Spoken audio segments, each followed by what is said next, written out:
Chapter 321 The main control station is going to send reinforcements to kill Wen Qian. Yi Xinghua was so shocked by this explosive news that he couldn't speak. Wen Qian is pregnant? How is that possible? Imo Han frowned slightly and had no idea what to do with Yi Xinghua's stupid brain. I mean, in the future, they will get married and have children, which is something Imo Han is extremely sure of.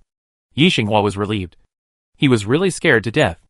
Imo Han was too lazy to say anything to him. After all, with his brain circuit, it would be useless to say anything. He was not as useful as Lin Yan. The short break was over quickly. In less than an hour, Wen Qian and Imo Han informed everyone to set off. Fu Sheng was not used to this high-intensity schedule. Although he was well protected and did not have to kill zombies, he was exhausted from running around with them. Fu Sheng wanted them to rest for a while. But then he thought, what if they found supplies earlier? Then, they could end the battle earlier and go back. He could get 1/3 of the things he found. So these people were working for him. Thinking of this, Fu Sheng held on and said nothing. Wen Qian had already put the supplies of Hongcheng into the space, and now she was just collecting crystal cores under the guise of looking for supplies. Every time she arrived at a supply point, she asked Fu Sheng's people to go in and check. Xia Ren had been guarding Fu Sheng to protect his safety, so this task fell on Cui Yin. Although Cui Yin's status around Fu Sheng rose quickly, in Wen Qian's opinion, he was not much different from before. Still the same waste. And he was scared to death every time he went to look for supplies. After a day like this, Fu Sheng's anger reached a certain height. How could there be no useful supplies? Food, medicine, clothing, daily necessities, even gold from the big and small gold shops. Nothing. Which bastard cleaned everything so cleanly? Where are the people? Get out. Fu Sheng began to suspect that it was Imo Han and his gang who did it. But they were so busy killing zombies that they didn't even get close to the supply point. It was impossible. He saw this with his own eyes, and he couldn't help but believe it. At 8 o'clock in the evening, a group of people returned to the ship. Fu Sheng was so tired that he had no energy at all. He immediately returned to his room, took off his clothes and took a bath. He lay in the bathtub and almost fell asleep. In the end, he was woken up by his men who were guarding the side. Fu Sheng sighed and got up, and ordered them to get him some food. After eating, he lay on the bed and fell asleep. In the next room, Xia Ren took a bath and lay on the sofa with a frown. She couldn't sleep. The useful supplies in Hongcheng disappeared inexplicably, which made her feel something was wrong. So many people killed so many zombies today, but there were very few crystal cores found, which was not right.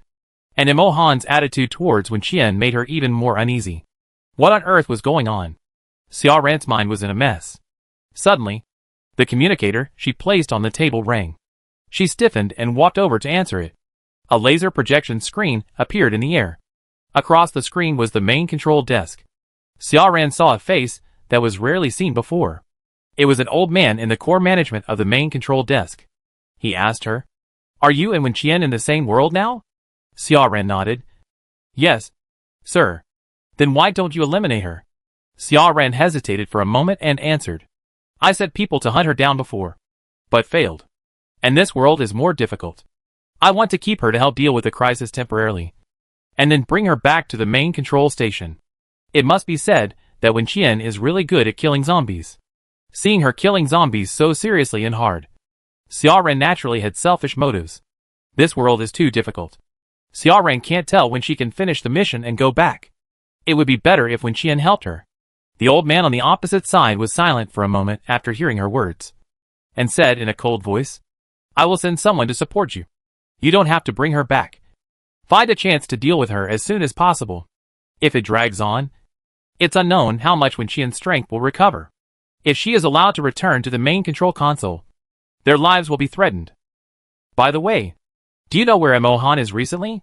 Xia Ren's eyes flashed, and she answered, "No. It has been a while since Imo Han left the control console. But no one except Xia Ren knew where he was, and no one could track him down." Xia Ren felt extremely guilty. But fortunately, the other party never thought that she would dare to lie to him. And the signal of the communicator was not very good, so he did not notice the flash of anxiety in her eyes. Finally, Xia Ren heard the man say to her, "Reinforcements will arrive in an hour. Be ready." "Okay. Sir." "I understand." After ending the call, Xiaoran sat back on the sofa. Should I inform Imohan about this? She thought about it and decided not to. Although she wanted Wen Qian to help her finish the mission as soon as possible, she wanted Wen Qian to die even more. Xiaoran sat there for a while, got up and changed into combat uniform, stood in front of the window, looked at the dark sea outside, and clenched his fists. In the distance, Qi Chen's room. The reason why Qi Chen could come to Hancheng this time was not because he drew the lottery, but because he was specifically asked by Wen Qian. He knew what he was going to do. So every time he came back, he would use his supernatural powers to monitor all the sounds in all the rooms. Although he didn't want to listen to Wen Qian and Imohan, because even after so long, he would still be shocked by the relationship between the two from time to time. He couldn't figure out how they were together. But he had no choice. He was too weak to selectively block a single corner, so he could only bite the bullet and listen together. At this moment, after hearing the sound in Xiaoran's room, he rolled over and fell directly from the bed to the ground. Finished. The control center is going to send reinforcements to kill his idol. Qi Chen was so scared that he ran out of the room and went straight to Wen Qian's room. He knew Imohan was there. He heard it. Wen Qian's door was not locked. It was not time to go to bed yet, and she thought no one would dare to break into her room. But she didn't expect this person to appear. The door was opened from the outside with a snap, and then closed with a bang. Inside the room, Wen Qian, Imohan, Wen Rang, Gu Ran and the two children looked at Qi Chen, who was pale and panting, and didn't know what happened. What's wrong? Wen Qian asked curiously. A dog is chasing you. Qi Chen was in no mood to joke with her. He walked quickly to the front of the group and spoke to them in a very low voice. I just heard the control center contact Xiaoran and said they would send reinforcements to kill you. They will arrive in an hour. Qi Chen thought Wen Qian would panic and want to escape after hearing what he said. Unexpectedly, Wen Qian laughed out loud. No wonder my left eye twitched today. Sure enough, something good happened. Chapter 322 I am Wen Qian. Come here. Wen Qian's words made Qi Chen feel that there might be something wrong with his hearing. Or did she not understand the situation? After hearing that someone was coming to arrest him, which wanted person would say that this was a good thing. Wen Qian looked at Qi Chen's face, which seemed to be hesitant to speak, and advised, go back and change your clothes. Otherwise it will be easy to lose your pants when you fight later. Qi Chen looked down and hid behind the cabinet with a blushing face. Why don't we hide? Qi Chen suggested seriously. I heard that the main control desk meant it was serious, and they should have sent a lot of people here. Wen Qian turned to look at Imohan. Are you sure you brought him here from the special forces? His identity was questioned, and Qi Chen was a little anxious. I'm worried about your safety. If she was caught, she would definitely die. How could she not be anxious at all? I know. But some things can't be avoided, and there is no need to avoid them. Being an enemy of the main control panel is something she has been doing for a long time. If she has to escape every time she is discovered, will she have to hide for the rest of her life? In the early stage, she had no combat power, so she didn't say anything. But now she has the ability to protect herself, so she wants to try. Qi Chen was silent for a moment, and seeing that she had made up her mind, he stopped persuading her and went back to the room to change into combat uniforms. Inside the room, Wen Qian sighed and looked at Gu Ran. This was not the first time Gu Ran had heard main control panel. He was confused by this word, but he didn't ask anything after all. He just looked at Gu Wanwan and Fu Yuan and said, let them go into the space later. It's safer. Wen Qian also had this plan, so she took them in first. After they took a shower and changed into pajamas, she sent them to the room to sleep, and then came out slowly. She looked at the time, and there were less than 10 minutes left before the 1 hour Qi Chen said. Wen Qian stood in the room. Her palms were slightly sweaty, and her heart seemed to beat faster than usual. Is she afraid? But she is so looking forward to fighting them now. When she closed her eyes, her mind was filled with corpses lying in pools of blood. Wen Qian was so excited that even his breathing became rapid. When Wen Rang pushed the door open, he saw his sister standing there and smiling. Sometimes Wen Rang was really glad that his sister didn't go astray. Otherwise, she would definitely be a huge trouble for society. If this kid was born in Gotham, he would be a perverted murderer with wanted posters posted all over the city. Brother, are you scared? Wen Qian and Wen Rang looked at each other and asked softly. Of course I am scared. I can't fight as well as you. And I can't run as fast as you. When Rang said desperately, if it doesn't work, I will lie on the ground and pretend to be dead. When you see me lying down, don't forget to throw me into the space. Okay. It's settled. The two of them were ready to go, leaning against the window and listening to the movement outside. As for Imohan, Wen Qian didn't want him to show up. The main control station didn't know his whereabouts yet. If they found him here and on their side, things would become troublesome again. So she tried her best to persuade Imohan to stay in the dark and watch the battle. Time passed by, and soon Gu Ran came over, followed by Qi Chen. A layer of fog suddenly appeared on the sea, and the wind outside suddenly became a little strong, blowing the hull to shake. Qi Chen used his supernatural power to hear the violent and painful sounds of the zombies on the shore. He felt a chill on his back and looked at Wen Qian. Wen Qian was chewing gum and holding a folding dagger in his hand. The fingertip slid over the sharp blade again and again, and bright red blood beads appeared again and again, and the wounds disappeared again and again due to the healing power. Qi Chen looked at it for a while and got goosebumps all over his body. He went to see Wen Rang again. Wen Rang sat on a chair with his legs crossed and ate melon seeds. Although he said not long ago, I'm afraid that if something goes wrong, I will pretend to be dead. But now, he doesn't show any fear from head to toe. Qi Chen went to see Gu Ran in disbelief. Great. Finally there is a normal person who is on guard seriously like himself. Wen Qian was getting a little annoyed waiting. She looked down at the watch on her wrist. Why are these people so unpunctual? It was agreed to be an hour. But now it's already 10 minutes past the time. However, the fog and wind outside were getting stronger and stronger. Wen Qian was not naive enough to think that this was just a normal weather change. She also heard the sounds of the zombies on the shore. She thought that a large number of people from the main control console should have appeared in this world, causing the mutation of the zombies. So they were in so much pain. If nothing unexpected happens, the evolution speed of zombies will rise to a higher level from today, and the living environment may become even worse. Damn the main control panel. It really hurts people. Wen Qian turned and walked outside. Wen Rang and others saw her move and followed her. Wen Qian just walked to the first floor and heard Xiao Ran's movement. She copied Qi Chen's eavesdropping ability. So now she can hear all the sounds on the ship. At the same time, a large number of people appeared out of thin air on the shore 100 meters away. They were using the communicator to confirm their location with Xiao Ran. Just as they got Xiao Ran's reply, several people suddenly appeared in front of them. The person who was on the phone blinked. Just when he recognized the person standing in front of him, he felt a pain in his throat the next second. Blood spurted out, and he fell to the ground. In order to let them recognize her, Wen Qian deliberately wore only goggles and no mask. In such a cold day and such a strong wind, she thought she showed great sincerity. I just don't know if these old friends of hers brought her any gifts. After all, we haven't seen each other for so many years. Right? Wen Qian squatted down, picked up the communicator that fell on the ground, and said to Xiao Ran over there, I am Wen Qian. Come here. After saying that, she turned off the machine and turned over the body of the man on the ground. He was wearing very little, so he should have a constant temperature combat suit. Right? Wen Qian lifted the clothes, and it was true. She smiled with satisfaction.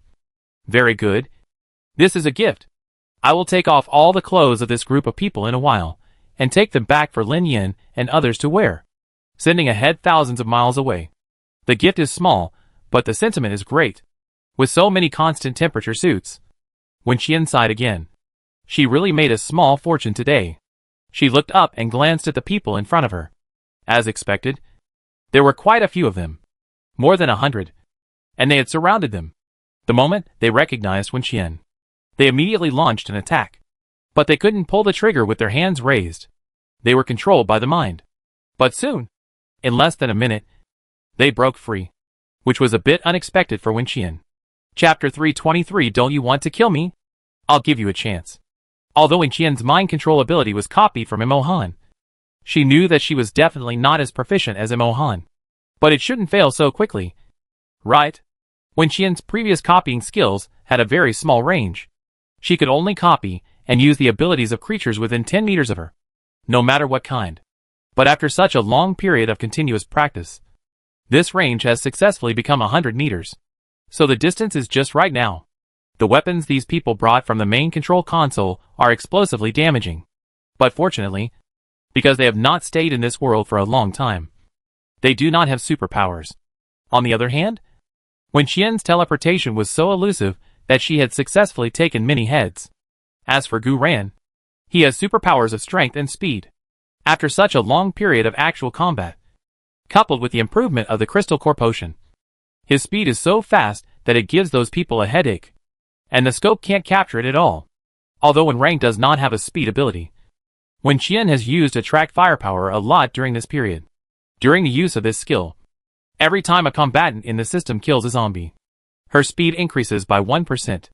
For every 100 zombies killed, the speed of any member in the reward system increases by 10%. Wen Qian just distributed all these rewards to Wen Rang and Qi Chen, so their dodge skill points are maxed out. So there is no need to worry too much. When Xiaoran rushed to the shore, the battle situation had become quite bad. Although the control center sent 100 people, they had an advantage in numbers. But in terms of strength, the gap was really visible to the naked eye. And for some unknown reason, there were still a large number of zombies gathered here. Thousands of zombies took advantage of the chaos to attack the people at the control center, making these newbies, who had never seen zombies, frown with disgust. Of course, they did not gather here for no reason. Wen Qian had just upgraded his summoning ability yesterday, and 5,000 zombies could be controlled for 48 hours. Such a good meat shield. It would be a waste if it is not used. Wen Qian saw Xiaoran and went straight to her. The fierce attack made Xiaoran take 2 steps back reflexively, because the fog on the sea had spread to the side. She did not realize that it was Wen Qian who attacked her at first, until she heard the voice. "Don't you want to kill me? Come on. I'll give you a chance." Wen Qian wanted to fight Xiaoran for a long time. Probably since the first time she met her abroad a few months ago. She wanted to beat this person. Wen Qian walked towards Xiaoran while readjusting the Velcro on her gloves. Xiaoran realized it was her, and immediately got into shape. Even though they hadn't seen each other for many years, some memories engraved in their bones, and blood could not be erased. Xiaoran had seen with her own eyes how strong Wen Qian was. The fact that she could survive the pursuit of the control console showed that she was capable. So Xiaoran didn't dare to underestimate the enemy. With a rumble, the high walls that rose from the ground surrounded all the people and zombies. "Don't think of leaving today." Wen Qian was full of killing intent. Xiaoran was not completely sure of defeating her, but she was 80% sure. After all, she had been away from the main control console for so many years, and her original combat power was eliminated by her own hands. She was no longer the same person as before, and now she was the one leading the Special Forces team. With these thoughts, Xiaoran and Wen Qian started fighting, but she soon found out that it was really wrong. Wen Qian was indeed not as strong as she was at her peak, but the combat experience she had exchanged for her life in those years had already awakened after she lost her parents and brother in her previous life. Wen Qian didn't know whether Xiaoran was too arrogant or for some other reason, but she chose to fight with her in this close combat. Apart from anything else, Wen Qian was really not afraid of anyone in this kind of fist and foot fight. In the distance, Wen Rang dealt with the old friend on the opposite side while taking the time to check on his sister's situation, in order to prevent others from coming to disturb him. Wen Qian simply set up a lightning barrier. "If you want to come over, you have to be electrocuted and burned black first." It was the first time that Wen Rang saw Wen Qian so serious. And when Wen Qian got serious, he had to say that he was a little scared. Someone rushed to the edge of the barrier, wanting to shoot Wen Qian when she was not paying attention. But just as he raised his weapon, the dagger thrown by Wen Qian pierced through his goggles and stabbed into his eyes. The force and speed made people's scalps numb. But Wen Qian seemed to throw it casually, without looking at the man a second time, and had no doubt whether he would hit the target. "Until now, I seem to have finally figured out why I hated you the first time I saw you, even though I didn't remember you at the beginning." Wen Qian pulled Xiaoran by the collar and hit her head hard, blurring her vision and cracking her skull. "Because you always look like I owe you something, which really annoys me." "Do I owe you something, Xiaoran?" Wen Qian asked her coldly. "I found you when I was on a mission outside. I saved your life at the cost of a heavy punishment. I taught you every move and every style myself. Tell me, what do I owe you?" Xiaoran's pupils trembled. He never expected that Wen Qian would remember these things. "You are so eager to get rid of me, so eager to prove that you are better than me, then at least give me back the things I gave you. And then look at me with that condescending expression. Wen Qian sneered. You are reluctant. Right? Xia Ran, I am not sorry for you. And I don't owe you anything. Really? You can answer like this. I really thank you. Wen Qian smiled happily. Happy from the bottom of his heart. Thank you for being so ungrateful. That's why I won't feel the least bit of heartache when I kill you.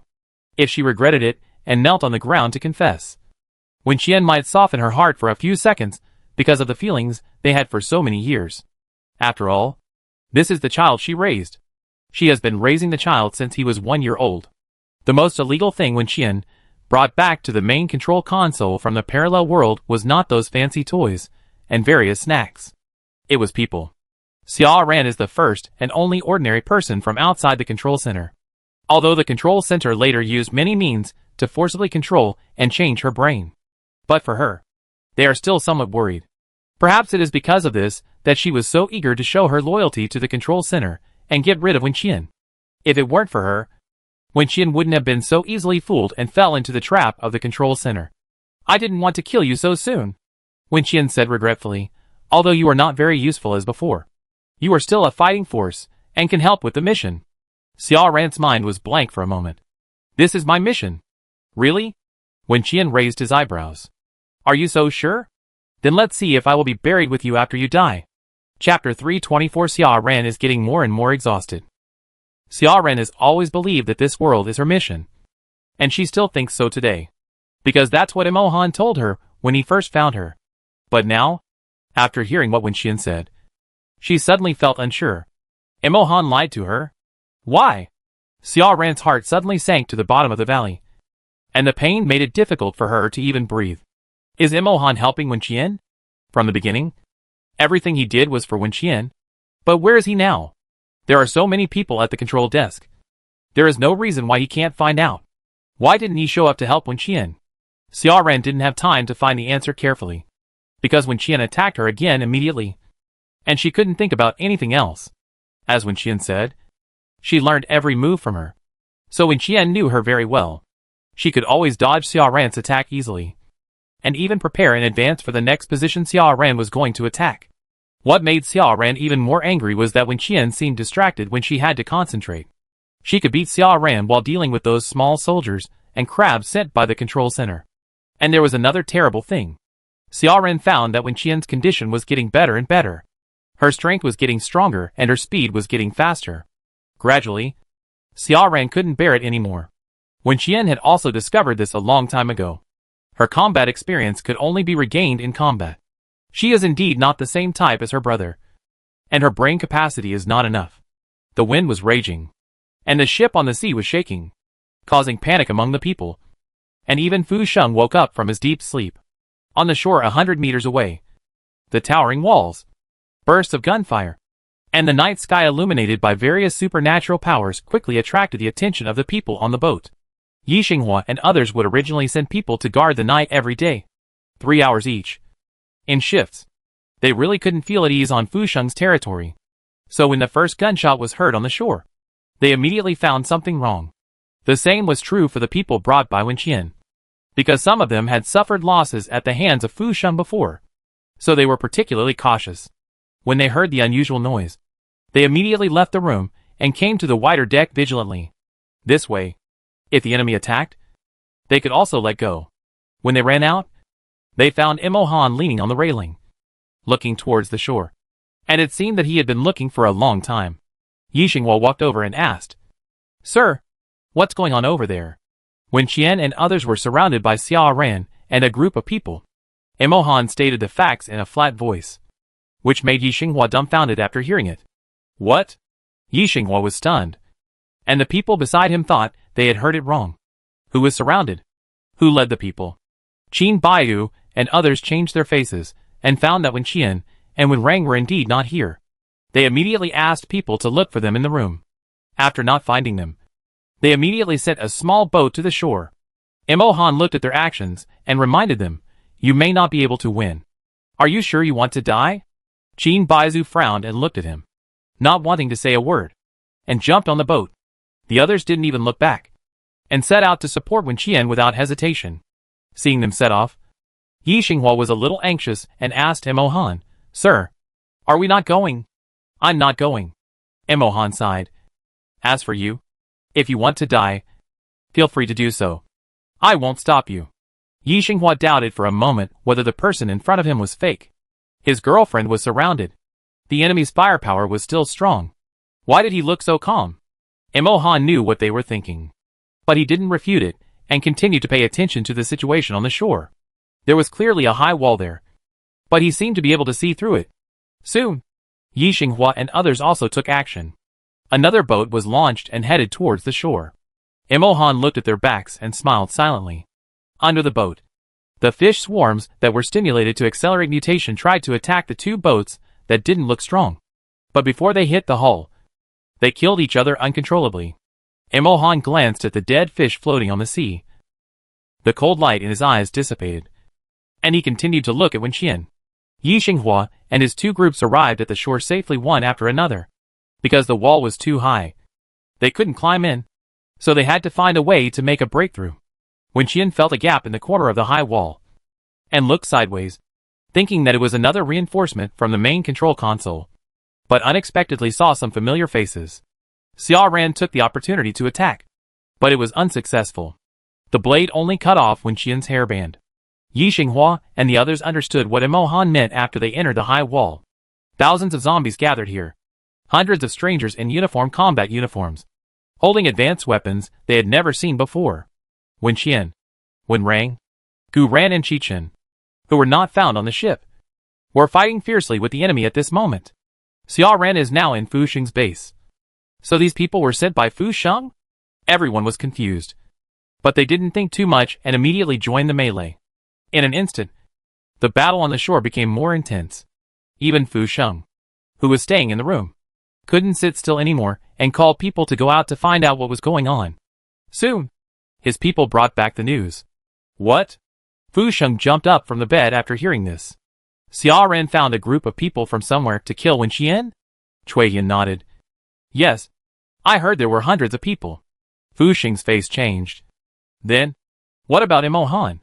Imo Han and the people from other cities are still on the boat, but the others have gone to support. Cui Yin asked Fu Sheng seriously. Mr. Fu, you said Imo Han didn't go to help. Did you want to stay and deal with us? Why deal with us? It wasn't me who asked Xia Ran to do it. Fu Sheng hurriedly put on his coat and ran out cursing. In Fu Sheng's opinion, there was only one reason why Imo Han didn't stay with Wen Qian. That was to guard against him. Just like Cui Yin said, he might want to deal with him. Fu Sheng felt wronged.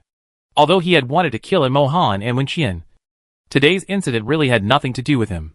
Fu Sheng ran out of the cabin and was almost knocked to the ground by the strong wind outside. He walked to Imo Han with the help of others and said with a forced smile, Captain Imo, what happened on the shore? You don't know? How could I know? I fell asleep after I came back. Fu Sheng quickly proved his innocence. Then you know now. Imo Han turned to look at him. Xia Ran led people to kill Wen Qian. President Fu, she is from your base. Shouldn't you give me an explanation for this matter? Fu Sheng. Damn. Xia Ran. This bitch. She is a big swindler. Chapter 325 Brother. Sister-in-law is here to kill you.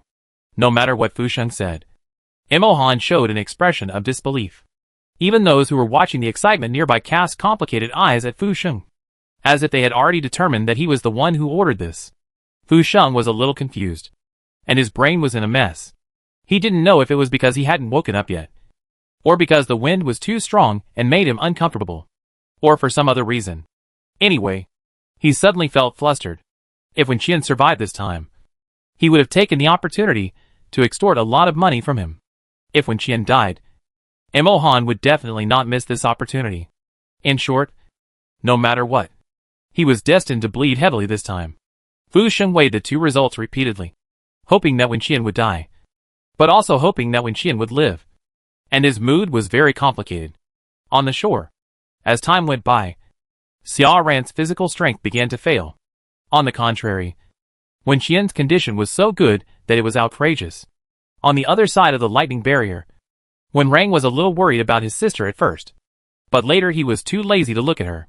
Yi Xinghua and others had already known that Wen Qian was very strong because they had performed many missions with her before. so they were not surprised to see that the battle was almost one-sided.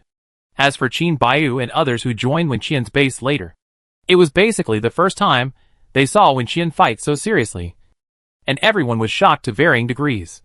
They really didn't expect that Wen Qian, who liked to play landlord but was very bad at it, and liked to cheat when she lost 9 out of 10 games, would be like this when she got serious. Xia Ran's face was scratched with a bloody mark. She gasped and took 2 steps back, glancing at the situation over there. To her disappointment, the battle situation over there was not satisfactory either. Hundreds of Special Forces members from the control console couldn't beat these rubbish? Xia Ran couldn't believe it was true. But the facts were in front of her. I haven't seen you for so long. You haven't improved at all. Wen Qian mocked. Under your leadership, the Special Forces seem to be getting worse day by day. Not to mention Xiong Yushuang. Even Ji Wei and Qi Huan can easily beat these people. The people who came with Wen Qian this time were also members of the Special Forces team brought by Xiong Yushuang. As soon as the two sides fought, the difference in strength was immediately revealed. This made Wen Qian a little unable to imagine what the strength of the current control console was like. Is it so weak? Wen Qian always felt that it shouldn't be like this. Even if Xia Ran's strength declined after taking office, there were still the old people. But today, Wen Qian didn't see any of their faces. Could it be that after she got into trouble, other people were also implicated and dealt with? Xia Ran forced herself to accept the fact that she couldn't beat Wen Qian, and then ran away while Wen Qian wasn't paying attention. When Wen Qian turned around, the person in front of her disappeared. She looked at Xia Ran's back, which was fast but embarrassed, and a ball of anger suddenly rose in her heart. She immediately chased after him, but Xia Ran escaped successfully with the help of the main control console. But the remaining people didn't have such a good life. Wen Qian stood there for a few seconds to calm down, then turned and walked towards Wen Rang, with her joining in. The battle that suddenly started ended quickly. Wen Qian looked at the zombie bodies all over the ground, and the bodies wearing the Special Forces uniforms that she was familiar with. With a cold expression, she felt that the clothes were all ruined.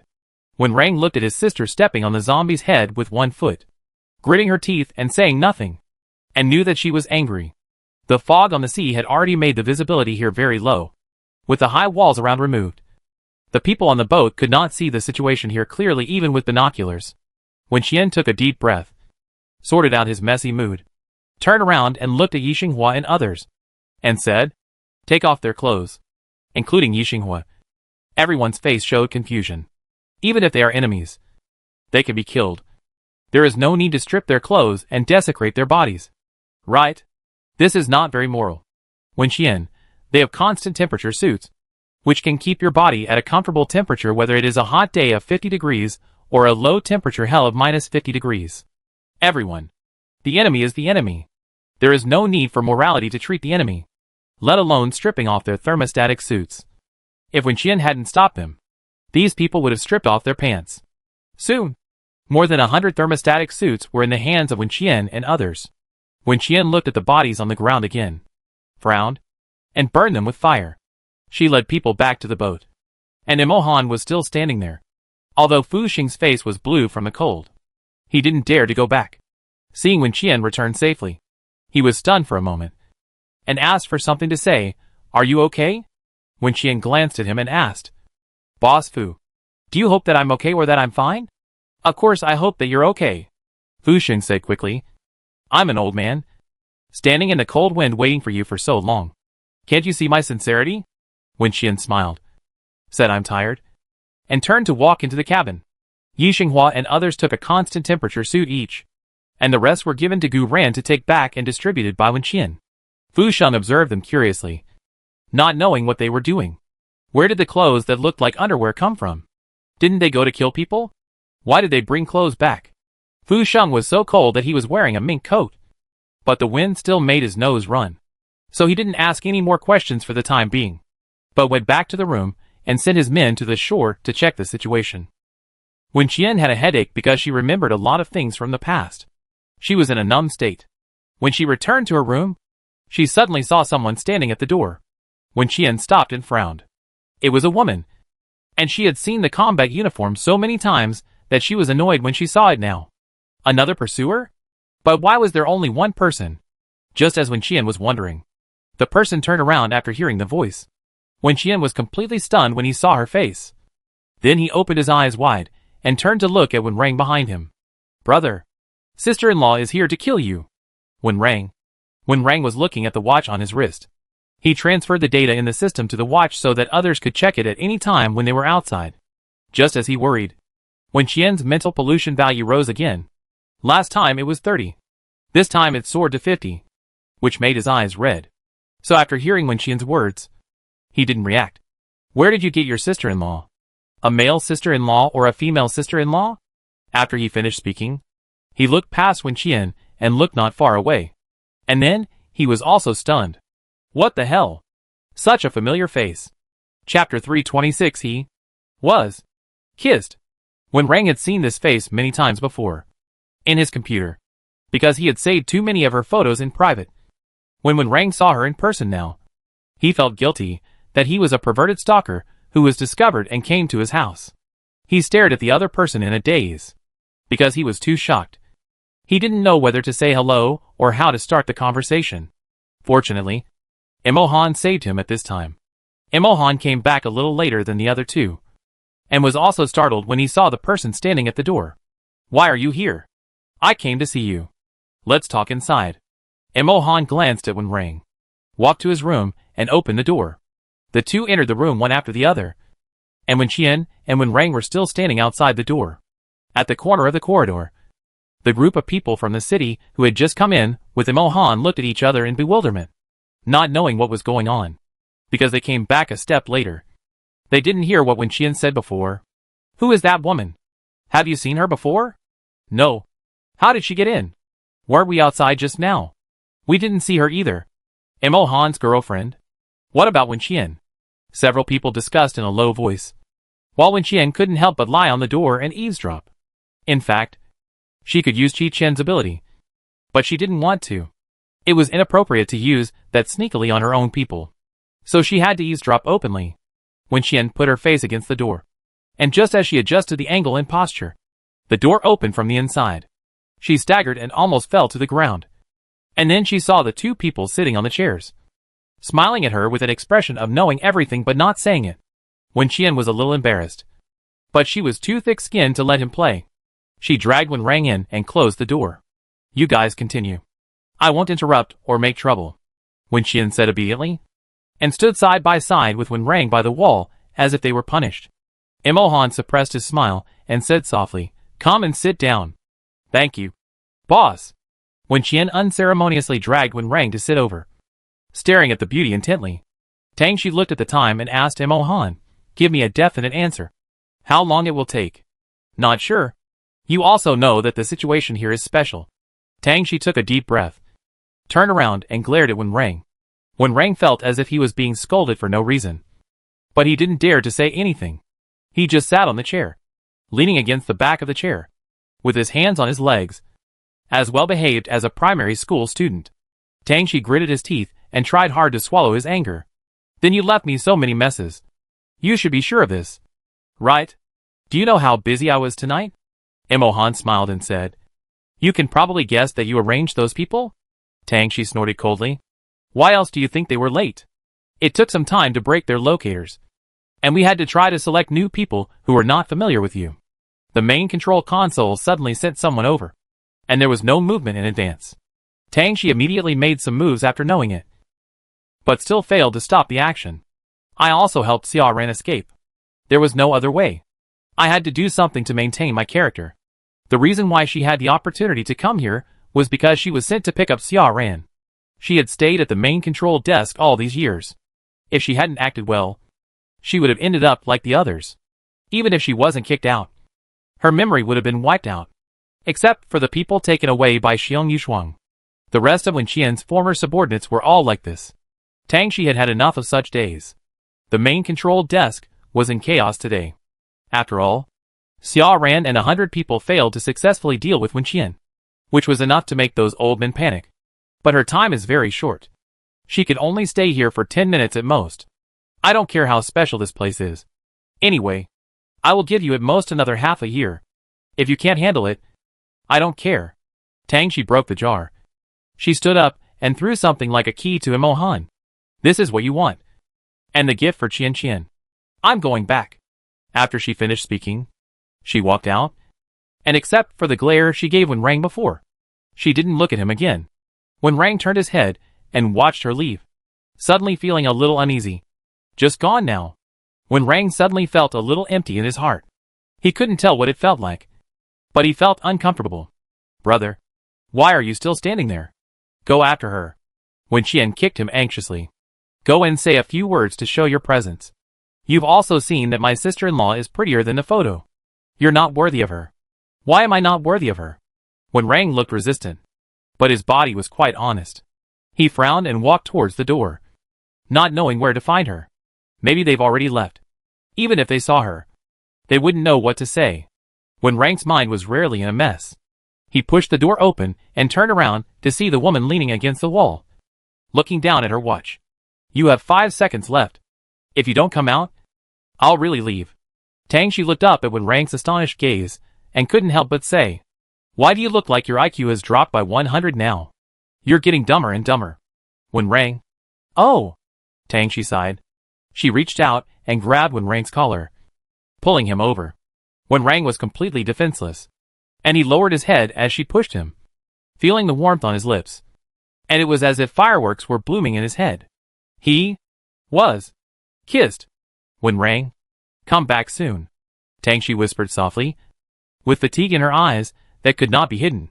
The system was prompting her to leave as soon as possible. She really couldn't stay here any longer. Otherwise she might be discovered by the main control desk. She pushed Rang away and walked away. Rang watched her walk away until her figure disappeared around the corner, his eyes still lingering there. Rang stood in the corridor for a long time in a daze. Inside the room, Qian was pestering Imohan to ask him about Tamshi, and was startled by the door that was kicked open. She and Imohan looked at the person at the door, and then saw Rang looking at her very seriously. Go out and kill the zombies. I want to go back to the main control console. Qian, Imohan, stupid. Qian, my girlfriend's life is life. But my sister's life is not life? My brother really doesn't love me anymore. Woo woo woo. I'm so sad. Rang, if you pretend to be a little more like me, I might feel guilty and apologize to you. Qian, men are really unreliable. Imohan coughed lightly, feeling that he was being attacked indiscriminately. He shook Qian's hand to remind her that he was different from the man at the door. Rang watched the two interacting and was jealous beyond recognition. He didn't care. He wanted to go back to the main control console. He wanted a girlfriend who was sweet and soft and would throw herself into his arms.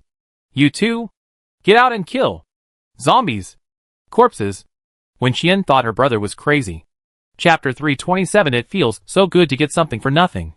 Rang certainly didn't get what he wanted. Not to mention letting Qian and Imohan go out to kill zombies now. They couldn't even go out the next day, because the weather outside was so bad. Overnight, the fog on the sea became thicker and thicker, and visibility was less than 2 meters. The strong wind blew the waves several meters high. If the ship wasn't big enough, it would be blown over in minutes. In this case, Fu Sheng would definitely not go out with him to take risks again. Moreover, his bodyguard Xia Ran was gone last night, and he felt very insecure now. So he decided not to leave the ship, and he had to find a way to keep Imohan, the strongest fighter, by his side. Fu Sheng sent people to the shore to check the situation last night, but because Qian burned all the bodies with a big fire, they were not sure whether Xia Ran was inside. Anyway, we didn't find any supplies in so many places before, so why don't we give up? Fu Sheng advised. Don't waste time here. Let's go back and plan it carefully. Then we can go to other cities to have a look. Then we will return empty-handed this time. Imohan said in embarrassment. Mr. Fu also knows that there are so many people in my base. They all need to eat. Fu Sheng cursed in his heart, thinking who the hell doesn't want to eat? Are you the only ones who need to eat? But he still knew the situation, because if Imohan really took him and Qian away today, then he would be in real danger. Although he couldn't see the current situation on the shore, he was sure that it was very dangerous here, several times more dangerous than before. So Fu Sheng gritted his teeth and said, if Commander Mo's base doesn't have enough supplies, I can still help provide some. Everyone should help each other. Qian heard this and spoke out. Ah! I seem to have been injured by Xia Ran last night. She covered her stomach and looked at Fu Sheng with a painful face. And asked, Boss Fu, didn't you really send her to bring people to kill me? Fu Sheng was so angry that he took a deep breath. This stinky girl. Isn't she tired of trying to extort money? It's not me. I told you last night that I knew nothing about this matter. And Wen Qian, you told me last night that your arm hurt. How come it moved to your stomach today? Is it okay if I hurt all over? If you ask me again, I will lie on the ground. Fu Sheng didn't dare to say anything else. If she lay down, she would not get up unless she extorted dozens of tons of grain. Wen Qian was very satisfied with his reaction and stood up and said, How about this, Mr. Fu? I will accompany you to rest on the boat for a day today, and then go out to find supplies tomorrow. Let's play landlord today. But there are stakes.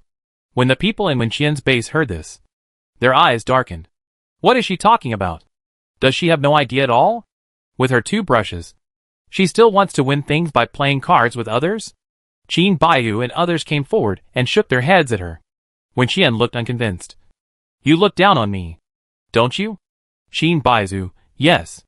So please, have some sense in mind. Wen Qian. Fu Sheng saw that the group of people didn't seem to be pretending, and after hesitating for a moment, he agreed to Wen Qian. Okay.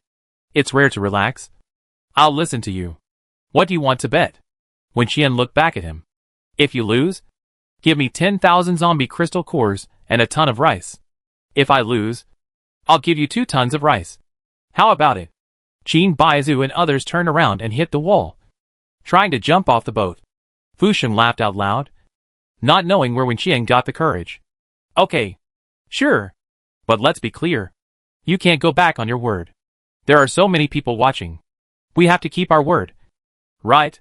Yes. We have to keep our word. Fu Sheng looked at Imo Han and asked, Captain Imo, do you want to play? Imo Han was silent for a few seconds. I'm not very good at this. It doesn't matter. Let's just play casually. Okay. I'll play with you, Imo Han said helplessly. Soon, everyone moved to the chess and card room in the cabin. The people on Wen Qian's side all looked lifeless, while Fu Sheng's side was the exact opposite. But soon, the atmosphere in the room gradually changed. Qin Baiyu and the others opened their eyes wider and wider, unable to believe that the person sitting there with confidence and invincibility written all over her body was Wen Qian. Didn't she know how to play? When she played landlord with them in the base, she even stole cards. She secretly put the big and small jokers under her buttocks. She was more childish than a child. Fu Sheng's face became more and more gloomy. He had played 5 games and had not won once. After the 6th hand, Fu Sheng threw the cards on the table and frowned at Wen Qian. Behind Wen Qian stood his men. If she made any small moves, it would be impossible not to be discovered. Judging from the reactions of those people in her base before, she really didn't look like a good player. But what's the situation now? Wen Qian smiled at Fu Sheng and asked knowingly, What's wrong? Mr. Fu? Don't you like landlord? Then let's change to something else? Mahjong? Fu Sheng, okay. But I don't play automatic mahjong machines. I have to be on guard against others. Don't you think so, Mr. Fu? Fu Sheng ordered people to bring mahjong, and Cui Yin was forced to sit next to Fu Sheng to make up for the crowd. But the result was that Fu Sheng lost even more miserably. Wen Qian won 200,000 crystal cores and 20 tons of rice from Fu Sheng in the morning, and she didn't know what it felt like to lose. Finally, she touched her stomach and said, I'm hungry, which made Fu Sheng feel relieved. If you're hungry, go eat. Don't play for now. Fu Sheng slammed the table and left angrily. Wen Qian leaned back in the chair happily. This feeling of getting something for nothing was really great. Qin Baiyu and others watched the excitement for the whole morning and couldn't help asking her, Don't you know how to play? She doesn't know how to play? Yi Xinghua laughed when he heard this. You can ask Mu Beichuan when you have a chance. How she beat him and made him speechless. Gu Ran, she never loses when playing these games. Wen Qian stood up and patted Qin Baiju's shoulder. Helplessly. No way. It's just too strong. But cheating is also a way to play. Right? If I always win, how can you be willing to play with me? Qin Baiju said nothing with a cold face. Wen Qian added, I will also let you win when I play mahjong with you guys in the future. Don't worry. This was an insult to Qin Baizu. A Sichuanese. Go back and play. No letting you win. Wen Qian, you said it. Don't regret it later. Wen Qian happily walked out of the chess and card room and returned to her room. Imohan followed closely behind her, followed by Wen Rang. Imohan tried to lock Wen Rang out of the door. Can you stop following us like a dog-tailed grass? No. Wen Rang answered honestly, jealousy makes people ugly. I am just a sour person who can't stand others kissing me. What can you do to me? How did Tongxi irritate you last night? Did it make your brain go crazy? Wen Rang's old face turned red. He covered his face with one hand and hit Imohan with the other hand. He was so shy that he couldn't be more shy. Imohan. Calling him an idiot is a bit unfair. Chapter 328. Are you sure your girlfriend is a human? Not a zombie? Wen Rang pushed Imohan aside and entered the room. Lying on the windowsill to look at the fog outside. The hall swayed slightly, making everyone in the cabin feel uncomfortable, whether they were seasick or not. The wind was so strong that people couldn't stand outside. For little ones like Gu Wanwan and Fu Yuan, they could just tie a rope around their legs and fly them into the sky like kites. Everyone went into the room to eat something. But because they had no appetite due to the shaking, they simply chewed a few compressed biscuits and left it at that. In the afternoon, Fu Sheng did not play cards with Wen Qian anymore, and stayed in his room without going out. Wen Qian was forced to stay on the boat for a day, and fell asleep early at night.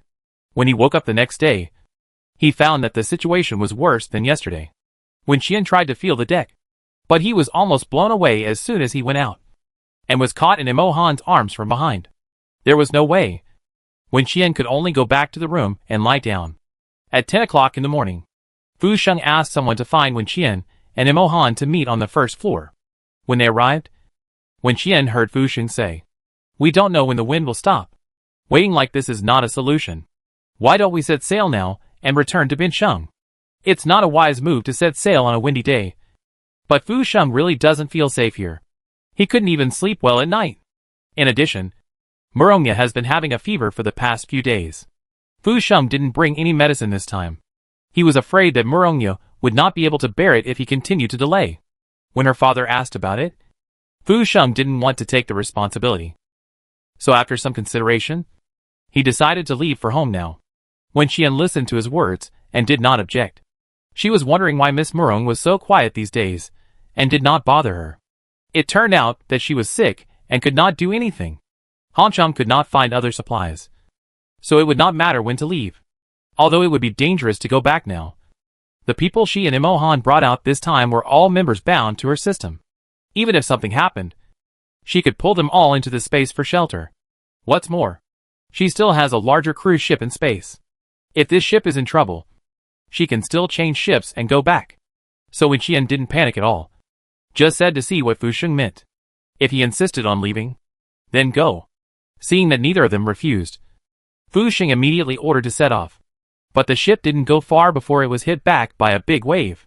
Fu Sheng looked at the water that flooded into the cabin. His face turned pale with fear, and he didn't dare to mess around anymore. So the boat returned to the shore. This wait lasted for 5 days. After 5 days, the strong wind finally subsided. But the fog on the sea became thicker, and nothing in front could be seen clearly. Fu Sheng couldn't wait any longer, so he ordered his men to try to leave again. This time the ship set off smoothly, and the journey that usually took 2 or 3 hours lasted more than 10 hours. When they arrived in Binsheng, it was already past 9 o'clock in the evening. The situation in Binsheng was basically the same as that over there. As soon as Fu Sheng got off the boat, he saw his men waiting on the shore. And by the way, he asked them to carry Murongya, who had a high fever, into the car. Wen Qian quickly grabbed his sleeve, met Fu Sheng's puzzled gaze, and asked, "Mr. Fu, when will you give me what you lost to me?" Fu Sheng has been pretending to be dead these days, and has not looked for Wen Qian. But Wen Qian has not forgotten what happened. Fu Sheng's face sank, and he wanted to regret it. But with so many people staring at him, he really couldn't lose face. So he could only grit his teeth and reply, "I'll go back and prepare, and call you tomorrow to let you know." "Okay. Then Mr. Fu, be careful on the road." Wen Qian let go of him, and smiled as she watched Fu Sheng get into the car. Fu Sheng's car quickly disappeared into the night. After he left, Wen Qian took out 2 cars from the space, and looked at Imohan. "Let the people out." As soon as she finished speaking, a dozen burly men appeared in front of her. They were the ones they had caught in Hongcheng a few days ago. They had been crowded in Imo Han's space these days, and they didn't even have a place to lie down when they slept. It was so painful. Now that they were suddenly pulled out, they were still a little confused and looked around cautiously. They wanted to run, but they had no chance at all because Imo Han was still tying them up. Then I'll take the person back and call you later. Wen Qian dragged the person over and said to Imo Han. Imo Han nodded and watched her get in the car. After Qin Baizu drove away, he called his people back. Wen Qian was out for more than a week and stuck on the boat for 5 days, which completely broke Wen Qian's original plan. Fortunately, there were unexpected surprises on this trip. Finally back to the base, Qin Baizu braked and stopped the car at the gate of the base. The night watchman in the security room found them and immediately opened the door to let them go. Wen Qian was relieved when she got home. She distributed the constant temperature suits she got from Hancheng to the remaining Musei and others, and then dragged the dozen brothers upstairs. The brothers were teleported upstairs, and their minds were still dizzy. When Wen Qian opened the door, they all stopped when they saw the people coming out of the house. Wen Chongning frowned at the group of people standing at the door. Then he heard Wen Qian say, "Dad, I want to tell you something. My brother has a girlfriend." Wen Chongning's expression became very complicated in an instant. He swept his eyes over the faces of the dozen men one by one, ignoring the inexplicable feelings that suddenly emerged in his heart, and asked Wen Qian, "Which one of them are you referring to?" Wen Rang, who came back closely behind, just heard this and asked in despair, "Dad, what misunderstanding do you have about me?" Wen Chongning looked behind him again. "There is no one else." She went back first because of something. "Are you sure there is such a person?" Wen Chongning still didn't quite believe it. "Are you daydreaming? No one wanted you when you were living a good life before, and now you can find a girlfriend in the end of the world?" Wen Rang was so angry that he laughed. Seeing Liamo coming out, he wanted her to help him get justice. "Mom, look at my dad. What kind of words are you talking about?" "Liamo, what your dad said is not unreasonable. Are you sure your girlfriend is a human, not a zombie?" Wen Rang couldn't even laugh now. He returned to the study room amid Wen Qian's crazy laughter and became autistic. Liamo then went to see the people Wen Qian brought back. Her eyes flickered and asked, Qian, who are these?" "Oh, old friends." Wen Qian then untied the ropes on them. "They will stay in our base from now on."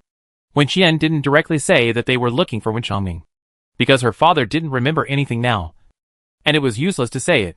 She thought about talking to this group of brothers first, but unexpectedly, they rushed towards her father crying.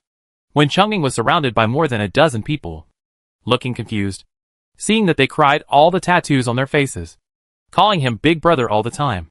He suddenly doubted his life. Chapter 329 finally found the eldest brother. "Brother, we finally found you. Brother, we missed you so much. Woo woo woo. We knew you would be fine." "Nonsense. Our eldest brother will live 1,000 years. Wen Chongning? Say what you said again." The scene looked very chaotic. Wen Qian tried hard to pull her father out of the crowd, and then said to Wen Chongning, "Dad, they are a little emotional now. I will take them back to the house to calm down, and then talk to you later." After that, she pushed everyone into the study. In the study, Wen Rang was working on the computer. When he saw Wen Qian bringing people in, he paused. Wen Chongning looked at the closed door with a frown. He looked at Liamo and whispered, "Wife, why do those people look familiar to me? It seems like I have seen them somewhere before." Liamo looked at him and said, "Well, think about it again. Maybe you will remember it." "Ah? Do we really know each other?" Liamo's tone suggested that, but judging from her attitude, she didn't seem to want to continue talking to him. Liamo turned around and took Fu Yuan and Gu Wanwan into the room, leaving Wen Chongning standing there to seriously recall his life over the past few decades. In the study, Wen Qian looked at the dozen people crying and couldn't equate them with a gangster boss anymore. Whose boss is crying like this? It's not cool at all. Don't cry. Let me tell you about the current situation first. Wen Qian pulled a chair over and sat down. She didn't say much to them in Hancheng, because they were too resistant to seeing Imo Han. Just like a bullfight seeing a red cloth, wanting to butt him every minute. "Since you are from the main control console, you should know that our family's memory has been cleared before. So as you can see, we don't remember who you are."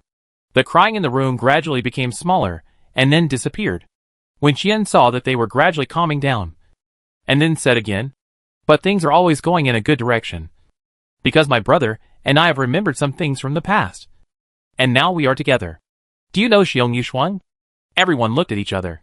And finally someone spoke. I know her. The little potato that worked for you before. Wenqian. Luckily Potato is not here. Otherwise he would definitely cry again. That little thing is not big. But she runs very fast. She was the first one to lead people to run away. Right? I heard it was her. But I don't know where she ran off to. And we didn't run into her. Everyone chatted about Xiong Yushuang for a while. And then heard Wenqian say, she's here. She found me. The room was completely quiet. And Wenqian continued, I know it's not easy for you along the way. And I'm grateful for your desperate pursuit. Now we have only one way. Which is to end this world and return to the main control console. Didn't we run away from there? Why go back? Yes. We will definitely be arrested if we go back. So we won't go back. Wenqian interrupted them in time. We have to go back. If we don't blow it up, I won't be able to swallow this breath. This made the eyes of more than a dozen people brighten. She had to dare to think about blowing up the main control panel. Wenqian, as long as we end this world and clean up all the zombies here, we can go back. I know it sounds difficult, but we have no other choice. There was silence in the room for a moment. And someone asked a question. You and that Imohan. It's true. Wenqian readily admitted. He's on our side. Everyone had a hard time digesting this. And couldn't believe it was true. Someone advised Wenqian, why don't you think about it again?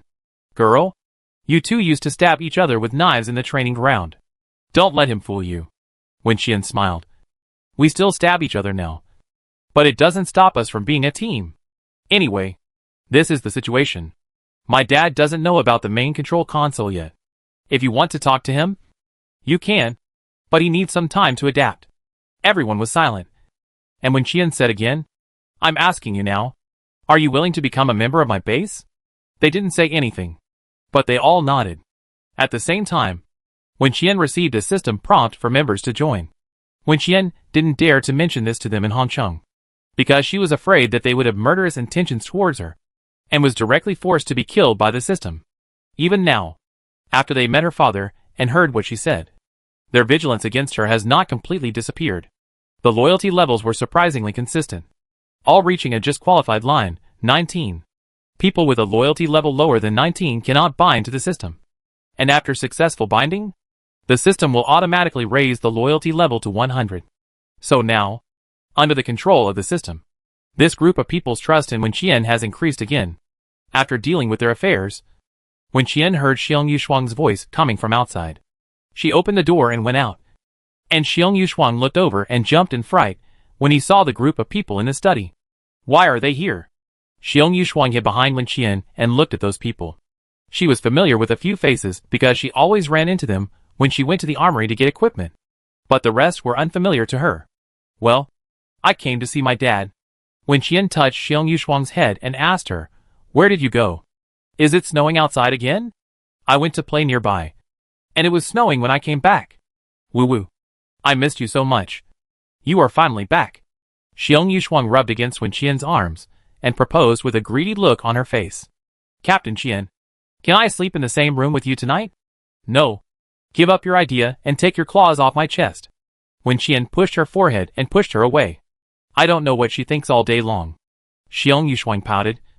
But she was not discouraged and followed her. If you don't want to sleep, then don't sleep. Then tell me what happened in the past few days. Is Hongcheng fun? It's fun. You can go straight to the sky when you go there. Wenqian sat on the sofa tiredly. We have been lying on the boat for 5 days. The crystal cores are not enough. We will rest for 2 days before going out. Xiong Yushuang was rubbing her hands. So she would definitely not be left in the base this time. After floating on the sea for too long, everyone was very tired. So Wenqian took everyone into the space to wash up, and then went back to the room to rest. She lay on the bed, holding a book to help her sleep. Just as she was about to fall asleep, she heard a knock on the door. Wenqian yawned and said softly, come in. Wenrang pushed the door open and entered the room. After standing at the door and looking at Wenqian for a moment, he asked her, does it itch when you look at me now? Wenqian, it itched to the point of wanting to bite you. Are you satisfied with this answer? Chapter 330 The mental pollution value rises again. Wen Rang would not come to ask such a question for no reason in the middle of the night. So Wen Qian simply thought about it, and roughly guessed the reason. My mental value has risen again? She sat up and asked. Wen Rang hesitated for a moment, and chose to tell the truth. Well, it has reached a very dangerous area. Wen Qian was quiet for a moment, then sighed. She really couldn't control this matter, and it seemed that there was no plan to prevent it. Wen Qian didn't know what the consequences would be if her mental pollution value went off the charts. She had no idea whether she would lose consciousness and run away to kill people, or close her eyes and faint. There was no one in the entire base who could beat her. Even if she hid in the space, she could come out and kill people at any time if she wanted to. So hiding there was meaningless. Wen Qian and Wen Rang looked at each other for a while, and spoke again. If that's the case, then you can only wish for the best. Don't let me kill you right after you find a girlfriend. That would be too pitiful. Wen Rang laughed out of anger. But he knew there was no other solution to this problem. He leaned against the door frame and asked, Are you feeling unwell? No. Wen Qian shook his head. If I have to say that it is different from before. It may be that I remembered some things about the main control console, and they are not very pleasant memories. Wen Qian's eyes dimmed slightly, and he did not hide anything from Wen Rang. But these memories did not affect me. I even feel that my physical condition is much better than before. Wen Qian didn't know what he was thinking about, and suddenly smiled. It's impossible for a person not to go crazy when he is alive. Maybe when I really go crazy, I will be in the best condition. Other things didn't matter to Wen Rang, as long as his sister didn't feel unwell. As for whether she was crazy or not, no one in their family cared. Okay. Then you continue reading your book. I'm going back. Wen Rang yawned and turned back to his room. He was tired after so many days, so he fell asleep soon after lying on the bed. In his dream, he dreamed of Tamshi. Wen Qian also slept very soundly that night, and did not wake up until 10 o'clock the next morning. After sleeping well, her first reaction was to check the phone on the bedside to see if there were any missed calls. She had given Fu Sheng contact information before, and Fu Sheng had given her so many supplies. So if nothing unexpected happened, he would contact her as soon as possible.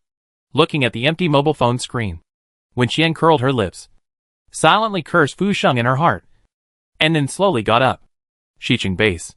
Fu Sheng sneezed several times, and wiped his nose with a tissue. He didn't sleep much after returning to the base last night. He brought Murongya back with him. Although Murongya was temporarily staying at Bincheng base before, it was obvious that Mo Han didn't care about her life or death, and would not give her any preferential treatment because of her identity and background.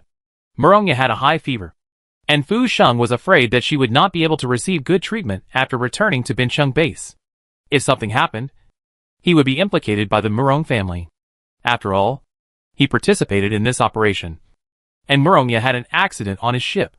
He also wanted to get closer to the Murong family, so he just brought her back. Mo Han knew about this, and had no intention of stopping it. Murongya had already affected his work and life, so he just let Fu Sheng take her away. The medical facilities at the Xiqing base are the best in Bincheng, and the medical equipment is also the most complete. So under the careful care of several doctors, Murongya's temperature finally dropped from 40 to 38, and Fu Sheng's hanging heart finally fell to the ground. Fu Sheng went back to his room exhausted and rested for a few hours. When he woke up, he heard his subordinates report that Murongya called home and cried, and asked her father to come tomorrow. Murongyan had promised her daughter that she would come to Bincheng next week. Now the time is almost up, and he heard that his daughter was bullied. So he immediately decided to come tomorrow. When Fu Sheng learned about this, he couldn't help but scold Wen Qian, the stupid girl who didn't know how to live or die. He took the satellite phone and dialed the number Wen Qian had given her before. After the phone rang a few times, Fu Sheng heard Wen Qian's voice from the other end and asked directly, I am Fu Sheng. What did you do to Murongya? Until now, Fu Sheng still didn't know what happened that day. You didn't really hit her, did you? Wen Qian didn't expect him to ask this as soon as he came to her. So she replied, Then I am wronged? Mr. Fu doesn't know that I don't know how to hit her. If I really hit her, Miss Murong might not be alive today. Fu Sheng took a breath. I don't have time to listen to your nonsense. I tell you, Murongya's father will come to Bincheng tomorrow. Don't blame me for not reminding you. If he gets angry, Mo Han can't protect you. Wen Qian was immediately amused. Then I'm really scared. You don't know the background of the Murong family. And you don't know the strength of her family. If the Murong family intends to develop in Bincheng, then soon, Bincheng's first base will no longer be what it is now. Little girl, don't think that you can do whatever you want now that Imo Han is backing you up. In the face of absolute power and financial resources. He, a small executive officer of Bincheng base, is really nothing. Fu Sheng advised kindly. You are still young. You haven't graduated from college. And you haven't experienced the dangers of society. So, I will help you make a connection. And you apologize to Murongya. As for Imo Han, just let him go. When Qian heard that Fu Sheng really wanted to help her, and was puzzled. It's not a wise move for Mr. Fu to choose to help me at this time. What do you want? What can I want? I just want a rich and stable life. Although this operation did not achieve the expected results, and did not collect any materials, it at least made Fu Sheng confirm one thing. That is, Wen Qian is not as useless as he imagined. She is more or less capable. Although not very powerful, her teleportation ability can really come in handy at critical moments. Fu Sheng is now making plans for the future. He still wants to bring Wen Qian to his side. Come to my base. I promise you won't live worse than you do now. Wen Qian listened to Fu Sheng's calculations and thought to herself, what can you promise? Do you know what kind of life I'm living now? How can you promise? Fu Sheng saw that Wen Qian didn't say anything and thought she was hesitant. Never expected that a few seconds later, he heard her ask him, Mr. Fu, when will you cash in the 200,000 crystal cores and 20 tons of rice you lost to me before? Fu Sheng. This stubborn girl. Go to hell. Chapter 331. It feels so good to cling to someone powerful. Fu Sheng was so angry with Wen Qian that he was breathing heavily. Wen Qian heard the panting on the other end of the phone. But she was not in a hurry and just waited for his reply. After a long while, Fu Sheng spoke again. A week later. There are not a few of these things. I need some time to prepare. In fact, for Fu Sheng, taking out those supplies is not a problem at all. He just simply doesn't want to give them to Wen Qian. If you can delay it, wait for Murong Yin to come to Bincheng in a week. It is not certain whether Wen Qian will still be alive to mention this matter by then. Fu Sheng's tone had changed significantly from before, and he asked Wen Qian sarcastically, but can your small base hold 20 tons of food? Don't worry about that. Mr. Fu, I have my own way. Then it's settled. 7 days later. At 10 a.m. I will take people to the West City base to pick up the things. Okay. It's settled. I'll wait for you to come. Fu Sheng sneered and hung up the phone. Wen Qian threw the phone aside, sat on the sofa, looked up at the ceiling, and thought about things. Although Fu Sheng did not collect any supplies in this operation, it does not mean that she did not have any.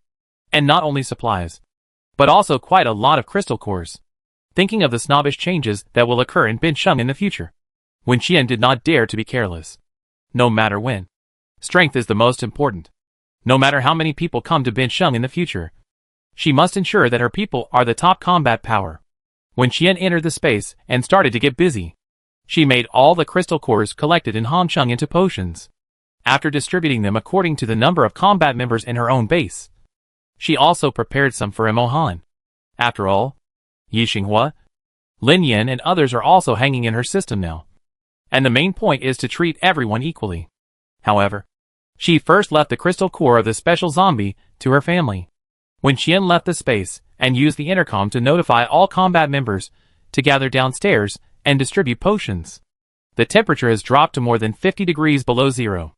When Qian felt the cold air and frowned slightly, she was still a little reluctant to buy the constant temperature suit in the space mall. Although she took a lot from those people at the main control desk, the number was not enough for all the combat members in her system. When Qian sighed heavily, and suddenly he was looking forward to Xia Ren bringing another group of people to deliver another wave of heads. After Wen Qian distributed the medicine, he turned around and wanted to go back upstairs, but he saw the group of gangsters brought back from Hongcheng. They have been following Wen Chongning around for the past 2 days, calling him Big Brother all the time, which made Wen Chongning a little confused. But they were not overwhelmed by the fact that they found the Big Brother. After taking the time to observe Wen Qian and the people around her, they finally confirmed that these were all genuine, not fake. Although the relationship between Wen Qian and Imo Han was a little unacceptable to them, When Changning walked in front of the crowd, and could tell at a glance that his daughter was worried and not in a good mood, he hurried over and asked, "What's wrong?" The dozen people behind him also stretched their necks to look at Wenqian, waiting for an answer. "Nothing." Wenqian smiled and said, "I just want some supplies, but I can't get them for the time being." As soon as she said this, everyone behind Wen Changning laughed. "You are just scolding people." "Yes, it's scolding us." It can be seen that Xiao Qian really doesn't remember. Otherwise, how could she say such a thing? What was she saying in front of them? Everyone teased Wen Qian for a while, and then asked her, "What supplies do you want?" Wen Qian looked at their confident expressions of "we can get you whatever you want," and spoke uncertainly, "I want some constant temperature clothes as backup." "Oh, what did you think? Just those tattered clothes? How many do you want?" Wen Qian. Since the end of the world, Wen Qian felt the taste of clinging to someone powerful for the first time. She asked cautiously, "Do you have as many as you want?" The person behind Wen Changning replied, "That's not the case. We didn't bring much when we came out, but we definitely had a few hundred items. If you think it's not enough, it's okay. We can contact the brothers at the main control desk and smuggle some more out." Wen Qian. It was also the first time that Wen Qian felt that the main control desk seemed a bit difficult. Hongcheng is just a storage point for our supplies. We passed through many cities while looking for our eldest brother, and left war supplies and brothers to guard them. The younger brother behind Wen Changning continued, "If you have a place to store it, we can go and get everything back. There is a place. Let's go get it." Wen Qian's eyes lit up. "Let's go tomorrow." The last thing she lacked was a place to store supplies. It could hold as many supplies as possible. Although Wen Changning's mind was still a little confused, he also vaguely remembered some vague things because of these 2 days, because of this group of people. Under the attack of headache, the memory was not clear and intermittent. But it did not affect Wen Changning's connection and making corresponding inferences. At the moment, he looked at these people who kept calling him Big Brother, and his precious daughter's mood instantly improved. And his mood also improved. Those who can make his daughter happy are good brothers. And he recognizes these little brothers. Wen Qian excitedly ran back upstairs and found Wen Rang to tell him about going out to get supplies tomorrow. Wen Rang didn't expect such a good thing to happen. Now the situation outside is getting more and more chaotic, and it is definitely safest to keep supplies in the space. "How many people do you plan to take out this time?"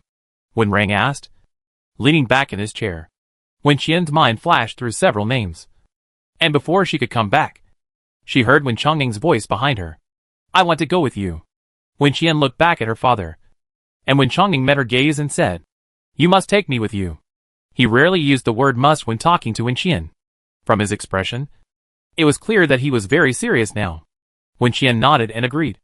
"Okay, we'll go together." With her father around, those people would definitely be more loyal and cooperative. As for the safety issue, Wen Qian was not so worried now.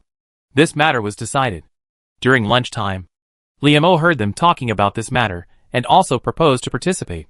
So in the end, the people who went out became Wen Qian's family, the dozen people under Wen Changning, and Xiong Yushuang and the original Special Forces members she brought with her. In summary, it is a team with explosive combat effectiveness. Xiong Yushuang missed the last action, and this time, he was excited and ready to go, like a primary school student going on a spring outing. Before going to bed at night, Wen Qian called Mo Han and told him about this. Mo Han sat at his desk, rubbing his eyebrows with a tired face. "Although I really want to take me with you, it's a pity that I really can't get away this time." Mo Han was very upset because he missed a good opportunity to show off in front of Uncle Ning and Aunt Mo. Chapter 332, leading the team to get supplies. After Mo Han came back this time, he was so busy with various meetings that he couldn't sleep well. In view of the serious deterioration of the current situation in Bincheng, the higher-ups had to promote and speed up the joint action, hoping to eliminate the zombies in Bincheng as soon as possible and restore Bincheng's production and construction. But the evolution speed of the zombies in Bincheng is much higher than that in other areas. How easy is it to eliminate them? Mo Han was designated as the general person in charge of this operation. Now, the person in charge just wants to quit. Wen Qian quietly listened to Mo Han talking about what he was busy with, and frowned slightly. "Bincheng has too many people, including the survivors you rescued. We have killed tens of millions of zombies before." "Yes, And the key is that the combat power is seriously insufficient. Imo Han continued her words. Although people from all over the country will be sent here, you have seen their strength when you went abroad before. And it is basically at that level. To put it bluntly, this operation mainly relies on the people in Bincheng. When Qian bit her lip. There were so many zombies. It was impossible for them to end the battle with only a few hundred people. So it was said that the crystal core medicine would definitely not be kept secret. Bincheng base could develop a 100% harmless medicine. Once the news got out, all the bases would come to discuss cooperation. But the medicine could not be given to them for free. They still had to make a profit from the price difference. By then, they could use these free crystal cores to improve their own combat power. When Qian thought about this and told Imo Han, she knew that if she didn't ask, Imo Han would definitely not do it. After all, she was the one who actually made the potion. And he wouldn't take the initiative to take on such a troublesome thing for her. Sure enough, after listening to what she said, Imo Han was silent for a moment. And then said, "You will be very tired. It's my crystal core potion machine that is more tired." When Qian said distressfully, "I don't know if it will crash due to working too long. To be honest, buying one is very expensive. I saved enough money by selling everything I had. But now it doesn't seem too difficult for her." When Qian, "Let's do it this way. You spread the news in the next few days. When I come back, I will take the time to go to your place to make medicine. By the way, when do you plan to officially start your action?" "In half a month." Imo Han replied, "We are currently formulating a specific action plan. How long will it take for you to come back? If nothing unexpected happens, it will take a week. She has cars, boats, and planes in her space. She just needs to go directly to the material storage point to get things and kill some zombies by the way. It shouldn't take too long." When Qian, "I'll contact you when I get back." Mohan hung up the phone reluctantly and continued to work. When Qian went to bed after washing up in the evening, resting up and resting early. The next morning, everyone set off after breakfast, with Gu Ran, Mu Xiai and others guarding the base. When Qian no longer had to worry about safety issues. The Wen family has 4 people. Xiong Yushuang brought 15 people, plus the 15 people under Wen Chongming. A total of 35 people. Wen Rang had already planned the route of action last night, and also heard from Wen Qian about what Imo Han was busy with. In order to shorten the time and retrieve all the supplies as soon as possible, he finally decided to lead the team with Wen Qian. Anyway, as long as they were members bound to her system, they could directly store the supplies in the space. In order to ensure the balance of combat power, Wen Qian asked Xiong Yushuang and others to follow Wen Rang, and one of Wen Chongming's men was responsible for leading the way. He took Wen Chongming, Liamo, and the remaining 14 people away. This made Xiong Yushuang, who was so excited that she couldn't sleep all night last night, suddenly like an eggplant wilted by frost, and couldn't say a word. After leaving the base, the 2 teams left in different directions. When Rangju chose to drive to the destination, while Wen Qian chose to go by water. They walked to the beach near Wen Qian's home. Wen Qian first moved to a place 2 kilometers away from the beach by teleportation, and then threw out the ultra-luxury cruise ship in the space at the moment of falling into the sea. Everyone didn't expect to board the ship in such a thrilling way. Even a few people's trouser legs were bitten by fish in the sea and almost became fish food. The wind was howling at sea, and snowflakes were falling in the air. Wen Qian could clearly feel that today was a little colder than yesterday. If it continued like this, she could hardly imagine how ordinary people would go out, even if they had warm clothes such as down jackets. They couldn't withstand such wind and snow, and the bad weather of -60 to 70 degrees Celsius. Right? Wen Qian sighed and invited everyone to enter the cabin. Some of Wen Chongming's men could drive a boat, although Wen Qian had informed them in advance. They really didn't expect that the boat she was talking about would be like this. These people used to work on the main control desk to get supplies. What good things have they not seen? But they were still shocked when they saw this. They knew too well how difficult it was to get something good in this world. When Qian found a room and laid down after boarding the ship, in front of the French window, she lay on a recliner, put on headphones, turned on the music player on her phone, and sunbathed. When Chongming dragged Liamo around happily on the ship, with a dozen followers following behind. They discussed how to do business on this ship in the future, and Liamo couldn't help rolling his eyes, and complained in his heart, sure enough, he is the same kind of person as Old One, with his head full of business. Compared with Wen Qian sighed. when Rang's road was more difficult to walk. The heavy snow and slippery roads, coupled with the zombies that kept attacking on the road, made them extremely busy. At the same time, when the two teams left Bincheng one after another, Murongya's father Murongyan finally arrived in Bincheng, the helipad of the West City base. Fu Sheng had been waiting here with his men early. When he saw Murongyan, he immediately smiled and walked forward. Mr. Murong, I have heard of your name for a long time. The two sides shook hands, and after a few simple polite words, Fu Sheng took Murongyan to the residential area. In the villa, Murongya sat on the sofa, anxiously waiting for her father to appear. The moment she saw Murongyan, she immediately ran over and hugged Murongyan, crying, "Dad!" Murongya looked haggard, and she was thinner than when she left home. Murongyan looked down at his daughter, feeling distressed, thinking of his daughter being bullied. A ball of anger rose in his eyes. After coaxing Murongya for a while, seeing that her emotions gradually stabilized, Murongyan went to see Fu Sheng and asked, "Mr. Fu, how much do you know about the woman named Wenqian that my daughter mentioned?" Fu Sheng smiled and answered, "She is a college student, not graduated yet, and quite young. The family runs a business, but it is definitely not comparable to the Murong family. It is just a small business, at most a well-off family. Besides that, it seems that there is nothing else to show off." Chapter 333. Imo Han is asking for Wenqian to be handed over. Nothing to show for it. Murongyan repeated these words and then sneered. Then how dare she bully my daughter? Fu Sheng smiled awkwardly and thought to himself that I also want to know. Because Wenqian was so stubborn before, Fu Sheng now gave up the idea of helping her and just wanted to see her suffer. He hesitated for a moment and said, "The little girl is pretty. Otherwise she wouldn't be in Chief Mo's eyes. Right?" Fu Sheng brought the topic to Imo Han with two sentences. "As far as I know, Wenqian and Chief Mo have a very special relationship. She probably dared to have a dispute with Miss Murong this time because she had Chief Mo's support." After listening to Fu Sheng's words, Murongya snorted coldly. "I think the only thing she can show off is her face. I'll scratch her face later and see if Imo Han will still protect her like that." The key point of the matter is Imo Han, which makes Murongyan frown tightly. This Imo Han is indeed a bit difficult to deal with. Murongyan had never seen Imo Han before. He asked around in Jingbei, but none of the people he knew him. No one knew where he suddenly came from. In short, the attitude of the senior officials towards him was surprisingly consistent. That is, they looked down on him a little, but obviously could do nothing about him. This made Murongyan more curious about Imo Han. In addition, the current wind direction is blowing towards Bincheng. For a long time in the future, Bincheng will become the focus of the entire country, or even the central combat city. This makes Imo Han's identity as the executive officer of Bincheng's official base more important. Murongyan lowered his eyes and remained silent.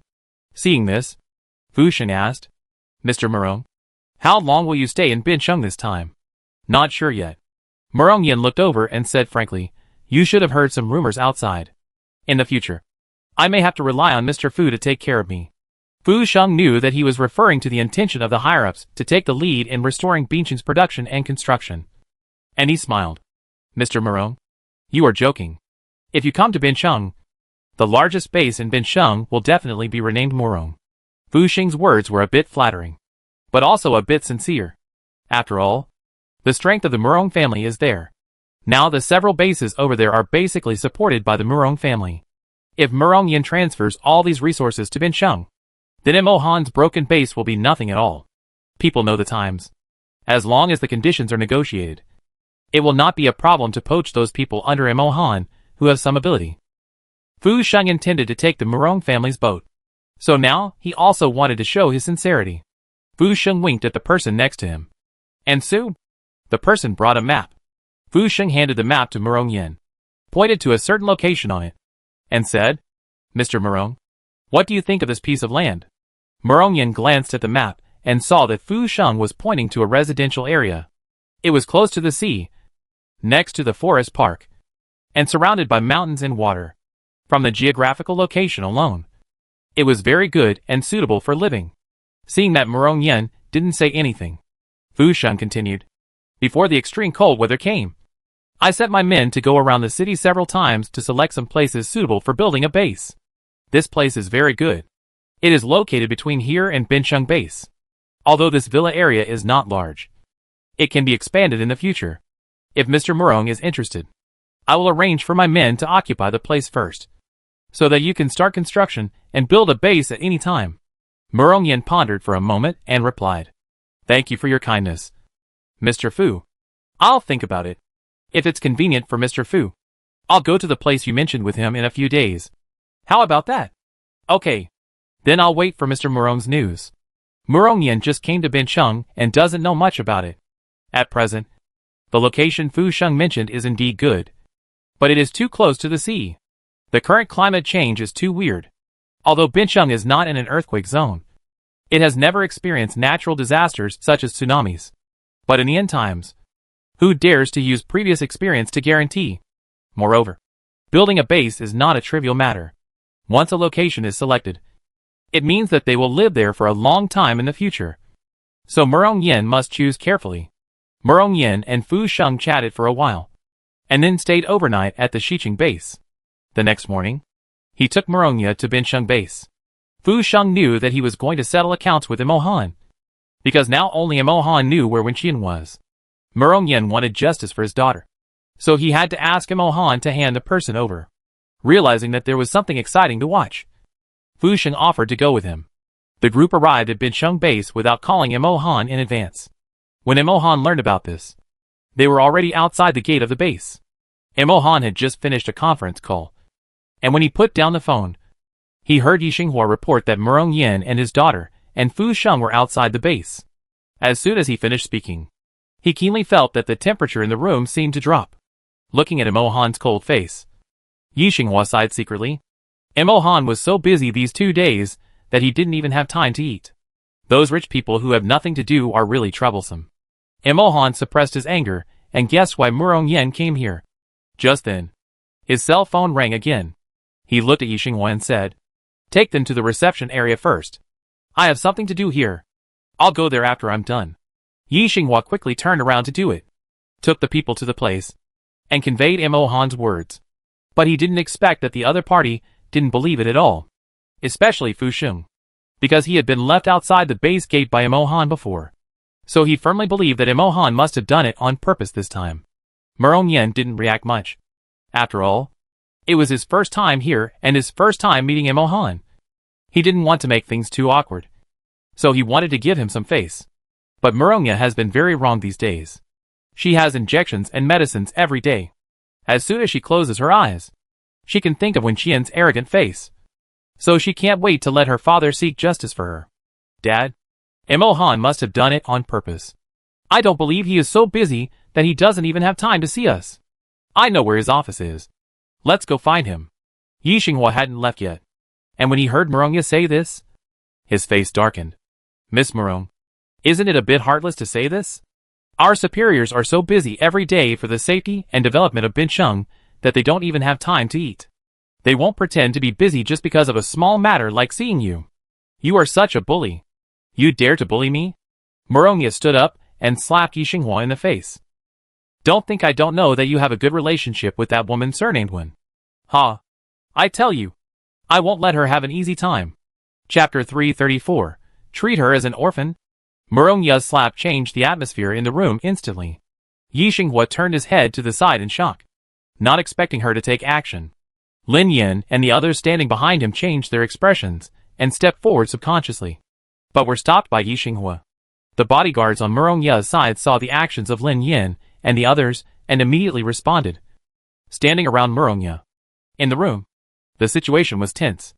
Murong Yin looked at Yi Xinghua in anger. In fact, she would not be so impulsive in the past. Although she has a bad temper, she also knows that she should be careful in every situation. In addition, she likes Imo Han and knows that Yi Xinghua is Imo Han's deputy. It would be of no benefit to her to attack him. Moreover, today is the first time her father and Imo Han meet. She should not let the atmosphere become like this. However, she has never suffered such grievances since she was a child. Even in the end of the world, her life has hardly been affected. She has not experienced the desperate situation of lack of supplies and being threatened by zombies like ordinary people. The Murong family had heard some rumors before the end of the world and made corresponding preparations. This was not a difficult thing for the rich. So when the end of the world really came, Murongya even watched the riots outside with the mentality of watching the fun. She had no worries about food and clothing. And everyone around her doted on her. She had never suffered any setbacks.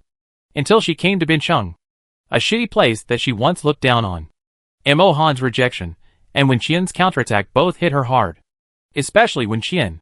Her parents never touched her since she was a child. But Wen Qian dared to do that to her. Who is Wen Qian? How dare he do that to her? From the time she was almost thrown into the sea by Wen Qian on the boat to now. Murongya had a high fever for so many days. And she almost survived in bed with injections. And every time she was awake, she would be invaded by anger. She had endured it for so many days. And she really couldn't bear it anymore. So she hit him impulsively when Yi Xinghua said those words. Murongyan sat on the sofa, watching his daughter's actions, frowning slightly. Ya. Apologize. He spoke in a low voice, causing Murongya to grit her teeth. Murongya was quiet for a moment, and replied, I won't. Although hitting someone is wrong. He deserves it. He stood on Wen Qian's side, and helped Wen Qian bully me. I will never swallow this breath. Murongya turned around and looked at Murongyan, saying, Dad, you don't know how much Wen Qian has gone too far. You must help me teach her a lesson. Fu Sheng was enjoying the fun and interrupted. Wen Qian really went too far this time. So Mr. Murong, you can't blame Miss Murong for getting angry. It was Wen Qian who didn't understand her own identity, and didn't know what was good for her, and did something she shouldn't have done. As soon as he finished speaking, he heard a sneer. Lin Yan looked coldly at these bastards, who didn't know their names just because they had a little money, and mocked them. You're still committing treason. Don't you really think you're the emperor? Without Wen Qian, you don't know how many times you would have died. Lin Yan couldn't stand them slandering her goddess like this. Murongyan didn't expect that Mo Han's people would defend the woman named Wen Qian like this. They should know their identities. Even if they don't know him, they must know Fu Sheng. But they don't give face like this. It seems that Mo Han and the people around him are really as stubborn as the rumors say. Dad, did you see it? They dare to do this in front of you. So can you imagine what kind of life I have been living here these days? Murongya walked up to Murongyan, grabbed his arm, and pulled him up. Let's go find Mo Han now, and ask him to hand over Wen Qian. I don't believe he is so ungrateful that he is willing to offend our family for that woman. Murongyan followed Murongya's footsteps, and walked out of the room. Fu Sheng smiled and followed behind, and continued to watch the show in a very good mood. Lin Yan wanted to stop them, but Yi Xinghua winked at him. At this point, it was no longer something they could stop. Yi Xinghua frowned, and was worried about Wen Qian. She really only offended the big ones. If the Murong family really insisted on it, what would she do? Although she knew that the superior would definitely protect her, Mo Han would definitely have a hard time under the pressure of the Murong family. Those powerful people are all in the same group. If the matter gets out of hand, they will definitely choose to stand on the side of the Murong family. Then Mo Han will be under even greater pressure. Yi Xinghua sighed, and suddenly worried that Wen Qian would suddenly come over today. If he bumped into these people, things would be even more difficult. So he whispered to Lin Yan, call Wen Qian quickly, and tell her not to come today. No. Tell her not to go out recently. Lin Yan nodded and turned to do it. But he also had doubts in his heart. Is his goddess the kind of obedient person? Besides laziness, there should be nothing that can stop her from going out. Right? Wen Qian was tearing zombies apart with her hands at this moment, and felt the phone in her pocket vibrating. So she quickly picked it up, because not many people know her number. When rang, Mo Han and everyone in the base know that she is out, and will not call her casually.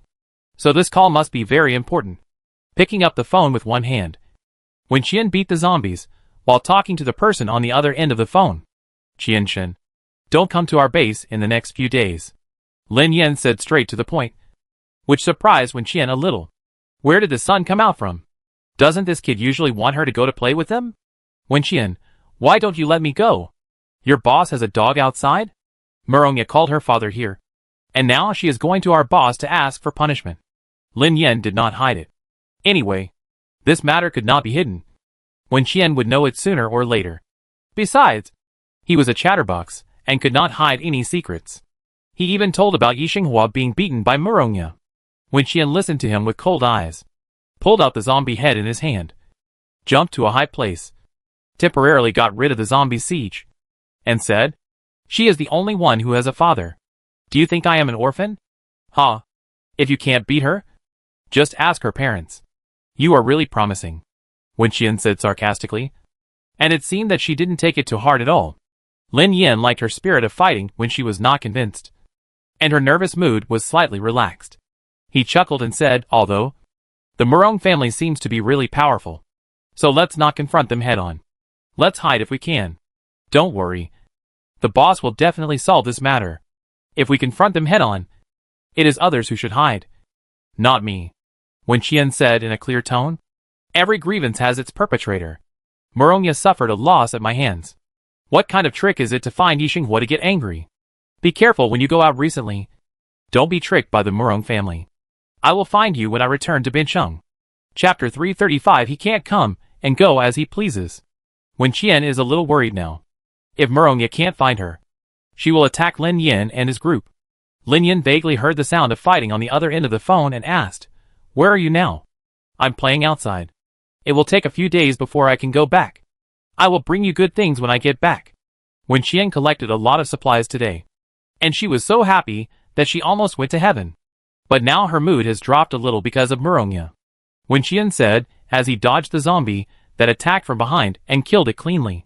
Lin Yin could hear the zombie roaring in his ear, and immediately did not dare to disturb Wen Qian. "That's it for now. Be careful. You too." Wen Qian threw his phone into his pocket and jumped down to continue killing zombies. Compared with the zombies in Bincheng, the zombies outside were as weak as chickens. It would be a pity not to take this opportunity to get more crystal cores. Wen Qian really didn't care much about the turmoil in Bincheng, nor did he worry that Imohan would be embarrassed. What kind of storms and waves has he not seen in these years? If he is really embarrassed, it will open Wen Qian's eyes. Considering that man's love brain, Wen Qian is not surprised by anything that happens next. She knows that Imohan will definitely protect her, no matter whether it is Murongya's father or Murongya's grandfather who comes today. They will not get any benefits. Wen Qian sneered, activated the skill of attracting firepower, and continued to devote herself to the action of killing zombies. Those who acted with her were all Wen Chongning's former subordinates. They had heard that Wen Qian was powerful before, but because they were not members of the special forces, they had never acted with Wen Qian. Now they finally have the chance. They shouted hack, awesome, and other crude words that can directly express their feelings. Is this the combat power that has been cleared? No wonder those old men at the main control desk are so afraid of her. Wen Qian was so angry that she didn't stop her operation until she had cleared all the zombies within a few kilometers, and her skill of attracting firepower could not summon anything. Then she went to the next supply point to get things. At the same time, Bincheng base. Murongya led people straight to Imohan's office. She was familiar with the way, which was enough to show how many times she had been here before. Inside the house, Imohan was holding a meeting seriously until he heard the noise outside. He frowned slightly.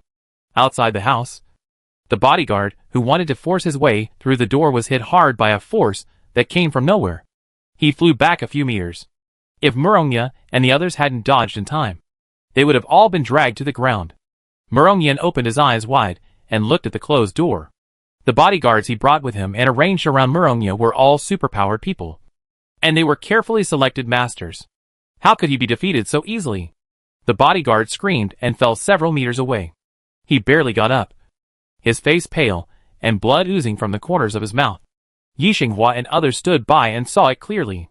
They knew that it was Imohan who did it, but they didn't expect him to be so direct.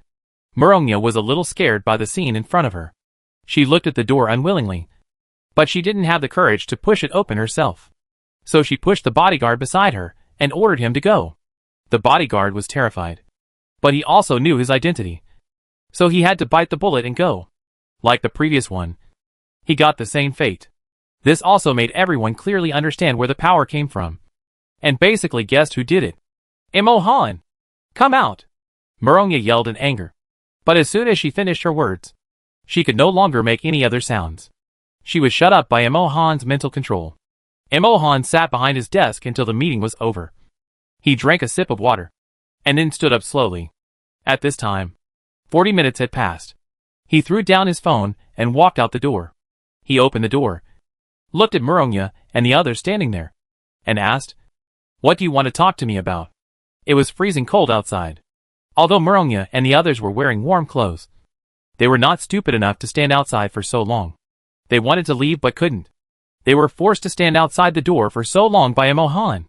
Now that Emohan came out, he released the control on them. Murongya's hands and feet were numb from the cold. Tears flashed in her eyes.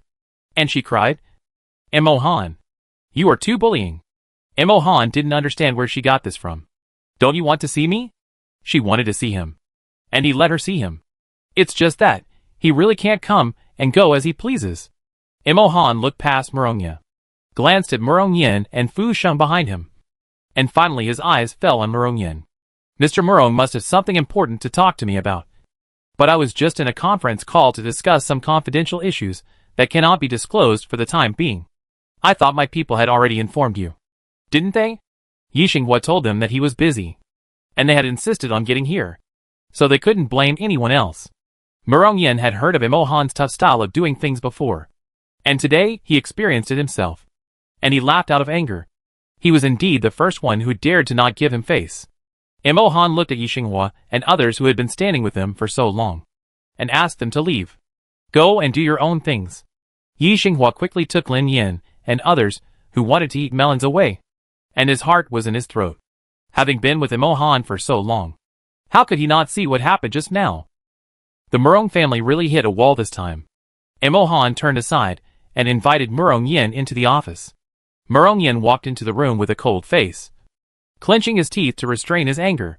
Fu Sheng was shivering with cold, and he had a lot of curses in his stomach, but couldn't say them.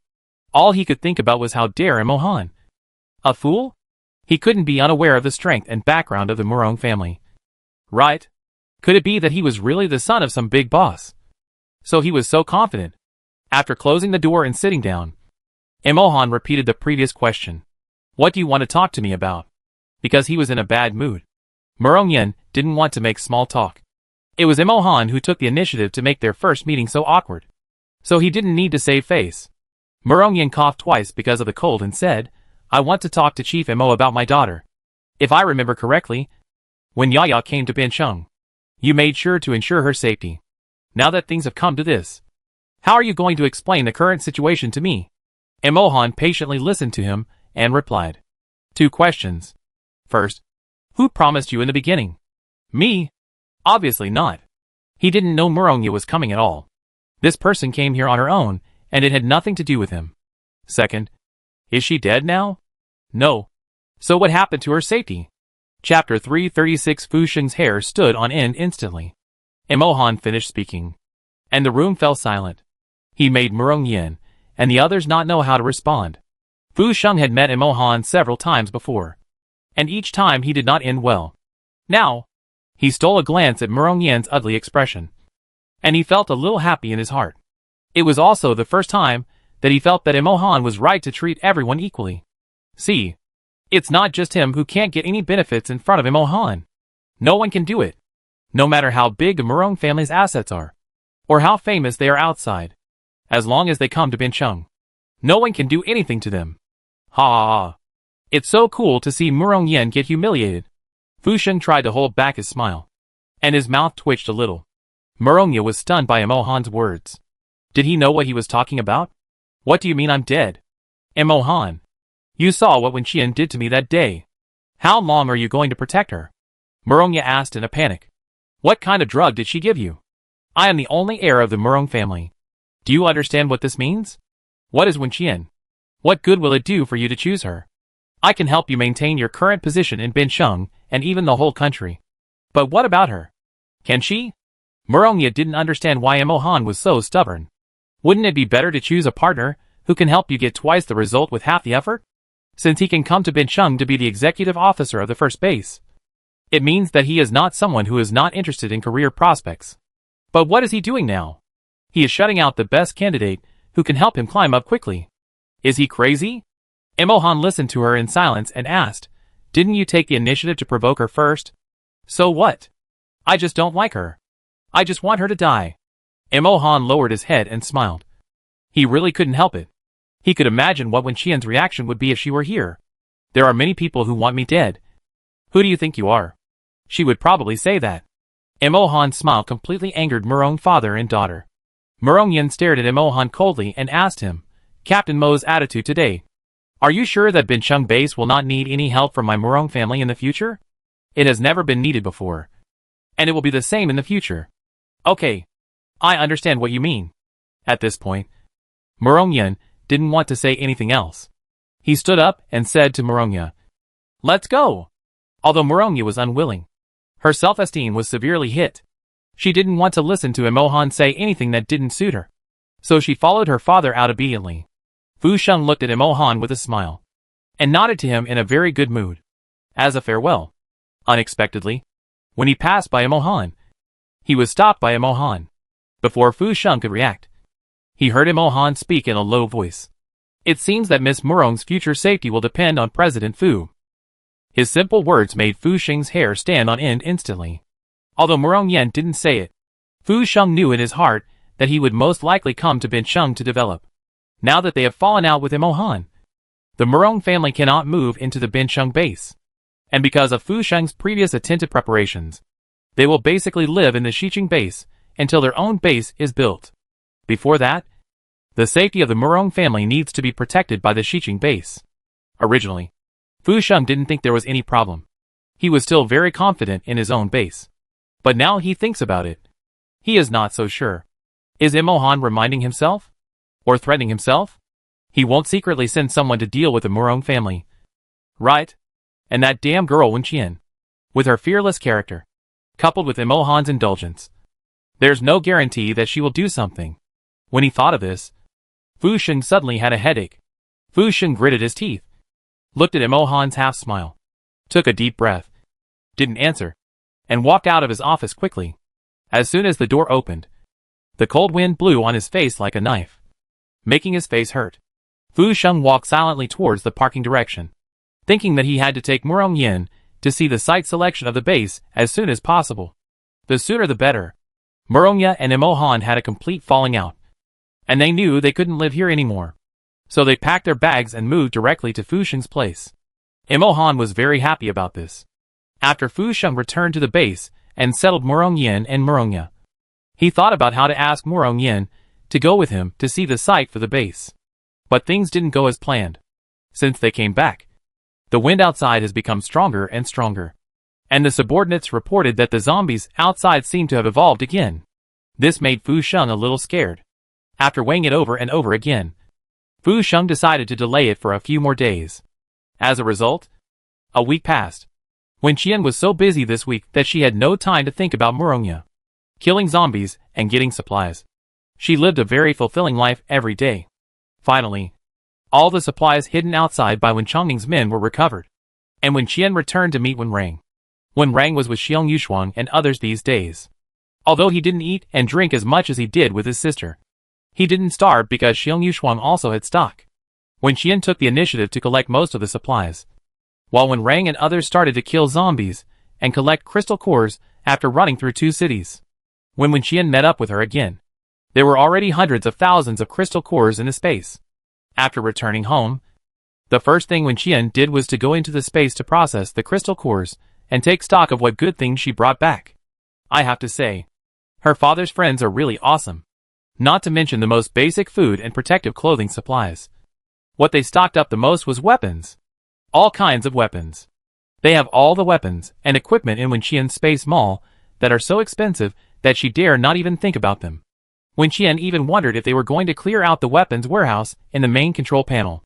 Now Bincheng base might not have all of them. Right? Wenqian was busy in the space for several hours, seeing that Wen Rang and her parents had washed up and returned to the house to rest. She did not disturb them, and planned to go back to the house to sleep. In the dead of night, Qi-Chen pushed the door open and saw Wenqian in the living room. His eyes lit up.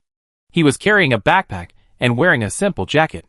At first glance, he looked no different from an ordinary male college student. Wenqian felt that he was full of cold air and asked, "Where did you go so late?" "Hey, idol. You are back." Qi-Chen smiled innocently and answered, "I didn't go anywhere. I just wandered around outside. You don't know that Bincheng is very lively now."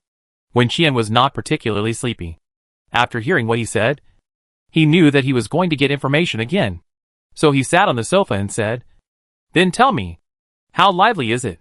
Chapter 337. The base is being built in her territory? Seeing her interest, Chichen also became excited. He took off his backpack, sat down next to Wenqian, and began to tell her the news he had found out this week. First, the Murong family came to Bincheng and currently lived in the West City base. The Murong family plans to build a base in Bincheng, and Fu Sheng is helping them find a suitable address. I am a little worried about this. As Chichen spoke, he took out a map of Bincheng from his bag and showed it to Wenqian. According to my investigation, they have been coming to this area more often recently. Wenqian looked carefully. Isn't that the city where she is? She thought about it again. It seems that the distance from Xiqing base and Bincheng base is about the same. Could it be that Fu Sheng wants Murong Yin and others to settle here? That's a coincidence. Wenqian smiled and said, I see. Is there anything else? Also, Commander Mo should have a big move. Recently, many people from other cities have come to Bincheng and are now in Bincheng base. Mo Han had not disclosed the joint operation to anyone except Wenqian, so Chichen naturally did not know about it. But it must be said that this guy is really good at obtaining intelligence information. When Wenqian was not at home, he had no mission, so he ran around the city every day. Because Bincheng base was his own, he mainly infiltrated Xiqing base. He used his supernatural power to change clothes and enter Xiqing base. Now, he has a clear understanding of the terrain there, which can be called a living map. Fu Sheng is still studying the evolution of orcs and zombies. The special zombies he raised have not been found recently. But I heard a piece of gossip. Chichen lowered his voice mysteriously, even though he and Wenqian were the only ones in the living room. Do you know Fu Sheng's son? Wenqian shook her head. I haven't seen him. I was curious before. It stands to reason that he has a big family and a lot of money, so he should have several illegitimate children. But I haven't seen any of them. His son has a serious genetic mutation disease.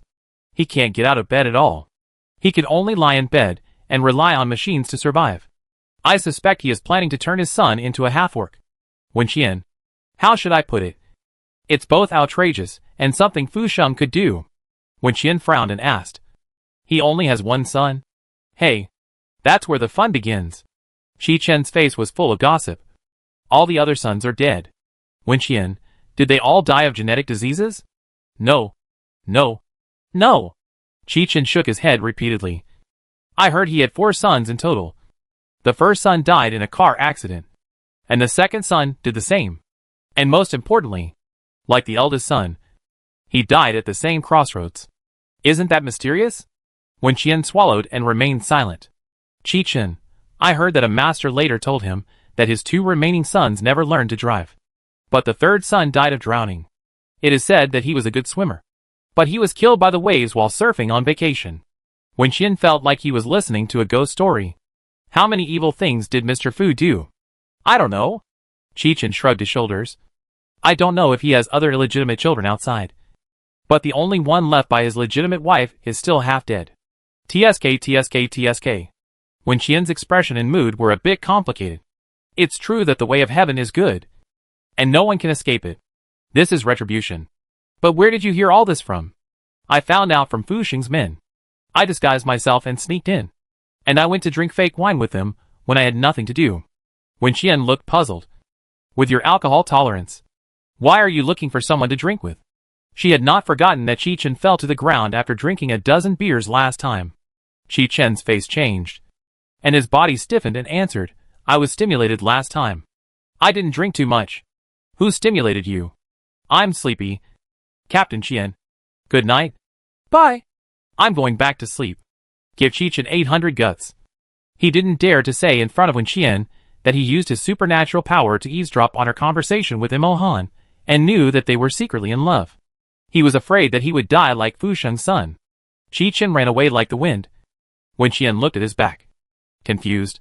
There was no gossip to listen to, so Wenqian went back to sleep. The next day, she planned to go to Bincheng base to find Mo Han.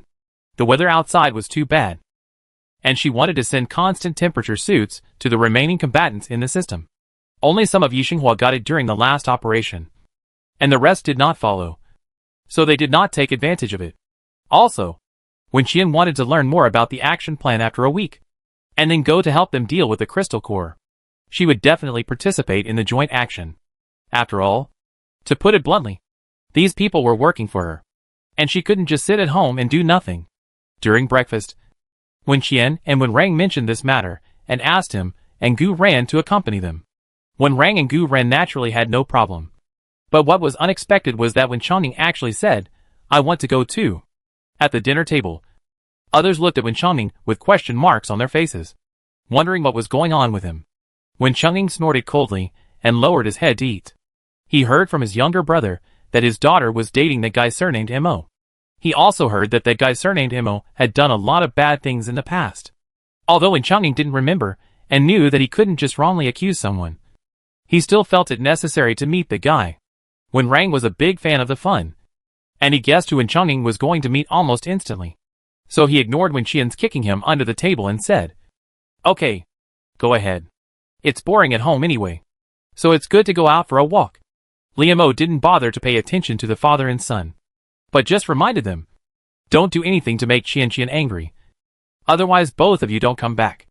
After eating and drinking, several people set off for Bincheng Base. The wind was much weaker today, but the temperature dropped significantly, to the point where skin exposed to the outside would immediately get frostbitten. Gu Ran drove to Bincheng Base, and the person in charge of the guard today happened to know Wen Qian, so he immediately let them in. Wen Qian also felt that the atmosphere here was a little different after coming here for many days. There were many more people in the base wearing combat uniforms from other bases, and the surrounding protection was much stricter than before. The car stopped at the parking lot. After getting out of the car, Wen Changning frowned and said, "Why do I feel that the atmosphere here is weird?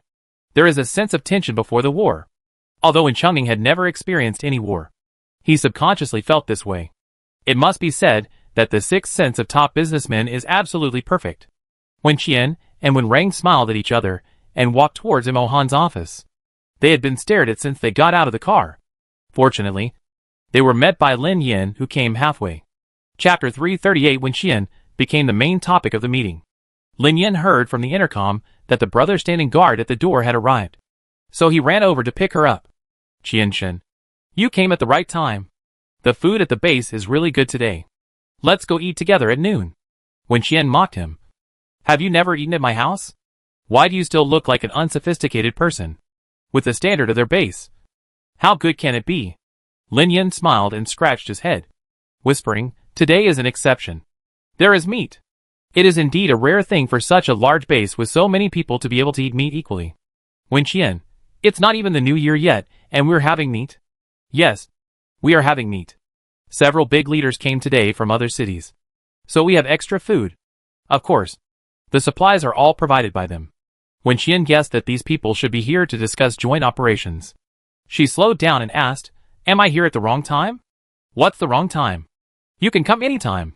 Lin Yin looked calm, having long since classified himself and Wen Qian as one.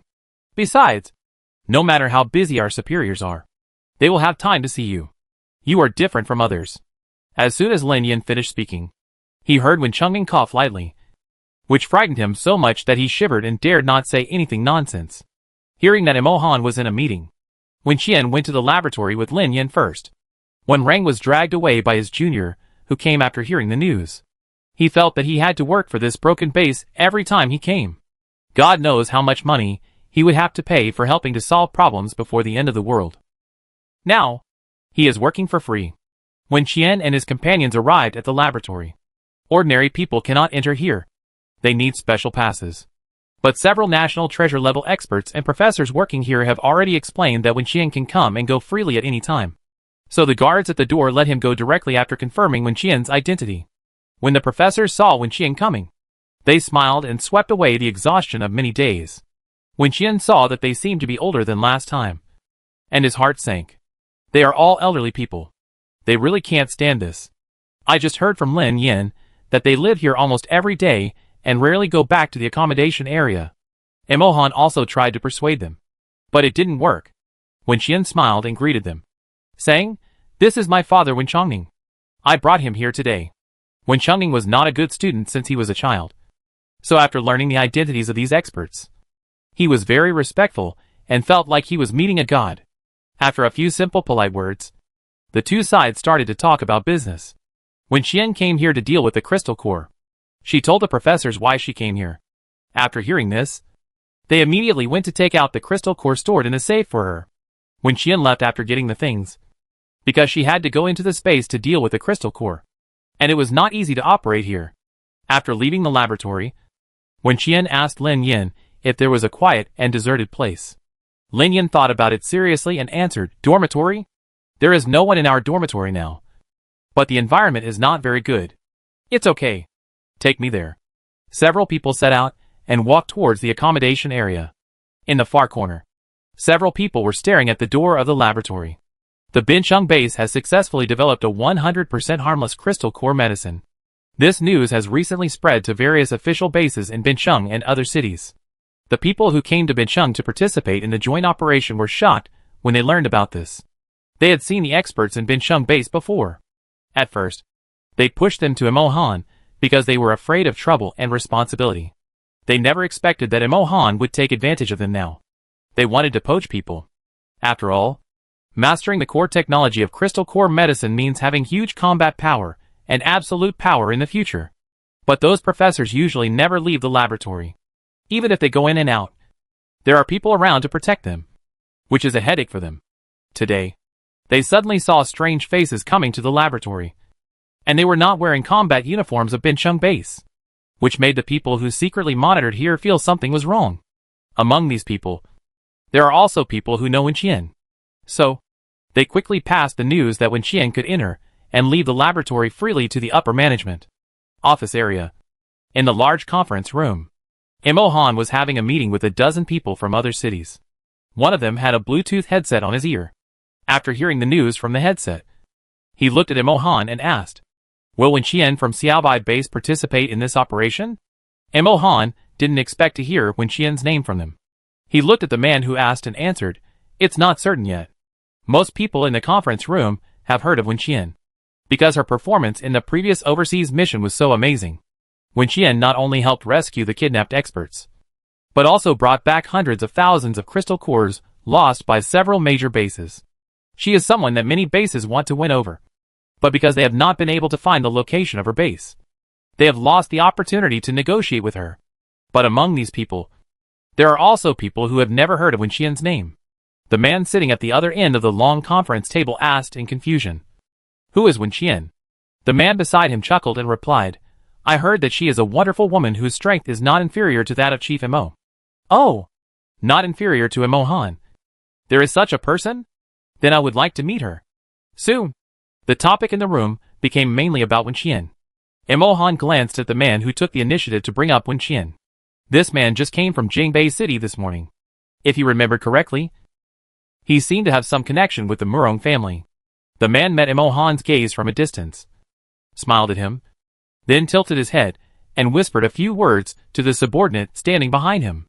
After hearing what he said, his subordinate nodded immediately and ran out of the meeting room, not knowing what to do. In the accommodation area, Lin Yin sent Wen Qian to the place and went to do his own thing. Wen Qian went into the space, threw all the crystal cores into the machine to deal with them by himself, and then came out to sit with Wen Chongning and Gu Ran to play landlord. Not long after they played, they heard a knock on the door. Wen Qian thought it was Lin Yan's roommate who came back, and without thinking much, she responded, "Come in." The door opened, and the strange man standing at the door appeared with the cold wind, looking at Wen Qian and said, "Wen Qian." "Right. Commander Imo wants to see you. Please come with me." Wen Qian held her chin with one hand and looked him up and down. He looked unfamiliar. It was the first time she saw him. He was not wearing the clothes of Bincheng base. She threw the last few cards in her hand, said "I won" to Wen Chongning and Gu Ran, and then asked the man who passed the message, "Where is Imo Han now?" "In the conference room." "You want me to go there?" Wen Qian raised her eyebrows slightly. They should not dare to do anything in Bincheng base.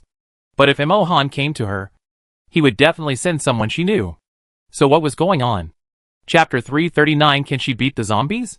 Wen Chongning and Gu Ran also felt that something was wrong and looked at Wen Qian. Wen Qian saw the strange man at the door nod, thought for a while, stood up and said, "Okay, I'll go with you." She wanted to see what tricks they were playing. Anyway, they were in Bincheng base, and she didn't believe they really dared to do it. Even if they did, she wasn't afraid. Dad, you wait here for me. I'll be back soon. After Wen Qian and Wen Chongming finished talking, they followed the man. She was cautious and alert along the way, always on guard against the other party's dirty tricks. But she didn't expect that nothing happened along the way, and the other party really took her to the door of the large conference room. Wen Qian was suspicious, and followed the man's footsteps in, and saw a dozen people sitting around the table. She looked at Imo Han from a distance, and in just 1 second, she confirmed that he was not the one who sent someone to find her. Imo Han's eyes flashed with surprise when he saw Wen Qian. He didn't know that Wen Qian came to the base. Suppressing the joy in his heart, Imo Han asked, "Why are you here?" In fact, in an instant, Imo Han had basically guessed who was behind this. Wen Qian was very cooperative when she heard him say, "Didn't Chief Imo send someone to bring me here?" She looked at the man who had just led the way. He said Chief Imo wanted to see me for something, so he asked me to come over. The meeting room was silent, and everyone was watching the excitement. Finally, it was the man sitting opposite Imo Han who spoke up and broke the deadlock. "Since you're here, sit down and chat together. Everyone wants to see you." Wen Qian glanced at the seat where he sat and the stars and bars on his shoulders, and knew that this person must be of extraordinary status. Since she was already here, there was no reason for her to come in vain. So she picked an empty seat without any fear and sat down. Seeing this woman, who was said to be as powerful as Imo Han, many people were shocked because she was too young. The large combat uniform wrapped around her tall and slender figure, and everyone looked at her white and thin wrists, and began to doubt whether the information was true or false. With such a thin arm, it would break easily if you bend it gently. How could it defeat a zombie? Wen Qian ignored the strange looks from everyone. To be honest, she had seen this kind of questioning look many times, and was used to it. Imo Han didn't like the way people looked at Wen Qian, so he spoke up to bring the focus of the meeting back to the original topic. Just as Wen Qian thought, they were indeed discussing the joint action. So when someone asked her if she was willing to participate in this action, she didn't hesitate and answered directly. "Participate?" Wen Qian looked at Imo Han and said, "All the combat forces in my base can participate in the battle. The specific actions will be arranged by Commander Imo." Someone asked curiously, "How many combat personnel are there in your base?" "Only a few dozen people." Wen Qian answered honestly, "But they are all pretty good. If there are people who know the group of people under her, they will know that Wen Qian's words are too modest. But these people in the field have never seen the world." So after hearing Wen Qian's words, they all showed a contemptuous smile. After all, they are still young people, and they don't know how to speak. Doesn't she know who are the people sitting here? Because this operation is the first large-scale joint operation after the end of the world. No base wants to be outdone, and they send their best combat forces. How can Wen Qian, a small base with only dozens of combat forces, have the nerve to say, "You are not bad" in front of them? Wen Qian didn't get angry when she saw their reaction. It's not just a matter of words. Just like they looked down on her base, she also looked down on the people they brought with them. Wen Qian sat calmly and composedly, her mentality as steady as an old dog, and continued to spend time with them without changing her expression. She didn't know what time the meeting started. She only knew that it was almost time for lunch. People are made of iron and food is made of steel. Even the most powerful people will be hungry if they don't eat. So this meeting must be coming to an end soon. Sure enough, within 10 minutes, someone said, "It's getting late. Why don't we go to the cafeteria to eat first and continue in the afternoon?" Everyone nodded in agreement. Wen Qian also stood up when seeing this, and then heard Imo Han say, "Wen Qian, wait a minute. I have something to talk to you about." Wen Qian sat back down obediently. Others looked at the two people strangely, but because they were in the conference room, and Wen Qian was obviously not called by Imo Han today, so no one thought much about it. They just thought that Imo Han wanted to ask Wen Qian what was going on. So they all left. Soon, there were only two of them left in the conference room. Wen Qian looked at the person a few meters away and asked, "What do you want to talk to me about?" "Sir?" Imo Han glanced at the closed door, and when his eyes shifted back to Wen Qian's face, his expression finally changed. "When did you come back?" He stood up and walked towards Wen Qian, asking with a slight smile on his lips. "Last night. Didn't I say I'd find you when I got back?" Wen Qian leaned back in his chair, shrugged his shoulders helplessly. I just went to the lab, thinking that I had finished processing the crystal cores. And you should be done here too. I didn't expect to be called over. Are you hungry? It's okay. I ate this morning. But you probably didn't eat. Did you? When Qian turned her head and looked at the door. She didn't really want to go to the cafeteria with a group of people. She lowered her voice and asked Imohan, how about going to your dormitory and cooking for you? Imohan wanted it very much. He didn't plan to go to the cafeteria in the first place. Seeing Wen Qian, all the tiredness and irritability of the past few days were swept away. He didn't want any of the time he spent with her to be robbed and shared by others. The two got up and walked out. Wen Qian remembered something and turned to Imohan. Oh, I forgot to tell you. My dad came with me. And he's in Lin Yan's dormitory now. Imohan was stunned for a second. Uncle Ning wants to talk to me about something? I don't know. I also think my dad is weird today. Also, Lin Yan is waiting for me to accompany him to the cafeteria. Isn't it a bit unfair to stand him up like this? He's dreaming. Imohan sneered. After leaving the meeting room, the two walked back to the accommodation area. There were many people watching them, either openly or secretly. The two walked and talked, and were watched by everyone as they walked away. They didn't do anything intimate, but they didn't deliberately avoid suspicion. Went to Lin Yan's dormitory, picked up when Chongning and Gu ran first, and then went to Imohan's residence. This was when Chongning's first time here, and he met several neighbors who used to live in the same community on the way. When they saw him, they were all shocked. They wanted to talk and please him, but they didn't dare to approach him because of Imohan's identity, so they could only watch from afar. Wen Qian was completely relieved when she returned to Imohan's place. She sat down on the sofa, took out her phone to tell Wen where she was, and then she saw her father looking at her seriously and said, "This is not the first time you have come to his dormitory." His tone was very sure, which made Wen Qian suddenly nervous. Chapter 340. Imohan was bullied. Wen Qian tilted her head and looked at Wen Chongning, stunned for a moment, and quickly reacted. She replied, "It's not the first time. The last time when Rang had a seizure in the middle of the night and came here to spend the night. Wasn't it me who came to pick him up?"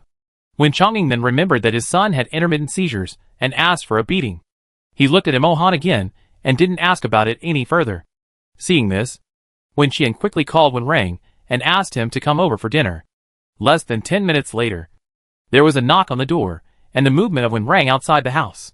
Wen Qian opened the door and saw Ji Fan, the junior student, following behind Wen Rang. He was not surprised at all. These people are now very familiar with them, and they know very well that they can eat meat by following them, so they will never miss the opportunity to eat for free. But Ji Fan was still a little reserved when he saw Imohan. After all, he was the boss. He hurriedly greeted Imohan, and then sat at the table with Wen Rang, looking at the hot and fragrant food on the table, swallowing his saliva continuously. There were no unfamiliar outsiders, and the atmosphere in the room was harmonious and casual. After seeing Wen Chongning start eating, Imohan also prepared to start eating, but his cell phone rang from time to time, which made him look unhappy. Imohan picked up the phone. It was someone who had just attended a meeting with him and was eating in the cafeteria. He asked him when he and Wen Qian would go over. They obviously wanted to continue to contact Wen Qian, and wanted Wen Qian to continue to attend the afternoon meeting. After listening to the other party's words, Imohan refused calmly. "I have something urgent to do and can't go over. You guys eat first, and see you in the meeting room in the afternoon." After saying that, he hung up the phone without giving the other party a chance to ask further questions.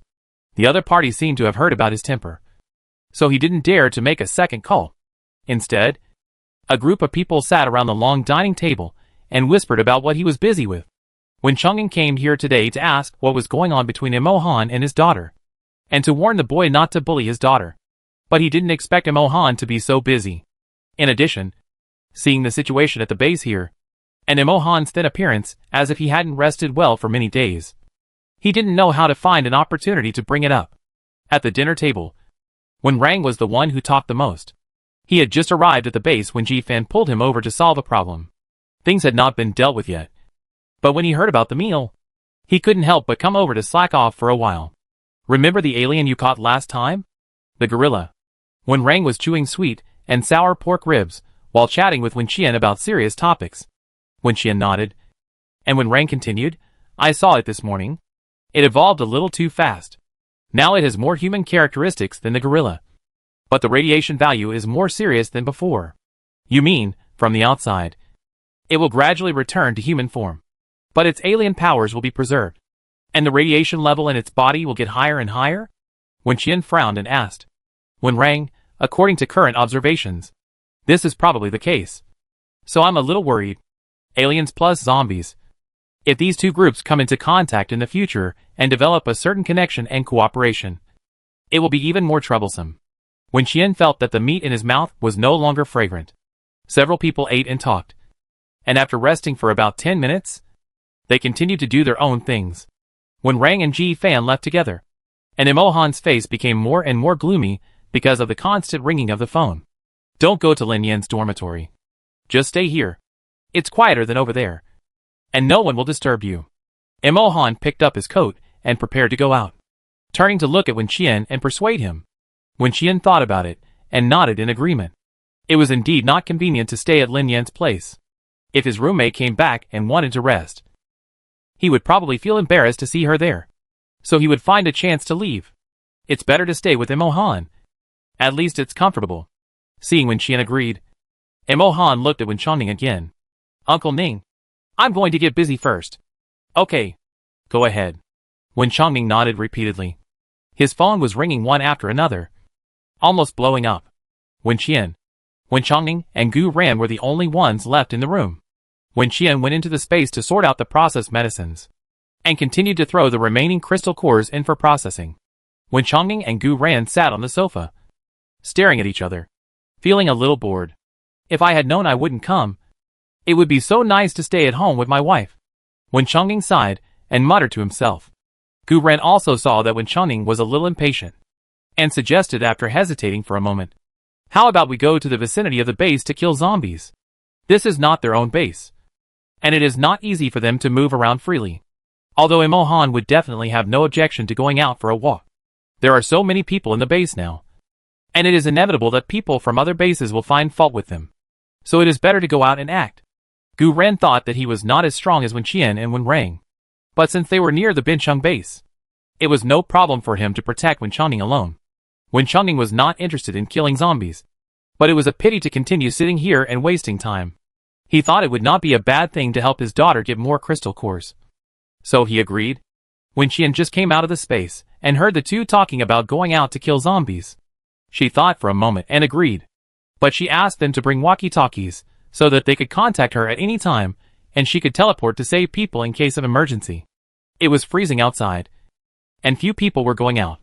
Gu Ran led Wenchangning toward the exit of the base, and happened to meet Yixinghua and others who were taking a lunch break after the mission. Yixinghua heard them say they were going to kill zombies nearby, and quickly called Lin Yan back to follow. Recently, the base has a lot of people, and the inspections will be stricter when entering and leaving various areas. It's always more convenient to have someone with you. Yixinghua was afraid that someone he didn't know would come to cause trouble, so it was better to be careful. Lin Yan came over after receiving the instructions. He was originally depressed because he couldn't have lunch with Wenqian at noon, but now he is in a good mood again. He walked out with Wenchangning and introduced the various situations in the base to Wenchangning as he walked, just like a tour guide. Wenchangning listened seriously, until he saw Imohan in the distance. He slowed down his pace and focused his attention on that side. There were two men standing next to Imohan, who seemed to be talking to him about some unpleasant topic. In short, their expressions were not quite right. Imohan listened to them in silence, and had no intention of speaking. Wenchangning had little contact with Imohan, and did not know him very well. He did not know his nature of being taciturn in front of outsiders. Sometimes he did not speak because he simply did not want to speak. From Wenchangning's point of view, Imohan's current situation was like being bullied by those two arrogant people. Chapter 341. His daughter is the best in the world. After the apocalypse began, the Wen family took much more crystal core potions than other people, and their body functions also evolved a lot. For example, vision and hearing. Although they can't eavesdrop on other people's conversations from a distance like Qi Chen, their hearing is still much more sensitive than that of ordinary people. So when they walked a distance forward and Lin Yan couldn't hear what was said over there, Wenchangning could already hear it clearly. Lin Yan also noticed Imohan and the people around him at this time, frowned, and whispered, Aren't these the two nouveaux riches? When Changning glanced at him. Do you know them? I know them. But I'm not familiar with them. They just came from other cities these 2 days. Lin Yin didn't hide it, and told Wen Changning the origins of the two people directly. Some of those who came to Bincheng base to participate in the joint operation this time were combatants like Lin Yin. And some were businessmen like the Murong family, who became the material pillars of some bases because they were rich and capable. In exchange for their own safety, the canteen of Bincheng base opened meat today, which was the resource they provided as a token of their appreciation. Hearing that Murong and his daughter had come to Bincheng, they believed the rumors even more and chose to follow them, making Bincheng their future development location. But because of the Murong family, they now look at Imo Han with some dislike. They had only heard of Imo Han's name before, and had never had close contact with this person. So they did not know Imo Han's temperament. They just thought that Imo Han was the same as the people in other bases. As long as they provided materials, he would treat them well, and even meet their requests, because they lived this kind of life in other bases. So after hearing that Imo Han and the Murong family had a falling out, which led to the Murong family refusing to provide war preparations for this joint operation, they found Imo Han and wanted him to admit his mistake. Under normal circumstances, this kind of person would not even have the opportunity to meet Imo Han. And the reason why Imo Han stood here to listen to them today was because he was too busy recently, and he wanted to change his mood. Just like sometimes, when you see too many people, you occasionally want to go to the zoo to see monkeys and gorillas. Imo Han is in this state of mind now. He wants to hear what these two people have to say, and see the diversity of species. The two people in front of him had contact with the Murong family many times before because of business. And they also knew that the Murong family was strong. So their attitude was very obvious. That is, they stood on the side of the Murong family. After Murong Yin was angered by Imo Han last time, he began to arrange to take root in Bincheng and transfer various materials.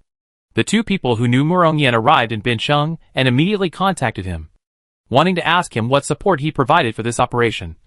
But unexpectedly heard Murong Yin say, Imo Han doesn't need my support, so I didn't give him anything. It was just a simple sentence. But you could tell something was wrong from the tone. These two people were not stupid, and they didn't continue to ask questions for fear of angering Murong Yin. They turned around and went to find Fu Sheng. Fu Sheng was afraid that the conflict between Imo Han and the Murong family was not big enough. So he just wanted to watch the fun and revealed everything about Murongya and Wenqian. In short, Imo Han had a falling out with the Murong family because of Wenqian. Regarding this, Fu Sheng believed that he did not exaggerate the facts.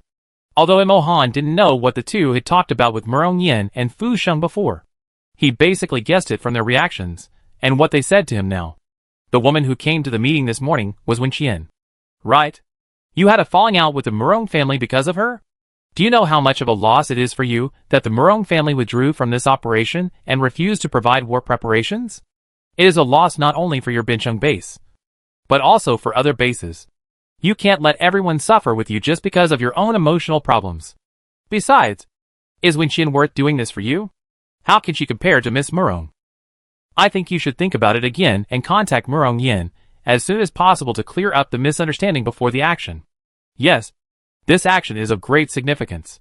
It concerns the safety of all our lives and your future career development. Young man, don't ruin your future because of a momentary impulse. Can the Wen family afford what the Murong family can give you? You'd better be able to distinguish between what is important and what is not. I think it's better to do it today than to wait for a day. Let's invite Murong Yin over today, and you two can have a good chat. How about that? The two of them sang in unison, just like a crosstalk. Imo Han saw that they finally stopped and asked, Are you done? The two didn't expect him to have such a reaction and attitude. After looking at each other, they asked back, What else do you want to hear? Move aside when you're done. You're blocking my way. Imo Han obviously didn't want to cooperate with them. He even looked at them and spoke to them with a hint of impatience. This made them angry. Money makes you the boss. This has been the unchanging truth since ancient times. They are the god of wealth, who can provide important supplies to the base. How dare Imo Han talk to them like this? If you don't want to stay here, you can go to the West City base like Murong Yin. Fu Sheng should welcome you very much. Imo Han took in their angry expressions and said word by word. As for the supplies, no one forced you to provide them. You took the initiative to exchange your own safety in this way. since it's something we both agreed to. Don't act like you've suffered a big loss. Besides, I'm not the one working with you. So don't waste my time again. Imo-han was going to a meeting, but they stopped him halfway. Wouldn't it be better for him to stay in the dormitory with his girlfriend for a while? The two didn't expect Imo-han to be so ungrateful. After taking a breath, their words became unpleasant. Is there something wrong with your brain? Are you pushing us out? Because of you, the joint operation suffered material losses. Are you sure you can take this responsibility? The two questioned Imo-han in an unhappy tone. Imo-han wanted to answer the little things you brought are not enough for your own people. But he caught a glimpse of Wen Chongming who was walking towards him. So he swallowed the words that were already on his lips. Wen Chongming was so furious when he heard it from a distance. Although he has not yet accepted the identity of Imo-han as his daughter's boyfriend, he has already heard the protective mentality. His daughter is the best in the world. She is beautiful, smart, and can fight and kill zombies. Not to mention this Imo-han. Even if the King of Heaven comes, his daughter is worthy of him. What did these two bastards just say? He said that his daughter is not worthy of Imo-han's choice. And that his daughter is not as good as that Muro? Bah!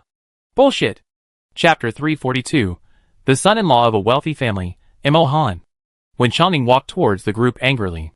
When the two people in front of Imo-han noticed him, he had already walked in front of them. They saw that Wen Chongming looked strange, and saw that Imo-han changed his perfunctory attitude and called him Uncle Ning. They quickly exchanged glances, and silently asked if he knew this person. What are you talking about? Wen Chongming asked. Imo-han lowered his eyes slightly and answered in a low voice. We are talking about the problem of base supplies.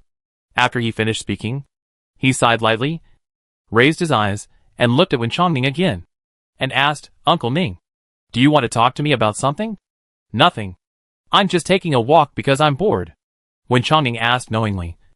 Is there a problem with the supplies? Who are these two? They are from other cities, and they are the suppliers of supplies for other bases. Imo-han briefly introduced the identities of the two people to Wen Chongming, and then changed the subject and said, there is no problem with the supplies. I can solve it. Uncle Ning, don't worry. Imo-han was telling the truth. But Wen Chongming didn't quite believe it now. Wen Chongming looked at Imo-han's expression of bitterness, and knew that he felt wronged. And not only did Wen Chongming not believe it, but even the two people who coerced and bribed Imo-han to apologize to the Murong family did not believe it. The Bincheng base is such a big plate here. The first and second bases together have hundreds of thousands of people waiting for food. And there will definitely be a shortage of supplies. Now it is not only the Bincheng base, but also the whole country. Floods, extreme heat and cold, and zombie mutations make it difficult to go out to find survival supplies. It also made the status of the few merchants who had hoarded a large amount of supplies before the end of the world rise rapidly. They admitted that Bincheng base did seem to be safer than other bases they had stayed in before. But they also saw with their own eyes the victims of Bincheng base, who were all dirty and skinny, not to mention ordinary refugees. Even their combat personnel were the same. But then again, this man called Uncle Ning by Imo-han, and the young man behind him, who looked like a bodyguard, did not look hungry at all. Their faces were rosy and shiny, and their clothes were clean. But wouldn't they be cold wearing so little? There was no obvious logo on their clothes, so it was hard to tell what brand they were wearing. Are these clothes so cold resistant? Wen Chongming and Gu Ran only wore a thermostatic suit under their coats, which looked very thin. This was in stark contrast to the two bloated people wearing thermal underwear, cashmere sweaters, down jackets, and windbreakers. Although Imo-han and Lin Yin were also dressed in the same thin clothes, to outsiders, they wore less simply because they were poor and had no warm supplies. Feeling that Wen Chongming was not an ordinary person, the two smiled and tried to chat with him. Where is Mr. Ning from? Is he from Bincheng? We came from Beijing North and used to do real estate business. I wonder what industry Mr. Ning is in. After listening to what the two said, Wen Chongming replied, My name is Wen Chongming, and I am the father of Wen Qian you just mentioned. He paused and looked at Imo-han again. Tell me what supplies the base needs, and I will give them to you. Wen Chongming's words stunned the two men. Who did he say he was? What was he going to give Imo-han? A smile flashed across Imo-han's eyes, but it was not obvious. He glanced at the two dumbfounded people, and then said to Wen Chongming, Although the base's current supplies are not sufficient, some people want to take advantage of this to cause trouble. But I will solve it. Uncle Ning, don't worry. These two simple sentences further confirm the fact that he was threatened by these two people with supplies. Wen Chengning became even more angry after hearing this. Isn't it just supplies? His brother said that they don't have anything else. But they have a lot of supplies. So, they must not be bullied because of supplies. Wen Chengning snorted coldly and patted Imohan's shoulder. Don't say anything. I will provide you with everything you need for this operation. After saying that, he turned and left, leaving the two dumbfounded people looking at each other, angry but not daring to get angry easily. For a moment, they couldn't tell whether what Wen Chengning said was true or just pretending. Is the Wen family so powerful? But I haven't heard of them before. But Imohan is willing to fall out with the Murong family for Wen Qian, which also shows that this matter is indeed unusual. Could it be that the Wen family is really a big family that does great things quietly, and they didn't hear about it before just because they are low-key? Imohan watched Wen Chengning walk away, then turned and left, without saying another word to the two. He didn't have enough supplies, but he didn't lack them either. But the opportunity to make Uncle Ning feel sorry for him was a once-in-a-lifetime opportunity. So, Wen Chengning no longer had the idea of going out to kill zombies, and turned around and walked back. Lin Yin and Gu Ren followed him silently. No one spoke, and they were thinking about things in their hearts, especially Lin Yin. His mind was very active. Lin Yin had always felt that his boss and Qian were a strong combination. But why did he feel that his boss was marrying into a wealthy family today? No wonder Imohan ignored Shinyu, and was too lazy to look at Murongya. Lin Yin thought Imohan was aloof before. But now it seems that this is the basic operation of a wealthy son-in-law who marries into the family. Although Gu Ren didn't think about Lin Yin's words, he felt vaguely that something was wrong, and he couldn't figure it out for a while. After Wen Chengning and Gu Ren left, Wen Qian lay on the sofa in the living room and played standalone games on her mobile phone to kill time. She didn't expect Wen Chengning to come back halfway. Looking at the three people who pushed the door and entered the room, Wen Qian was a little confused, especially after she saw that Wen Chengning looked a little unhappy. She hurriedly asked, "Why are you unhappy? Who offended you?" Wen Chengning looked at Wen Qian, but didn't answer her question, but said something that made Wen Qian dumbfounded. "Girl, let's get the supplies that Imohan and his team need for this operation." Wen Qian was full of questions. Didn't her father go out to kill zombies? How come he didn't kill a single zombie, but turned into a money-giving boy after walking around for a few minutes? Wen Qian didn't feel sorry for the supplies. She just couldn't figure out what was going on. So she silently looked at the two people behind Wen Chengning. Explain? But Lin Yin and Gu Ren didn't know how to explain, and both had expressions that were hard to describe. Finally, Wen Chengning sat down and told Wen Qian what had just happened. He sighed heavily. "I didn't expect that Imohan had a hard time managing such a large base and being bullied by outsiders." Wen Qian, Imohan could be bullied by others? It's good enough that he doesn't bully others, right? She seemed to have guessed something. Wen Qian closed her eyes and took a deep breath, intending to go back and settle accounts with Imohan. Chapter 343. She is responsible for this area. Seeing Wen Qian's reaction, Lin Yin silently broke into a cold sweat for his boss, and spoke carefully for Imohan. "God, Qian, our boss is really not easy." "I know." Wen Qian rolled her eyes helplessly. How could she not know whether Imohan was easy or not? Wen Qian looked at Wen Chengning and asked, "Dad, are you still going out to kill zombies?" "No. I want to farm." He agreed to give Imohan supplies on impulse. So now, he just wanted to get into the space to work. Lin Yin was shocked by Wen Chengning's answer. "Farming? What kind of land?"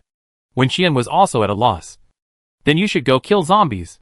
Crystal cores are more important than farming now." Lin Yin, take them for a walk around the base. Don't go too far. Call me if you need anything. Finally, Wen Chengning was taken out and came back when it got dark. Wen Qian spent an afternoon making all the crystal cores accumulated in Binsheng base into medicine. Wen Reng also successfully helped Ji Fan solve the problem.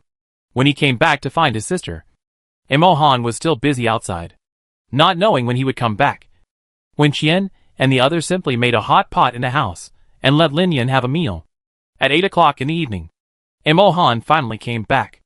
As soon as he entered the door, he saw the three members of the Wen family sitting side by side on his small sofa, while Lin Yin and Gu Ren stood on the left and right like stone lions. The 5 people turned their heads to look at him in unison, causing him to pause when he pushed the door open. I heard that Commander Mo was bullied. When Rang also heard about what happened in the afternoon after he came back. Like his sister, he would never believe that Mo Han could be controlled by others. So now he is being sarcastic. Tell me quickly, how did such a happy thing happen? When Changning glared at his son fiercely, and hit him at the same time, not wanting him to speak without restraint, and hurt Mo Han's self-esteem again. Mo Han looked at Wen Rang for a few seconds and replied softly. This is not the first time this has happened. I am alone here to support such a large base. It is normal to have some difficulties. But don't worry, Brother Rang. I can hold on. It's just some unpleasant words. At most, it will make me feel a little uncomfortable. But it won't cause me any substantial harm. Wen Rang, you are really better at acting than me. When Changning felt even more distressed after hearing what Mo Han said. Mo Han is about the same age as his son. But he can find a girlfriend as good as his daughter. While Wen Rang can only type on the keyboard every day. Although Wen Rang also said that he has a girlfriend. Hearing is not believing, and seeing is believing. Who knows if he is daydreaming or not? There is a difference between the two. And when Changning likes Mo Han a lot more. When Qian wanted to dig a hole in his cornfield to bury Mo Han. But Mo Han turned around and said pitifully, I have something to deal with later. Is there anything to eat? Give him something to eat. When Changning couldn't help but speak out. He couldn't bear to see a child go hungry. When Qian gritted his teeth and stood up, go to your study and talk to you about something. Okay. Mo Han nodded obediently and followed her upstairs. As if this dormitory belonged to her and not to him. Lin Yen witnessed all this and shook his head with emotion. It's really not easy for their boss to support this base. It's not easy in all aspects. After going upstairs and entering the study, closing the door, when Qian kicked over, Mo Han dodged easily and pressed her into the corner. He looked at her with a smile and asked, Why are you so angry? You are shameless. Fooling my dad? I am really wrong by what you said. I clearly told Uncle Ning that I have no shortage of supplies. But he didn't seem to believe it. So I have no choice. When Qian wanted to say something. But Mo Han lowered his head and buried it in her neck, holding her in his arms. Hold me. Mo Han said in a deep voice. I finally got to see you. And I will leave again soon. He knew when Qian would not stay here. So he cherished this rare time alone. When Qian clumsily patted his back twice and asked him in a low voice, What do you want to eat? I'll get it for you. Whatever. Whatever Aunt Mo cooks is delicious. You are so sweet. My mother is not here now. So it's useless to flatter her. Mo Han hugged Wen Qian for a while, smelling the faint fragrance on her body as if he was charging, and stood up after a long time and kissed her forehead. Wen Qian walked to the desk and took out the food from the space and put it on it. She pushed Mo Han to sit on the chair and asked him while watching him eat. What else are you going to do later? Have a meeting with Yi Xinghua and others. I have been discussing the operation with people outside in recent days, and I have to customize the plan with my subordinates. Then let's go together. I happen to be here too. I will also participate in the operation. Wen Qian said seriously, Are we still going to the meeting room? No. Just call them over. Mo Han couldn't be happier that Wen Qian was willing to stay and participate. After dinner, he used the intercom to notify Yi Xinghua and others. And a few minutes later, everyone arrived. When Changning and Gu Ren had already gone to the dormitory next door. And it was enough for Wen Qian to stay here. In the study room on the second floor, everyone was sitting and standing. And they all expressed their opinions on the actions in a few days. In addition to helping to make crystal core potions today, Wen Qian also brought them a sufficient number of constant temperature suits to ensure that all combat members in the system could act without worries. Yi Xinghua looked at the equipment Wen Qian gave him, and subconsciously looked at Mo Han. Seeing Mo Han nodded, he accepted it with confidence. The fabric of this clothing is really amazing. Our laboratory has also developed a cold-resistant fabric. Although it is warmer than ordinary down jackets, it is completely different from the one you brought. Yi Xinghua couldn't help but sigh. If people from other bases knew about it, they would definitely fight for it. Not to mention people from other bases. Even in Bincheng base, not all combat members have a set. Wen Qian only gave it to the bound members in her system. So don't tell anyone. Just use it secretly. Wen Qian said, I will cooperate with you in the joint action in a few days. This area. Wen Qian turned around and drew a circle on a certain area on the city map hanging on the wall. I will be responsible for cleaning. I will block all the entrances and exits at both ends. She was referring to the urban area where her base was located. Seeing this, the others nodded repeatedly, and then heard Wen Qian say again, "Actually, what I'm more worried about now is whether the zombies will counterattack. You may have encountered or heard about the high-level zombies that would hunt down lone humans some time ago. I haven't encountered the top-level zombies in Bincheng for a while, so I'm worried whether they are also planning something to deal with us."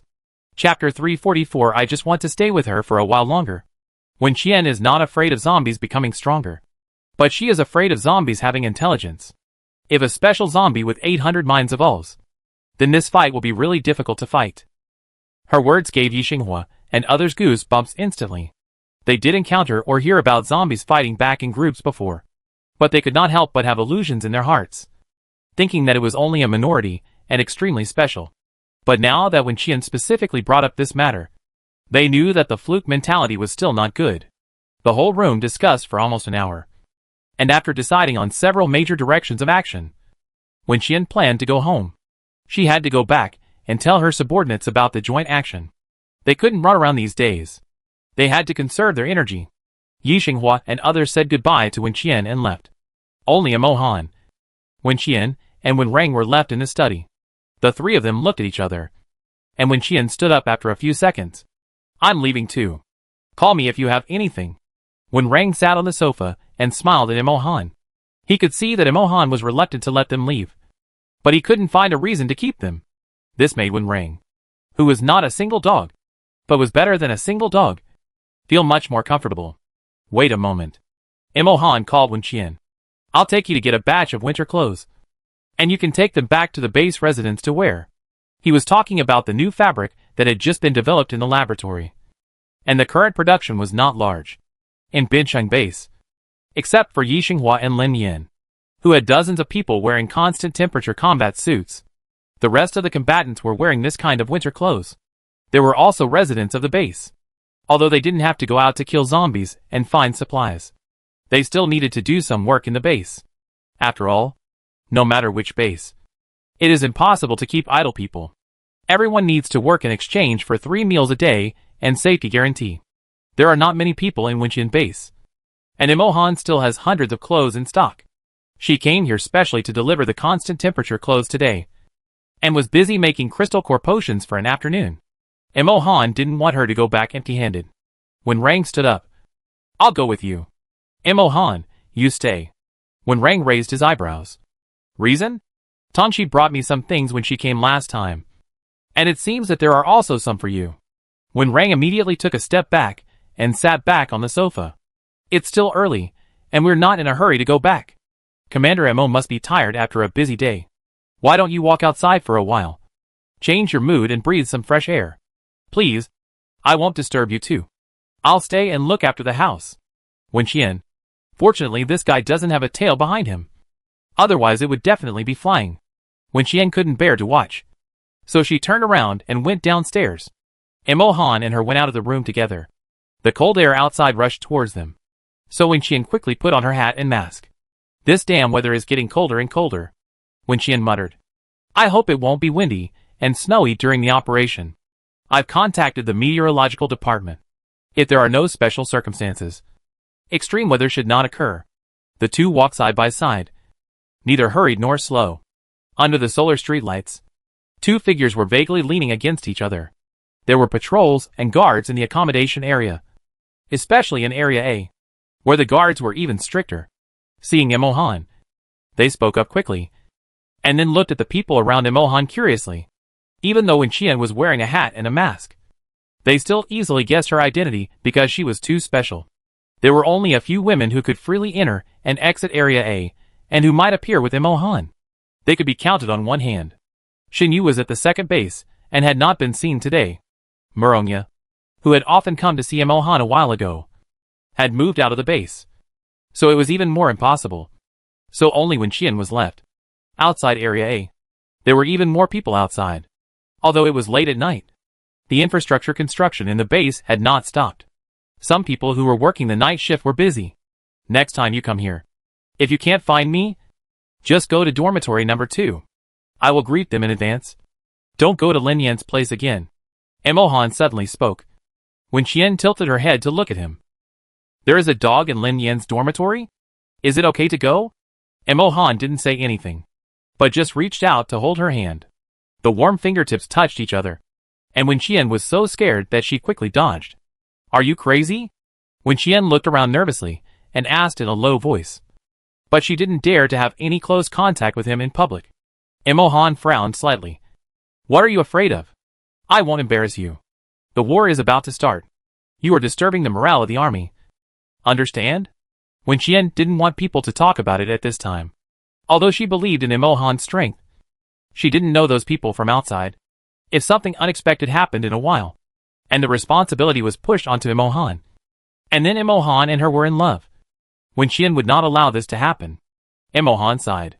His girlfriend was right in front of him, but he could see her, but not touch her. What was the difference between him and the dog that stayed at his dormitory to guard the door? Has Uncle Ning known about us? Emohan had no choice but to change the subject. Thinking of Wen Chongming. It was obvious that Wen Chongming came here today to find Emohan. But because of some unexpected events, he gave up talking to Emohan alone. Wen Qian paused and answered, I don't know. But I feel it should be. After all, we told those people about our relationship last time.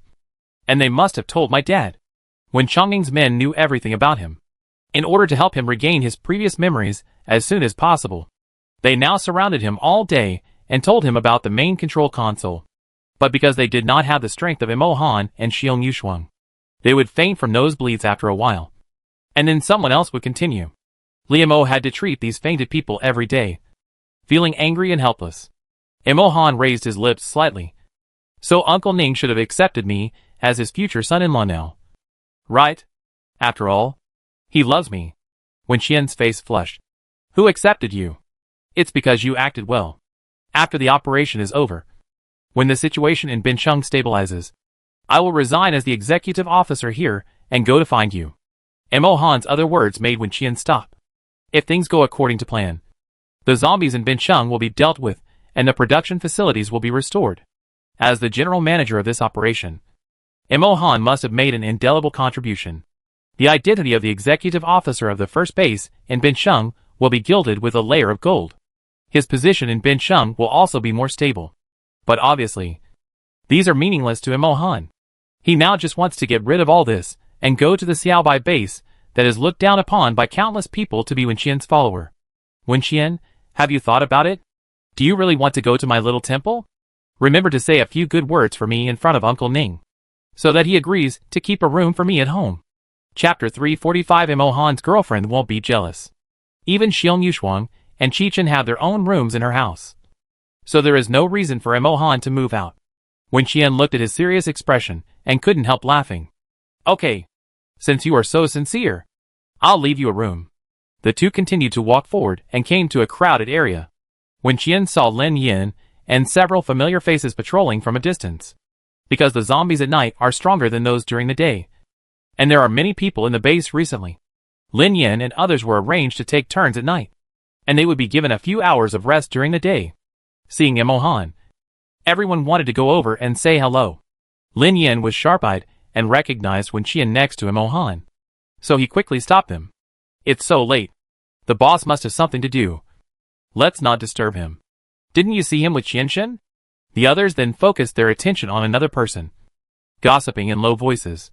Where are they going so late? Looking at the route? It seems to be the direction of the laboratory. I heard that the female warrior attended the joint meeting today. I heard that too. Will she join us in the next few days? It would be great if she was here. I feel relieved instantly. Lin Yan listened to their words, smiled proudly, and gave them an accurate answer as an insider. Qianshen will participate in the operation, but not with us. She will be responsible for an area alone.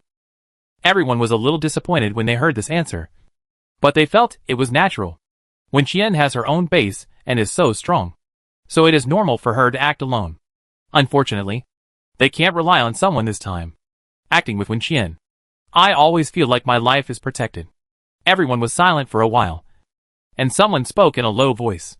Do you think that after we kill all the zombies, people from other cities will move here? Of course. Isn't it just to transfer people from outside that we made such a big fuss? And not only will they transfer people here, but they will also take the lead in restoring our production and construction here. We will soon be able to live a good life without worrying about electricity. The boss's girlfriend should come too. Right? The person who asked the question lowered his voice again, as if he was afraid that the two people in the distance would hear him. Will she be jealous when she comes? It is no longer a secret that Imo-han has a girlfriend, because he has admitted it in public. But no one knows where the girlfriend is, and what she looks like. They only know that Wen Qian is the woman who has been closest to Imo-han for so long. Even Shin Yu, who was rumored to be getting married to Imo-han, didn't seem to have a higher status than Wen Qian, because Shin Yu had never lived in dormitory number 2, let alone someone else. That Murongya made a lot of noise. But anyone with a discerning eye could tell that she was not Imo-han's type.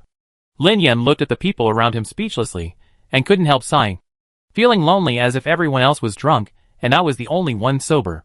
He endured and endured, but couldn't help reminding. They say that love grows over time. Have you ever thought about what little sparks there would be between the boss and Qianxin? His words frightened everyone. There were gasps. And Lin Yan was surrounded by them with expressions like, "Are you sick? Have you lived enough?" Because if they remembered correctly, it was Lin Yan who first said that the two people were not in harmony. But now, he is the one who changed his words? After being reminded by their good intentions. Lin Yan smiled awkwardly, fearing that he would be beaten by them. He quickly took the initiative to change the subject. When Qian and Imo-han arrived at the place, got the cold-resistant clothes, and returned to the accommodation area. Back at the dormitory, Imo-han was blocked at the door by Wen Rang, who reached out for something. Imo-han, in the study. Wen Rang then stepped aside to let him in. Imo-han went up to the second floor and quickly took out a small USB drive and threw it to Wen Rang. Wen Rang was anxious to go home, so he grabbed Wen Qian's wrist and walked out without saying a word, looking like he had turned his face away from her. They went to the next room and woke up Wen Chongning and Gu Ran, who had already fallen asleep. Wen Chongning left the room sleepily and was refreshed by the cold wind. After seeing Imo-han, he thought for a moment, walked over and patted Imo-han on the shoulder. "Don't be wrong. Call Uncle if you have something to say." Imo-han nodded obediently. "Thank you, Uncle Ning, for your concern. I will." Wen Qian Wen Rang Gu Ran. Wen Qian silently gave Imo-han a thumbs up, expressing her admiration from the bottom of her heart. Imo-han took the initiative to send the few people to the parking lot. Before Wen Qian got in the car, he secretly rubbed his hands and went back to rest contentedly. At 11 o'clock in the evening, Wen Qian returned home. After washing up, she lay on the bed, took the map of the area and studied it for a while, then yawned, turned off the lights and went to sleep. She went to Bincheng Base to find Imo-han today, openly and without thinking of hiding it. But she really didn't expect that the news would spread so quickly. Even Fu Sheng knew about it. After Wen Qian appeared in Bincheng Base, she was always watched by someone with ulterior motives, including when she left. Everything was checked out clearly. Fu Sheng received a call at night and heard someone in Bincheng Base asking him about the background of Wen Qian's father, which confused him. Fu Sheng, Wen Qian's father? What kind of background can he have? He's just an ordinary small vendor. Why did President Su suddenly think of asking this? Ordinary vendors? The other party sneered at this answer, obviously not believing it. Then tell me, what kind of ordinary vendor can make such a bold statement and agree to provide the Bincheng Base with the materials needed for this joint operation? Fu Sheng was full of question marks. What happened when he didn't know? Fu Sheng hurriedly asked the other party. And after listening to the other party's words, he still felt incredible, because he did investigate Wen Qian's family before, and there was no sign that the Wen family had such strength. Could it be that Imo-han deliberately asked Wen Chongning to act out this drama for the sake of face? But it doesn't make sense. Imo-han didn't know Su Ning would go to him, so it couldn't be arranged so coincidentally. The joint operation is about to start, and Fu Sheng and Murongyan both know about it. In fact, they have been waiting for Imo-han to contact them these days, because there must be a lot of supplies and equipment needed for this operation. Fu Sheng is currently the richest man in Bincheng, and Murongyan has cooperated with other bases, so Imo-han has no reason to give up these two wealthy suppliers. But he didn't expect that after waiting for so many days, Fu Sheng actually received such news, which made him dumbfounded. Fu Sheng calmed down for a while, and said to the person on the other end of the phone in a panic, "I'll confirm the matter of the Wen family, and call you later. Chapter 346 Lead Wen Qian to the West City base. Fu Sheng hung up the phone. And he felt something was wrong. He had been developing in Bincheng for so many years. If Wen Chongning was really that powerful, there was no reason why he hadn't heard of this name. So, what was going on now? Fu Sheng didn't sleep well that night because of this. After breakfast the next morning, he hurried to find Murong Yin. Murong Yin and his daughter had been living in the West City base these days, because the joint operation was about to take place. They thought about waiting until the operation was over before starting to build the base. Anyway, they were not in a hurry.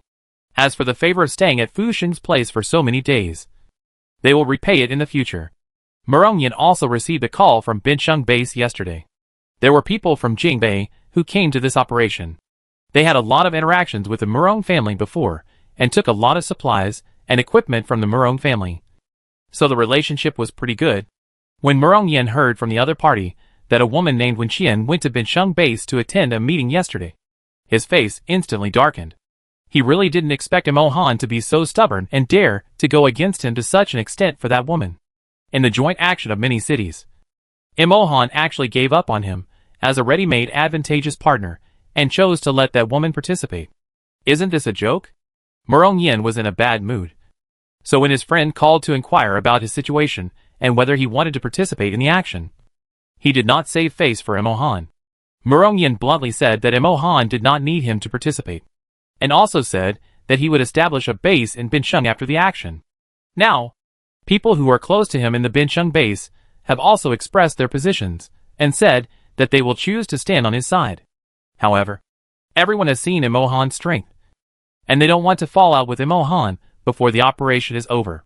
So after discussing with Murong Yin, everyone decided to wait until the cleanup operation in Bincheng is over. And then all parties will unite to remove Mo Han from the position of executive officer of Bincheng base. Since he doesn't know the current situation, then they will choose someone who knows the current situation to take over. Murong Yin also knows that this matter cannot be rushed, because he still doesn't know what kind of background is supporting Mo Han. Acting rashly would only be disadvantageous to oneself. But he could not swallow the anger in his heart. After breakfast, Murong Yin had just finished talking to Jingbei on the phone and arranging tasks for his men when he saw Fu Sheng coming to find him.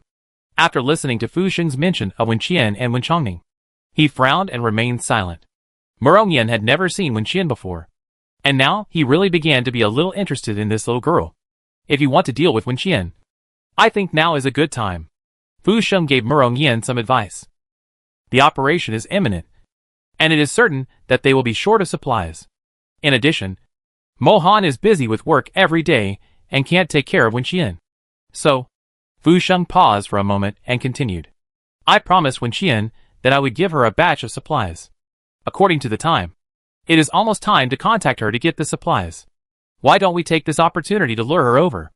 Murong Yin looked at Fu Sheng and asked, why did you agree to give her supplies? Although Fu Sheng was not short of things, he was definitely not a kind person who would give things away casually. How could Fu Sheng say that he lost a batch of supplies to Wen Qian at the gambling table? So he found an excuse. I had gone to other cities to collect supplies with the Bincheng base before. It was the time when I took Xiaoya to Hongcheng a while ago. Wen Qian was there at the time. There was an accident and she saved me. Because I didn't want to owe Mo Han a favor, I just used the supplies to make up for it. Murong Yan's mood did not improve after hearing his answer. Wen Qian saved you. She has such a skill? Didn't you say before that she was usually protected by people sent by Mo Han? Didn't I say before that she also has the ability to escape, which is also very powerful? And later, Fu Sheng also heard from his subordinates, who went out with Wen Qian for 2 days, that Wen Qian seemed to be able to communicate with zombies. Although Fu Sheng had never seen that scene and didn't quite believe it was true, but he still suppressed this matter in his heart for the time being and didn't tell Murong Yin. Murong Yin hesitated for a moment and decided to agree with Fu Sheng's opinion. He wanted to meet this Wen Qian to see what she was capable of, and whether she could compare with his own daughter. After the two discussed, Fu Sheng went to call Wen Qian. Wen Qian was not surprised at all to receive his call. If Fu Sheng didn't do something weird at the critical moment, he would not be Fu Sheng. Listening to the other end of the phone, Fu Sheng said in a gentle tone that he had prepared all the supplies she wanted and asked her to go to the West City base to pick them up today. Wen Qian could almost imagine his smiling face with a dagger hidden in his heart. Although this batch of supplies was originally what Fu Sheng should have given. Wen Qian felt that there must be something fishy in it anyway. In addition, the other party asked her to go to the West City base to get something. And Murongya was living there now. Wen Qian didn't think that the other party would give up this great opportunity to embarrass her. But she had to go on this trip anyway. After all, who would go against supplies that came for free? So after Wen Qian and Fu Sheng agreed on a time to meet, they hung up the phone and discussed who to take with them on this trip. Fu Sheng promised to give Wen Qian 200,000 crystal cores and 20 tons of rice, which would be a bit troublesome to drive back. So Wen Qian thought for a moment and decided to take Qi Chen with him. Qi Chen's abilities are to control gravity, disguise and eavesdrop. He can turn into anyone he has seen within an hour. And the longest time he can maintain it is about an hour. Wen Qian plans to let him turn into Lin Yan's appearance, so that he can just throw the supplies into the space. Anyway, Fu Sheng has seen the power of Lin Yan's space before. Wen Qian thought of this, and went to find Wen Rang. She remembered that Wen Rang should have a photo of her and Lin Yan in his phone. A group photo taken outside by Lin Yan and others. It was unrealistic to go to Bin Sheng base to let Qi Chen and Lin Yan meet now. I don't know if looking at the photo will have any effect. After getting the photo, Wen Qian called Qi Chen over. Qi Chen was already a frequent visitor to Xiqing base. He would go there for a stroll when he had nothing to do. Although the people there didn't know about it. When he heard what Wen Qian was going to ask him to do, he nodded excitedly. I can do it. Take me with you. After deciding to take Qi Chen with her, Wen Qian went to call Xiong Yushuang. Gu Ren drove the car, taking her and her brother, as well as Qi Chen and Xiong Yushuang. A total of 5 people. Enough. The meeting with Fu Sheng was scheduled for 2 o'clock in the afternoon. It was still early, so Wen Qian simply distributed the warm clothes she got from Imo Han last night to the residents of the base, and held a meeting with the combat members. Chapter 347, Wen Qian will be thrown into the zombie paradise. The weather has been cold recently, and the residents of the base gathered in the underground garage will not step out of the basement except for necessary activities, such as going out to take care of the crops planted in the base park. The cold-resistant seeds that Wen Qian brought back from Imo Han have been planted, and it looks good now. At least, she has not been frozen to death. When she arrived at the underground garage, she saw a group of people sitting around the fire to keep warm. When everyone saw her coming, they stood up immediately, wondering if she had something important to talk to them about. But Wen Qian brought them a bunch of new clothes, which dumbfounded the residents who joined the base later and were not familiar with Wen Qian's operation. I just brought it back from Bin Sheng base last night. It is said to be the latest technology. You can try it. Wen Qian's tone was calm, as if what she said was a simple and easy thing to do. The group of residents who followed Mu Xiai and others to join Xiaobai base had been wandering outside for a long time before, and they knew the dangers outside and what kind of life other bases lived. So in contrast, Wen Qian's place seems a little too happy, and even makes people feel like they are dreaming. In the freezing cold apocalypse, there is no shortage of food and drink. No need to be attacked by zombies and mutated birds and beasts. And no need to do physical labor day and night. Now they are still given warm clothes to wear. How can they be so worthy? And their base also has meat dumplings and fresh vegetables. In the apocalypse, is this something you dare to think about? Wen Qian urged them to change clothes, and everyone took their clothes and went back to the tent to change while expressing gratitude. When they came out again, their expressions changed. They were wearing cotton pants, sweaters, down jackets and other heavy cold-resistant clothes before. But to be honest, they were still cold. But after putting on these new clothes, they really felt a lot warmer, and a lot lighter. Everyone looked at each other, feeling amazing, and felt that the new technology was really amazing. With these clothes, plus down jackets, they don't have to shiver with cold even when they go out to work. Seeing their satisfied and comfortable expressions, Wen Qian prepared to leave. The residents felt embarrassed to take her things for free, so they suggested that they leave the base and look for firewood nearby, such as dead trees. Although they can't kill zombies, they can do this kind of thing. Oh, by the way, don't go anywhere recently. Just stay in the base. Wen Qian turned around and looked at them seriously. Recently, various areas in Bin Sheng are not very safe, and the zombies are much more manic than before. So without the protection of combatants, never leave the base gate. Remember? She said the zombies were going crazy. Who would dare to go out? They had seen her tearing zombies apart before. But they didn't expect the zombies to be so desperate now, and dare to go crazy in front of her.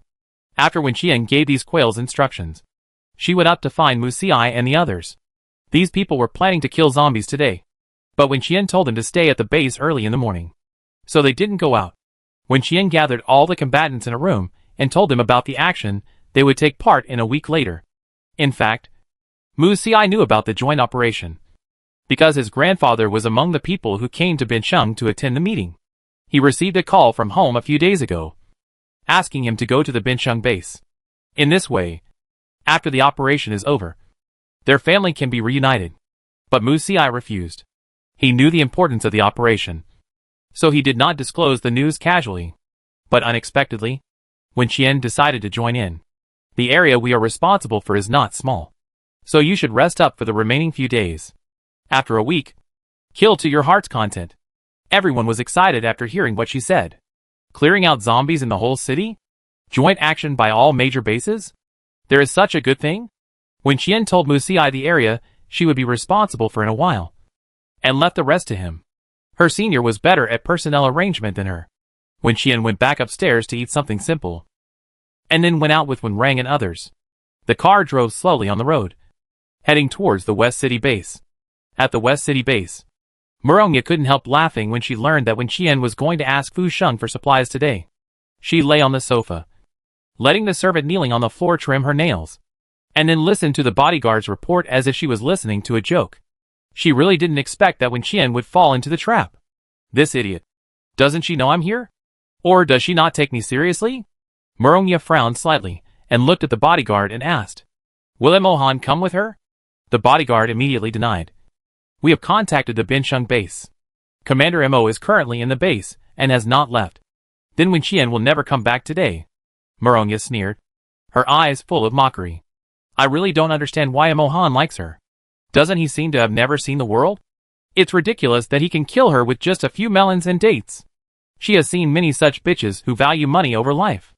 After Murongya finished her manicure, she went to find Murongyan. Murongyan was sitting in the living room with Fu Sheng at this time, also talking about Wen Qian. Fu Sheng was originally worried that Wen Qian would regret it and stand him up. But unexpectedly, when they talked on the phone just now, Wen Qian said that she was on her way. Didn't she tell Mohan about coming to collect the supplies? If Mohan knew, he would definitely not let her come. Right? Fu Sheng suddenly felt a little uneasy because he couldn't figure out what was going on between the two of them. His original plan was to keep Wen Qian after she came.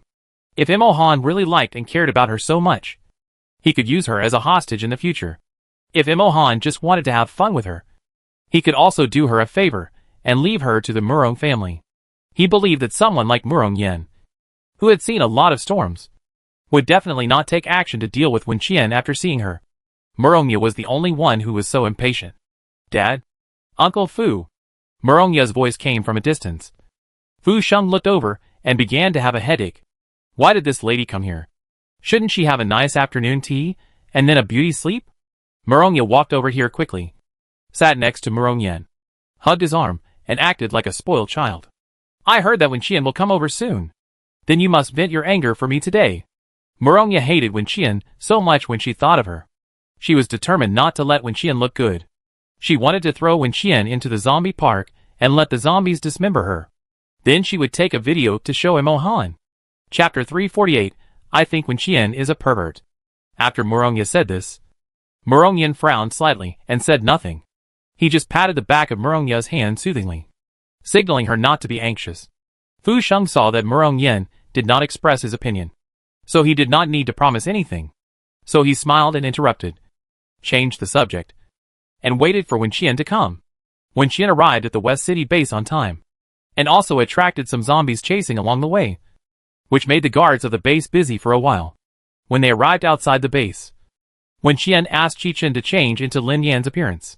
After all, the effective time is only 1 hour, so they should save as much as possible. After the person who met verified Wen Qian's identity, he opened the door and let her in. At the same time, Fu Sheng heard the report from his men at the door through the intercom. Fu Sheng and Murongyan had always been curious about how many people and cars Wen Qian would bring today, because they were not sure about the other party's presence this time. They did not dare to act rashly. But when Fu Sheng heard that Wen Qian only drove a 7-seater commercial vehicle, he couldn't help but be shocked. How much stuff can a 7-seater broken car hold besides the people in it? Did this stinky girl really come here to get supplies today? Fu Sheng's heart was hanging in the air because he couldn't figure out what Wen Qian was doing. Qichen knew the environment of the West City base too well. So after entering, he found that the guide was taking them to the accommodation area instead of the warehouse area where supplies were stored. The car drove for nearly 20 minutes before it stopped. Wen Qian saw Fu Sheng standing at the door of the villa, smiled and teased, "Mr. Fu is quite sincere. He came out to greet us in person in such a cold day." Fu Sheng was not sincere to her. He was just worried that his information was wrong. Wen Qian brought Imo Han to kill him directly, so he came out to pretend. Fu Sheng put on a fake smile and stared at the black car. When the people in the car came out one by one, the smile on his face also disappeared bit by bit, especially after seeing Lin Yan's face. His expression froze for a moment. For a few seconds, Fu Sheng felt that he had difficulty breathing. Damn! No wonder they only drove one car over. It turned out that they brought a walking warehouse. Fu Sheng's heart, which was hanging in the air, finally fell into the abyss and died completely. The last time Lin Yan came to the West City base, he took and destroyed things, which made Fu Sheng's blood pressure soar. Until now, he still has a psychological shadow when he sees that face. Fu Sheng stood there stiffly. He really didn't expect that Imo Han would easily send an important person like Lin Yan to Wen Qian's side. Does he know how useful this kid's space ability is? After getting off the car, Wen Qian saw Fu Sheng's expression and couldn't help but laugh. Qichen didn't know what grudges Fu Sheng and Lin Yan had before. Seeing Fu Sheng staring at him fiercely, he looked at him neither servile nor arrogant. That fearless look made Fu Sheng angry again. Provocation. This is a naked provocation. Mr. Fu. Long time no see. Wen Qian walked up to Fu Sheng and took the initiative to say hello. Fu Sheng then tried to take his eyes away from Lin Yan's face and turn them to her. Fu Sheng's face was gloomy. After a few seconds of silence, he introduced Wen Qian. This is Mr. Murong Yan and his daughter Murongya from Jingbei City. Wen Qian tilted his head to look at the father and daughter on the side. His eyes gently swept across Murongya's face and met Murong Yan's eyes. Hello. Wen Qian spoke softly, and just as she finished speaking, she heard Murongya ask unhappily, "How dare you come here?" Wen Qian looked a little puzzled. "I came to get what I should get. Why should I be embarrassed?" "You? Okay. It's freezing outside. Let's go in and talk." Murong Yan interrupted the conversation between the two and turned around to walk into the house first. Wen Qian shrugged at Murongya, and Murongya was so angry that she wanted to hit her. But the deep memory of being taught a lesson by her last time was still engraved in her bones. So she was still a little afraid.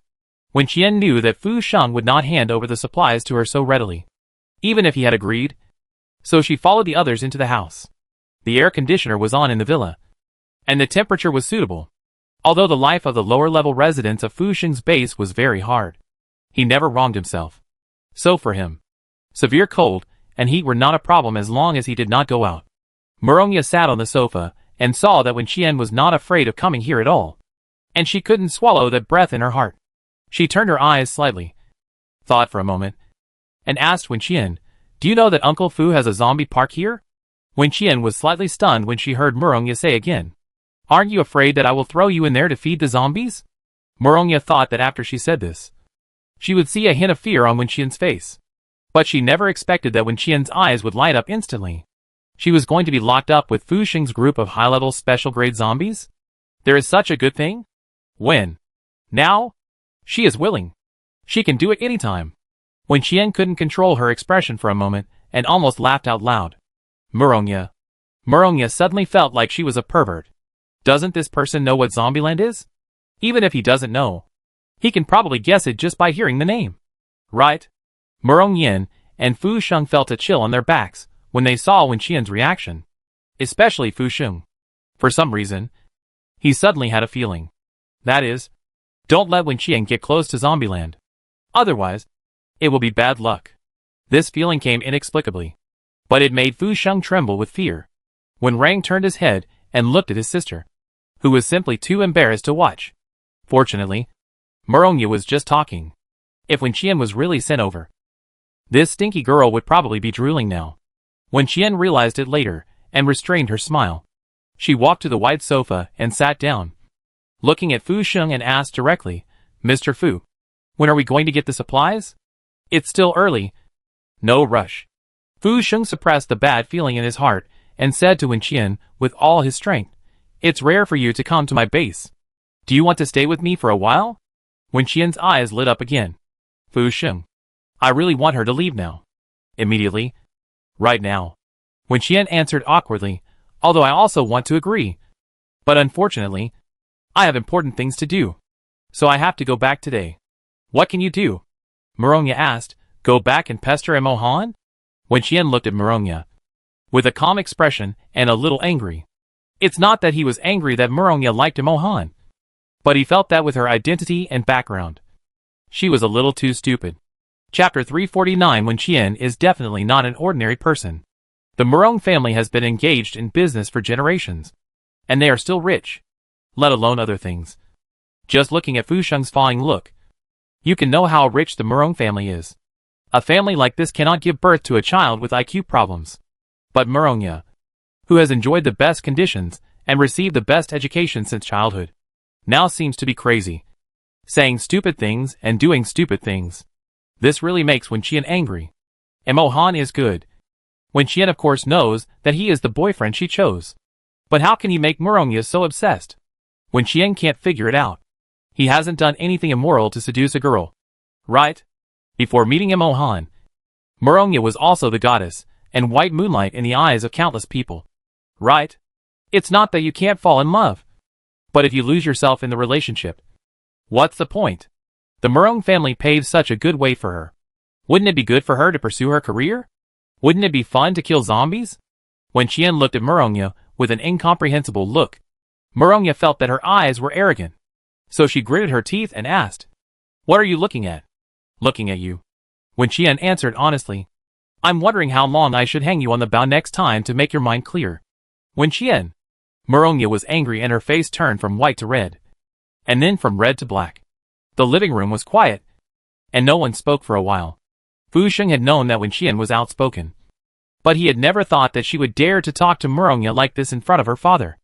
Mironya seemed to be shocked by Wen Qian's words, staring at her without saying a word.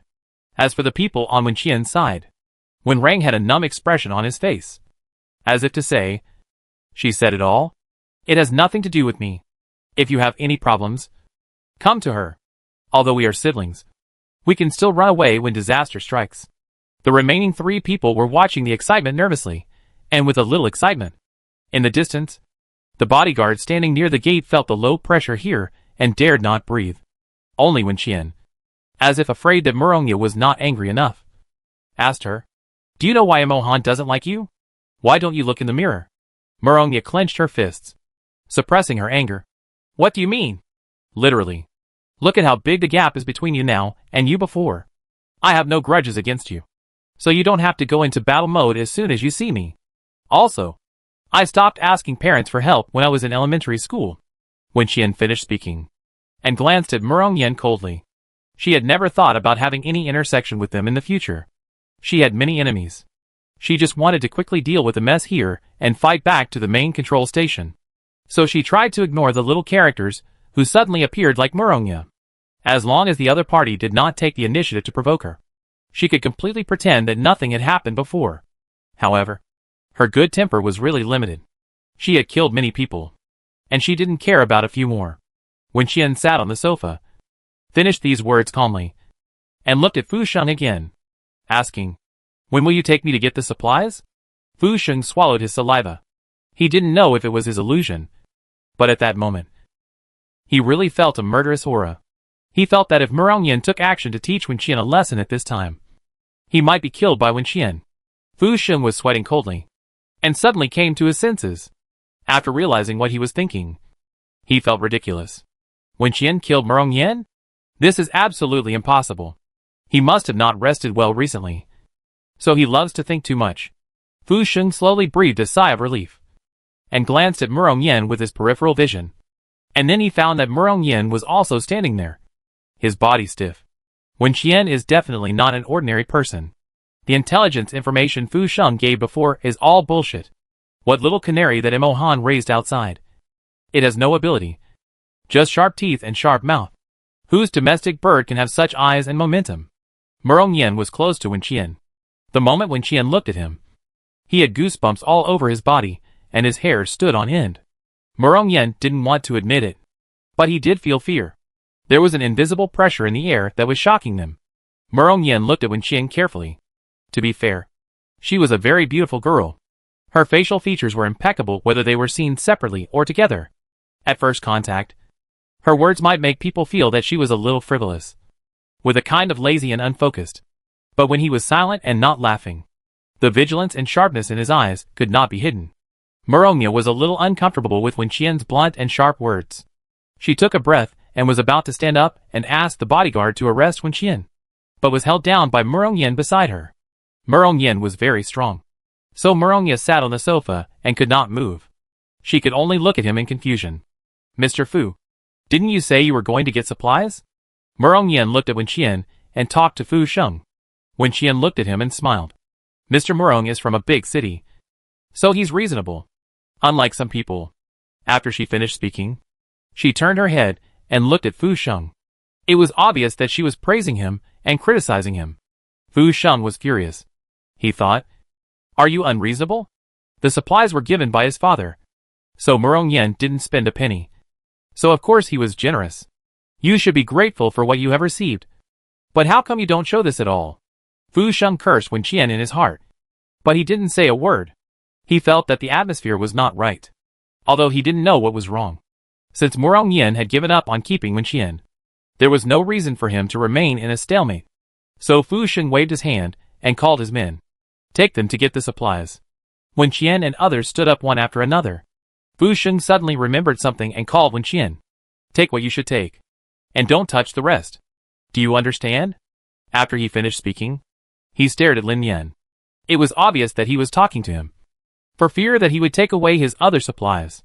Wen Qian knew that Lin Yan had dealt a heavy blow to Fu Sheng last time, so she smiled and said, of course.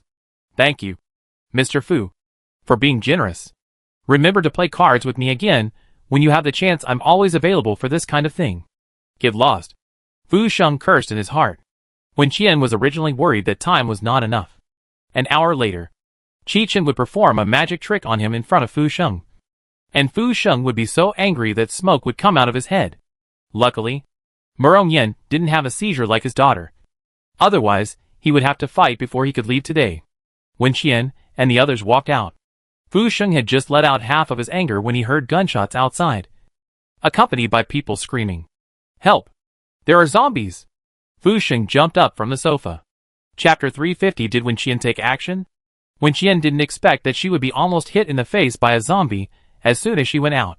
In short, the zombie was indeed coming for her. After multiple mutations, the zombies can already keenly distinguish which human is higher in level, so Wen Qian's attraction to them is fatal.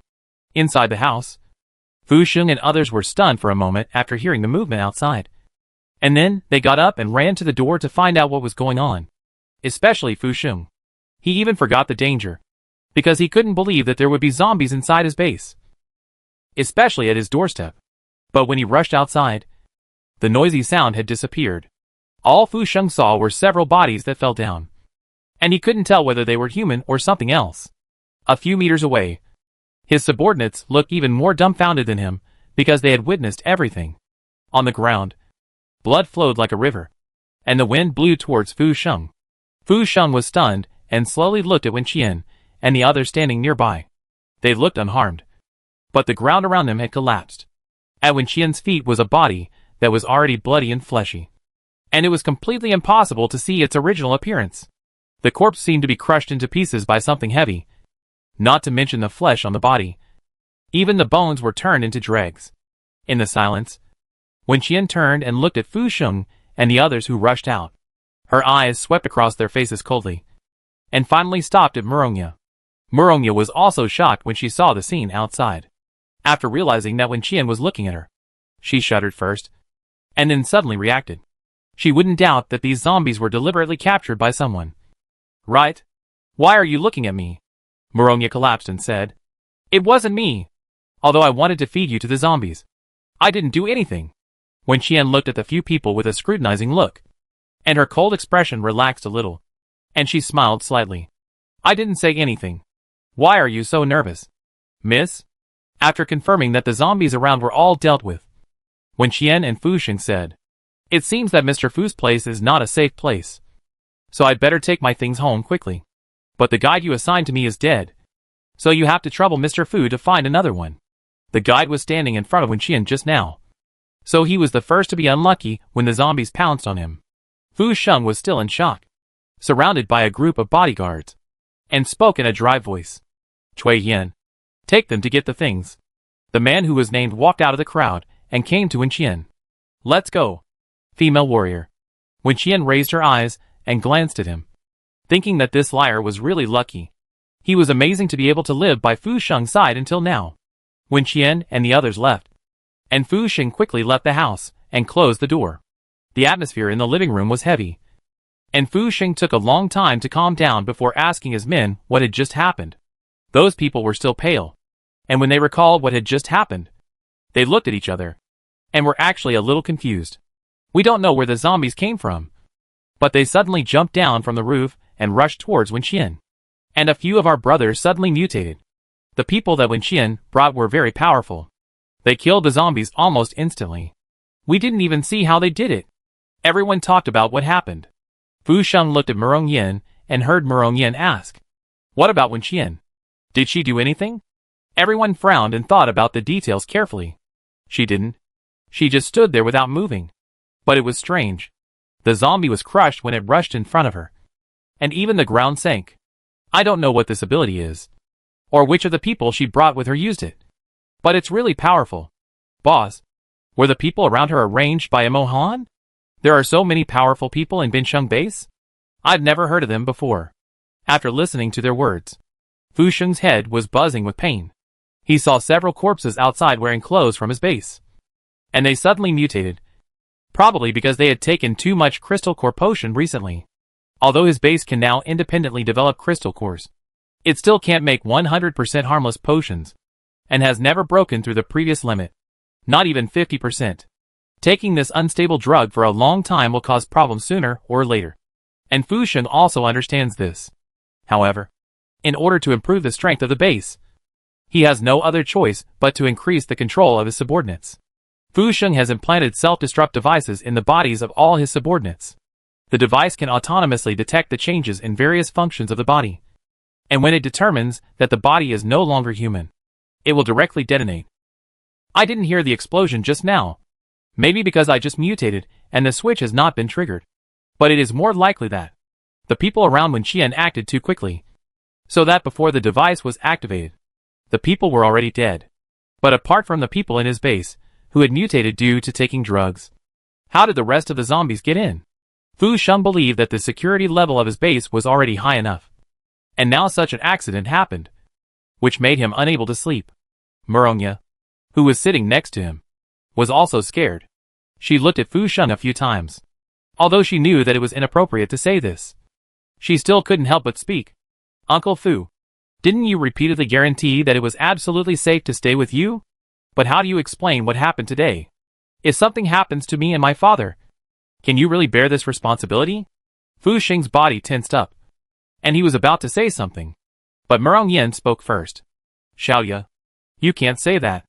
In this world, there is no place that is absolutely safe anymore. Murong Yin seemed calm. He had been to many bases after the end of the world.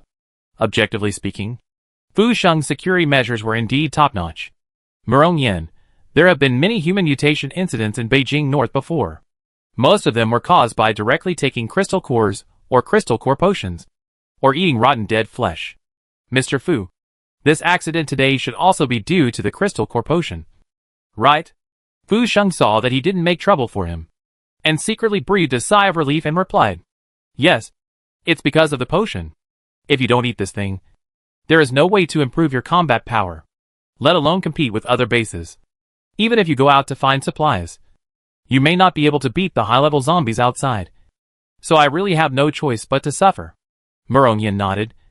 I understand your difficulties. He had done research before, and the purity of the crystal core potion developed by Fu Sheng here is already relatively high. But now there is a place that can make 100% harmless potions. That is Imohan's place. Chapter 351, he released the zombies.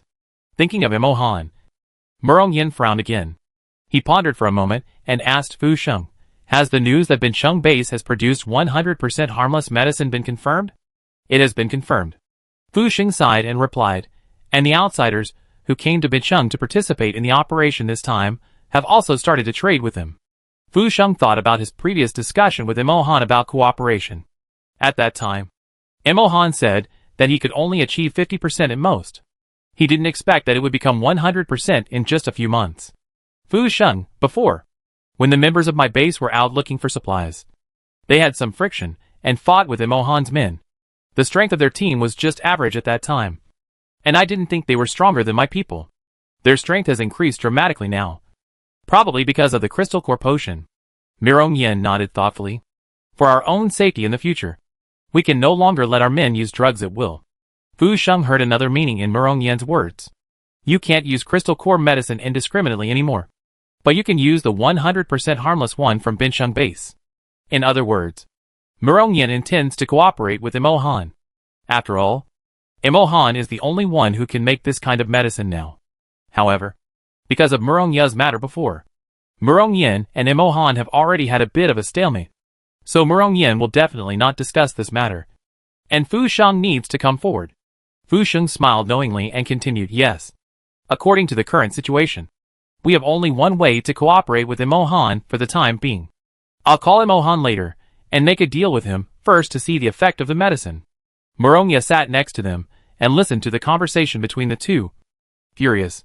In the end, she still had to please Imohan. It really pissed her off. Murong-yin snorted coldly, and stood up to go back to her room. Seeing this, Murong-yin stopped her and told her, try not to leave the room in the future. Lock the doors and windows in the room yourself, and have the bodyguards guard outside the door. Not only Fu Sheng's men had taken harmful crystal core medicine, but the bodyguards around them had done the same. Because if you want to improve your strength, you can only go through this channel. After what happened today, Murong-yin also began to worry whether the people around him would mutate at any time. Fu Sheng saw his reaction and vaguely guessed his worries. So he suggested, how about letting your bodyguards also implant the self-destruct device I developed here? Murong-yin hesitated for a while, and nodded in agreement. Okay. Then I'll trouble Mr. Fu. Although I'm not sure how effective his device is. It's always right to have more protection. After Murong-yin finished talking with Fu Sheng, he felt tired and went back to his room to rest. Fu Sheng was more afraid of death than him. So he followed him back to his room and locked the special explosion-proof door. And then, he was completely relieved.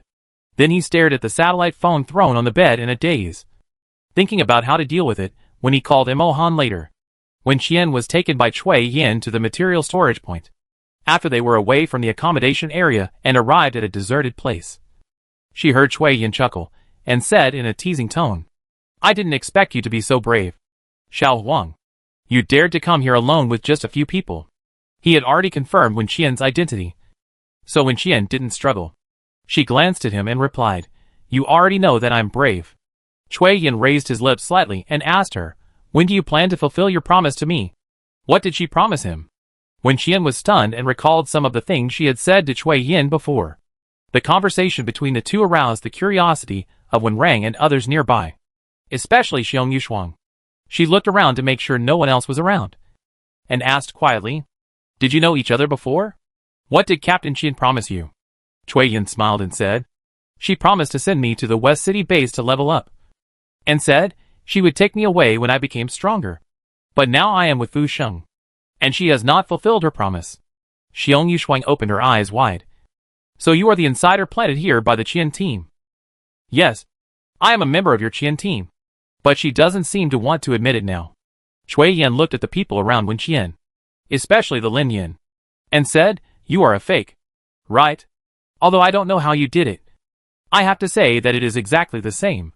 Qi Chen frowned at him, and didn't think he had any flaws. His disguise is invincible. How did this person know that he was a fake? Cui Yin, I have seen the real thing before, so you don't have to deny it. Qi Chen didn't say anything, and Cui Yin didn't continue to dwell on this matter. He changed the subject and said something that shocked Wen Qian and the others so much that they stopped walking. Is Xiao Huang satisfied with the 2 zombies I released today? Wen Qian took a breath and looked at him in disbelief. She had been thinking. Except for the few men who had mutated Fu Sheng. How did the rest of the zombies get in? She had to be careful when she returned. Otherwise the old, weak, sick and disabled people in her base would definitely be wiped out. She even thought of Fu Sheng's zombie paradise, and wondered if the zombies had escaped from there. But she never expected that the source was actually from this person. Wen Qian stared at Cui Yan intently, trying to find a trace of evidence from his face that he was lying. But this person made a living by lying.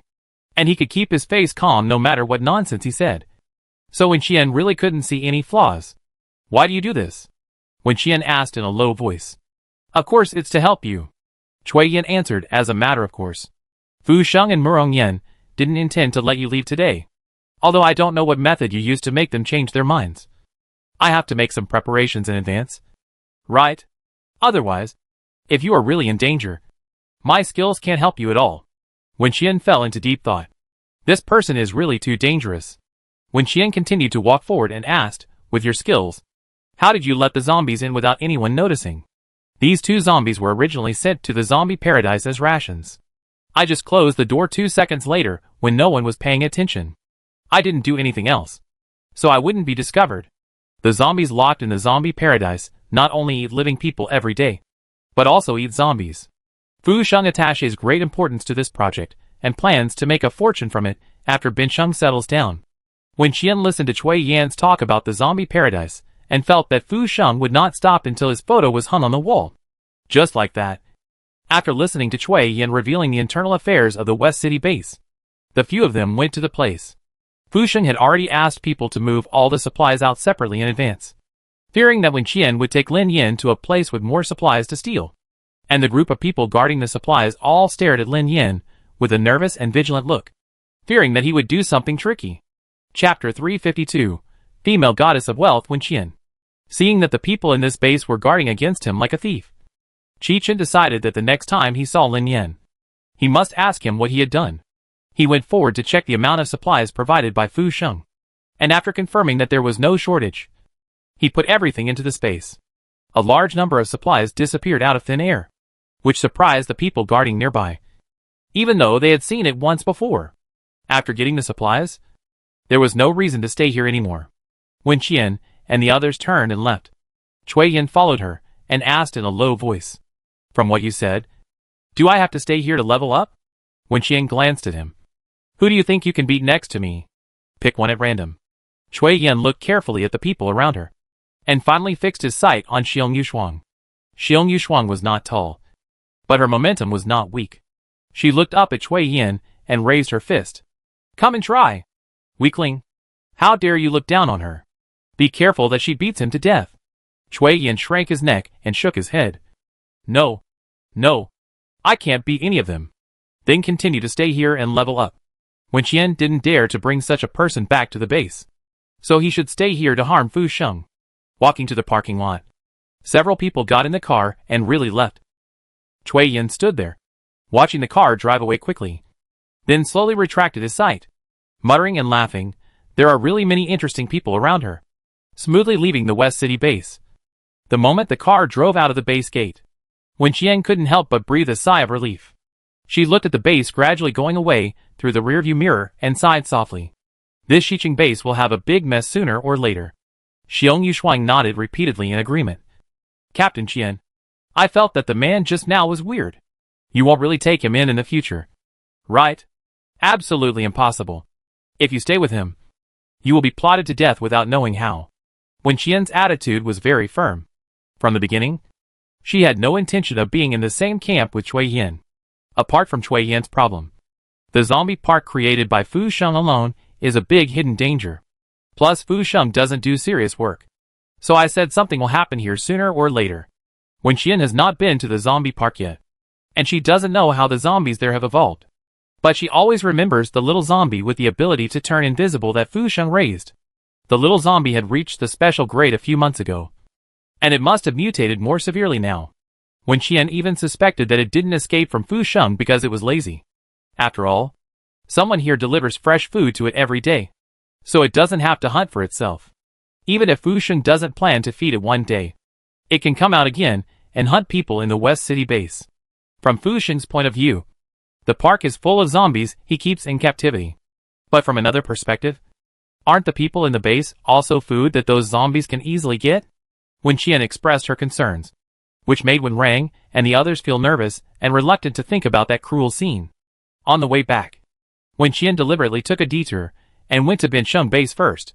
She threw the 20 tons of food she got from Fu Sheng to them. But Imo Han was in a meeting now, so she didn't go to him specifically. After meeting Su Shu and Zheng Yun, acquaintances standing guard at the gate of the base, she asked them to lead the way.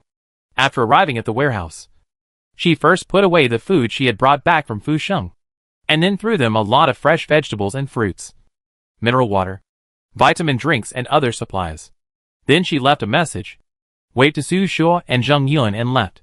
The food stored in Wen Qian's space has piled up into a mountain, to the point that she can't eat it all in several lifetimes. And the food crops in the space are still growing at a fast rate, so she doesn't need to protect the food. Besides, after this operation is over, Imo Han is going to pack up and leave to her place. She will never come here again to give Lin Yan and his group of idiots delicious food. So she thought she might as well take advantage of this last chance to give them more. Killing zombies in a few days will be very tiring, so they have to eat and drink well. What's more, the crystal cores of the zombies they kill will eventually be in their hands. Wen Qian came and went in a hurry, very casually, which scared the people in Bin Sheng base. Everyone who is familiar with Wen Qian knows that she is a female god of wealth. And she is also very generous to her own people, and the kind of person who protects her children. Since the end of the world, she has helped them many times, and given them many good things. The fact that Bin Sheng base can develop 100% harmless medicine is now widely spread. But only a small number of people who are familiar with Wen Qian know who can really do this. The reason why they can improve their combat power so much now is also because of the medicine Wen Qian gave them before. Now, Su Shu and Zheng Yun looked at the boxes of fresh fruits and vegetables in front of them. They were silent for a long time. And then, they slapped themselves in unison, trying to figure out if they were dreaming. The pain on their faces reminded them that all this was real. They wiped the saliva from the corners of their mouths, quickly locked the warehouse door, and turned to inform Imo Han. Imo Han had just returned from the second base, and was called to the meeting room by people from other bases. But before he could even sit in his chair, he saw Yi Xinghua appear at the door, obviously looking for him, with a look of wanting to say something but not being able to. What's the matter? Tell me, Imo Han asked without moving. The outsiders in other bases also looked at Yi Xinghua with gossiping expressions. Yi Xinghua didn't want to talk about this matter in front of so many people. But then he thought that he couldn't hide it. Wen Qian's visit just now might have been discovered by the people who were watching secretly. So he simply went all out and told it directly. Commander, Wen Qian just came to the base and gave us supplies. As soon as Yi Xinghua opened his mouth, Imo Han stood up and wanted to leave. Yi Xinghua saw this and quickly said, she heard that you were in a meeting. So she left after dropping her things. Maybe she has something to do at her base. In the meeting room, some people who came from other cities couldn't help laughing when they heard Yi Xinghua's last words. The last time they saw Wen Qian, they asked about some things in her base. What can a small base like hers with a few hundred people do? She sent supplies to Bin Sheng base? What can she send?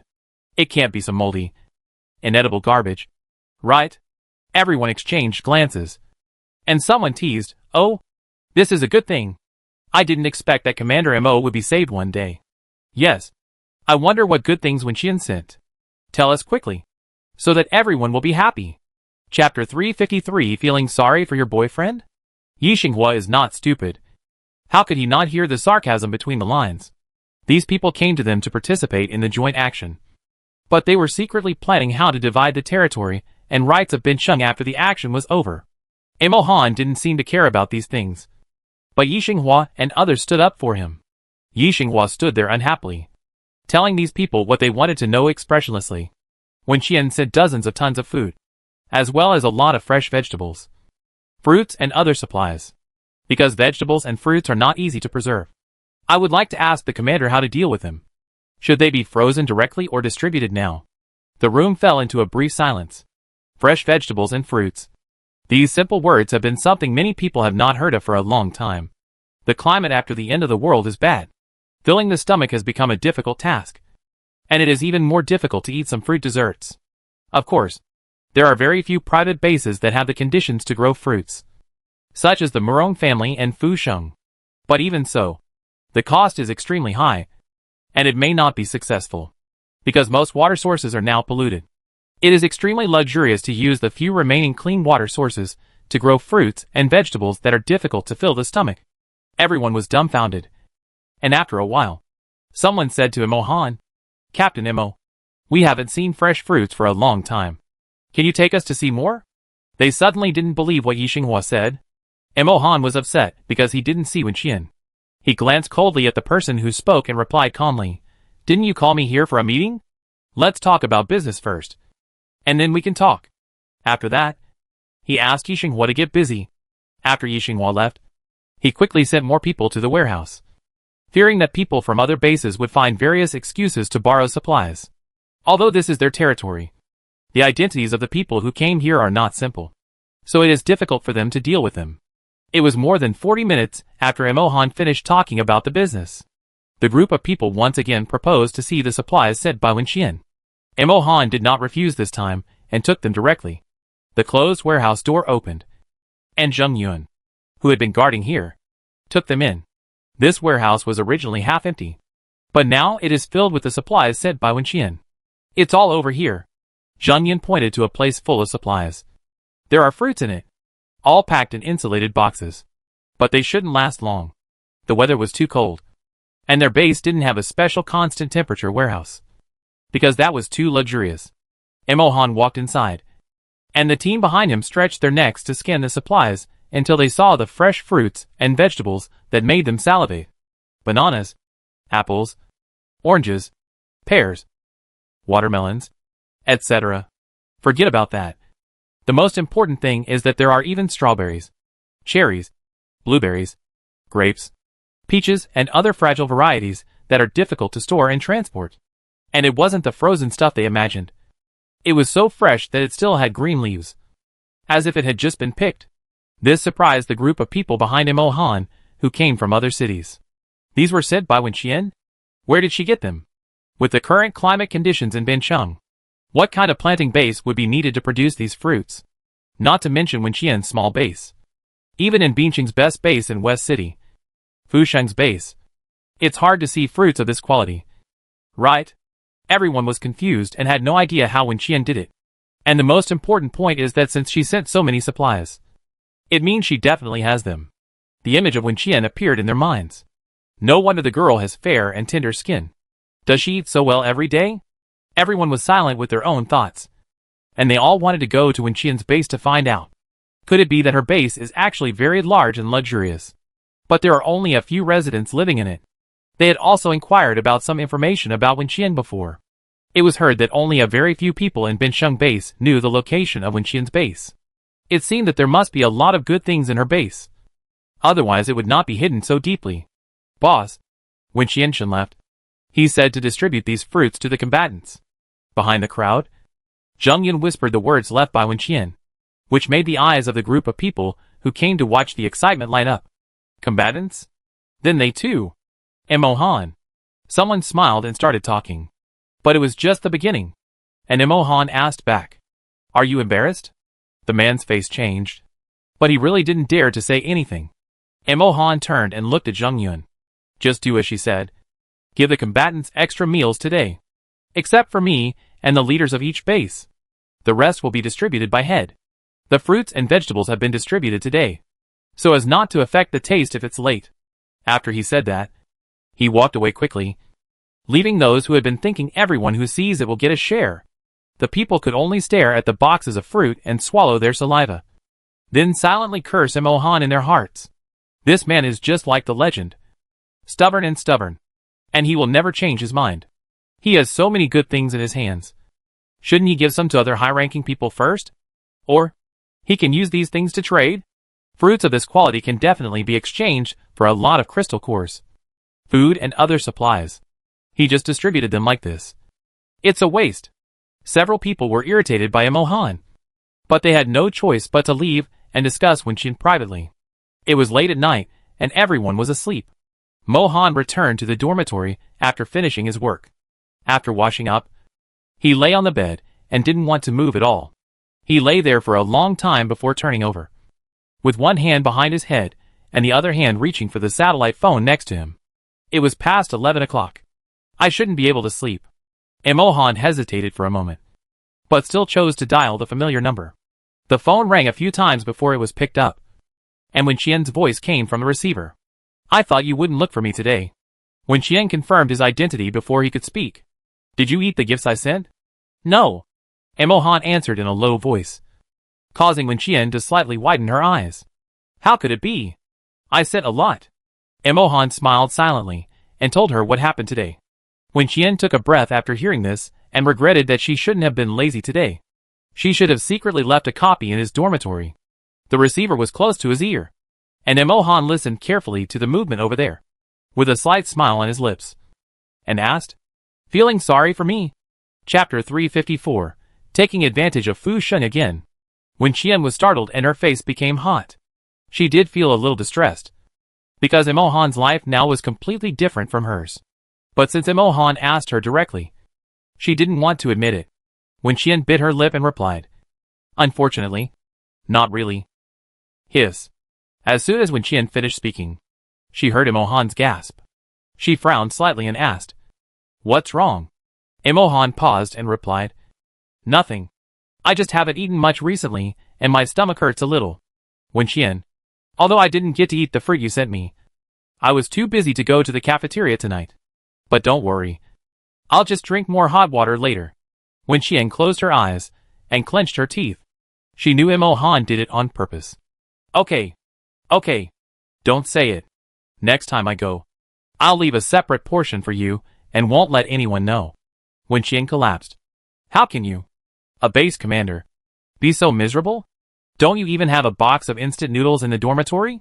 Don't you have any stomach medicine? So, I still feel bad. Mohan said with a very affirmative tone. You don't have to come next time. I'll find you. You are so busy. Do you have time? There are only a few days left before the operation begins. Now, let alone the Bincheng base. Even Wenqian's people are a little nervous, since her parents knew that they would have a big operation in a few days. They would go into the space whenever they had time, busy making some lunch boxes for them to eat outside, for fear that these children would go hungry when they went out to kill zombies. Today, I made a lot of steamed buns, rice balls, rolls, rigiamo, and sandwiches. Now they are all warm in Wenqian's space. Mohan is indeed very busy, but if he really wants to see her, he can still squeeze out time. If he can't get away during the day, he can also drive to her base during his sleep time at night. Time is dead, but people are alive, as long as the will is strong enough. There is nothing that cannot be done because of time issues. Time is okay, but I will have to make you suffer a little when the time comes, because I can only go there at night, which will disturb your rest. But fortunately, such days will not last long. When the operation is over, he can become a son-in-law. Mohan felt much better when he thought that he would live in the same house with Wenqian in the future. I will try to see you before the operation. Okay. Then remember to notify me in advance. By the way, did Fu Sheng contact you today? I was just thinking about it. Mohan told Wenqian that Fu Sheng called him in the afternoon. He wants to trade with us for a batch of medicine. However, Fu Sheng still showed his stinginess to the fullest. The amount of medicine he wanted this time was not large. He probably just wanted to test the waters and see how effective the so-called 100% harmless medicine was. If there is really no problem, the drug developers in the West City base can use these medicines for experiments to see if they can analyze and replicate the same treatment method. If they can also produce the same finished product, then they don't have to be humble to Mohan to discuss cooperation in the future. Fu Sheng's plan was very clear, but Wenqian didn't think he could succeed. Even the gods in Mohan base couldn't figure it out. So how could Fu Sheng's men do it? Wenqian sneered. Boss Fu is really fanciful. When does he want to get the medicine? Before the action? I still have some unused medicine here. I can give it to him directly then, since it may be a one-time deal. We can't ask for a lower price. Boss Fu must understand better than anyone that cheap goods are not good. Wen Qian was going to blackmail Fu Sheng. And Imohan certainly wouldn't let Fu Sheng get the upper hand. Fu Sheng had already prepared himself to be blackmailed before contacting Imohan. But when he heard Imohan's offer, his eyes went dark. 5,000 crystal cores. 100 kilograms of food for one pill. If Mr. Fu thinks it's too expensive, you can go find someone else. This was Imohan's reply to Fu Sheng. Fu Sheng knew that Imohan did it on purpose, because he had said the same thing when he asked Imohan to go to the base to discuss cooperation. At first, he wanted to cooperate with Imohan and cheat all the crystal cores in those small bases. So he proposed to exchange 5,000 crystal cores and 100 kilograms of food for a crystal core potion. But Imohan didn't give him face at the time and directly refused. Fu Sheng never expected that this boomerang would hit him now. He was furious. But there was nothing he could do, because strength is everything. Imohan now has the exclusive secret recipe for making potions, which is the confidence. Fu Sheng suppressed the anger and told Imohan that he wanted 50 pills, and he wanted them before the joint action. Imohan agreed readily and asked Fu Sheng to send someone to deliver the crystal core and food to Binsheng Base tomorrow. Wen Qian couldn't help but chuckle after hearing this. Fu Sheng has been fleeced a lot recently, but he is a wealthy man and should not care about such things. The two of them were dozens of kilometers apart, lying in bed and chatting for more than half an hour. And Wen Qian found an excuse to hang up the phone. She can sleep until she wakes up naturally, but someone can't. Throwing down the phone, Wen Qian turned off the light and tossed and turned for a long time before slowly feeling sleepy. She thought she could sleep till dawn and have a good night's sleep, but things did not go as she wished. At 3 o'clock in the morning, Wen Qian woke up without any warning. She looked at the dark roof, then slowly turned her head to look out the window. She did not draw the curtains, looking at the night outside. Wen Qian got up and walked to the window, observing the movement downstairs with a sharp gaze. Everything seemed normal, not to mention that there were people on night duty at the gate of her base. So she had no reason to worry about anything. But for some reason, Wen Qian had a bad feeling, which made her very uncomfortable and sleepless. West City Base. Cui Yin opened his eyes, looked at the woman standing at the head of his bed, and yawned lazily. It's late at night. Ghosts are not as scary as you. Cui Yin sat up and asked, how did you get in? Of course I have my way. How is the matter I asked you to investigate? Cui Yin shrugged his shoulders, looking helpless. I didn't find it. But it's not my fault. Didn't you make any progress? Otherwise, you wouldn't come to me. Xiao Ran looked at him quietly for a moment and sneered. Don't compare yourself to me. I am a human being, and you are not. Cui Yin curled his lips and did not refute. He said, anyway, I didn't find it. You came here for nothing today. But then again, where have you been hiding during this period of time? The person standing in front of Cui Yin was Xiao Ran, who had disappeared in Hongcheng before. Chapter 355. What to do with his innocence. Cui Yin was able to climb up quickly after entering the West City base because of Xiao Ran's help. They had a cooperation. Xiao Ran agreed to help him, and all he needed to do was to help Xiao Ran find Wen Qian's hiding place and assist her in killing Wen Qian. Xiao Ran originally found Fu Sheng with the orc plan. Because of the advanced technology and ideas, Fu Sheng was instantly moved. After she was reused by Fu Sheng, Cui Yin quickly mixed with Fu Sheng. That's why she can live in this single room now. And Xiao Ran can appear here without any scruples. Cui Yin didn't know what deep hatred there was between Xiao Ran and Wen Qian. But judging from the current situation, the man in front of him definitely couldn't beat Xiao Huang. Otherwise, Xiao Ran wouldn't have disappeared for so long after the two of them started fighting in Hongcheng. She wouldn't have been injured by Xiao Huang. Right? Cui Yin looked Xiao Ran up and down, feeling curious. Xiao Ran felt irritated as Cui Yin looked at her. In order to deal with Wen Qian, she had to make two preparations. Now the control center dared not send anyone over easily, because all those who had been sent over before had failed to complete their missions, and even failed to return safely to report. Another reason was that Imohan was here. The higher-ups had already discovered that something was wrong with Imohan, and trying to recall him was completely ineffective, because things had greatly exceeded their expectations. They were now in a state of panic and a little overwhelmed. But in Xiao Ran's view, the source of everything is Wen Qian. As long as Wen Qian is killed, everything can be easily solved. Xiao Ran clenched his fist and looked at Cui Yin. As long as Wen Qian is killed, you can get what you want. Don't forget the agreement between us. How could I not remember? If you don't believe it, you can check it out. Wenxian just came to the West City base recently and was attacked by zombies. It was all my masterpiece. Cui Yin yawned. Are you going to leave now? Or stay here for one night? I only have one bed here. Don't take advantage of me. Xia Ran knew it was hard to hear the truth from him. But because of his special nature, she had to choose to continue cooperating with him. She looked at Cui Yin gloomily. Just remember your position. You are Wenxian's enemy, and she will never accept you. Cui Yin smiled and lay back on the bed, looking like he was going to take a nap no matter what you said. He closed his eyes and opened them again after a while. The person beside the bed had disappeared. She really looks like a female ghost. Cui Yin wrapped himself in the quilt and cursed in a low voice. Will you not appear in my bed next time? What about my innocence? Cui Yin cursed and fell asleep again. The next morning, he was called over by Fu Sheng.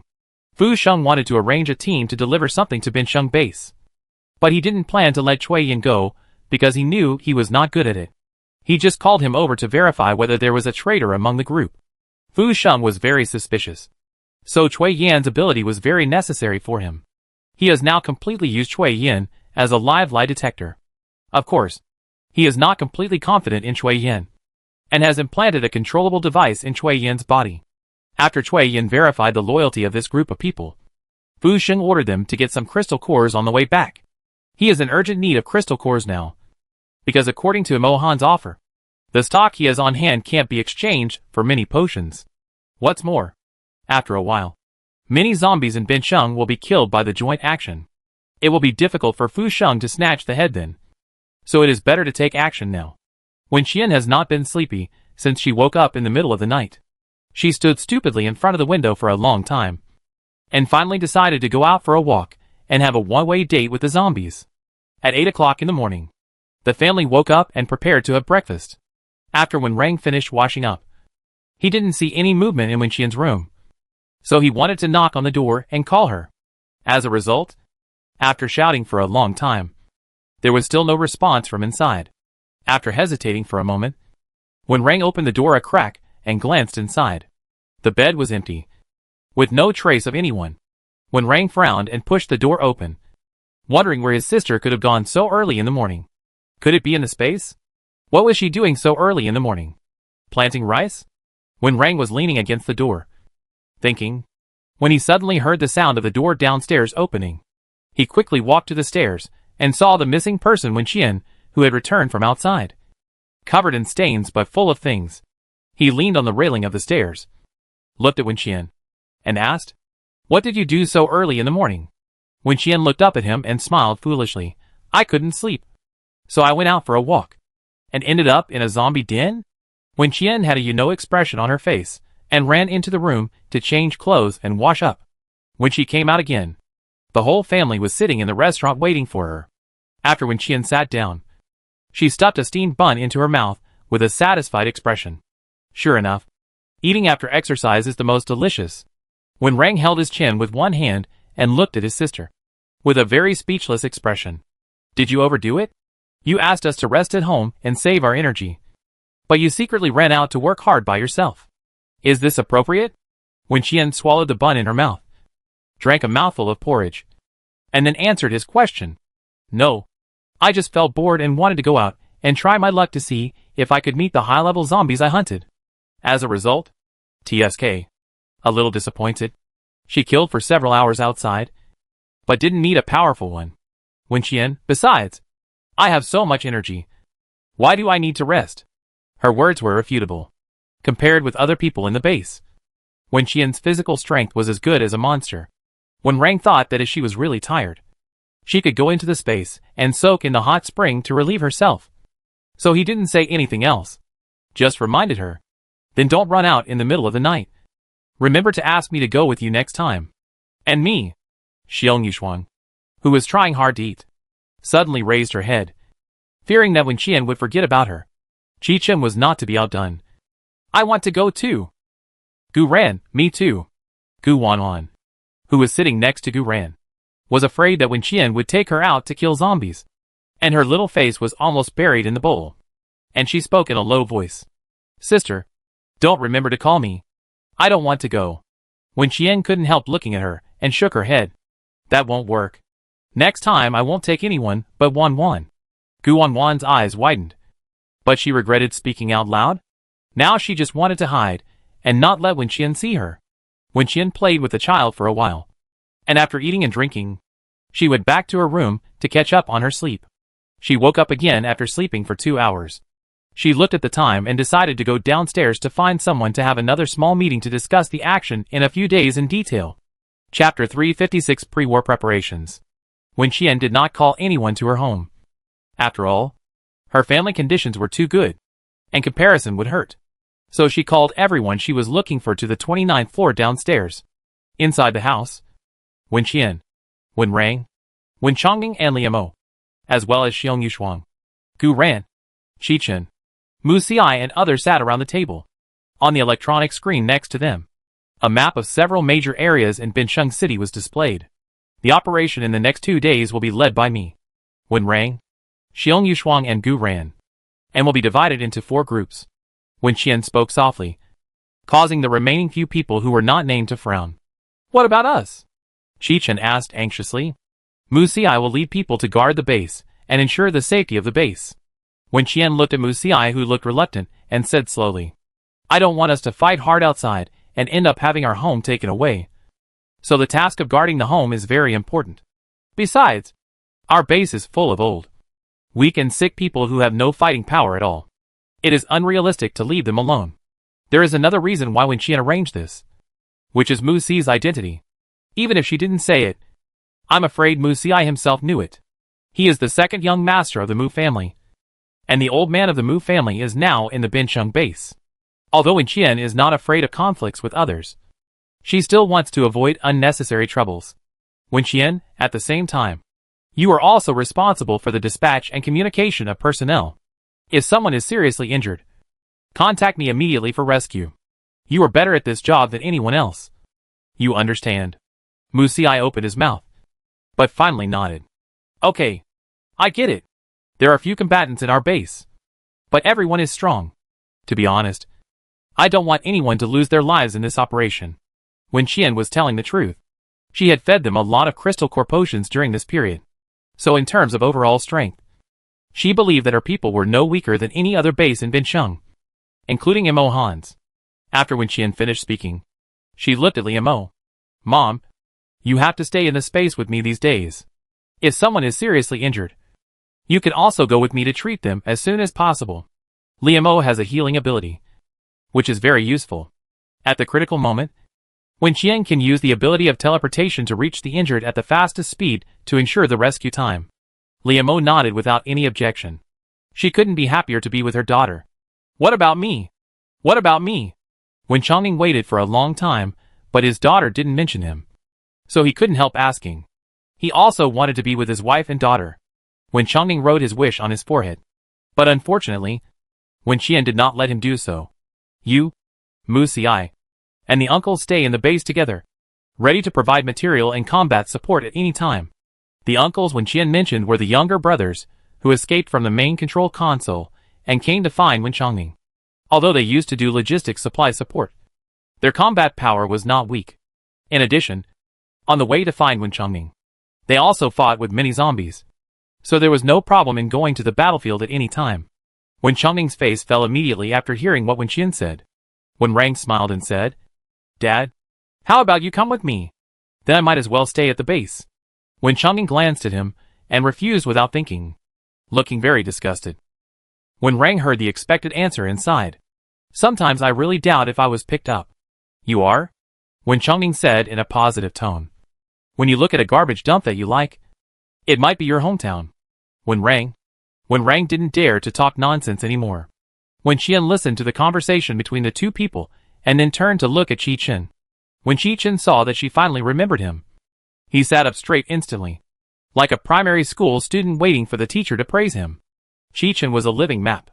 During the time he came to Bincheng, he would put on his backpack, take 2 steamed buns and a bottle of water, and go out for a walk for a whole day.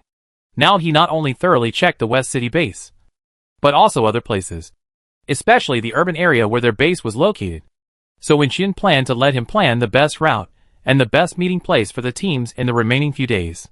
And he needed to follow Wen Qian and block all the roads in the area they were responsible for as quickly as possible on the first day of the war. Wen Qian did not allow any zombies to escape from the territory she was responsible for. The reason why the road was not blocked in advance was because she was worried that Mo Han had not started the action yet. If he blocked the people from other bases halfway, it would be embarrassing. After listening to Wen Qian's arrangement, Qi Chen quickly took out his own special map and began to study it. When Rang leaned over to look at the map full of marks, and couldn't help but say awesome, and then said, "Come to my study room after it's done. I'll make the map into an electronic version and import it into your mobile phone and watch for your convenience when you are on the move." When Rang used practical actions to prove to his biological parents that he was not playing games when he was typing on the keyboard in his room every day, but was doing serious things. After Wen Qian arranged all these, she looked at Mu Xiai and said, "You have the list of all combatants, and you are responsible for the personnel allocation of each team. Mu Xiai is particularly good at this kind of thing." So Wen Qian just became a hands-off boss. After the meeting, several people went to work.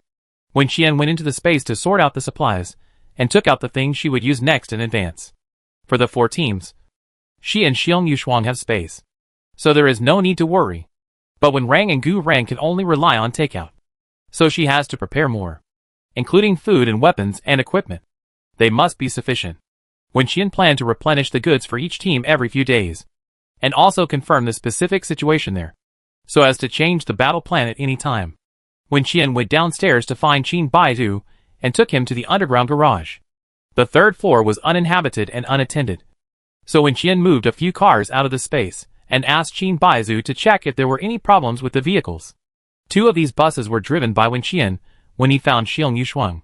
There is one from Mu Xi's previous base, and one was taken back by Wen Qian when he destroyed a supply point in a West City base. These vehicles have been modified by Qin Baidu. Not only are they safer, but they are also loaded with weapons and equipment. In addition to the 4 buses, Wen Qian also moved out a motorhome and a small commercial vehicle to facilitate her father and Mu Xiai, who stayed in the base, to go out. Qin Baidu is not only a first-class driver, but also a car modification and repairer. After receiving the task from Wen Qian, he went back to get the tools without saying a word, and then got into the car and started to work. Wen Qian saw his serious look and secretly prayed that she would not be assigned to the same team with him in a few days, because she really didn't want to ride his flying car.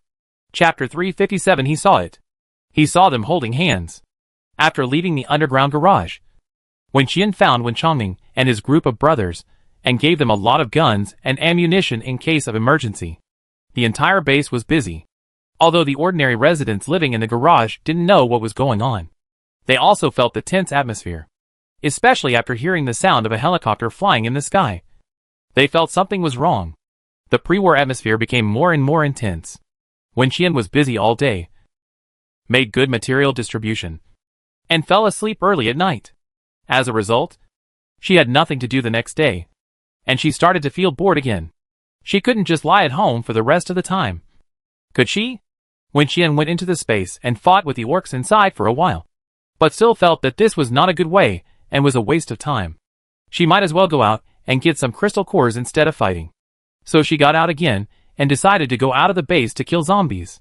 This time she told her family before leaving, and Wen let her go because he knew her strength and personality and knew that she couldn't stay at home.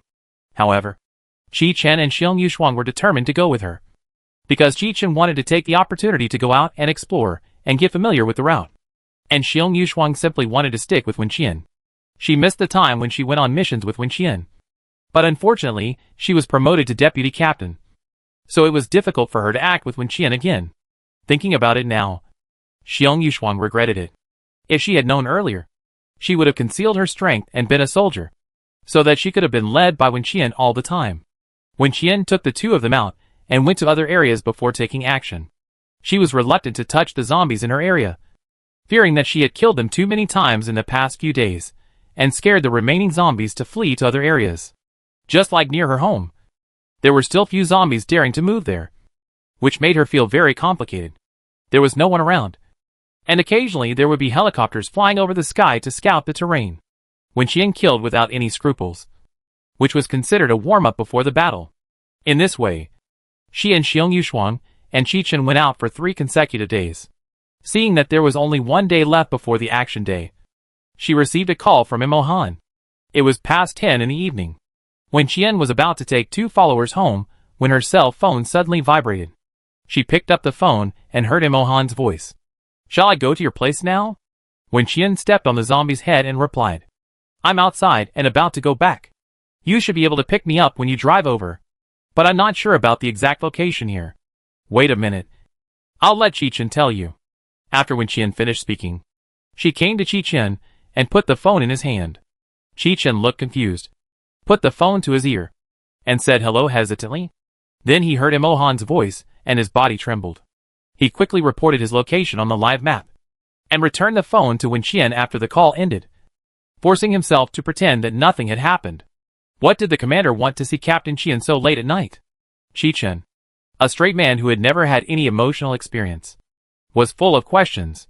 He thought of many possibilities, and felt that Imohan was either here to confirm the final action plan with Wen Qian. Either they came to get battle supplies, or they came to get crystal core medicine, until Imohan's car appeared in their sight, and stopped on the side of the road. Imohan got out of the car, and pulled Wen Qian to sit in the back seat. The zombies around here had been killed by them almost all, and there were a few survivors occasionally, but they were all fleeing in panic. Qichen and Xiongyu stood stupidly on the side of the road, looking at the black SUV for a long time. When Wen Qian impatiently lowered the window, and asked them why they didn't get in the car, they walked over stiffly. Xiong Yushuang sat in the passenger seat, and Qichen became the driver. The car was quiet. Whenever Xiong Yushuang saw Imohan, she felt a sense of oppression. There was no way. The psychological shadow accumulated over the years could not be eliminated. Xiong Yushuang sat very straight, looking forward, not daring to look around. Qichen fastened his seat belt, started the car, and turned his head to ask the 2 people behind him in a daze. "Where are we going?" "Bincheng Base?" "Home." Wen Qian answered. "Oh." Qichen turned his head nervously, and took a deep breath. He saw it. He saw Imohan holding Wen Qian's hand, and putting his hand on his leg. The 2 of them were holding hands. He must have seen it right. Qichen's forehead was sweating. As an excellent intelligence worker, he knew the truth that the more you know, the faster you die. So he didn't dare to say anything and brainwashed himself as usual. He saw nothing and knew nothing. Qichen drove towards the direction of Xiaobai base. Wen Qian and Imohan were chatting naturally in the back seat. Wen Qian, is Fu Sheng satisfied after getting the medicine? Yes. Someone was sent to exchange it the next day. But I think the crystal core of the Murong family should be the next day. Now everyone is jealous of the 100% harmless crystal core medicine. After confirming the safety of the medicine, the Murong family will definitely be tempted. However, due to some conflicts with Imohan before, Fu Sheng had to come forward to exchange the medicine for them. The 2 of them talked in low voices, talking about Fu Sheng and then the base. And they didn't stop on the way. The 2 people in front were struggling, always feeling that they should not be in the car, but under the car. But because Wen Qian and the others' conversation sounded serious, they couldn't confirm why Imohan came to find Wen Qian for a while. In this way, the car drove back to the base smoothly. Several people got off the car and went upstairs. As soon as they entered the door, they saw Wen Chongning coming out to get some water. When Chongning saw Imohan, was stunned for a moment, and asked, "Why are you here so late?" Good question. Qichen and Xiongyu had no expression on their faces, but they were clapping like crazy in their hearts. Finally someone asked what they were thinking. "Uncle Ning, I came to talk to Qian about the operation." Imohan answered calmly. "Why did you come here so late? Don't you have a phone? Why didn't you call? There are some confidential topics about the operation, and I'm worried that they will be eavesdropped. So I have to come here to talk in person." Imohan certainly couldn't say that he came here so late just to see Wen Qian. Otherwise, he was afraid that Wen Chongning would directly kick him out. After hearing his answer, Wen Chongning couldn't help but feel distressed. It's really hard work. Wen Chongning sighed, nodded, thought for a while, and asked Imohan, "Have you eaten dinner?" "No. The base is a bit busy, and I've been in meetings all day." "Then let Qian find you something to eat. Tell her what you want to eat. Uncle won't disturb you. Let's chat slowly. If it's too late, stay at home tonight." Wen rang. who opened the door after hearing the noise. Just heard these words. He leaned against the door frame, stared at Imo-han from a distance, and silently raised his middle finger to him. Chapter 358. Let's take a shower together. When Rang is not so easy to fool, and he doesn't believe Imo-han's excuse. Afraid of being monitored by others. Who are you afraid of? Zombies? When Changning left the living room and took Chi-Chin and Xiang Yuxuang away with him, he whispered to them, children should stay out of the adults' business. So the two adults, who have been adults for many years, had to sit at the children's table and were driven back to their rooms. Thank you, Chief Imo, for coming to our house to beg for food so late. When Rang mocked and ridiculed him, then closed the door and turned back. Imo-han smiled silently, met Wen Qian's gaze, and said, look, I said Uncle Ning loves me, and Brother Rang loves me too. Shut up. Wen Qian really had no way to deal with him. She turned and walked towards the room, asking, what do you want to eat? It's not good to eat greasy food so late. Forget it. I'll take you to the space to have a look, and you can choose it yourself. Liamo and Wen Changning have made a lot of good things for her recently, and Wen Qian couldn't think of what to give Imo-han to eat for a while. She brought Imo-han into the space, and Imo-han followed her, glancing at several orcs working in the fields and orchards. She was the only one who could arrange such things to do such work. Imo-han retracted his gaze and looked at the person in front of him, his eyes soft and smiling, entering the villa and going to the kitchen. Wen Qian looked like a local rich man and said generously, take whatever you want to eat. Imo-han looked at the steaming beef noodles on the table and pointed. Let's have it. Then you eat first. Wen Qian brought him 2 bowls of noodles and sent them to the dining room, then went back to the kitchen, busy with something. Imo-han ate noodles absent-mindedly, staring at the direction of the kitchen until Wen Qian came out with a bunch of lunch boxes. Put all these in your space later.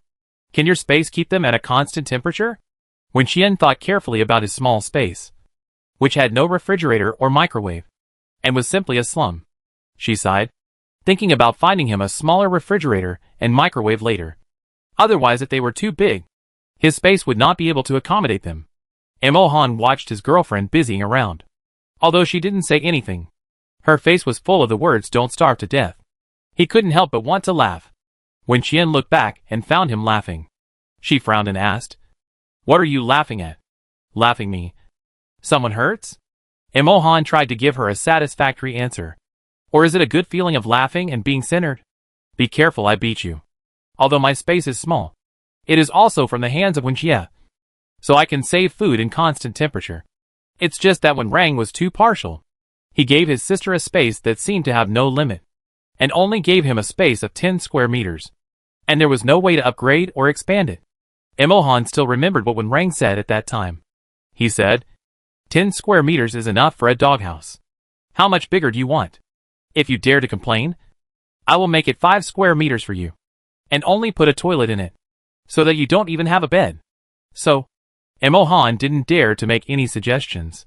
Wen Qian was even happier when she heard that Imo-han's space was also designed by Wen Rang. She piled all the packed lunch boxes on the dining table, then turned around to get fruits and other supplies that might be useful. When passing by the place where the medicine was stored, Wen Qian hesitated for a moment, then quickly passed by. Forget it. He definitely won't need it. And Bin Sheng base won't be short of it. When Imo-han finished 2 bowls of noodles, Wen Qian had already filled the 2-meter-long dining table. She looked very satisfied with her masterpiece, standing beside him with her arms folded, and asked him, did you bring the crystal core? Wen Qian reminded him the last time they talked on the phone to bring over all the crystal cores that had not been processed at the base. With the war approaching, improving the strength of the team members is a big problem. It is useless for Yi Xinghua and Lin Yin to be strong alone, because other combat members also need crystal core potions. If Wen Qian's estimate is correct, Imo-han must have hundreds of thousands of crystal cores in his hands now, and Wen Qian plans to process them all for him tonight. Yeah, Imo-han replied softly, but it's a bit too much. It's okay. They are all low-level crystal cores. They have been processed. Wen Qian quickly calculated the time required to process the crystal cores. You can also take this opportunity to have a good sleep and rush back before dawn. Imo-han raised his eyebrows. Where should I sleep? Space. Wen Qian replied with a fake smile. Give me the crystal cores. I will deal with them. Ah. Imohan sighed, thinking that at the worst, he could live next door to his girlfriend. But he was left alone in this space. Although he was a little unwilling, Imohan still obeyed, fearing that Wenqian would not even let him live in the space and send him back overnight. At worst, she would go to Bincheng base again tomorrow to deliver medicine to him. If she was irritated, she would do anything. Wenqian looked at the crystal cores that Imohan took out, and there were indeed a lot of them. She went to move the crystal core processor down, turned around, and said to Imohan, "You can go to the guest room to take a shower, and then go to the hot spring. The hot spring in the space has the effect of relieving fatigue." And Wenqian would come in and soak for a while every day. He must be very tired because he has been so busy recently. So since he is here, he should not miss this opportunity. Imohan was silent for a moment, and asked in a low voice, "Together?" Wenqian took a breath. "If you want me to push you into the water and drown you, just say so." He had a good idea. Wenqian ignored him, quickly threw the crystal core into the processor, and said, "I will come to see you in an hour," and then hurried out of the space. Imohan sat in his original position, recalling what he had just seen, Wenqian's red ears and cheeks, and he breathed a sigh of relief in a good mood, looking around at this house that was somewhat strange and familiar to him. He sat there for a while, then got up and went to the guest room to take a shower, and then walked towards the hot spring pool outside the house. Outside the door, Xiaobai was squatting in the yard with a few dogs. They were playing in the distance just now, and ran back after sensing the breath of Wenqian and Imohan. Because of their growing size, Wenqian kept them in the space except when they went out, because her small base was not enough for them to play. Seeing Imohan, Xiaobai excitedly pounced on him, but was dodged by Imohan. Imohan touched its head. "I don't want to take a second bath." Xiaobai made a woof sound and nudged his body with his head, almost knocking Imohan down. Imohan walked to the hot spring pool and got out of the pool.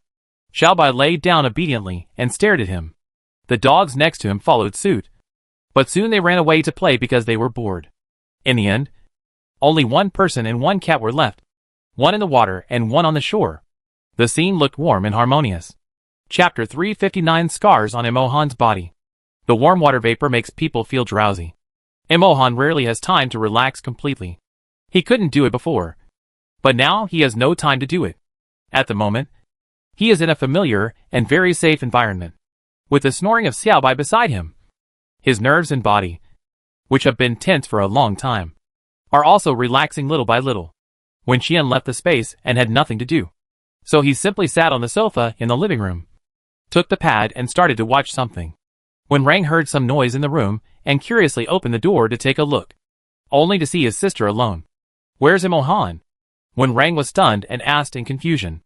Wenqian looked up and looked at him, and replied, "I threw him into the space. What do you want to do with him?" When Rang, he suddenly felt sorry for his brother. He found an excuse to come to his girlfriend's house in the middle of the night, but was thrown into the space to be alone. When Rang put himself in his shoes and thought about it, and couldn't help sighing, he looked at Wenqian with a smile and gave her a thumbs up, praising her, as expected of my sister. "You are awesome." Wenqian frowned slightly, thinking that he was being sarcastic. "Go and type on your keyboard if you have nothing else to do. Don't delay me from watching the drama." Wenqian glared at him and ignored Wen Rang. Wen Rang shook his head helplessly, closed the door, and went back to his room, wondering if Imohan regretted coming here today. Wenqian was watching a comedy variety show, and accidentally got absorbed in it. When she realized something was wrong, it was already an hour and a half later. Wenqian glanced at the time in annoyance, quickly threw down the pad, and flashed into the space. In the quiet space, Wenqian froze in place, motionlessly looking at the scene not far away. Imohan was still in the hot spring pool, but he was half lying on the shore. He tilted his head and rested his arm, and the other hand was on Xiaobai's paw.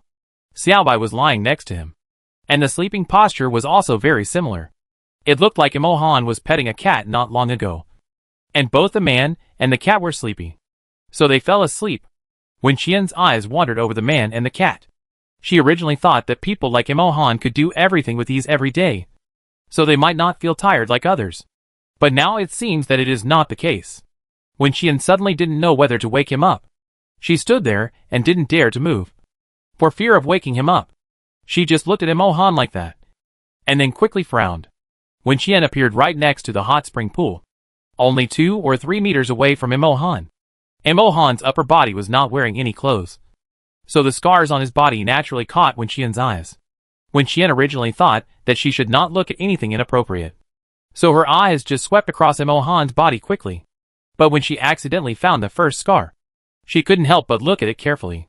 There were many scars, more than a dozen on the back alone. I don't know if it was because of the long time or the use of medicine. The color was not dark, and it might even be ignored in a dim light. So Wen Qian didn't notice it when she saw him for the first time. Although these scars are not big, each one is only about 2 centimeters. But when put together, they are shocking enough. The more Wen Qian looked at it carefully, the more she felt a tightness in her chest, a feeling of being unable to breathe. She has forgotten many of her past memories, but for some reason, she is now extremely sure that Imo Han did not have these scars. These extremely dazzling marks were only created after she left. Wen Qian unconsciously took 2 steps forward, and the extremely light footsteps made the sleeping person open his eyes alertly in an instant.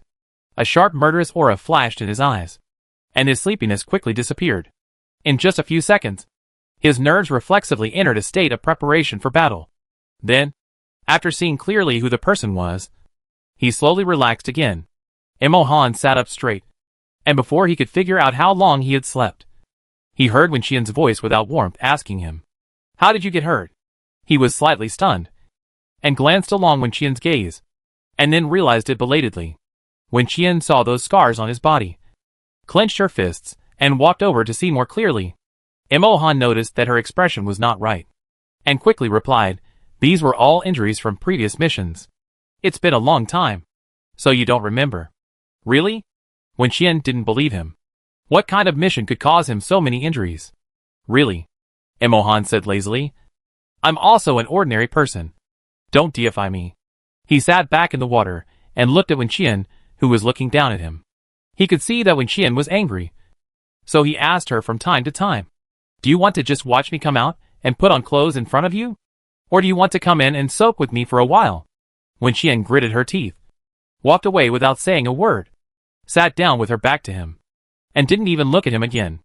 Imo Han sighed silently, hurried out of the hot spring, changed his clothes, and walked to Wen Qian's side. Wen Qian sat on the grass, and the grass around her had been pulled bald by her. She couldn't help but think of the injuries on Imo Han's body, and she wanted to know how many there were on his body. Imo Han touched the top of her head, then sat down next to her. Wen Qian tilted her head to look at him, her expression still cold, but her hand reached for his collar. Imo Han raised his eyebrows and let her take off his clothes. Wen Qian looked at the area around his neck, which was not injured, and was too embarrassed to take off his clothes further. So she let go of his collar and said in an unhappy tone, "You are really lucky. You didn't die despite so many injuries." Imo Han raised the corners of his lips slightly. "You are indeed quite capable. Otherwise how could I find a girlfriend like you?" "Imo Han, I'm not kidding you." "Yeah, I know." Imo Han leaned forward, lowered his head, and kissed the corner of her lips soothingly. "It's all over. Don't be angry." "It's not anger. It's heartache." Wen Qian clearly felt the pain in her chest and slowly sank into his kiss. Imo Han felt her stiff body gradually relax, and secretly breathed a sigh of relief. In the distance, Xiao Bai opened his eyes and closed them again, seemingly not interested in what his master was doing. Imo Han's arms, which had been empty for a long time, were filled again, and the air around him gradually became warmer. Finally, he raised his head reluctantly and whispered to the person lying on the grass in a low voice, "If you don't go out, you will really have to stay here with me tonight." Wen Qian felt the changes in his body, held her breath. Her face flushed, and she dared not move. Imo Han smiled and said, "With this little courage, you dared to take off my clothes just now?" "I didn't. I just wanted to see the injuries on your body." "I don't care. You have to take responsibility if you see it." Chapter 360. Imo Han, I like you. Imo Han's tone was so righteous that Wen Qian inexplicably felt guilty. Although she just pulled his collar, he was the one who pressed her to the ground, kissed her, hugged her, and took advantage of her. But many words that were on the tip of her tongue were not said in a circle, and were finally swallowed back by Wen Qian. Wen Qian looked at Imo Han quietly. Imo Han didn't know what she was thinking. Was she thinking about how to refuse to take responsibility for him? Or was she thinking about something else? Imo Han was rarely impatient. And then he heard Wen Qian calling his name softly. Imo Han. I like you. The sudden revelation of her feelings made Imo Han's breathing stagnate. After a short pause, he lowered his head again and told her, I love you. And then sealed it with a kiss. The two of them breathed heavily together. And Wen Qian's clothes were pulled up, and the white skin on her waist was kneaded and turned red, Imo Han had a struggle in his mind. And in the end, he made a difficult choice to let Wen Qian go. Wen Qian looked at him with a confused and puzzled look, and Imo Han felt like he was going crazy. But he still suppressed his emotions and explained to her, I don't have much confidence in my ability to control myself. He was being clever and came to meet his girlfriend on the eve of the action, but took the opportunity to eat her up. Although Imo Han wanted to do this, he couldn't do it after all. As he said, he had no self-control in front of Wen Qian. Once he started this, he wouldn't let her leave all night. And he had to leave early the next day, so he couldn't accompany her. Wen Chongming and Li Mo were both smart people. They were willing to let him in tonight and be alone with Wen Qian, which was a recognition and indulgence of him. But he couldn't take advantage of their trust to do anything to Wen Qian. Otherwise it would be disrespectful to them. Imo Han's throat rolled, and he restrainedly hugged Wen Qian. When her face returned to normal, he carefully led her out of the space. Wen Qian took Imo Han out of the space because she didn't know what time he needed to return to the base. Without her, he couldn't get out of the space alone. The two of them appeared in the living room hand in hand, which scared Xiong Yushuang, who couldn't sleep in the middle of the night, and went to the refrigerator to steal ice cream to eat. She looked at the two figures that suddenly appeared. Her hands trembled, and the ice cream fell to the ground with a snap, attracting the attention of the two people. Xiong Yushuang stared at their hands in a daze, and after a few seconds of silence, her mind twitched and she said, Captain Qian, if you are forced, just blink. Wen Qian hesitated for a moment, pulled Imo Han's collar to make him bow his head, and then pecked him on the mouth. This action of hers not only shocked Xiong Yushuang, but also Imo Han.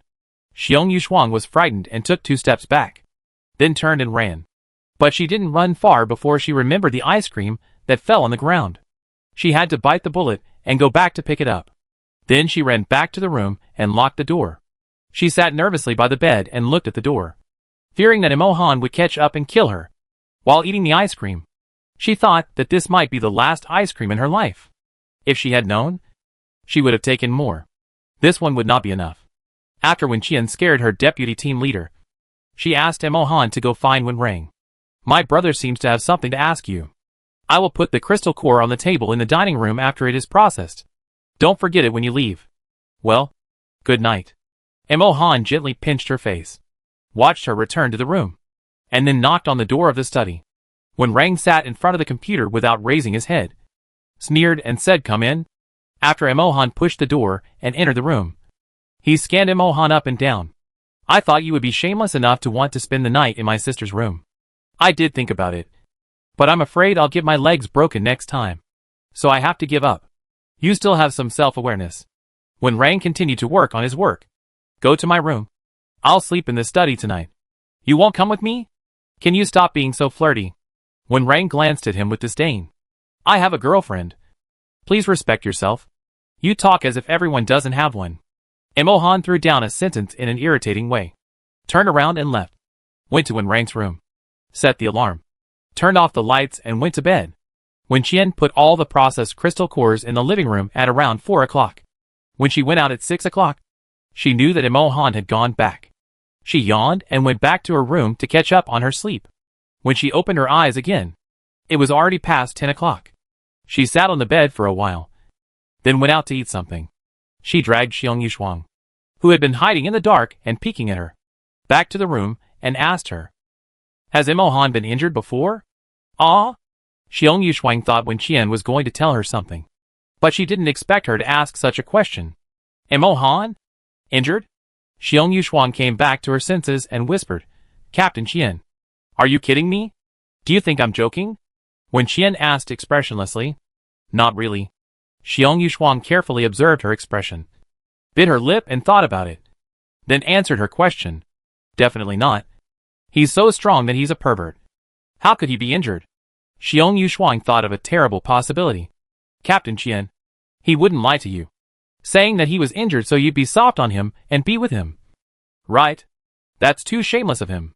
But Xiong Yushuang didn't dare to say it, although Wen Qian had already had the answer. Her heart sank again after hearing Xiong Yushuang's words. Judging from the color of the scars on Imohan's body, he should have been injured within a period of time. It would be impossible to hide so many injuries at one time, even if they were not fatal. She had forgotten the past, but Xiong Yushuang had not. If she had heard about Imohan's injury at the beginning, Xiong Yushuang would definitely remember it. So in other words, Wen Qian's guess last night was correct. The injuries on Imohan's body occurred after she left. Xiong Yushuang didn't know what she said wrong. She only knew that Wen Qian's expression looked a little scary, and the room suddenly became chilly. She stood there a little at a loss, tugging at the corner of her clothes, and heard Wen Qian say, "Go out and kill zombies? Okay. When? Now. The time for the joint action will be tomorrow. So everyone should have stayed in the base to rest today, including Wen Qian. But unfortunately, she couldn't stay now. After changing into combat uniforms, Wen Qian went out with Xiong Yushuang. The two of them fought outside until about 6 p.m., and then came back after a short rest for a few hours. At 11 p.m., Wen Qian went out again with Qi Chen. All the combatants from other bases who participated in the operation had already arrived at their respective areas of responsibility. So now, Wen Qian could block the road without any scruples. Chapter 361 The joint operation begins. Wen Qian blocked off all the areas he was responsible for overnight, and then took Qi Chen back to the base. On the street, the zombies wandered around aimlessly in the night. When he heard the sound of a car passing by, he immediately sped up and chased after it. Qi Chen looked at the group of zombies completely dominated by bloodthirsty wildness in the rearview mirror, and his mood was a bit complicated. He had been to other parallel worlds to perform some missions before, but the difficulty was far less than this time. It was also his first time to come into contact with such disgusting creatures as zombies. Disgusting is not only because of visual reasons, but also physiological reasons. Because from a certain perspective, zombies are also human beings. A task that can only be completed by killing people is really a bit uncomfortable psychologically. Qi Chen wanted to talk to Wen Qian and told her his inner thoughts. He thought Wen Qian would laugh at his naivety, but she said after listening, "Good thing. It means you haven't been completely assimilated by the main control desk." Unexpectedly, she would take the initiative to mention the main control desk. Qi Chen turned his head and looked at her twice. Hesitantly asked, "Then Captain Qian, you must feel the same as me, right?" Wen Qian thought about it and laughed at herself. "I've killed so many people that I'm numb. I don't think about these things." Maybe she thought about this question many years ago, but now she doesn't care anymore. So what if he is a human? From ancient times to the present, isn't the biggest enemy of mankind their own kind? The so-called history is a record of human beings fighting each other. And who can say for sure that the apocalyptic disaster they are experiencing now is not caused by humans? So Wen Qian has always been very firm. She killed those who should be killed and saved those who should be saved. And she never had any mercy on the zombies. When the two returned to the base, it was still dark.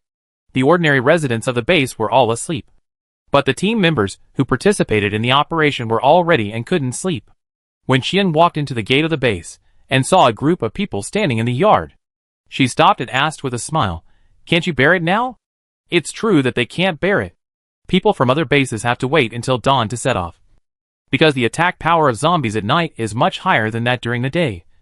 So if it is not an emergency, few people are willing to act at night.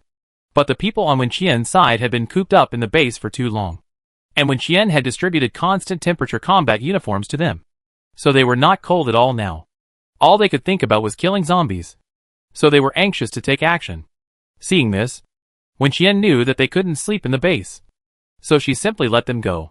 It's the same old saying, life is everything. Be careful. And contact me as soon as there is an emergency. After instructing them, Wen Qian stepped aside and let them leave. After she watched the other three teams get on the car, she looked at the remaining members in the yard, who were the team members assigned to her by Mu Ci. Although the list had been determined long ago, Wen Qian had never looked at it before, so she didn't know who was following her until now. Wen Qian fixed her eyes on Qin Baidu and sighed secretly, not daring to show it. She felt that Mu Ci was taking revenge on her. She had obviously looked for Mu Xiai before, and hinted to him that she could drive. It didn't necessarily mean that he had to arrange a driver for her. But Mu Xiai still gave Qin Baizu to her. He did it on purpose because she asked him to stay at the base. When Qian looked for Mu Xiai and finally found him. When she saw Mu Xiai smiling at her, she rolled her eyes in anger. Why didn't she realize that her senior was so vindictive before? When Qian didn't dare to say anything, she could only go back upstairs and pack her backpack. Then she got on the speeding car and fastened her seat belt after sitting down. Other members of the base had already seen Qin Baiju's driving skills, and no one dared to compete with him for the driver's position. So this time, the other three teams set off happily. Only they were in a heavy mood, as if they were visiting a grave. Qin Baizhu saw that everyone was present, stepped on the accelerator, and the car suddenly jumped out and drove towards the destination. When Qian was honest, she was a little sleepy at first, but now, she was as energetic as if she had drunk 10 glasses of concentrated iced Americano. Qichen, who was sitting next to Wen Qian, was also pale at the flying speed. He gritted his teeth and endured for a long time, and finally couldn't help but make a proposal to Wen Qian. Captain Qian, how about you let us all hide in the space next time, and let us out when we get to the place? Huh? Wen Qian looked at this whimsical little thing in disbelief. What a joke. You'll die with me. Leave her alone to suffer? Impossible. Not possible in this life. Wen Qian's team was the last to set off, and without any suspense, they arrived at the destination first. As soon as the car stopped, people rushed out of the car and squatted on the side of the road to vomit. Qin Baizhu chewed gum, looked at his companions with a look of looking at garbage, and laughed mockingly. The zombies around smelled the fresh human scent and roared as they surrounded them. When Qian led the team to quickly get rid of them, then put the car into the space, randomly selected a building, and took everyone to the roof first. She hadn't slept all day, so she could not sleep. Being willing to accompany them to run out in the cold wind in the middle of the night was already the biggest concession she made. When Qian took out some tents that had been set up long ago from the space and crawled into one of them. I don't care. I want to sleep. If you can't sleep, keep the noise down. They all had plenty of guns and ammunition, because using superpowers is very physically demanding. They didn't have the monster stamina of Wen Qian, so they still needed guns. Wen Qian had given them crystal core potions with locking skills before, so they could now clearly see the fatal points on the zombies. So it was no problem to kill zombies on the roof with a silent sniper rifle. Wen Qian fell asleep as soon as he entered the tent. When he woke up 4 hours later, there were already many zombie corpses lying near the building. Wen Qian went into the space and took a look. Sure enough, the crystal cores were piled up into a mountain. Judging from the number of crystal cores, not only did she take action in advance, but Mohan's people also started early and worked all night. When Qian left the space and invited everyone to have breakfast together, then she stretched her muscles and prepared to go down to work. She jumped onto the protective wall on the roof, with a drop of nearly 100 meters below her. Putting on her goggles, she looked back at the team members behind her and asked, "Are you all ready?" Everyone nodded in unison. Then, let's get started. After Wen Qian finished speaking, she tilted her body and jumped off the edge of the roof. The others subconsciously took a breath, and the next second, they had teleported to the bottom of the building, surrounded by the swarming zombies with no way out.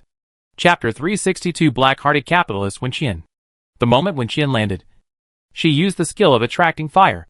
A large number of zombies rushed over, forcing her team members to start fighting back before their brains could react. The members of each team were arranged by Mu Xiai this time, in order to maintain a balanced combat power. Most of those assigned to Wen Qian were relatively weak in the base. Wen Qian also knew this, so she had to rest last night to ensure her condition. The zombies that were attracted had the same goal, all heading for Wen Qian. Wen Qian trapped them with his water power while releasing Xiao Bai and the orcs into space. Xiao Bai had been so idle in the space that he licked his fur every day. When he saw so many crunchy snacks, his ears twitched, and then he immediately jumped into the pile of zombies and had fun. As for the orcs, Wen Qian would go into the space to fight with them when he had nothing to do. After Wen Rang's input and upgrade of the actual combat experience data for so long, they have become several times stronger than before. They are even stronger than many combat members in the base.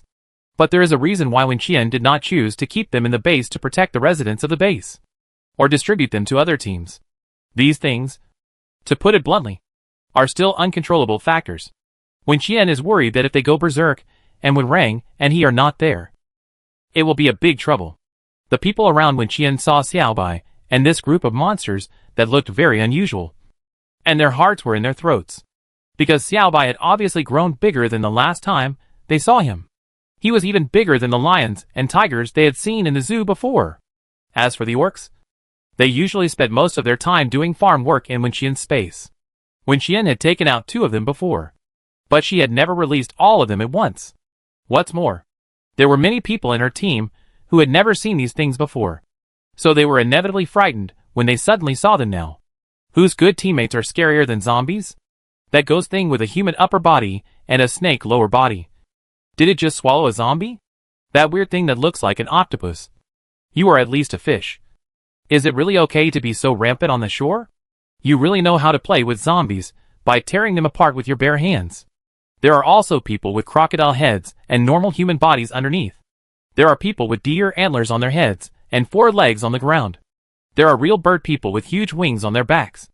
They don't know where Wen Qian got so many weird things from.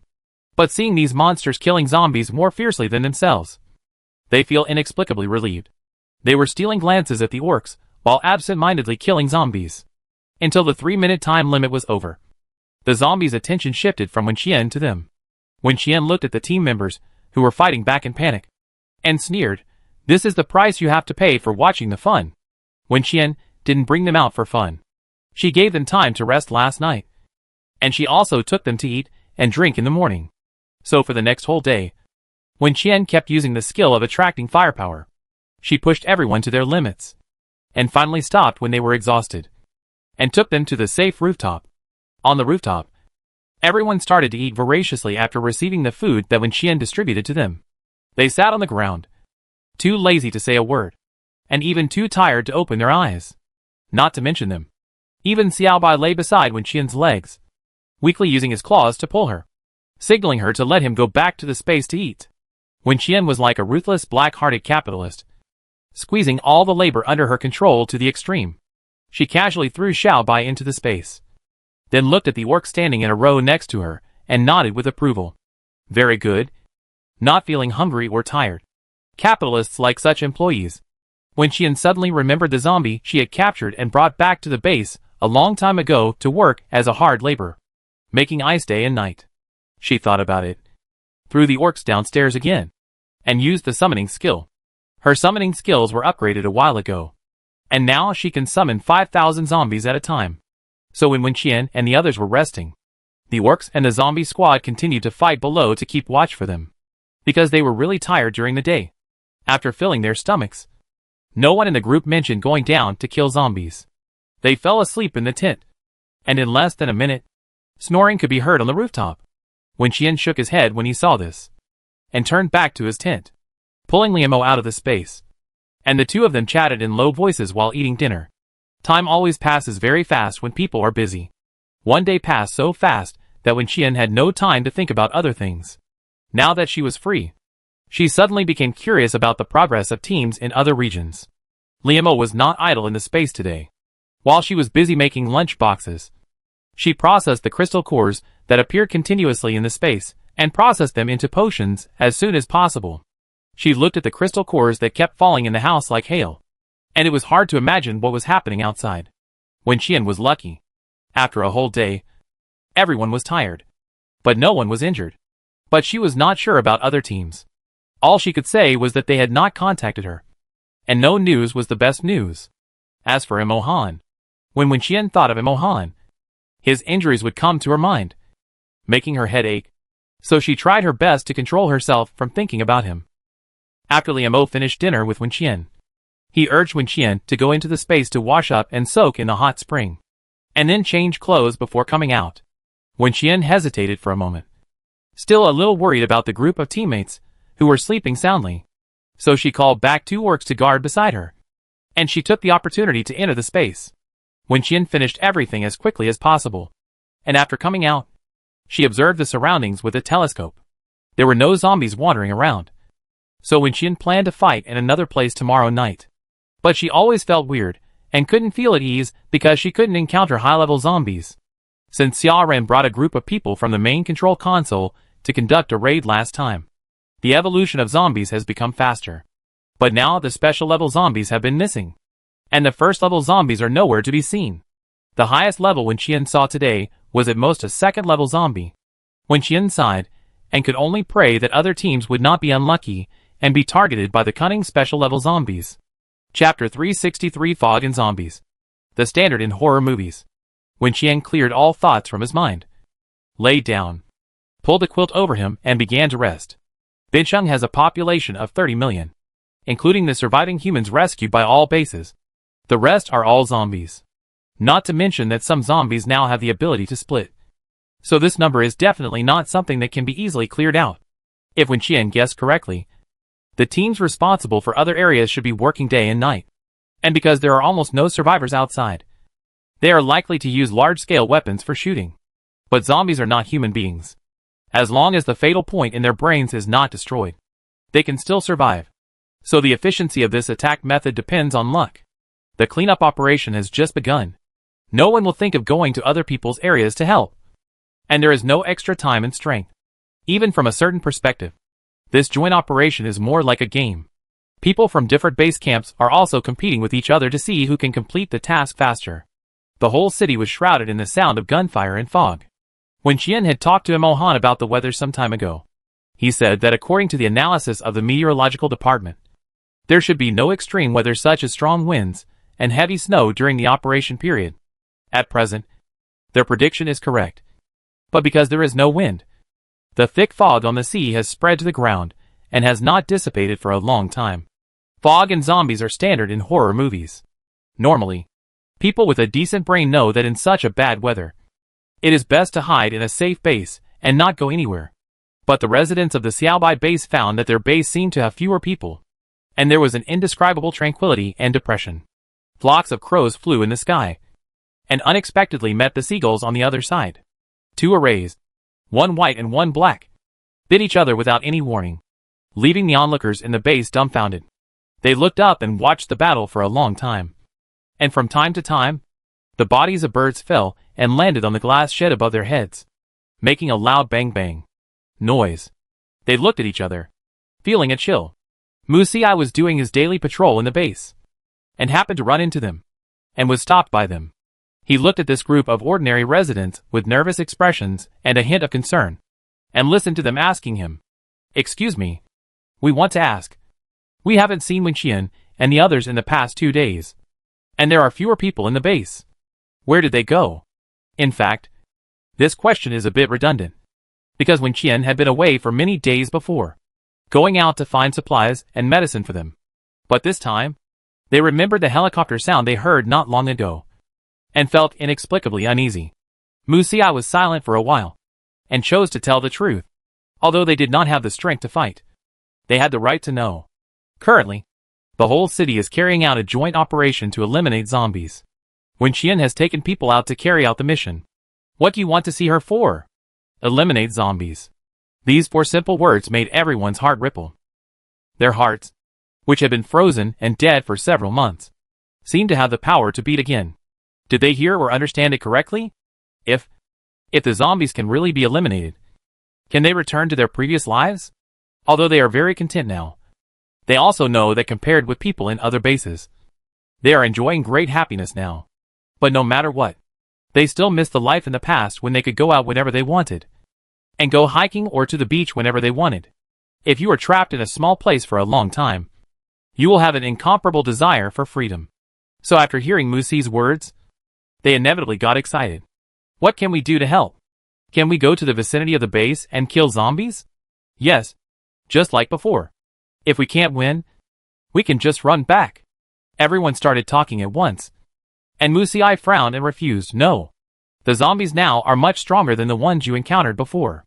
In order to ensure your safety, I can't let you go out. He didn't want half of the people in the base to be bitten to death by zombies when Wen Qian returned safely, which would be his dereliction of duty. After hearing Mu Xi's answer, everyone lowered their heads in disappointment. Wen Chongming, who was bored and went downstairs for a walk, stood in the distance and witnessed everything. After thinking for a moment, He stepped forward and said, "I'll take them out." "Mu Xiai, Uncle Ning?" Xian used to take them around the area. "Don't worry. I'll bring more people to keep an eye on them and prevent them from going too far." Many of the things Wen Qian did in the past did not seem to have any deep meaning in Wen Qiangning's eyes at the time. But since his group of brothers came to him and told him some things in the past, Wen Qianngning gradually had other understandings. If the necessary condition for returning is to kill all zombies, will Wen Qian continue to stay here after the operation in Binsheng is over? Sooner or later, these people in the base will have to leave Wen Qian's protection.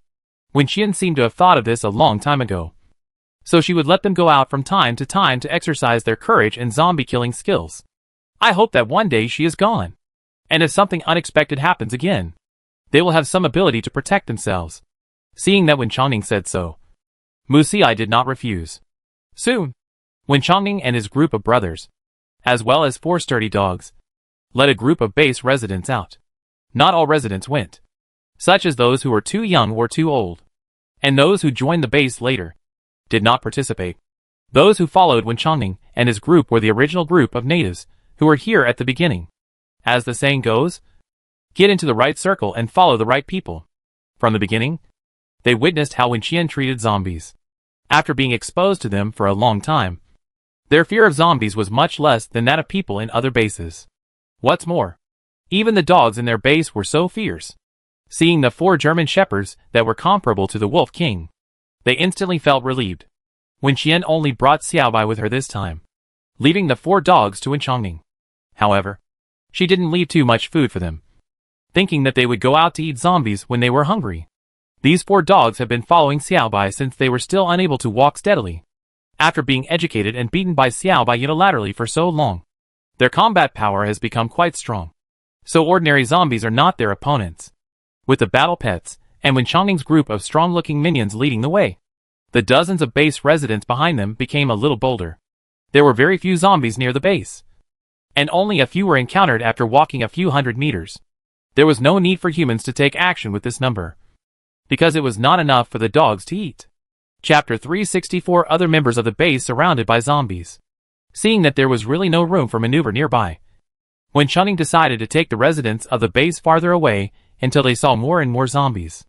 The dogs did not listen to Wen Qianngning, but his brothers did. So when Wen Qianngning told them not to do anything, they really found a flower bed on the roadside and sat down one by one. They were as calm as coaches watching their students warm up in the gym. Only when someone's movements were not standardized and they were in danger would they take action to help kill the zombies. Under the careful care of the coaches, the skills of this group of rookie students are becoming more and more proficient. When they returned in the evening, they actually killed hundreds of zombies. Although compared with Wen Qian's group, this number is not worth mentioning. But for them, this is already a record. This feeling of excitement lasted until they returned to the base. When Wen Qianngning and others were about to go back upstairs to rest, a resident stopped them. "Uncle Wen, can you take us out tomorrow?" Wen Qianngning turned around, and the man who asked the question looked at him with a twinkling gaze. And the faces of the people around him were also full of expectation. Wen Qianngning was stunned for a moment, and nodded. "Okay.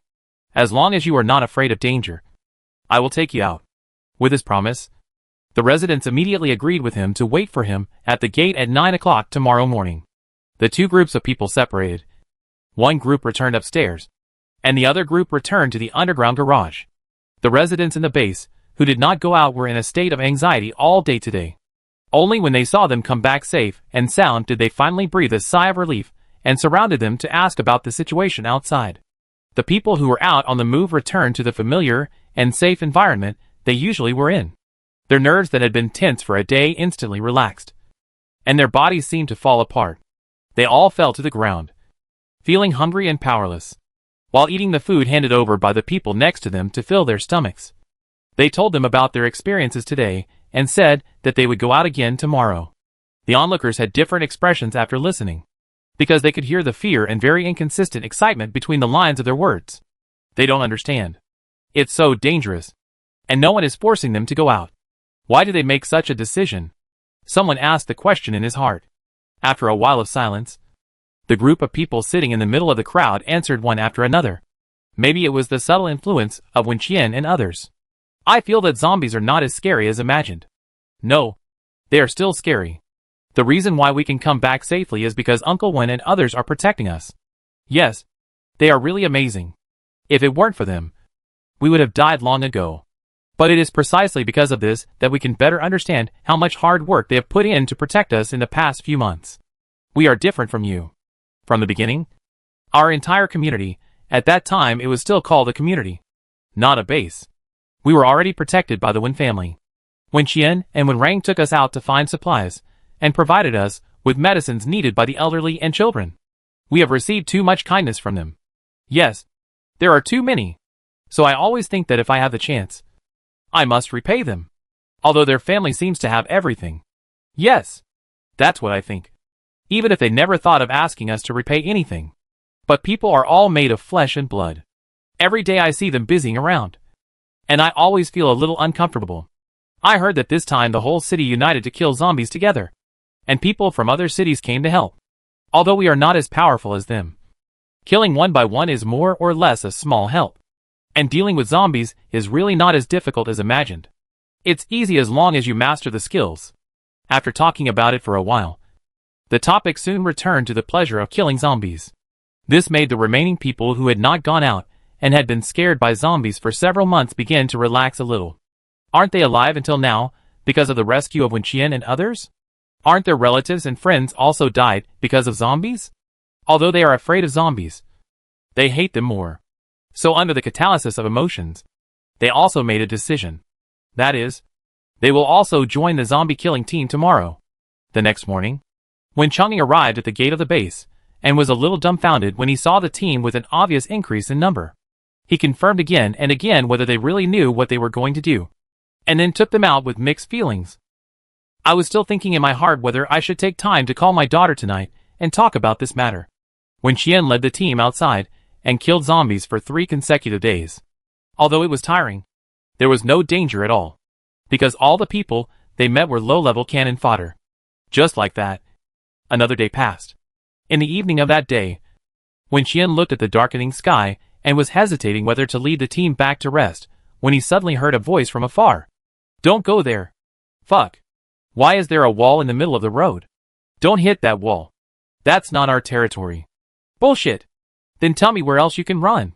A few quarrels attracted the attention of Wen Qian and others. Because the wall the other party was talking about was made by Wen Qian.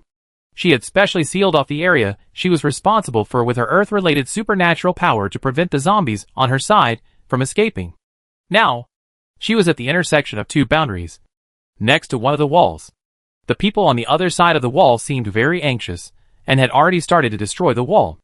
But the wall existed because of Wen Qian's supernatural power. So the moment it was damaged and a crack appeared, it was automatically repaired immediately. Not only here, but the high walls around the entire area were like this. Wen Qian would always keep an eye on their status to figure out what was going on over there. Seeing that the wall couldn't be destroyed at all, the people on the other side of the wall cursed even more fiercely. But soon, he couldn't even curse because the zombies that surrounded them had already caught up. Wen Qian's eyes sank slightly, and she felt a long-lost strange sense of oppression on the other side of the wall, which was unique to high-level zombies. She heard a few screams in the distance, and immediately decided to go see what was going on. She didn't make a sound, but directly used her shrinking ability to change her form first, and then climbed up the wall to watch the excitement. Under the wall, the people behind Wen Qian saw her suddenly disappear, looked at each other, and thought she had used teleportation to go over there to watch the excitement. Knowing her strength well, they didn't rush, but walked to the foot of the wall one by one, squatted down, put their ears to the wall, and began to listen to the excitement. Chapter 365 Zombies? When Qian glanced at the people surrounded on the wall, there were about 20 people. 4 or 5 of them looked familiar to her. They were from Bincheng Base. But she could only name one person. It was Guan Bowen. When Qian first saw him, when she went to the fishing island to rescue the perverted Professor Ouyang Yong a long time ago. At that time, this brother was the first group of combat members responsible for protecting Ouyang Yong to go to the island for investigation and research. In the end, all the members except him died. So in general, his combat power is quite good. In addition to these familiar people, the rest are people from other bases. Because the combat uniforms they wear are also different from those in Bincheng. When Qian had contact with some people from other bases before, And when he went abroad before, it was a joint operation of multiple bases. But in this group of people, there were no people like those at that time. So Wen Qian was very sure that they all came from other cities recently. After confirming the identities of these people, Wen Qian went to see the zombies chasing them. There were 15 in total. All of them were level 2 zombies. This made Wen Qian, who had only seen a level 2 zombie for a long time, curl up her lips. And her eyes were full of surprise and excitement. No wonder they were being chased. So many level 2 zombies together were indeed a bit difficult to deal with. However, they might not be the ones who were more difficult to deal with. Wen Qian shifted her sight to a farther distance, and she was sure that the oppressive feeling in the air did not come from these level 2 zombies, but level 1 ones. It was hiding in the dark and observing here. And this group of level 2 zombies should have been brought by it. That's what she said. With such a big operation in the whole city, the high-level zombies can't bear it. Look, isn't there one here? Wen Qian felt lucky, and went to find the hiding place of the zombie, while keeping an eye on the fight of the group of people below. Blocked by the zombies at the wall, they had no way to escape, and could only fight back. But the current level 2 zombies are far from the level 2 a few months ago. They have been upgraded many times. And the combat power of zombies of the same level in Bincheng is much higher than that in other cities. So those who came from other cities were caught off guard when they met this group of level 2 zombies. In their understanding, this should be a level 1 or higher special zombie. But Guan Bowen swore, it is definitely level 2. This made them very angry. Wen Qian saw that the 20 or so of them were fighting against a dozen zombies. Although they were in a mess, they were not in any danger for the time being. So he did not take action, and continued to look for the level 1 zombie that did not show up. 100 meters away, the zombie squatting in the corner of the building's parking lot exit was staring at the direction of Guan Bowen and others. His eyes full of arrogance and disdain. Foolish humans. Actually thought they could escape, and were still resisting. It smiled coldly, intending to intervene, and quickly get rid of this group of stragglers, and then go to hunt elsewhere. But a breeze blew by, and it subconsciously stopped its action. It was very quiet around, as if it was no different from just now. The zombie's body remained motionless, but its eyes were turning backwards to a degree that humans could not. There was someone behind it. As a level 1 zombie, it had a keen intuition that lower level zombies did not have. So the moment it realized that the person behind it was in danger, it immediately launched an attack. The shock wave and heat coming towards him made Wen Qian squint his eyes, and he was almost blown away. Fortunately, he was wearing goggles. Wen Qian said in his heart, the zombie was obviously very confident in his attack. At such a close distance, anyone would be blown to pieces. Not even a single bone would be intact. So it didn't even turn its head, and walked forward confidently. Anyway, the group of humans in front had already heard the movement here, so there was no point in hiding. The explosion in the distance made Guan Bowen and others feel depressed, although they couldn't find the location of this first-level zombie as quickly and accurately as Wen Qian. But because they had been fighting zombies for a long time since the end of the world, they were not stupid enough to not notice that there were high-level zombies approaching. In addition, the group of zombies fighting with them also seemed a little slow because of the approach of this zombie. That was not intentional, but the fear of this zombie was caused by their bones. Finding that the situation became more troublesome than before, they showed a trace of despair and anger in their eyes. The fire surrounded them, and soon a water-based superpower tried to extinguish it. But the fatigue of many days, coupled with a gap in strength, made their efforts seem like a joke in the eyes of the zombies. As the sky darkened, the zombies' strength was much stronger than during the day. The zombies around them made strange and hideous shrill laughs, laughing at this group of inferior humans who were about to be killed. Laugh at their weakness and lack of self-awareness, and actually want to fight against zombies. But their pride did not last long, because soon, the circle of flame several meters high was frozen in the ice.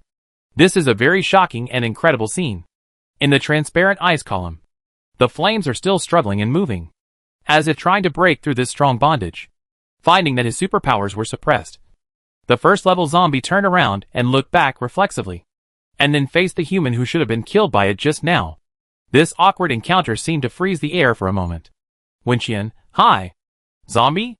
The zombie reacted and subconsciously tried to run away, but was caught by Wen Qian, not giving it a chance to escape. Since you're here, why are you leaving? Let's chat. Wen Qian spoke softly with a friendly smile, and then heard Guan Bowen's ecstatic voice in the distance. Qian Shun. Guan Bowen's voice was broken by the splits, which was enough to show how excited he was. Wen Qian looked over there, and saw his team members on the high wall, with their heads exposed and lying in a row to watch the excitement, because the explosions and fighting sounds really made them curious about what was happening here. They all moved from under the wall to the wall. Guan Bowen and others were busy killing zombies, and didn't notice anything unusual for a while. Come down to help. Wen Qian sighed helplessly, and with a command, dozens of people climbed over the wall, and subdued the dozen zombies under the confused gaze of Guan Bowen and others. Captain Qian. Kill them? Seeing that Wen Qian had also caught a zombie, and didn't seem to have the intention to kill it, Qi Chen didn't kill it first, but asked Wen Qian what he thought. Kill it. They are all level 2. So it's meaningless. The only one who can speak human language should be the one in my hand. Chapter 366. You are a zombie. Why did you catch me? After Wen Qian finished speaking, Qi Chen and others started to attack without hesitation. The zombie caught by Wen Qian watched all his men die without being able to do anything. It angrily wanted to kill the woman next to it, but the effect was not satisfactory at all. Wen Qian had seen fire abilities before. She had one at home. Compared with Wen Rang's fire, this zombie seemed much more childish. If we compare it to fireworks, Wen Rang's fire is a Gatling gun, and the zombie's fire is a fairy wand for children to play with. What's more, Wen Qian herself has fire abilities, so she is even more fearless. Under the same ability, she can't lose to any zombie. The zombie caught by Wen Qian was pinched by the neck and pressed against the wall, unable to move. It couldn't understand how a human could have such great strength. And she was a fucking woman. It tried every way to struggle, trying to burn the other party to death with fire. But in return, it was burned by the fire. Zombies can also get hurt, although they won't die from injuries. Injuries do make them uncomfortable. However, due to the special nature of their bodies after mutation, high-level zombies, like the first-level special class, will have a much shorter recovery time from wounds. But low-level zombies don't have this privilege, especially weak zombies like the 3rd, 4th, and 5th class. Their wounds will only rot more and more until the rotten flesh falls off, revealing the bones. This first-level zombie never thought that he would be burned by fire one day. While struggling, it glanced at the woman behind it, and it was this glance that allowed it to see the scene of Wen Qian's skin being burned by the flames, and then recovering in an instant. The zombie was stunned, thinking that he had seen it wrong. But after seeing the healing scene again, it asked in confusion, "Are you a zombie?" This voice made everyone else dumbfounded, especially the group of people from other cities. It was the first time they saw a talking zombie. They heard the confusion and collapsed between the lines of the zombie's words, and then looked at Wen Qian, who forced it to speak human words. The latter raised the corner of his mouth because of this sentence, which made them shudder. This is not the first time that Wen Qian has been mistaken for a zombie. Her regeneration ability is so special and powerful that she often looks like a different person. Moreover, Wen Qian has not met another zombie or person with regeneration ability for such a long time since the end of the world. This unique peculiarity makes her dare not use this ability easily on weekdays. Unexpectedly, this zombie's eyes are quite sharp today. It is obviously a dead fish eye, but it can see clearly. The zombie collapsed even more when he saw Wen Qian's smile. "You are a zombie. Why did you catch me? We are your accomplices. You kill them. Have some shame. Who would be your accomplice?" Wen Qian said sarcastically. "Since you are so eloquent, why don't you tell me where your real accomplices are?" The zombie was confused and couldn't tell whether her words were true or false. Naturally, Wen Qian's team members had no doubts about her identity, and the few people who knew her at the Bincheng base were definitely on her side, because they were saved by her more than once. If she was a zombie, they would have died countless times. But other people who didn't know Wen Qian couldn't help but feel a little shaken after hearing what the zombie said. Why did the zombie say that? What characteristics of Wen Qian made it think she was the same kind? Their vigilance made them step back subconsciously. Wen Qian caught a glimpse of their actions with his peripheral vision, but didn't care. Not everyone can become a companion or a friend. She never cared about anyone's opinions. It was like this before, and it is even more so now. Wen Qian severely taught the zombie, who was unwilling to reveal any information, a lesson, which made the group of people hiding in the corner stunned. This woman, whether human or zombie, is a little too powerful. They exchanged glances silently, and they could see each other's thoughts from each other's faces. Although they had heard that Wen Qian's combat power was very high, there were rumors that she was on par with Mo Hun.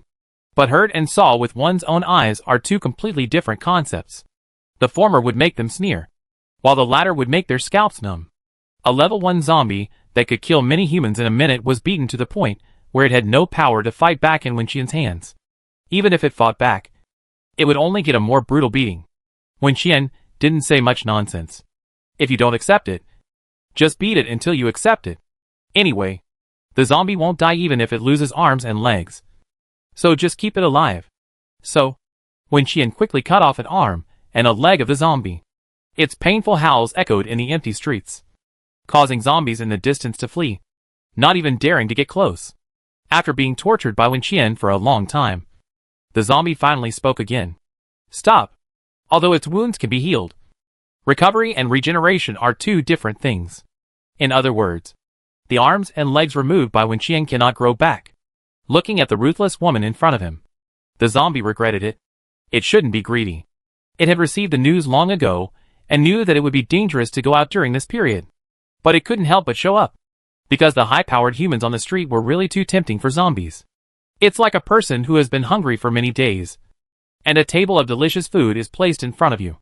Who can resist it? So it brought some men with it, guided the zombie tide to disperse the crowd of that group, and finally chased the small group that was forced to separate from the big group. But it never thought that it would meet a devil like Wen Qian. Wen Qian stepped on the zombie's wound and saw that it didn't grow new arms and legs, and her eyes were full of disappointment. The zombie saw it clearly and cursed. If it continues like this, she might really pull out all its limbs. It was not easy to upgrade to a first-level zombie, and it didn't want to become a waste again. What do you want to know? The zombie fell to the ground and asked Wen Qian in a low voice. Where are your companions hiding? And where is their nest? Wen Qian repeated what she had said before with a good temper. I haven't met level 1 and level 3 zombies for a long time. Why haven't you shown up during this period? Damn you, psycho. Isn't it a good thing not to meet level 1 and level 3 zombies? Why is she so regretful and unhappy? Before the zombie could make up some lies to deceive her, Wen Qian kicked it hard against the wall, and it fell to the ground again. It took every opportunity to escape, but in just a blink of an eye, Wen Qian was back in front of it, looking down at it and asking, Are you cursing me in your heart? Zombie. Fuck. Chapter 367. I only promised to let you go, but I didn't say I wouldn't kill you. Although Wen Qian didn't have any solid evidence, she just felt that it was scolding her.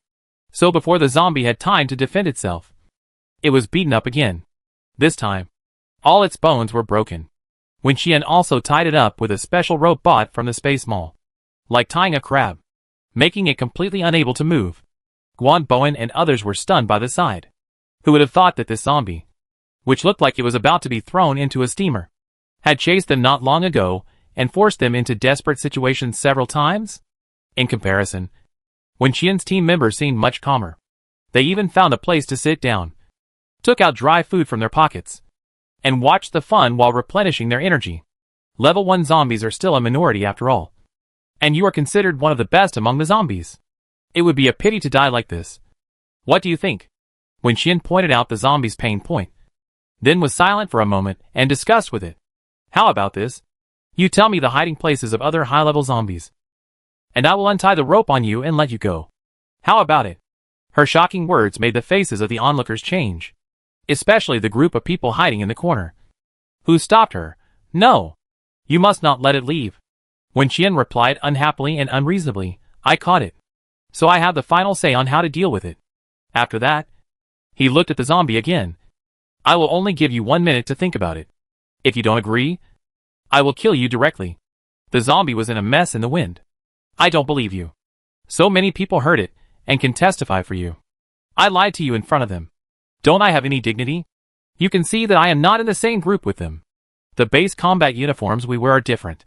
If I don't keep my promise, how can they trust me when they want to cooperate with them in the future? Wen Qian looked serious, which made the zombies a little shaken. Wen Qian saw it, thought about it, and said again, And don't worry. I won't let other zombies know that you leaked the secret. Otherwise you won't be able to be a zombie. Right? No need to say more. I understand. I really just want to get more high-level crystal cores. The zombie was still struggling. But when Qian pretended to look at the watch on her wrist and said, 1 minute is up. Zombie. She no longer gave it extra time to think. And took out the gun and pointed it at its head. The zombie was panicked by her dark eyes. She looked at a certain point on its head and smiled. It's here. As long as I shoot you, you will have no chance. The gun's safety was opened. And everything would be over as long as the trigger was gently pulled. The zombie heard the voice on his head and said hurriedly, okay. But I will only tell you one person. Okay. Wouldn't it be better if you did it earlier? When Qian smiled and put away the gun, dragged its remaining arm, and dragged it to a farther place like a dead pig. Her team members were still eating biscuits. And Guan Bowen was surrounded by his companions, and asked him in a low voice. She wouldn't be crazy enough to make a deal with the zombies. Right? Let the zombies go. Which side is she on? Is she a human or a zombie? Has your base really cooperated with her before? Have you never been cheated by her? Guan Bowen's mind went blank after being asked by them. He was also a little confused now. Not sure whether Wen Qian would really let the zombie go. But as Wen Qian said, the zombie was caught by her. And they had no right to stop it. Nor did they have the ability to do so. No one could stop her from doing what she wanted to do. Wen Qian talked to the zombie for a few words. And even took out her phone to find the map and confirm the specific location with it. Everyone couldn't hear the conversation over there. They could only see the zombie nodding fiercely. Then Wen Qian raised her hand as if to hit it. The zombie shrank its neck and turned its head to dodge. Finally, Wen Qian put away her phone and untied the rope on it. Her action made the people in the distance hold their breath, open their eyes wide, and couldn't believe what this madman had done. The rope on his body loosened. Wen Qian's decisiveness made the zombie stun for a moment, and then hurriedly fled. Wen Qian stood there, looking at the direction it fled, muttering, I only promised to let you go. But I didn't say I wouldn't kill you. TSK. As soon as she finished speaking, her figure disappeared. A few seconds later, a zombie's desperate roar came from a far distance. Then, there was no more movement. Wen Qian came back with the zombie's head and threw it on the ground. Ignoring everyone's shocked eyes, she looked at Guan Bowen and asked, Who are you following? Guan Bowen quickly answered, Shen Yu and Mu Beichuan. Wen Qian raised her eyebrows. She didn't expect that Mu Beichuan, who was afraid of death, would also come out to participate in the action. At this time, shouldn't he stay with his grandfather in Bincheng base? Wen Qian complained in his heart, and then asked Guan Bowen, Did you bring the map?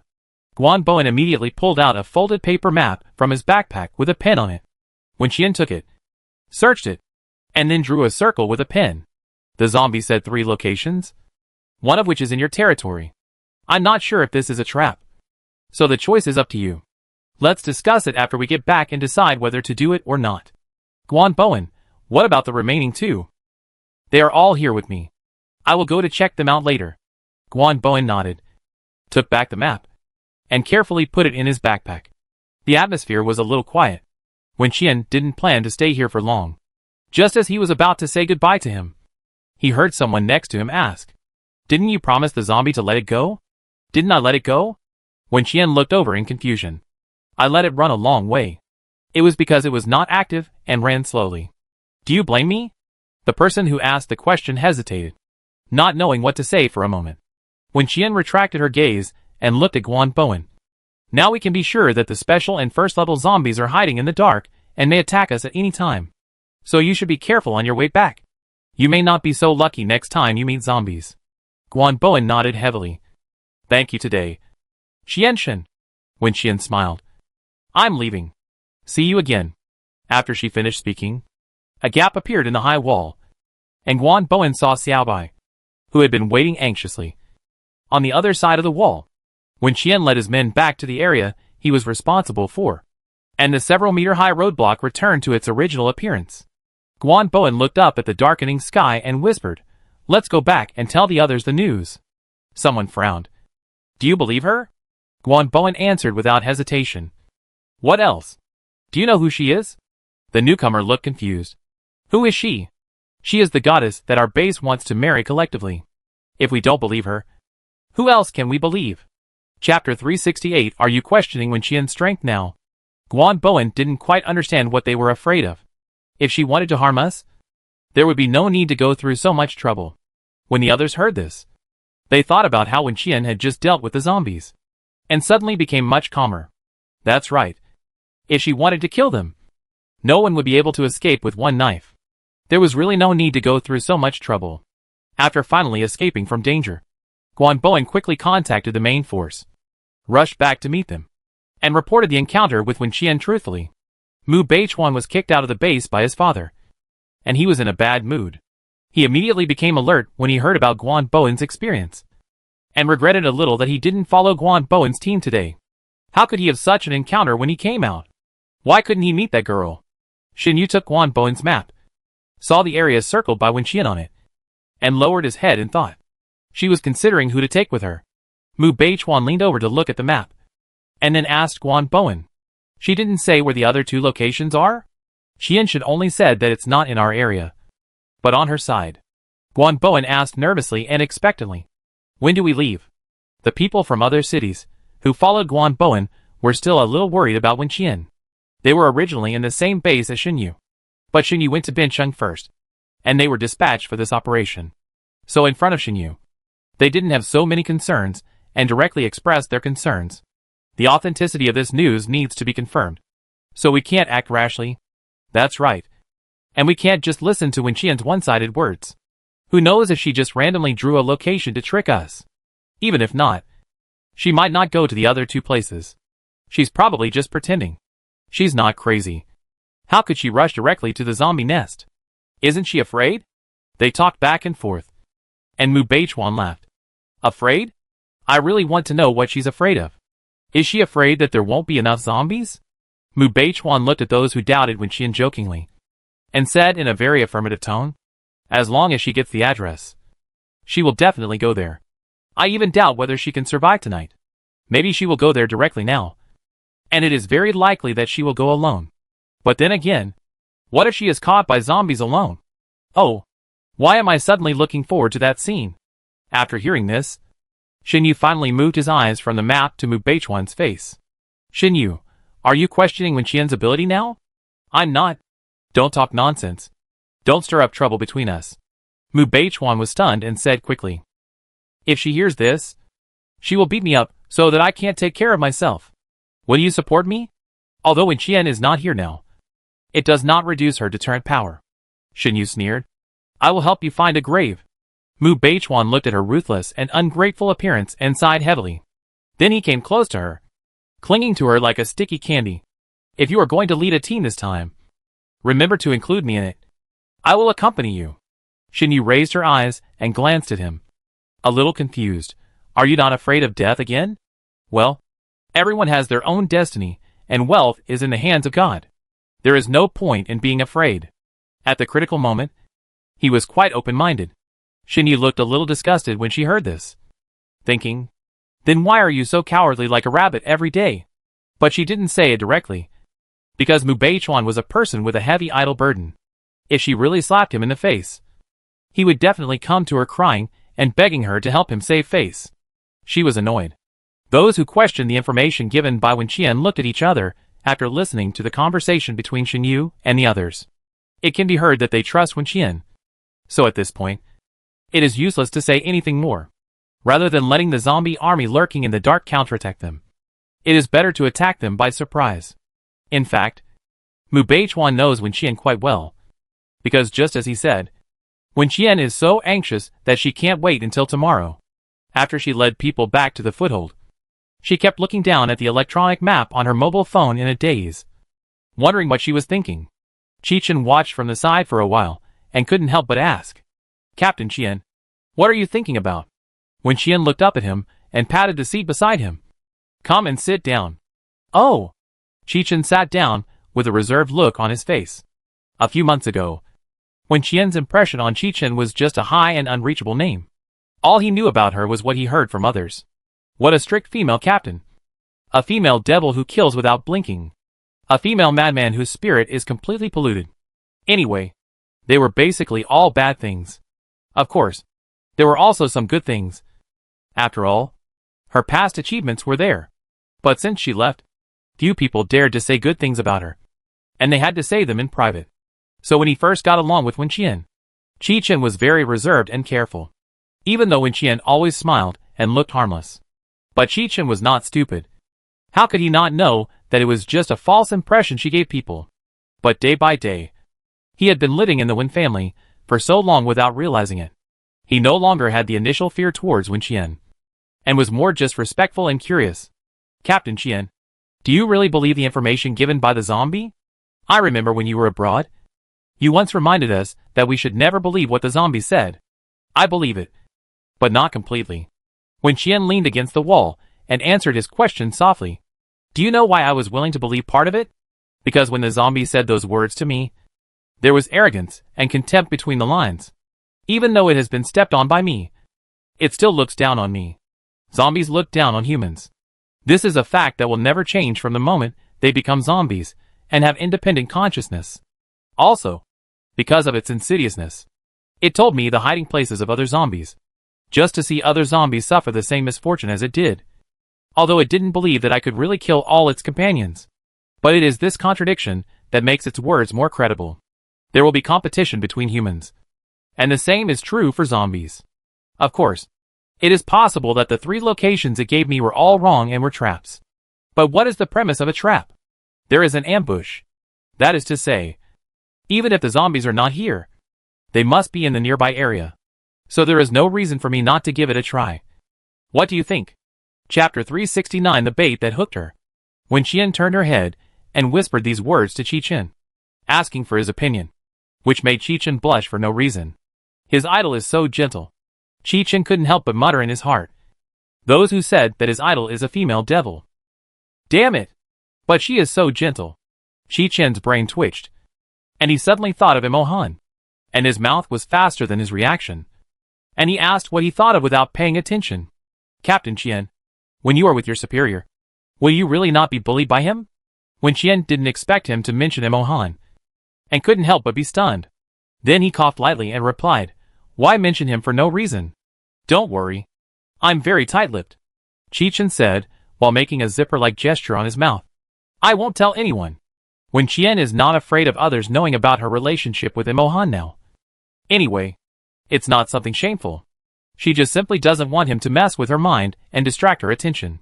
Because to be honest, she wanted to know what was going on with him. Okay. Got it. Don't mention him for now. Wen-Qian looked very businesslike, and her serious expression made Chi-Chen unable to tell that she and Imohan were in a relationship. If he hadn't seen it with his own eyes and heard it with his own ears, he would definitely not believe it was true. Chi-Chen obeyed obediently and didn't dare to mention a word about Imohan. Wen-Qian calmed down, shifted her thoughts back to the business, and then thought about calling Xiong Yushuang later, because one of the addresses the zombies gave her was closer to Xiong Yushuang. Wen-Qian looked at the status of the team members. It was another busy day. Everyone was exhausted. It was obviously unwise to take them to the zombie nest at this time. So she ordered everyone to rest in place and take action after dawn. She went into the tent and called when rang. The call was quickly connected, and when rang, somewhat tired voice came from the other end. What instructions does the young lady have? Brother, I met a first-level zombie today. Wen-Qian went straight to the point and told him what happened today. So I am now very sure that there are still first-level and special-level zombies in Bencheng. And there are quite a few of them. And the most important thing is, Wen-Qian sighed, I suspect they also have a leader. And he is a pretty smart dog. I am very worried now that it will counterattack us with high-level zombies. Wen-Qian's worry is not without reason. She still remembers the special-level zombie that appeared a few months ago and used the radio to release news to deceive humans to rescue. It has not been caught until today, which has always made Wen-Qian feel uncomfortable. After hearing what Wen-Qian said, Wen Rang frowned. Okay. I know. I will be careful. You too. Don't be too reckless. Although this may not have any effect. Knowing his sister's character, Wen Rang stopped talking and didn't say more. After talking with him, Wen-Qian called the base again and told Mu Si some things, asking him to keep an eye on the people in the base and not to go out casually, and to be ready to fight at any time. Mu Si's heart was in his throat when he heard her talk about zombies. Fortunately, nothing happened in the past few days. He hung up the phone and rushed upstairs to find Wen Chongning. After the two met and talked for a few words, they unanimously decided to stop taking the base residents out to kill zombies from tomorrow. And starting from tonight, the number of night patrol guards will be increased.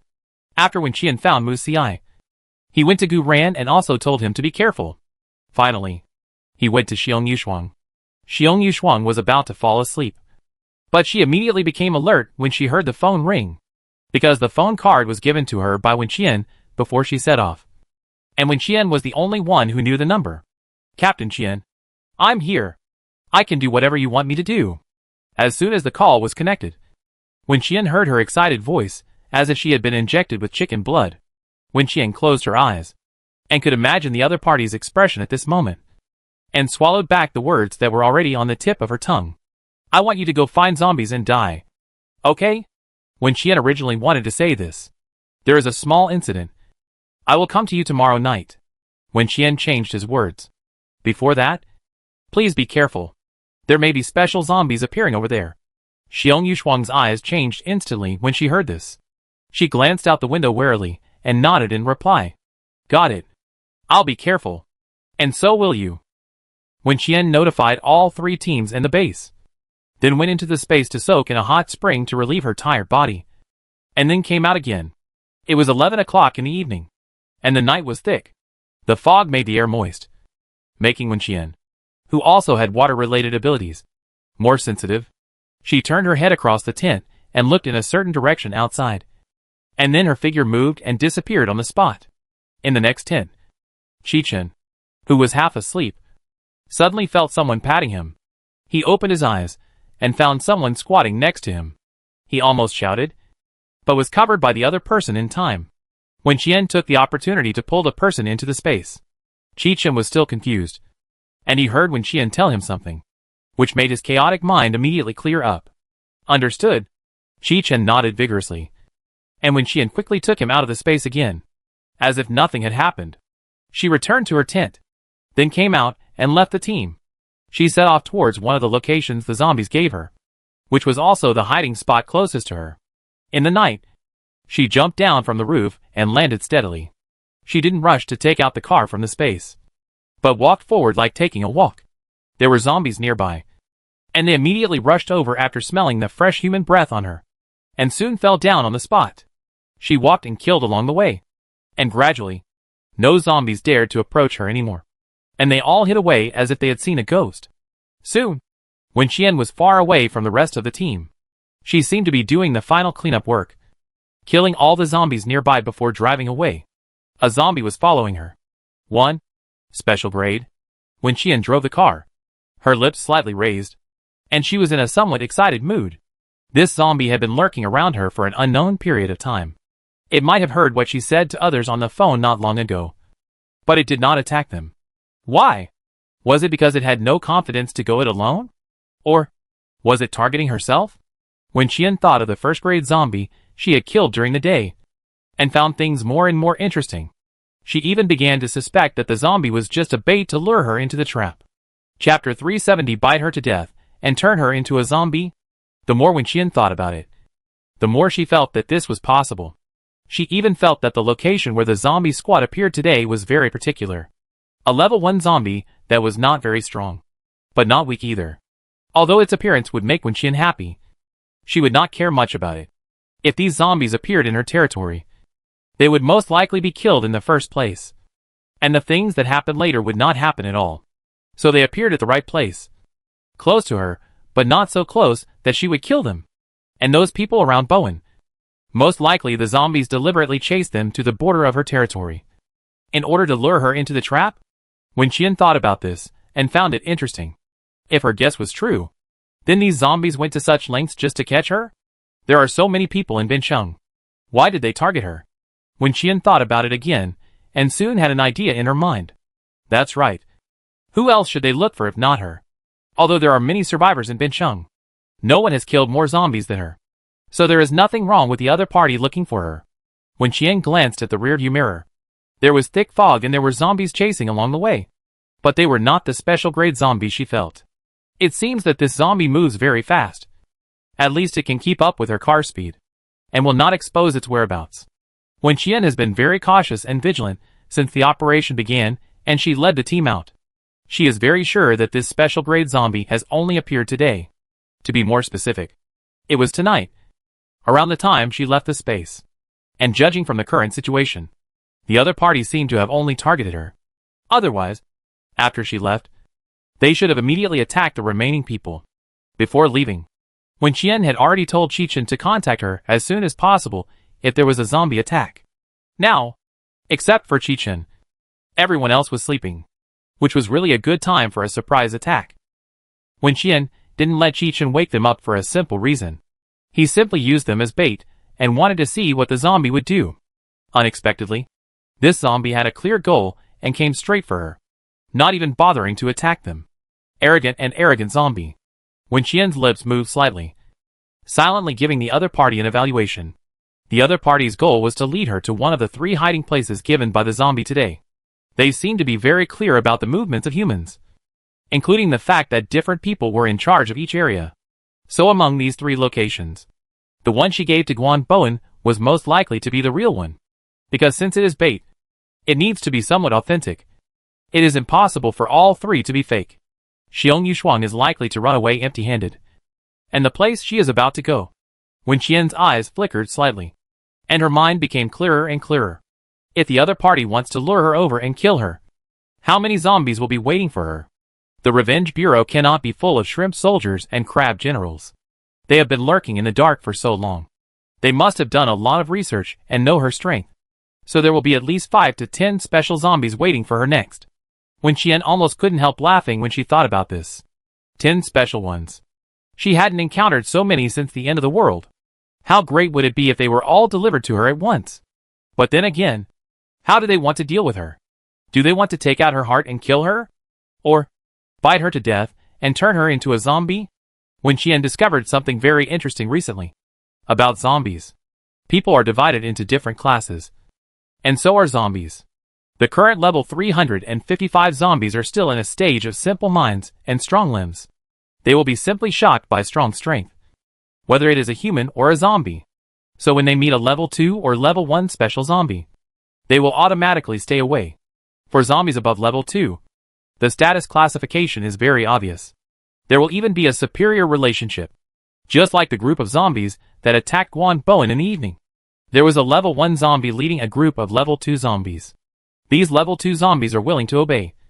One is because the level 1 zombies are stronger than them. And there is another reason, which Wen Qian thinks is more likely, that they are most likely to be cultivated by being bitten to death by that level 1 zombie. There will always be one person with good qualifications among 1,000 people bitten to death. So this group of stinky zombies will not be attracted by her qualifications, and want to turn her into a zombie too. Wen Qian took a breath and felt that this matter was a bit difficult. She was so good. So they would fight over who would bite first. Should she mediate the fight or add fuel to the fire, and make them fight more fiercely? Wen Qian was a little distressed for a while, just as she was calculating and preparing for all the possibilities that were about to be encountered. A loud bang suddenly sounded on the hood of her car. Bang! The hood of the car sank a bit, as if something had fallen on it. Wen Qian held the steering wheel to steady the car's direction, squinted her eyes slightly, and looked at the damaged part of the hood. The next second, it was her front windshield that was attacked. Following the strange sound, Wen Qian looked at the cracks on the car window, and her face still had no expression. She was calm and didn't seem to be afraid at all. She didn't even slow down the car, which was obviously a provocative move in the eyes of the other party. Wen Qian succeeded in angering the other party. She knew that the other party would attack again, and the other party did not disappoint her. On the dark and silent road, a white car driving fast in the thick fog suddenly exploded. The car body flew into the air and fell heavily to the ground in the explosion, rolling several times before stopping. Soon, it was burned to an empty shell. The wind was howling, and all that could be seen around were zombies attracted by the loud noise. But no living people were seen. A few meters away, a small figure stood there at some point. It looked at the scrapped car and the burnt body inside it, and sneered. I thought it was so powerful, but it turns out it's just like that. It whispered, and then stood there until the car and the body inside were burned to ashes, then turned around and left. Qi Chen's eyelids have been twitching for no reason since Wen Qian woke him up from his sleep. It is said that the left eye twitches for wealth and the right eye twitches for disaster. But his 2 eyelids twitched alternately, which made him irritable and uneasy. Wen Qian told him a few things before he left. So he was very alert from dusk till dawn, waiting for zombies to attack at any time. But until the other team members woke up, he didn't see a single zombie. And Wen Qian didn't contact him at all. Chapter 371 Wen Qian is dead? Qin Baizu and Qichen lived in a tent. When he opened his eyes, he saw Qichen sitting there wrapped in a quilt, as if he was possessed by a ghost, with his eyes staring straight at the outside. Qin Baiyu was cold by nature and didn't talk much on weekdays. But at this moment, he couldn't help but ask, "Are you possessed by a ghost?" Qichen heard his voice and slowly turned his head to look at him. The stiff slow motion didn't look like a human. Qichen blinked, and then realized that he had been guarding all night. He looked down at the time and wanted to call Wen Qian to ask about her situation. But because Wen Qian said she would contact him, he had to give up. Qichen rubbed his face and stood up and said, "Pack up. We'll go meet up with Gu Ran." Qin Baizhu couldn't help but be stunned when he heard this. Why go find him? Why? Qichen also asked Wen Qian this question last night. Wen Qian's answer was, because among the 4 teams, only Gu Ran's brain is not enough. Wen Qian, of course, has no worries with her in charge. Her brother is even more cunning. Even she can't compare. So she doesn't worry that he will be deceived by zombies. And Xiong Yushuang, who has been Wen Qian's deputy captain for so many years, must not be a simple person. So Wen Qian is not worried about her. Only Gu Ran.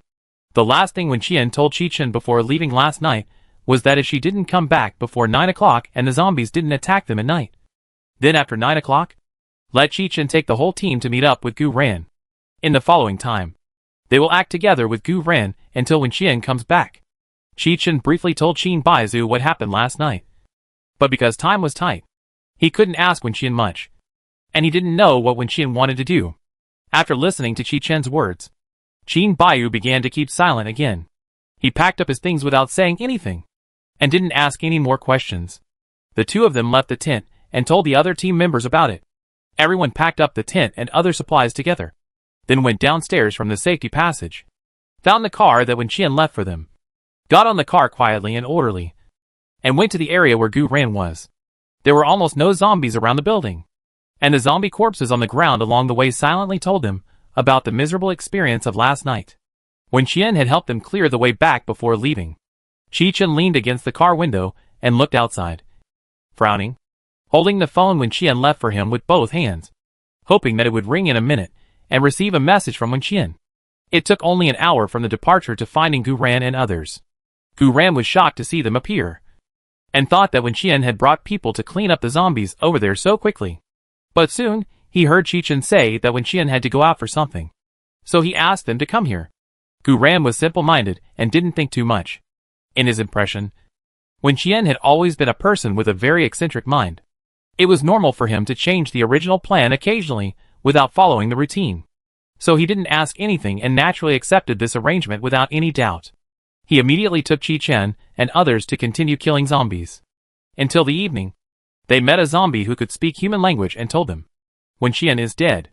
The zombie looked extremely crazy, sitting on the balcony above their heads, crossing his legs, looking down at them with his dead fish eyes.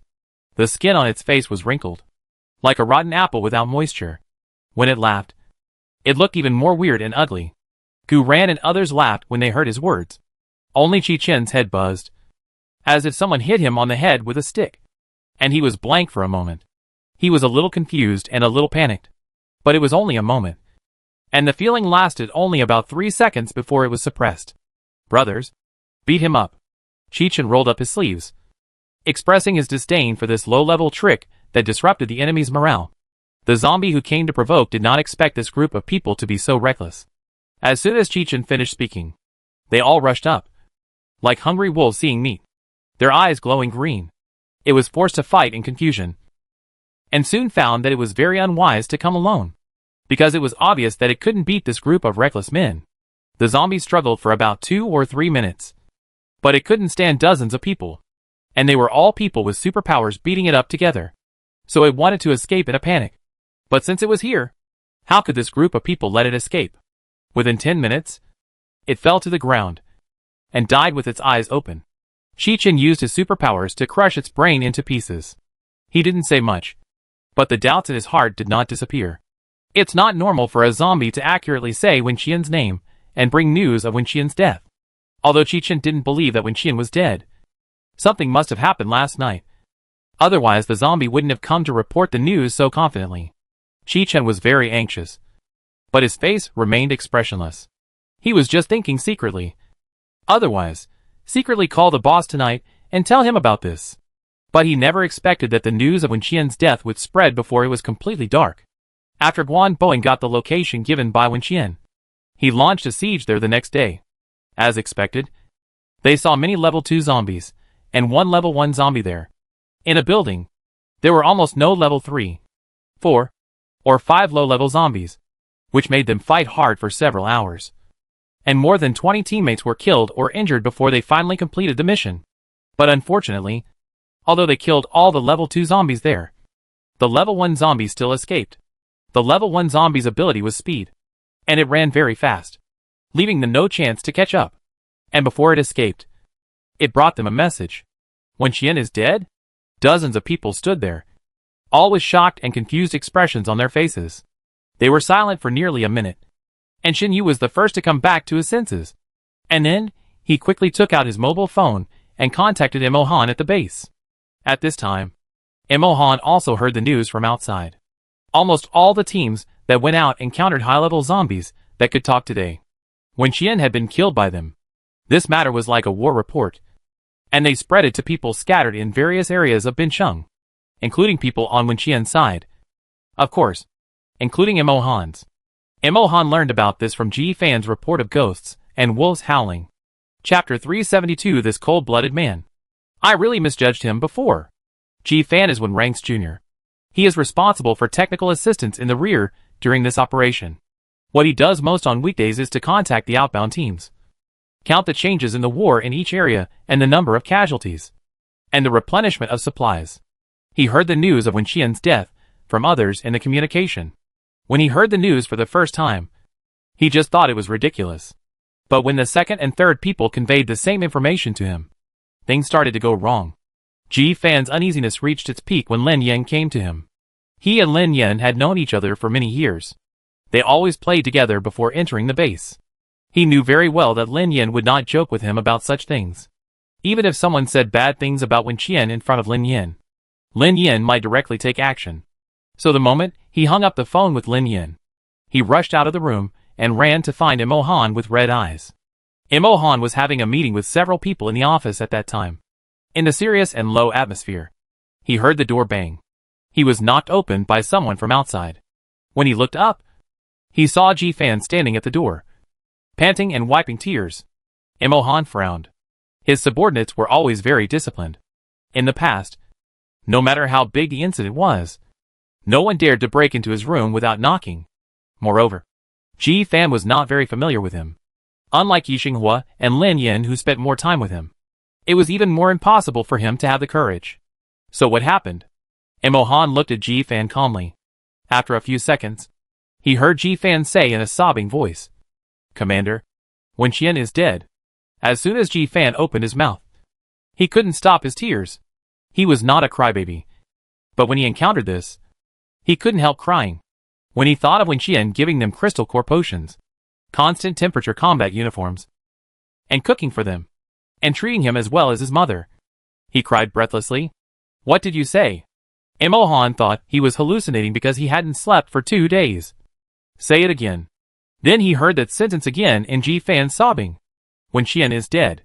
In a trance, Mo Han seemed to have returned to many years ago.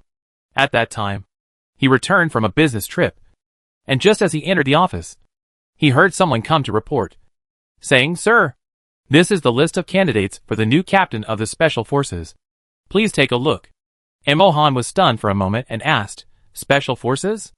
The other party understood his doubts, nodded, and said something that gave him nightmares for many years. He said, "Yes, sir. The former Special Forces captain Wen Qian is dead. You need to select a new captain within 2 days. Memories and reality overlap. And the face in memory that was so cold and old-fashioned that it looked like a robot has also become a picture of Ji Fan crying with snot and tears." Mo Han subconsciously clenched his fist, and then slowly loosened it. When the other people in the office heard the news, Their expressions were a little stunned. After looking at each other, they looked at Imohan in unison, carefully observing his reaction. Imohan and Wen Qian have a special relationship. He even had a falling out with the Murong family for Wen Qian some time ago. Everyone has heard about this. So now, they all have a similar mentality of watching the fun, trying to see a trace of regret on Imohan's face. Is this the partner you chose after giving up the Murong family? I heard you guys brag about Wen Qian's combat power before. But the result is just like this. Imohan was stared at by everyone in the room. After a moment of silence, he suddenly laughed, which made those people a little confused. What is he laughing at? Dead? Imohan leaned back in his chair and spoke softly. He lowered his eyelids, so that people could not see the emotions in his eyes, and only felt that his smile was a bit ironic. Then everyone will be buried with him. Imohan raised his eyes to look at Ji Fan after he finished speaking. I know. Go out. Ji Fan? Ji Fan froze there. Got it? Go out? Didn't he have anything else to say? Because he was too shocked. Ji Fan even forgot to cry. What does the commander mean? Wen Qian was killed by zombies. Dead? Don't they want to avenge her? He licked his dry lips, his mind in a mess. Imohan saw that he didn't move, and asked, anything else? Nothing. Ji Fan lowered his head, feeling mixed emotions. He suddenly didn't know how to look at Imohan, although he knew in his heart that from Imohan's perspective, everything should be based on the overall situation. It was really inappropriate and irrational to gather a large force to take revenge for Wen Qian. Moreover, they didn't know which zombie killed Wen Qian. The best way to avenge Wen Qian was to kill all the zombies. But Imohan acted so calmly that Ji Fan couldn't accept it. Wasn't he their teammate? Was he their friend? They had been through life and death together before. How could they just laugh off the news of each other's death? This cold-blooded man. I really misjudged him before. Ji Fan was so angry that he glared at Imohan and then turned and ran away. He didn't even close the door. He was so daring. The others in the room saw everything Ji Fan did just now, especially his angry expression towards Imohan, which said, although I can't beat you, I just looked down on you now, was even more clear. I didn't expect that the people in this base had such deep feelings for Wen Qian. It seems that the rumors are true.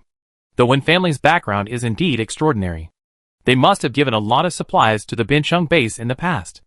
Otherwise, they wouldn't care so much about Wen Qian's death. As for Imohan, everyone exchanged glances silently. They had heard about Imohan's style of doing things. Almost everyone who had contact with him would describe him with words such as strong, fair and selfless, unfeeling and ungrateful, and so on. Now it seems that the last point is really true. For the former sponsor, you should at least show some sadness when you hear that he has died, so that people will not be so heartbroken. But looking at Imohan now, he really doesn't even bother to pretend. Imohan didn't expect Ji Fan to have such a bad temper. He hadn't noticed it before. He got up and closed the door in a good temper. When he came back and sat down, he said, "Continue." He wanted to continue the previous topic, but the others had no interest in it. They thought of what Imohan had just said to Ji Fan, and asked curiously, "You just said that everyone must be buried with him. What does that mean?" Literally, Imohan didn't believe Wen Qian would die at all, because if she died, he wouldn't be alive now. But since the news had already spread, it was not certain that Wen Qian was deliberately making trouble. So he couldn't make it too clear. So he thought about it and said, Wen Qian is very strong. If she dies, no one will be able to survive. Chapter 373 appearing at Bincheng base.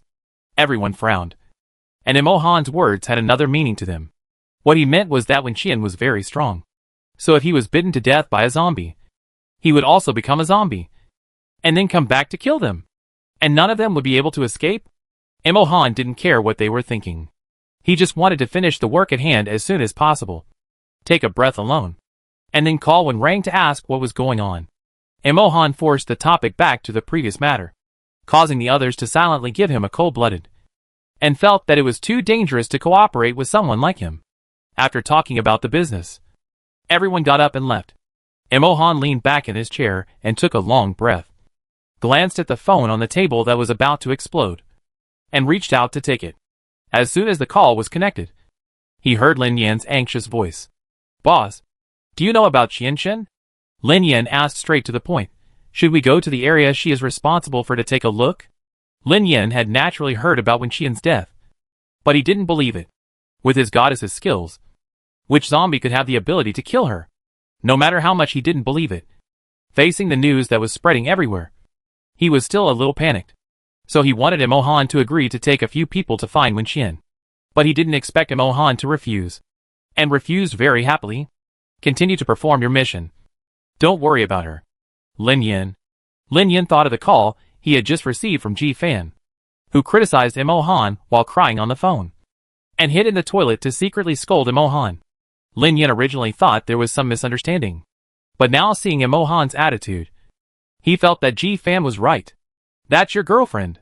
Your cute and beautiful girlfriend. We are all so anxious. Why are you not anxious at all? Lin Yin tried to make up for Mo Han. He lowered his voice and asked, Boss, do you have any news about Qianxin? Do you know where she is now? Is this a trap designed by Wen Qian and Mo Han? Lin Yin thought it was very likely. The next second, Mo Han calmly broke his fantasy. No. I don't know. Mo Han was also annoyed. One by one, everyone came to ask him about Wen Qian. He wanted to go out and see her more than anyone else. Mo Han was in a bad mood, and his tone was cold and murderous. Lin Yin was quiet for a moment, then honestly said I know, and hung up the phone. Mo Han threw the phone back on the table, closed his eyes, and calmed down his anger. He rarely had big mood swings, and every time it was almost related to Wen Qian.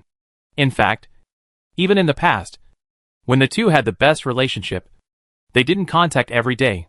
Because of their work and the special nature of their identities, they were sometimes busy, and it was normal for them to meet once every 1 or 2 months. Mo Han had long been accustomed to Wen Qian being in this place today and in that area tomorrow, busy running around the map. But he was not panicked at all at that time, because he knew her whereabouts and knew that she was fine, and it was only a matter of time for them to meet. What they lacked the least was time.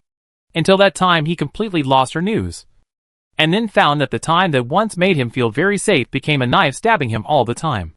Although there was no blood, his body was covered with wounds, which made him suffer every day. Mo Han was very upset now, because he didn't know what happened to Wen Qian, and because everyone said she was dead, even though he knew that was not true. Mo Han silently digested this emotion, and after a long time, he opened his eyes again, checked the time, and decided to contact Wen Rang. Wen Rang was also very irritable these 2 days. Damn. If a talking zombie came, he would tell him that his sister was dead. He was so angry that he saw zombies now, like chicken blood, and wanted to chop them all up. Your sister is dead. Your entire family is dead. No. It's true that their ancestors are dead. Fuck. You deserve to die too. Turn into zombies, and I'll kill you. And you'll die completely. Wen Rang was so angry that he gnashed his teeth. But he had to keep everyone calm, especially his father. He called all the team leaders. Xiong Yushuang was relatively stable. Rather than feeling uneasy, he was more like him, angry at these zombies for talking nonsense. So he was killing zombies day and night, and was bloodshot. Gu Ren met up with Qi Chen and learned that it was Wen Qian's order, which gave Wen Rang another reassurance. After comforting them, Wen Rang nervously called home. Among all the people, he was most worried about Wen Chongning. If Wen Chongning knew that Wen Qian was in danger, there would be a big fuss. But fortunately, this group of zombies had not discovered the location of their base, so the family didn't know about the rumors outside. So Wen Rang quickly told his father in advance about his sister's fake death to deceive the zombies. Although Wen Chongning usually thinks Wen Rang is unreliable at critical moments, especially when it comes to Wen Qian, he is still willing to believe his silly son, because Wen Rang would never joke about Wen Qian's safety. After dealing with his father, Wen Rang breathed a sigh of relief and lay exhausted on the car seat, wondering how long it would take for Wen Qian to come back. When Mo Han called him, he just happened to think of him. When the call was connected, both of them were silent for a long time. And finally Wen Rang couldn't help but speak first. Is it because you talk on the phone too long? Or is it because your girlfriend is not in your heart, and you are too annoyed that you stay up late at night to harass me? Any news about her? No. Wen Rang rolled his eyes. I was just wondering if this little girl would secretly go to find you. But now it seems that she didn't. What happened? How much do you know about it? From what Qi Chen said, a special zombie suddenly came to their house in the middle of the night. staring at them secretly but not taking action. My sister left alone later, and she must have fought with the dead zombie. So it gave the other party the illusion that she had been killed. The two men, who were both in a bad mood, chatted for a while and comforted each other. Finally, they reached an agreement that if Wenqian looked for one of them, he would notify the other person immediately. In this way, they waited for several days, but there was still no trace of Wenqian, which made them even more irritated. Wenqian had been missing for a week. After finding out what she wanted to know, she went back to the base as soon as possible. She and Wenrang knew that Wenchongning was the most likely to go crazy in the family, so she showed up in person to make Wenchongning feel completely at ease before setting off again to the next destination. Bincheng Base. Chapter 374. Who did you learn such good kissing skills from? Wenqian was so tired this week that she almost died. Because the enemy thought she was dead, she didn't want to miss this good opportunity. So she simply took advantage of the enemy's strategy and tracked them back to the enemy's lair, while secretly investigating what these stinky zombies were doing and how they were connected to each other. She took advantage of every opportunity to chop them to vent her anger. Of course, she couldn't show up during the process of killing zombies, because there were zombie spies everywhere, and she couldn't fail.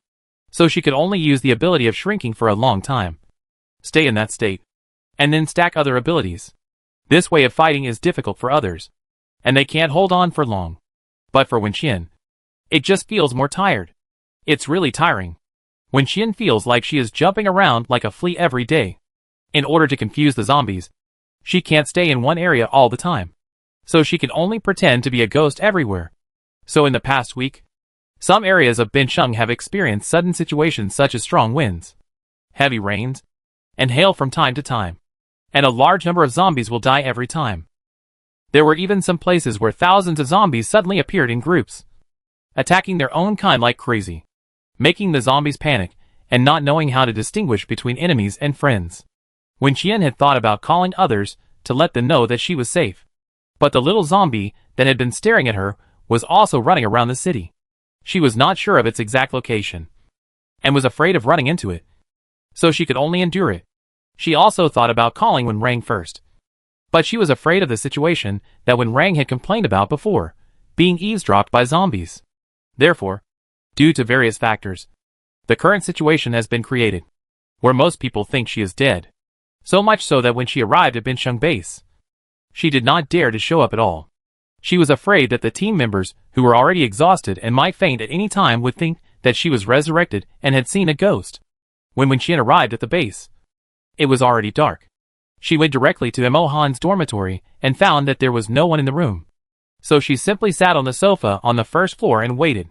However, after sitting for a while, Wenqian felt that it was not appropriate. This room was too small, and the whole view of the living room could be seen as soon as the door was opened.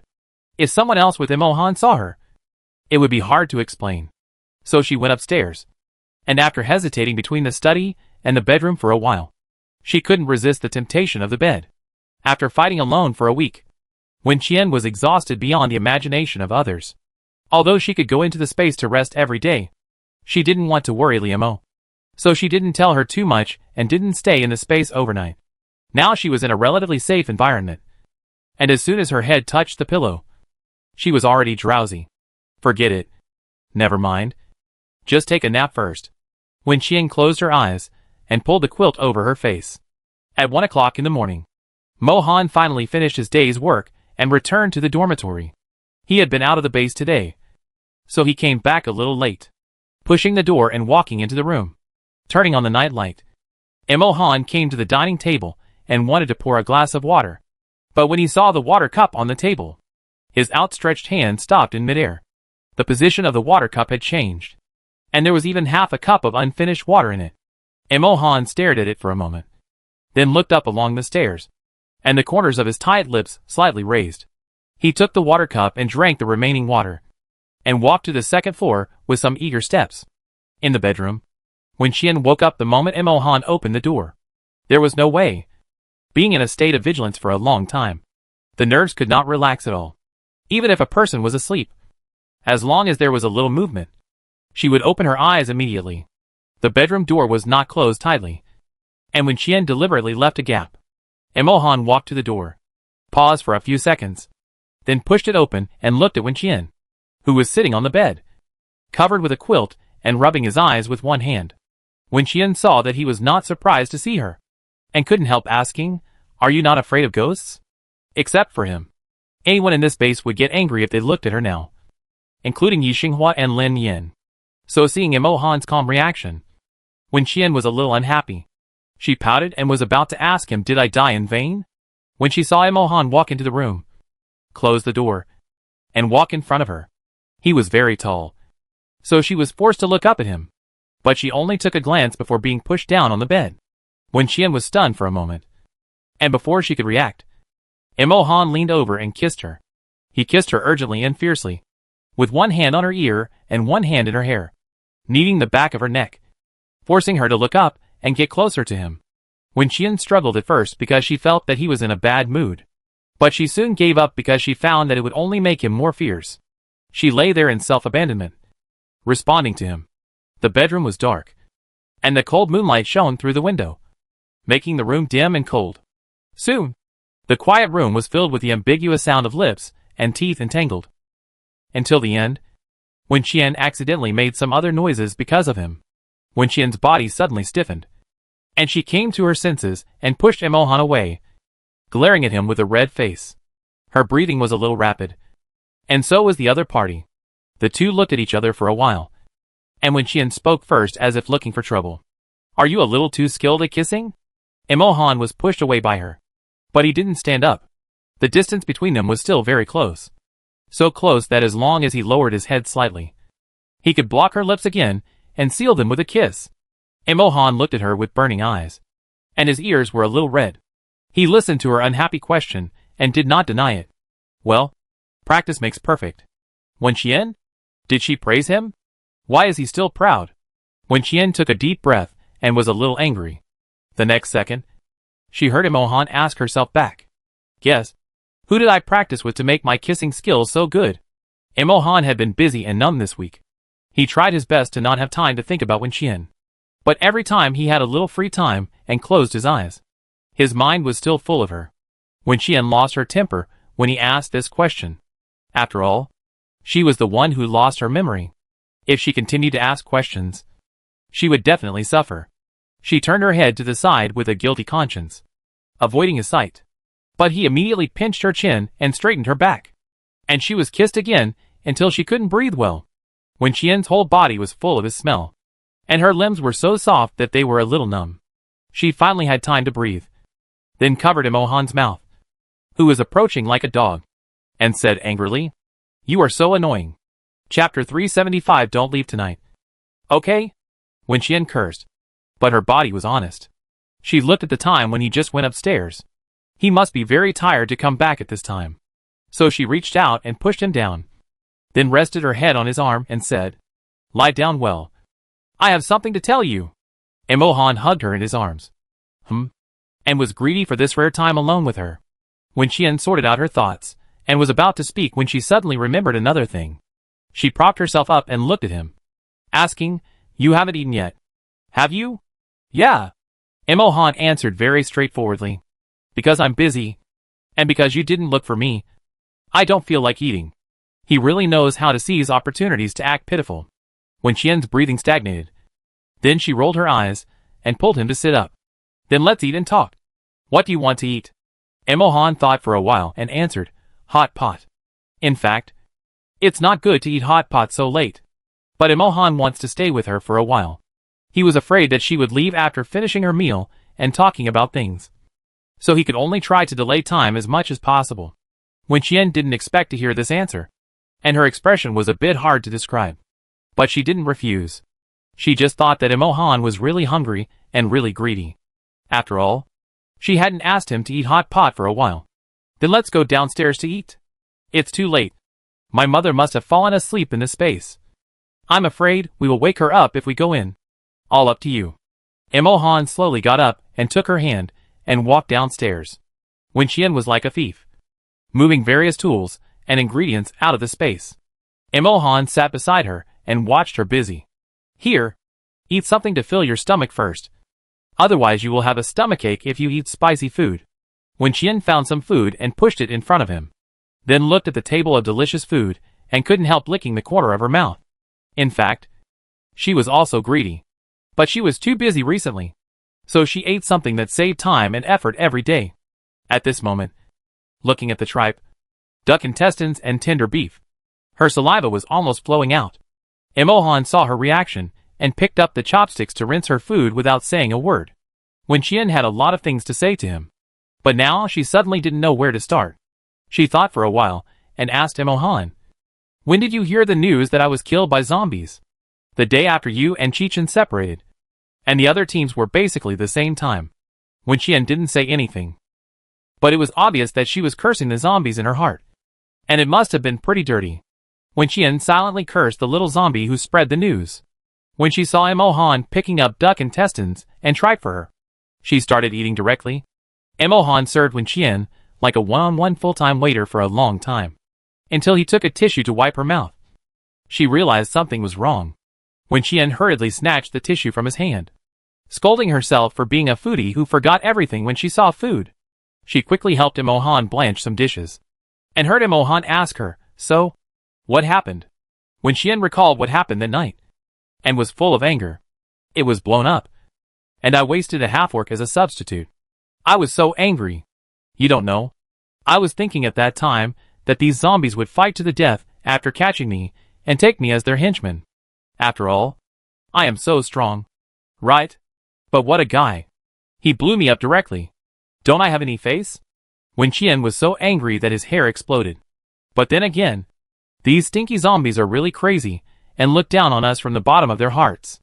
Otherwise, they wouldn't have been too lazy to confirm whether the body was mine after the attack, and would have turned around and left directly.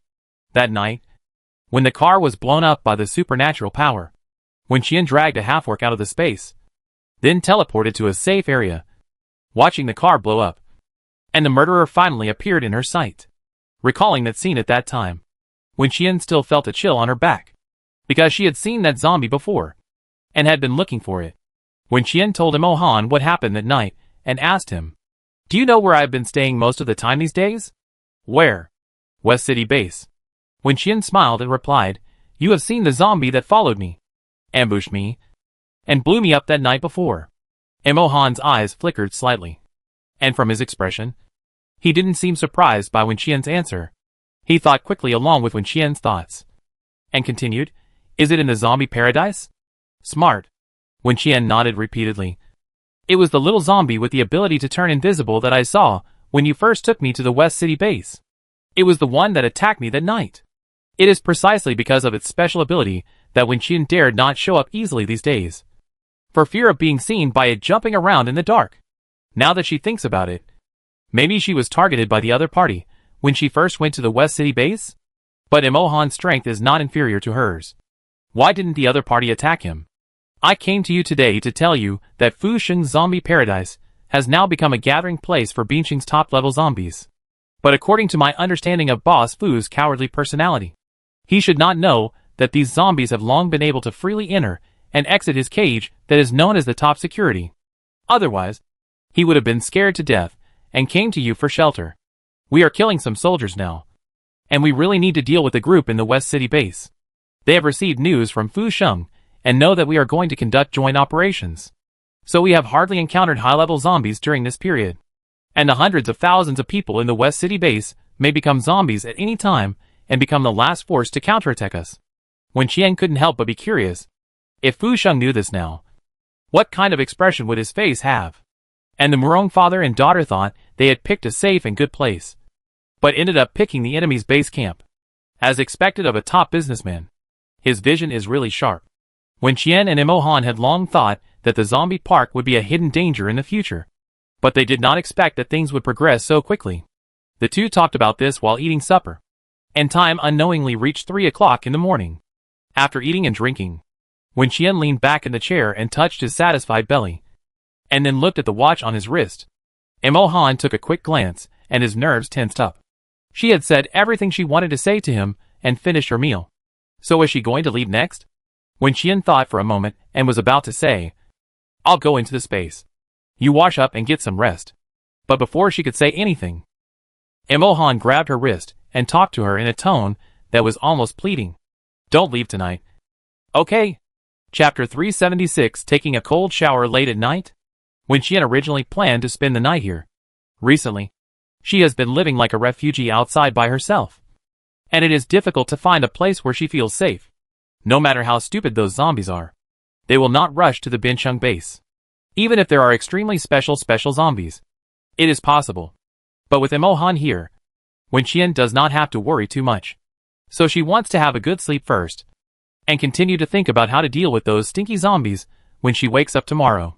But I didn't expect.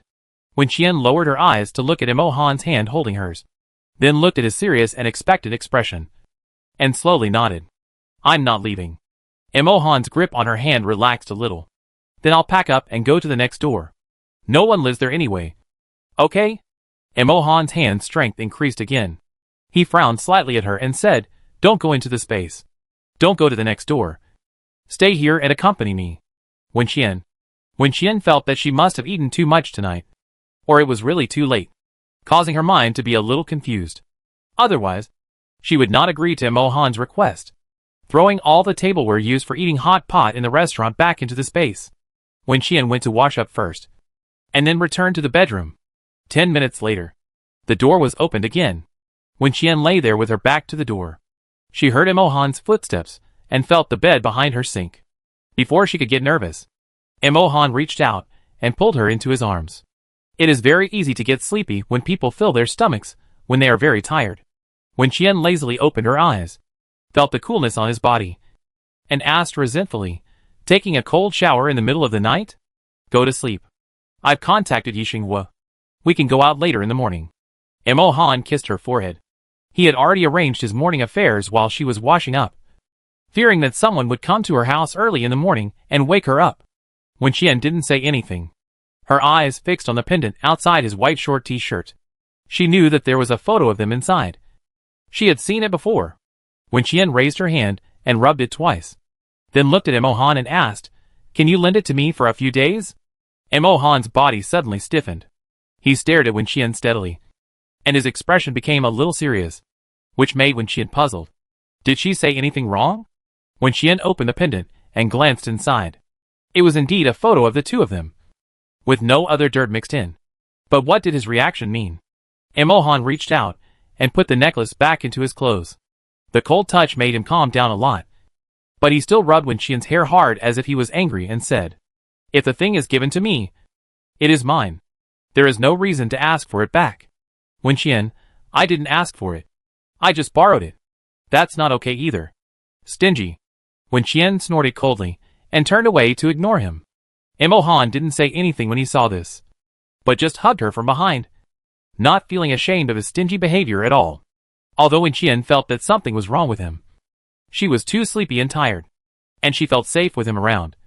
So sleepiness swept over her, forcing her to give up pursuing the matter temporarily. She soon fell into a deep sleep, and for the first time in a long time, she dreamed of some things that happened at the main control desk before. It still related to Emohan. In fact, Wen Qian herself had a feeling before being sanctioned by the control center. As the captain of the special operations team, she has a high authority, because she may have to go out to perform tasks at any time. The control center's control over her is relatively looser than that of others, even though she often breaks the rules and violates discipline. It is an indisputable fact that she is needed while being punished. But I don't know from which day. The scope of her activities outside has gradually been restricted. It was also from that time that Wen Qian realized something was wrong. But she was not surprised at the time, because she had thought about this problem long ago. For her various behaviors, how long can those old guys above tolerate it? And how will they deal with her in the end?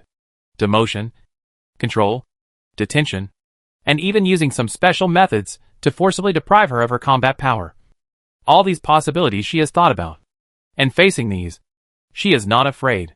She has had enough of the numb life day after day for many years. Looking at the colleagues and teammates around her who are always as cold as machines, she doesn't want to become like them. She is a person, not a machine. Even though her genes have been edited, her body is very different from that of an ordinary person. But her heart is alive and can beat. So she is a person. She needs independent emotions and consciousness. And she doesn't want to rely on the instructions issued by the system for everything. She thought she could keep moving forward bravely and freely, until she found that the main control console reached out to her family. It was also at that time that when Qian suddenly realized that if this continued, Emohan would be implicated by her sooner or later. And she definitely didn't want to pull him down from the altar. As the CEO of the main control station, Emohan had great power, even in the eyes of those old guys who were always suspicious. He was the most unlikely to make mistakes, and the most perfect work. It was precisely because of this that when Qian had the opportunity to take advantage of it. When Qian thought for a long time at that time how to avoid involving innocent people. And the best way was to become the same as before. In this way, even if the main control station really investigated, it would not be able to catch any handle on Emohan. After all the intimate behaviors between the two were done secretly. No one else knew except them. At that time, she and Emohan had not been together for a long time. And when Qian thought that even if she proposed to break up, the other party would not react much, because he usually gave people the impression that he was cold and indifferent, and rarely had emotional fluctuations. Even when they were hiding in the office doing some intimate things, the one with a blushing face would always be her. So if they broke up, he shouldn't be too sad. With his personality, maybe he will be able to return to normal in 2 days. When Qian had a good plan at that time, although she was very sad. In her eyes, Emohan was a person who would never look back after letting go. Eating grass back to his ex would never have anything to do with him. So as long as she opened her mouth and they broke up, he would never be hers again. She struggled for many days. She would be in a daze alone during the day, and she would think about this matter when she couldn't sleep at night. Finally one day, she made up her mind and mustered up the courage to take the initiative to find Emohan. Then when she saw him carefully pull the necklace out of his clothes, her heart seemed to be stabbed by something, and it hurt so much. Emohan said with a slightly boastful tone at that time, "I made some changes. So even if I carry it with me in the future, it won't be discovered during security checks." Chapter 377. Didn't we break up? They usually need to wear fixed clothes at the main control desk and are not allowed to carry any personal belongings. And every time they pass through a department, there will be a security machine to scan and search them. So Emohan's move will undoubtedly bring him great risks. When Qian knew that he never did anything without confidence, but her heart still hurt like being stabbed by a knife, and she almost couldn't breathe. Emohan stared at her intently, waiting for her praise and reward. However, what he finally waited for was when Qian's words, "Give it back to me." When Qian looked up and looked him in the eyes, sighed and repeated, "Give it back to me." Emohan was stunned for a moment when he heard this, obviously not understanding what she meant. When Qian simply made her words clearer, she said, "Emohan, let's break up." After saying that, she took 2 steps forward and tried to reach out to pull the pendant on his chest. But he dodged her. Emohan looked at her warily, as if he was guarding against thieves, which made when Qian's eyes swell. He looked at her carefully for a long time, and when he finally confirmed that she was not joking, and there was no reason to joke about such things, his heart instantly fell to the bottom of the valley. He subconsciously went through all the things that happened recently and related to her in his mind quickly, in order to screen what he had done wrong to make her say such a thing. But he thought and thought, but couldn't think of it. When Qian didn't want to make too much noise. Although it was in his office, there was no surveillance, and no one dared to break in. But outside the wall, there were people everywhere. People who didn't like her. She saw Emohan's reaction, and it was obvious that he didn't want to return the things to her. If he really took action, he might not be able to get it back. So after thinking for a moment, when Qian decided to give up, "Forget it," she sighed again. "I'll give it to you if you want it. It's useless garbage anyway. But what I just said is true. We are breaking up. You should just pretend that what happened during this period never happened." After saying that, she turned around and walked towards the door without looking back. Emohan rushed over when she was almost at the door, grabbed her wrist and left her. When Qian almost bit her teeth. She just wanted to leave here quickly and escape to a place where he couldn't see her to vent her emotions. She frowned and looked back, wanting to ask him what else he wanted to do. But when she saw his red eyes, the unpleasant words that were already on the tip of her tongue were swallowed back unconsciously. When Qian stared at Emohan in a daze, listening to him whispering to herself, "What did I do wrong? Tell me. I can change."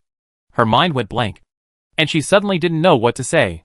The room was quiet when Qian didn't say anything, and Emohan didn't ask any questions. He seemed to be expecting her answer, but also seemed to be afraid of that answer. He just held her wrist tightly, not letting go, not letting her go. Wenqian stood there for a long time, until she felt she was calm enough. And then she spoke again. She said, "You didn't do anything wrong. I just think you are too boring. You know, I always like novelty. Wrong things can be corrected, but a person's character cannot." So her answer was a complete death sentence for him. Wenqian took advantage of his daze to shake off his hand, walked to the door and turned the doorknob, and said with her back to him, "Captain Imo, goodbye." Then she walked out quickly, closed the door, and disappeared from his sight. She never saw Imo-han again after she left. If it wasn't for work arrangements, the two of them shouldn't have had any intersection. After a while, Imo-han left the control desk on a business trip. What happened later was known to everyone in the control center. Wenqian was caught and her family was punished. No one had seen them since then. When Wenqian came out of Imo-han's office for the last time, many people saw her, including some of her subordinates. According to Xiong Yushuang's later recollection, the expression on her face at that time was enough to freeze a person to death. And Imo-han also became very abnormal during that period. He was a very difficult person to deal with. But he became even more ruthless, making the people in the control center dare not breathe as long as they thought of him. So when Wenqian's family got into trouble, some people naturally thought of Imo-han. And most people thought so. Wenqian didn't expect that she would dream about this past. The moment she woke up, the sadness in her eyes had not disappeared. She looked at the ceiling, and then at the person lying next to her, with a confused expression. After several seconds, she came to her senses and realized that she was dreaming, because the scenes in the dream were too clear and real. She felt stuffy in her chest, and even wanted to cry. Imo-han was a light sleeper, and he hadn't had a full night's sleep in many years. So when the person next to him tried to get up and leave his arms, he immediately opened his eyes and pulled the person back. Wenqian didn't expect him to wake up so quickly. Seeing him frown and ask her, "Where are you going?" she was silent for a long time and asked him back, "Didn't we break up?" Imo-han's pupils shrank slightly, although it was a very subtle change in emotion. Wenqian still caught it. This also made Wenqian confirm once again that everything she dreamed of had really happened. Not just a dream. Ever since finding Wenqian, Imo-han has been conflicted about her memory being erased. He hoped that she could remember some things quickly, so that they could become closer.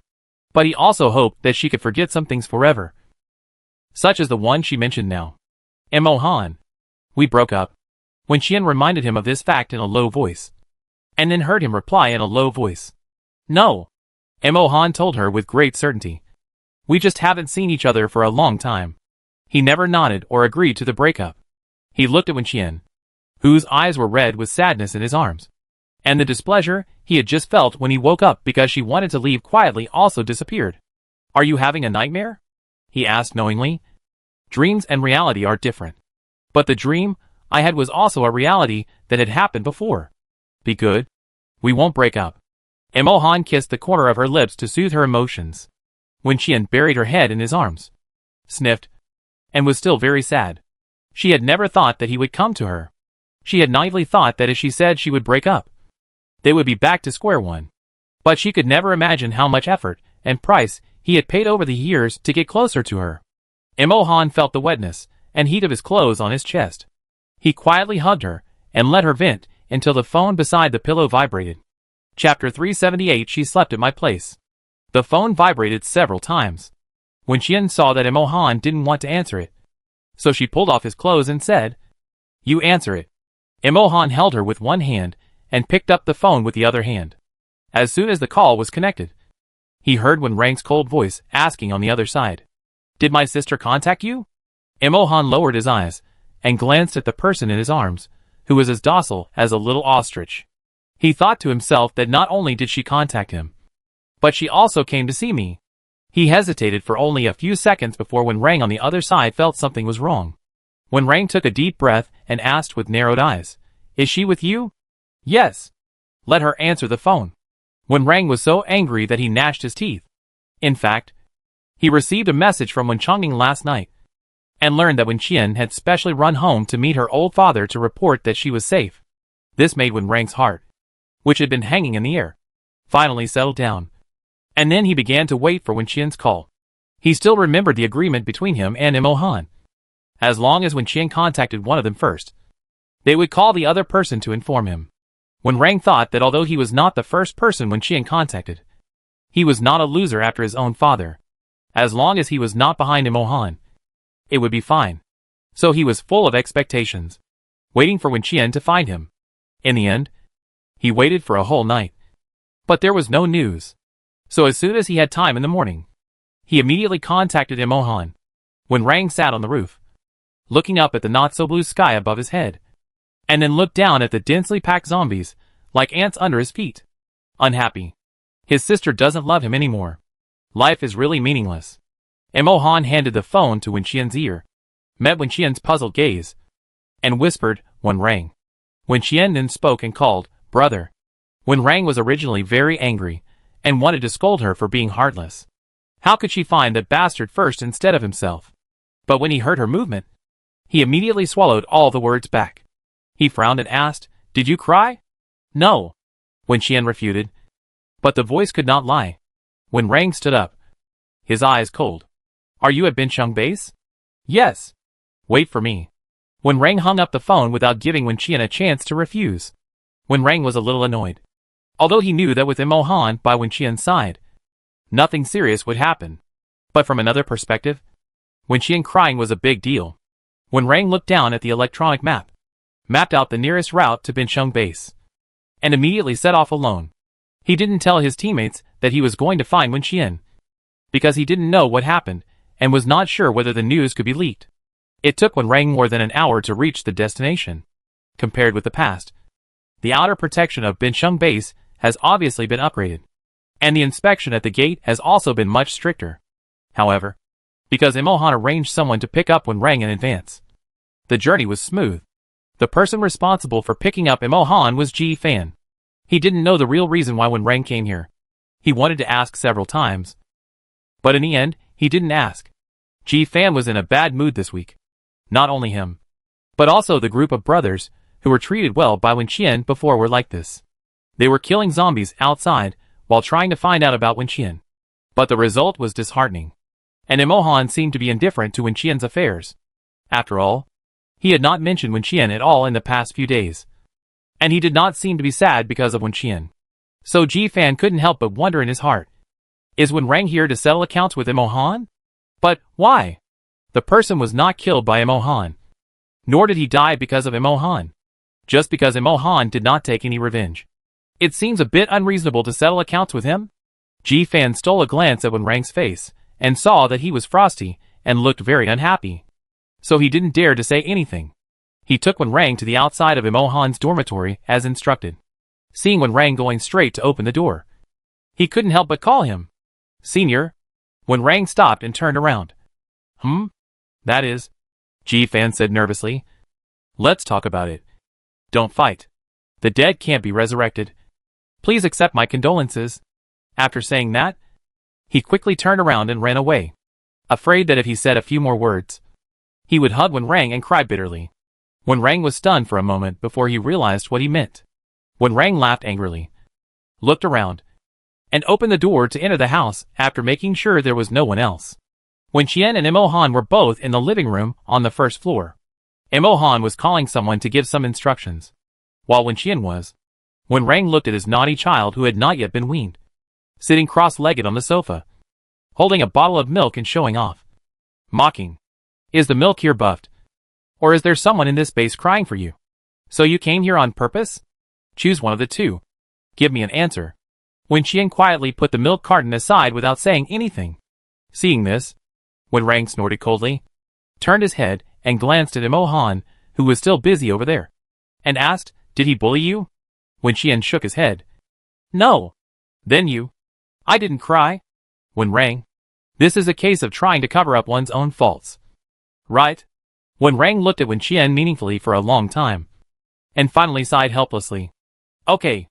The little girl wants to save face, so she didn't cry. Seeing that she is in good condition, she didn't lose any arms or legs," which made Wen Rang completely relieved.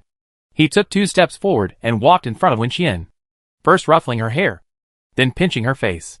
Wen Qian's face was deformed by the kneading, but she still endured it silently. When Rang saw his sister's submissive look and sneered directly. If she hadn't felt guilty, she would have kicked him several meters away. It seems that the stinky girl also knows that it is wrong to find a bastard first, and she feels guilty about him. It's okay. She still knows how to repent. And it's not hopeless.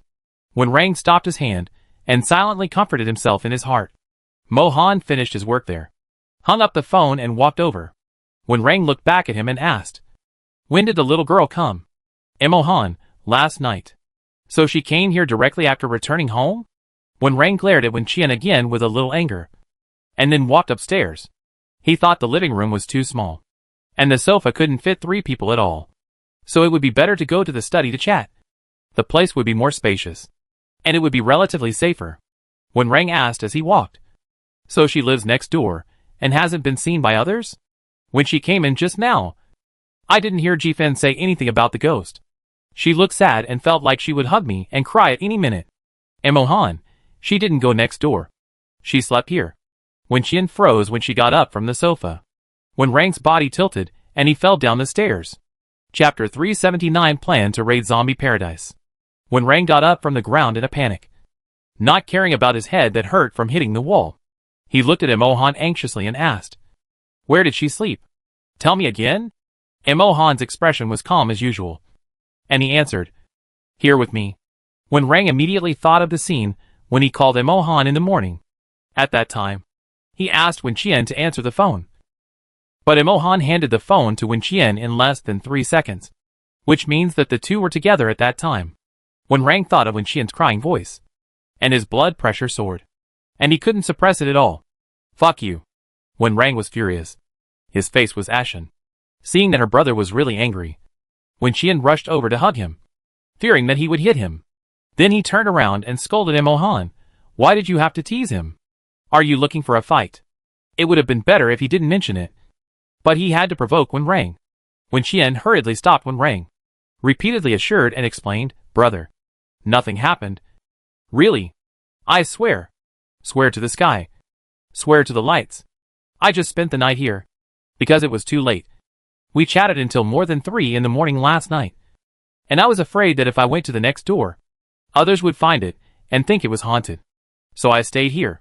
After she finished speaking, she turned around and kicked Mohan again to help Wen Rang vent his anger. Mohan stood there motionless, calm and composed, looking at Wen Rang with a smile on his face, looking like he was in a good mood, which made Wen Rang even more angry. With Wen Qian around, Wen Rang couldn't say anything unpleasant, and it was even more difficult to take action. So he forced himself to suppress his anger, and made a big note of Mohan in his heart, and decided to settle the score with him later. He pulled Wen Qian's wrist upstairs, and Mohan followed behind automatically. As soon as they entered the study, Wen Rang pushed Wen Qian onto a chair and told her to stay away from Mohan. Wen Qian was very obedient at this time. Mohan rarely saw her like this, so he kept staring at her until Wen Rang stood in front of him. "I'll beat you up if you look at me again," Wen Rang warned coldly. "Have some sense? I can't even look at my girlfriend? If you two continue to be so childish, I'll leave." Wen Qian rested his chin with one hand on his face as he looked at the 2 people who were secretly competing with each other, and reminded them, "I still have to seek revenge on the zombies, and I'm not in the mood to watch you 2 elementary school kids fighting here." These 2 simple sentences really made the 2 men behave themselves. They looked at each other for a few seconds, took a step back, and lived in peace for the time being. When Rang sat down and looked at Wen Qian, asking her, "What happened? Which zombie killed you?" The zombies were spreading this news crazily, and there must be a reason. The zombies from Fusheng's side. Wen Qian sighed and repeated to her brother how she was blown to death. When Rang frowned, but he didn't expect that Fusheng would be involved. "By the way, brother, check if the orc can be saved."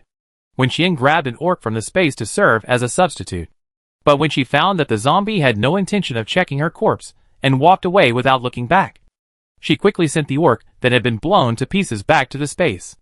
According to past experience, if the orcs were injured, they would recover by themselves if they were sent back to the experimental cabin. But this time, so many days had passed, and the corpse was still in the state after the explosion. Wen Qian felt it was a pity. After all, the half-orc was a high-powered one. There was no other way, so she could only ask Wen Rang. The repairman? For help. She pulled Wenrang and Imohan into the space. And seeing the state of the half-orc, they tried to guess how tragic the explosion was at that time. Wenrang squatted down, looked at those parts like picking meat in the market, and then looked at Wenqian with an indescribable expression. The most critical parts of the nervous system are all broken. But fortunately the data is saved, and it can be transferred to other suitable bodies later. As for this, why don't you go find our dad and ask him to sew it for you, and hang it at the entrance of the base as a Sunny doll? He is the best at sewing in our family, and no one else can do this job. Fuck Sunny doll. Who would hang this thing at the entrance of the base? Wenqian saw that there was no hope, so he stopped struggling and quickly took the two out of the space again.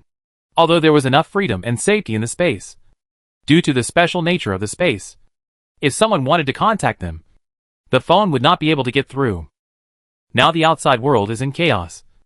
Wenqian is afraid of something urgent, so he will try not to stay in the space for a long time. After coming out, Wenqian sat in his seat and listened to Wenrang and Imohan discussing how to deal with the zombies in Zombie Paradise. With two smart people around, Wenqian is happy to be a waste. That little zombie, who can only be invisible, has been eavesdropping on our action plan and inquiring about our information. So if we really go to encircle and suppress Zombie Paradise, we will definitely be discovered in the first place. And so far, we are still unsure of how many special zombies there are in the zombie park. Although Wenqian sneaked into the West City base these days, and found some key clues, and also secretly entered the zombie park. The place is too big. Mr. Fu likes to play exciting games, and has made the park into many different styles of areas. Some places are full of vegetation, just like a tropical rainforest. Some places are like a desert area, with several small fake pyramids built. There were even shabby wooden buildings that look eerie and haunted. In short, Wenqian was very annoyed. Many zombies had their own habits. Some liked to hide in the dark, and some liked to lie under fluorescent lights. And because they were special grade, they were very sensitive to human smells. Even though Wenqian used her ability to shrink, they could still vaguely sense that something was wrong. So when Wenqian went in to investigate the enemy, they were always very irritable, which prevented her from accurately figuring out their number. She even thought about whether to take the risk of using her summoning ability to make them obey her orders. But she was worried that if her ability strength could not support driving so many special zombies at the same time, she would not only expose her whereabouts, but she might also be stuck there. So she would have to give up. And if she could not determine the number of enemy troops, it would be difficult to arrange her own combat power. Wenqian listened carefully to the discussion between the two, when they proposed that they needed to use a surprise attack to directly block the zombie paradise and catch the other party off guard. And they turned their heads to look at her in unison. She nodded repeatedly to agree. I understand what you mean. She can sneak in without anyone noticing. She can even more do this job of suddenly appearing with a large group of people. Chapter 380. Perform a big trick on the enemy. Wenqian had imagined this a long time ago. She was a team by herself. At the critical moment, she could release 100 or 80 members from the space to perform a big trick on the enemy. That would be so cool and fun. So, did she finally have this opportunity now? Wenrang and Imohan also thought of her space, and the special features of the system. All combat members bound to the system can enter her space, but the time they stay in the space is limited. At present, according to the rewards of the space, Wenqian has accumulated more than 100 hours for these people. Although converted into days, it is only a few days. But it is just for the preparation of the early stage of the battle, which is definitely enough. When the time comes, she will first stuff these people into the space, then sneak into the zombie paradise and release them.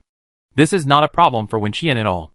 After solving the problem of people sneaking in, the next thing to consider is how to block the zombie paradise to ensure that all zombies cannot escape. Because the place is so big, no one can guarantee that every zombie can move around under their noses without escaping. Wenqian expressed her concerns. She felt that this was a difficult problem to solve. But unexpectedly Imohan said, I'll handle it. What do you have in mind? Wenqian and Wenrang asked in unison. Have you forgotten the main control panel? Imohan's answer made the two of them startled. Although the main control panel has regulations, it will not interfere in any matters in the parallel world. But it is still possible to divide the combat zone for the person in charge of the mission to ensure that innocent people are not affected. And it is also within the prescribed scope. This world is Wenqian's mission. It is not difficult to divide Fuxing's West City base into a combat zone and forcibly control the freedom of entry and exit of all creatures in the area. It only requires some operation from the main control desk. Wenqian. But Xia Ren has already gone back. The main control desk must be very concerned about this world, and it is impossible for them to open this back door for me. Mohan, this is the work of the technical department, and it is not considered a backdoor. She, a special forces member, has no right to interfere. Besides, there are not only her people at the main control desk, but also ours. Mohan had made a lot of preparations before leaving, including placing his own people in various departments. After he mentioned the technical department, Wenqian and Wenrang automatically thought of Tangxi. Wenqian secretly glanced at her brother's slightly frozen expression and asked Mohan, "Is Tangxi in charge of the technical department now? Would it be too dangerous to let her do this?" Compared to them, Tangxi is really in the enemy camp. If she is found to have contact with Wenqian and others in private, then the main control station will definitely deal with her immediately.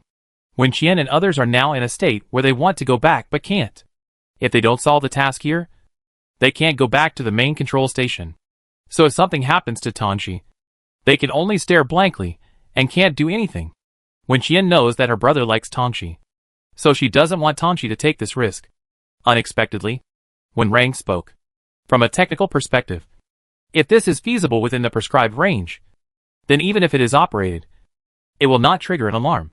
The main control console system executes countless instructions every minute and every second. As long as the alarm does not sound, it is difficult for anyone to notice this small operation. Just like we have to eat and sleep every day, this is considered normal operation by the system, and it will not pay special attention to it. Most of the operating systems there were designed by Wenrang, so he knows more about it than others. He looked at Wenqian's surprised expression and sneered. "What? Do you think you are the only one who remembered something?" He tried very hard, didn't he? And not only him, but also Liamo and Wen Chongying seemed to remember something. What's more, when Tangxi came over last time, he asked Mohan to bring him a USB flash drive. In addition, when Rang had temporarily left the computer with Mohan before, after unlocking all the confidential files, even if he didn't recover his memory, he had a lot of understanding of the main control console. Before following Wenqian to leave the main control center, all of them had made sufficient preparations. However, Wenqian was right. Tangxi's current situation was indeed very dangerous. Wenrang was not uneasy, but he knew there was no better way. Tangxi chose to stay at the main control center as an insider, which was her own choice at the beginning. Wenrang didn't believe that he hadn't proposed to escape together before, but someone had to stay after all. Wenrang became a little irritable as he thought about it. He suppressed the irritability in his heart and looked at Wenqian and said, "Let's follow this plan. Let Mohan contact Tangxi and solve the problem here as soon as possible so that we can go back quickly." The atmosphere in the room suddenly became a little low and depressing. Wenqian nodded and said nothing. Fortunately, at the critical moment, Mohan gave Wenrang a reassurance. "Don't worry. If something really happens, someone will send her out." Wenrang's eyes flashed, and he listened to Mohan continue. "Tangxi is the core of our internal response left at the main control station, and the safety issue is definitely the top priority. Someone is secretly protecting her, so you don't have to worry too much." After he finished speaking, he went to see Wenqian again. In addition to the people brought by Xiong Yushuang, there are also people who are loyal to you in the special operations team. Although they are few, they are enough. Moreover, I think Uncle Ning and Aunt Imo must have made some preparations. The reason why we need Tangxi to stay at the main control desk is because she has a high position, a lot of authority, and can do a lot of things, even if her identity is exposed and she leaves. The technical department has other backup plans. It's just that it will be a little more troublesome to act in the future.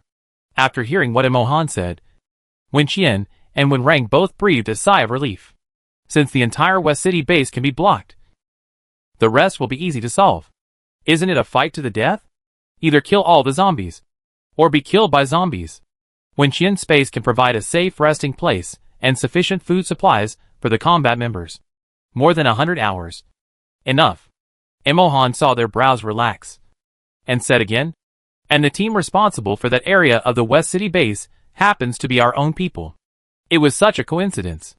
If they said it wasn't Imo Han's intentional arrangement, they would definitely not believe it. Wen Qian held her chin with one hand and thought of something else.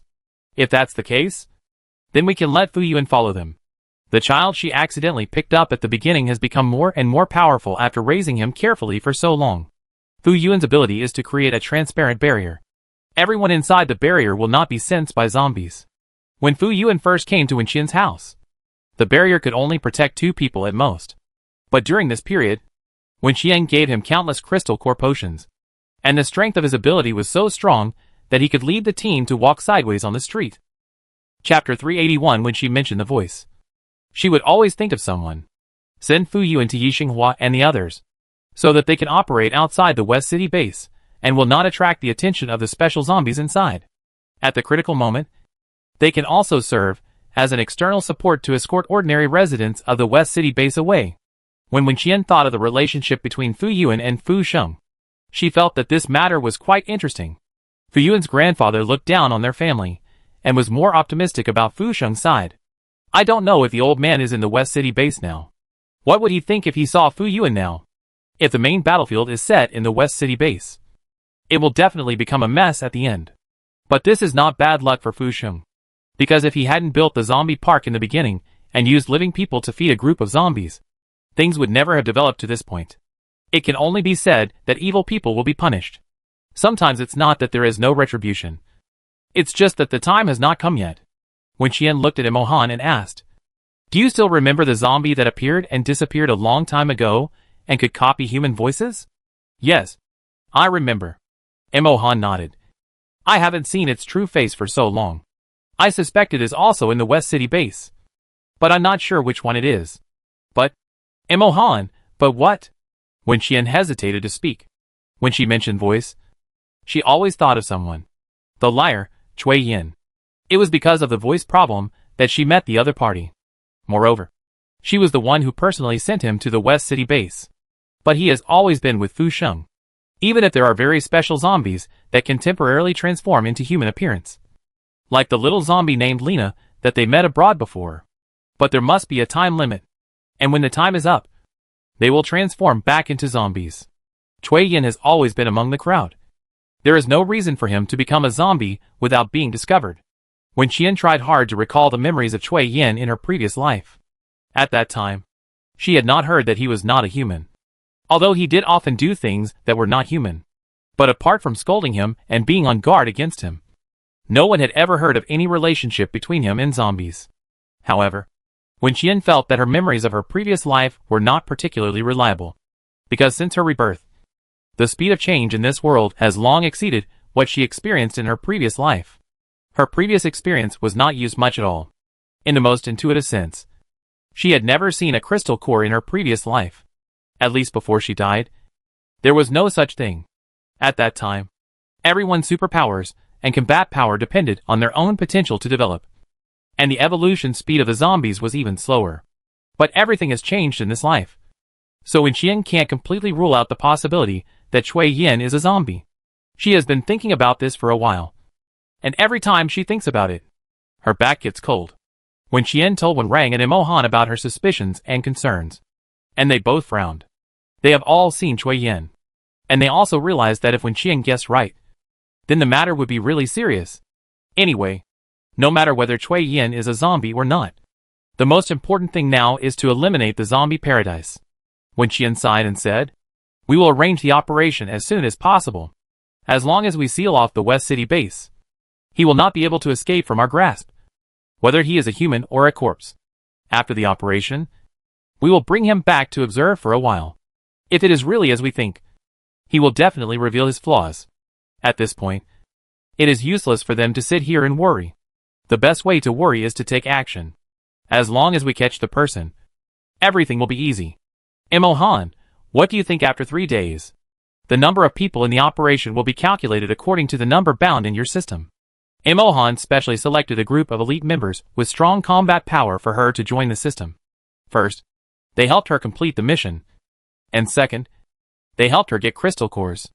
These people, plus the combat members of Wen Qian's own base, and the orcs in her space. Wen Qian felt that it was enough to deal with the dozens of zombies in the zombie paradise. Wen Qian nodded in agreement. Okay. Then we will act in 3 days. Wen Qian has the ability of teleportation, which makes it easier for her to act and go to various areas to pick up members in the space. At that time, everyone can take a short rest in the space to recover their physical strength. And at the same time, they will discuss the specific action arrangements with them. Things have been settled for the time being. Wen Qian also wants to go to the West City base to take a look. Anyway, she can't stay here with Imohan all the time. But before leaving, Wen Qian entered the space again.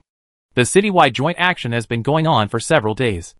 And Wen Qian's space has too many crystal cores to count every day. Liamo will help her turn the crystal cores into potions at any time in her space. So now Wen Qian has a lot of medicine in her hands. She left a portion for Imohan, asking him to return and distribute it to the members in her system. Then she gave a portion to Wen Rang to take back to the people in his base. Imohan knew that he couldn't keep her, so he didn't say anything and got up to send the two downstairs. He comforted himself in his heart that he would be able to go to Xiaobai base after the operation was over. And then, he would live with Wen Qian and could see her whenever he wanted. Wen Qian and Wen Rang walked in front. After talking about business, Wen Rang remembered the reason why he ran here specially. He stretched out his hand to strangle Wen Qian's neck and asked her fiercely, "Since you were not bullied, why did you cry this morning?" Wen Rang was very sure that he had not heard wrong, so he was still a little concerned. Wen Qian patted his arm and asked him to let go, and replied, "I missed you. Can I cry when I miss you? Bullshit. You want me to come here? Don't you want me to call me? Well, I want to see him too, and I told my dad to contact you." And he agreed. Wen Rang said, "If you don't let go, I will be strangled to death by you." Wen Qian coughed a few times in a pretentious manner. Wen Rang saw that she didn't tell the truth and couldn't do anything to her, so he had to let her go for the time being. Imohan followed behind and listened to the whole conversation between the two. His mood suddenly improved. Wen Qian said that she came here because she wanted to see him, not because she came here to find him for something. Although there is no difference between the two in essence. Wen Qian came to him to tell him about the zombie park. But when Imohan heard this, it was enough to make him happy. Imohan couldn't help but chuckled. Wen Rang turned his head to look at him after hearing this. Seeing that he was in a very good mood with a smile on his face, he couldn't help but stir up trouble. He pressed Wen Qian's head to make her look back. "See, this guy is so slutty. Be careful that he smiles at others like this when you are not around." "Imohan, did you forget that I will contact Tang Shi soon? Brother Han, please watch your step. The stairs are not flat. You see, I fell down today. You must be careful. Come, I will help you." Wen Rang pushed Wen Qian away from his arms and reached out to grab Imohan's hand, but was dodged by Imohan in disgust. Chapter 382. Be careful. Wen Qian is coming to find you. Wen Qian stopped at the door, turned to look at Imohan, then tilted her head to indicate that she was leaving. After seeing Imohan received her message, she disappeared in front of the two of them, silently, which made Wen Rang couldn't help but complain that it was really a bit haunted. After Wen Qian left, Wen Rang had no reason to waste time here, so he went out happily, said "I'm leaving," and walked towards the parking space. Ever since Ji Fan sent Wen Rang to Imohan's dormitory, he has been feeling a little uneasy. He was really afraid that the two would fight and both would be hurt. So he just squatted nearby and kept a close eye on the movements in Imohan's dormitory. Wen Rang hadn't been in there for long, only about half an hour in total. Ji Fan saw Wen Rang push the door and came out, and ran over quickly. Wen Rang didn't expect to see him again, and raised his eyebrows in surprise, asking, "What do you want to talk to me about?" He thought Ji Fan had some unsolvable technical problems, so he was squatting here. Unexpectedly, Ji Fan changed his usual behavior and shook his head and replied, "It's okay. I just happened to pass by." The junior's lying skills were too ordinary. Wen Rang saw through it at a glance, but did not expose it. Ji Fan quickly scanned Wen Rang up and down several times at close range, confirming that there were no signs of fighting on his body. And then he secretly breathed a sigh of relief. The two did not walk far when Imohan came out of the room. After seeing Ji Fan's figure, he called him to stop, allowing Wen Rang to take the opportunity to get away. "Sir, what does my senior want to see you for?" Ji Fan ran to Imohan and asked bravely. If Wen Rang was not here to settle accounts with Imohan, then why did he come here specially when the outside world was so chaotic? Could it be he came here for help? What trouble did Xiaobai base encounter? Ji Fan thought that if Wen Qian was in trouble, the combat power of Xiaobai base would definitely be weakened by more than half. And the area they were responsible for was not small. Maybe there were too many zombies that trapped them. So when Rang came alone to seek help. But this kind of thing can be solved by just making a phone call. Why do you have to come here in person? Ji Fan was confused and couldn't figure it out. Contact Lin Yin and the other captains to go back to the base. Mo Han walked straight forward without answering Ji Fan's question. Get the crystal core medicine. Oh! Ji Fan nodded. Then froze. Ah? Although Bincheng Base has now announced that they can develop crystal core medicine. But Ji Fan and the others know that all the medicines that flow out from here are from Wen Qian's hands. Now that Wen Qian is gone, the crystal core medicine in Bincheng Base should be exhausted. How come it is still there? Ji Fan opened his eyes wide in surprise, his brain working rapidly.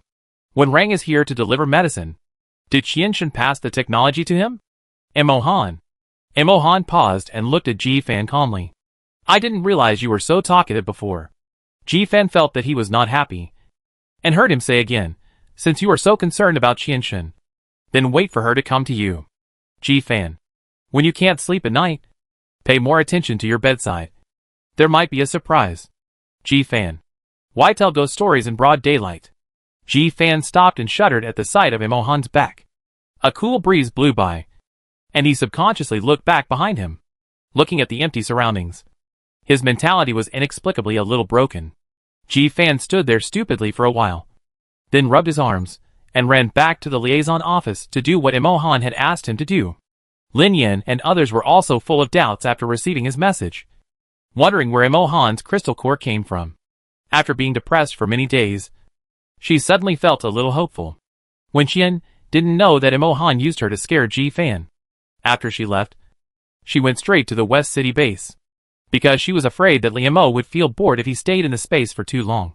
She deliberately pulled someone out on the way to help Liu Mo kill zombies all the way. Of course, she used the shrinking ability throughout the whole process. Wen Qian asked Liu Mo to return to the space only after they reached the vicinity of the West City base. She sneaked into the West City base again, and this time she was more cautious than before, because she suspected Cui Yan's identity. She had to pay special attention to his movements. Wen Qian estimated that he should be with Fu Sheng at this time, so she simply went straight to Fu Sheng's residence. Fu Sheng had not left the base these days, and even rarely went out, since the last time a zombie appeared in his base. Most of his activities were limited to his bedroom and study. If he went a little further, he would just go downstairs, walk around in the living room, and meet Murong Yin to chat for a few words. Although he did not leave the base, he still knew a lot about the news outside, including the fact that Wen Qian was killed. He first learned the news because an acquaintance from the Bincheng base called Murong Yin. Everyone knew that there were some unpleasant experiences between the Murong family and Wen Qian, so they informed Murong Yin of the good news as soon as possible. After Fu Sheng learned about this from Murong Yin, he felt a little complicated. How to say it? He was looking forward to Wen Qian's death. This stinky girl had ruined his good deeds many times, and also cheated a lot of supplies from him. He was stubborn and ignorant of the current situation, which had annoyed him for a long time. But he died suddenly, which made Fu Sheng feel a little empty. He felt a little unhappy because he didn't die in his hands. When Wen Qian found Fu Sheng, he was sitting in the living room with Murong Yin, talking about the situation outside. Unknowingly, 10 days had passed since the joint action plan started. It must be said that the results were beyond the expectations of Fu Sheng and Murong Yin. From the beginning when they heard about this plan, they were not optimistic, because there were so many zombies. They thought it was impossible to kill them all. And later they heard the news that Wen Qian was killed. Although they didn't like Wen Qian, they also knew that Wen Qian's death by zombies was undoubtedly a blow to those who participated in the operation. The high-level zombies boasted about this, which should have frustrated the morale of Mo Han's people. But what they never expected was that the people in Bincheng base did not lose heart because of Wen Qian's death. On the contrary, because of their rage, they were like chicken blood and drugs, and they killed blood with blood. This made those who came from other cities to participate in the operation dumbfounded. Wen Qian sneaked into Fu Sheng's villa. Only Fu Sheng and Murong Yin were in the living room, and some bodyguards were guarding the door and window. As soon as she entered the door, she heard Fu Sheng say in a teasing tone, If they had known that Wen Qian's death would be such a big shock to them, they should have killed her earlier. Chapter 383 Go burn paper money for Wen Qian. Wen Qian. She looked at Fu Sheng, who was dreaming, speechlessly, thinking that you will be punished for saying this. Wen Qian looked at Fu Sheng coldly, and at first thought that he was also involved in the zombies' assassination of her. But after listening for a while, she found that this man was just talking nonsense. If Wen Qian had been killed by zombies earlier, maybe the zombies in Binsheng would have been almost cleared out by now. But I still didn't expect that Mo Han would actually send Wen Qian's Xiaobai base to be responsible for an area alone. Wen Qian is dead now, but her parents don't seem to have heard any news yet. Maybe after the operation is over, Mo Han will directly take everyone from Xiaobai base to Binsheng base. But for his own future development, I think Mo Han may still contact you first. What do you think? Fu Sheng said a lot, and Murong Yan listened silently beside him, a bit like a boss listening to a secretary's work report. Murong Yan thought about it, and said quite rationally, Wen Qian is quite powerful, so the zombie who can kill her must be extraordinary. I heard from the people at Binsheng base that Mo Han didn't seem to do anything special because of Wen Qian's death, and all actions were carried out according to the original plan. This man is so cruel and heartless that it makes people's backs cold. To be honest, I'm not sure whether I should cooperate with him in the future. Murong Yan thought of his daughter's feelings for Mo Han, and couldn't help but have a headache. Murong Yan has been very happy since she knew Wen Qian was dead. Now she just waits for the war outside to subside, and then goes to Mo Han to make peace. After he and Fu Sheng chatted for a while, they both got up and went back to their rooms to eat. It was lunchtime. For safety reasons, they had their meals delivered directly to their rooms, and the room they lived in had been reinforced with protection more than once in just a few days. Wen Qian followed Fu Sheng into his bedroom suite, which was safer than a bank vault. The huge room was empty, with no one in it. Fu Sheng walked to the small living room and sat down. People outside the door came in one after another to deliver him food, and then left without saying a word. The door locked automatically after closing. Fu Sheng stood up and walked over to check it out. Then heaved a sigh of relief and returned to the living room. Wen Qian took in his actions and secretly felt that this man was really afraid of death. And Fu Sheng's next move made her even more shocked, because he actually checked the food one by one to see if it was poisonous. After confirming that the food had not been tampered with, Fu Sheng finally relaxed his nerves and picked up the special chopsticks to start eating. There was a large sunroom on the roof of the villa where he lived, and some vegetables were simply planted inside. For safety reasons, he ate what he grew in the sunroom during this period.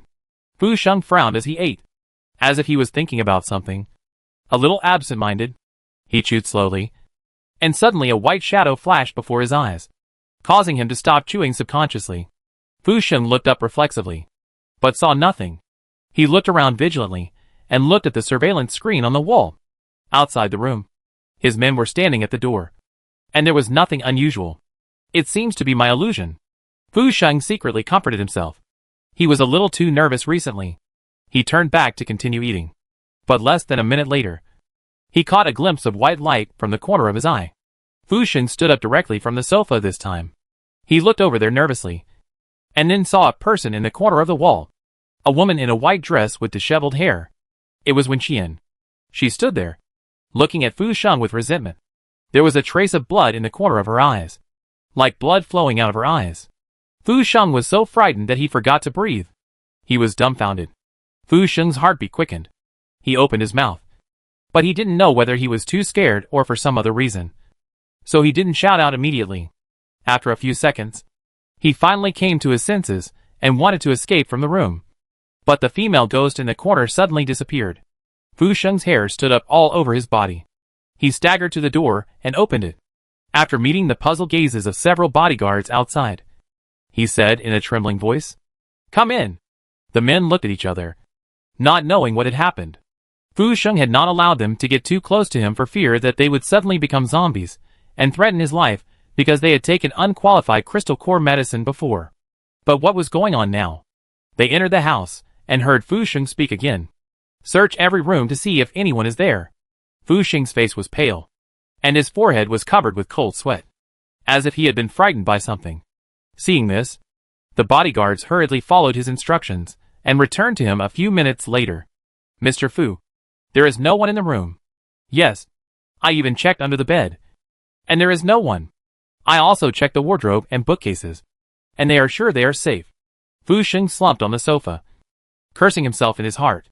God damn. Is there anyone there? Wen Qian is dead. Not a human, but a ghost. What can they find if they look for him? But then again, why did she come to find him? He didn't do anything to let her down.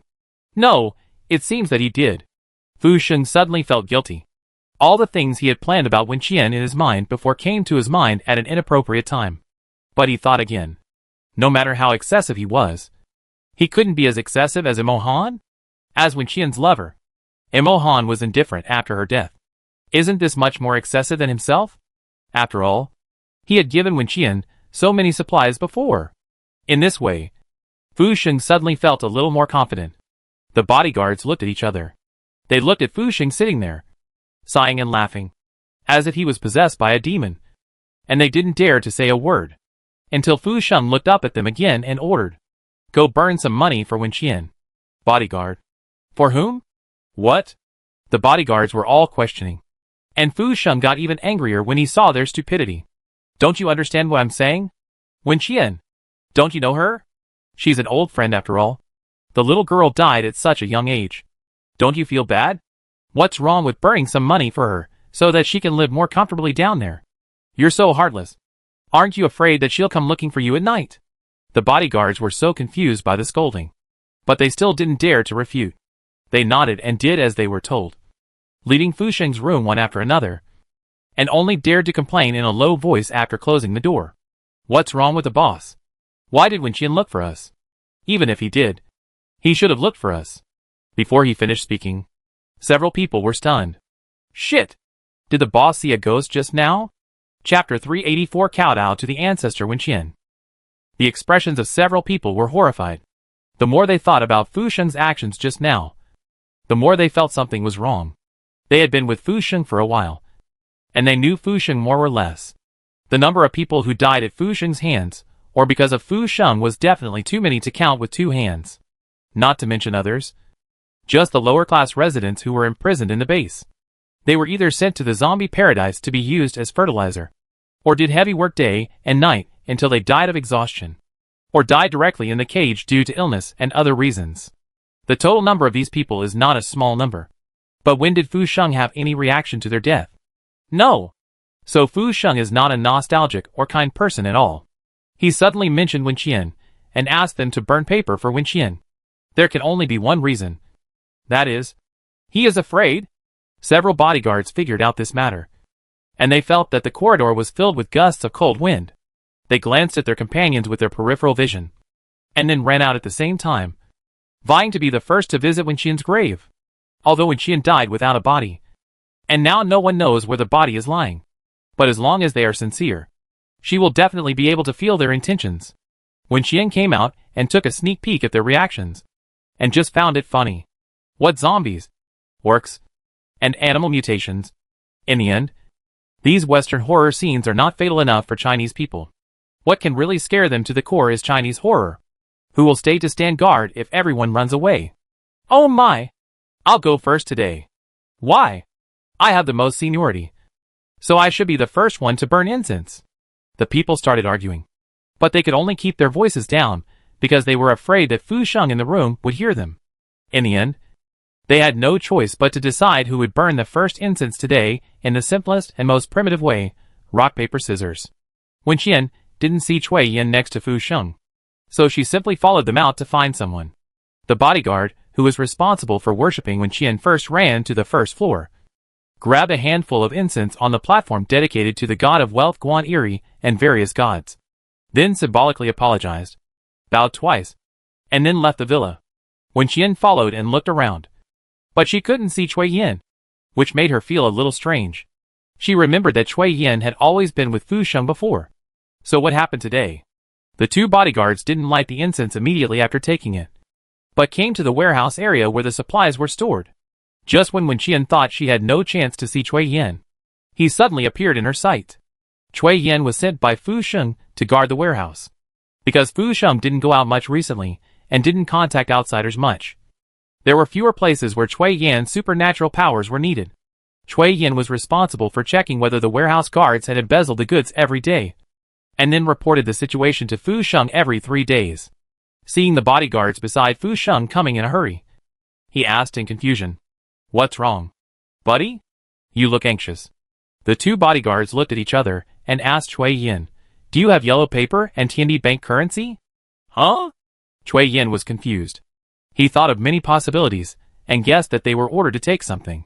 He even thought of contraceptive tea, but he didn't expect them to say this answer. Which base would collect these things when collecting supplies? Cui Yin wanted to answer no, and then asked them what they wanted these things for. A brother came over and heard their conversation and interrupted. "Boss, whose grave are you going to visit? I know where the things are. Follow me." "Fuck." Cui Yin couldn't help but swear. "We even have these things here? You don't know this?" The man smiled and replied, "This is the supplies that our boss specifically asked the brothers to find. He said that there will be fewer people alive and more dead in the future, and this stuff will become a scarce supply sooner or later. Rich people have to rush to visit their ancestors' graves." What Fu Sheng said is true. The richer the people, the more superstitious they are. However, he can be considered a genius for being able to plan ahead to this extent. Cui Yin gave a thumbs up and praised directly awesome, and then asked the two bodyguards, "So which rich grandson with golden light on his head wants to visit his ancestors' graves?" He is still thinking about this matter when there is chaos outside, which shows that he is really filial. If I were his ancestor, I would show up at night to praise him a few words. The ancestor himself. Wen Qian, I didn't expect that I would be promoted to a higher generation like this. The two bodyguards looked even more sullen, thinking, "Do you dare to repeat it again in front of the boss?"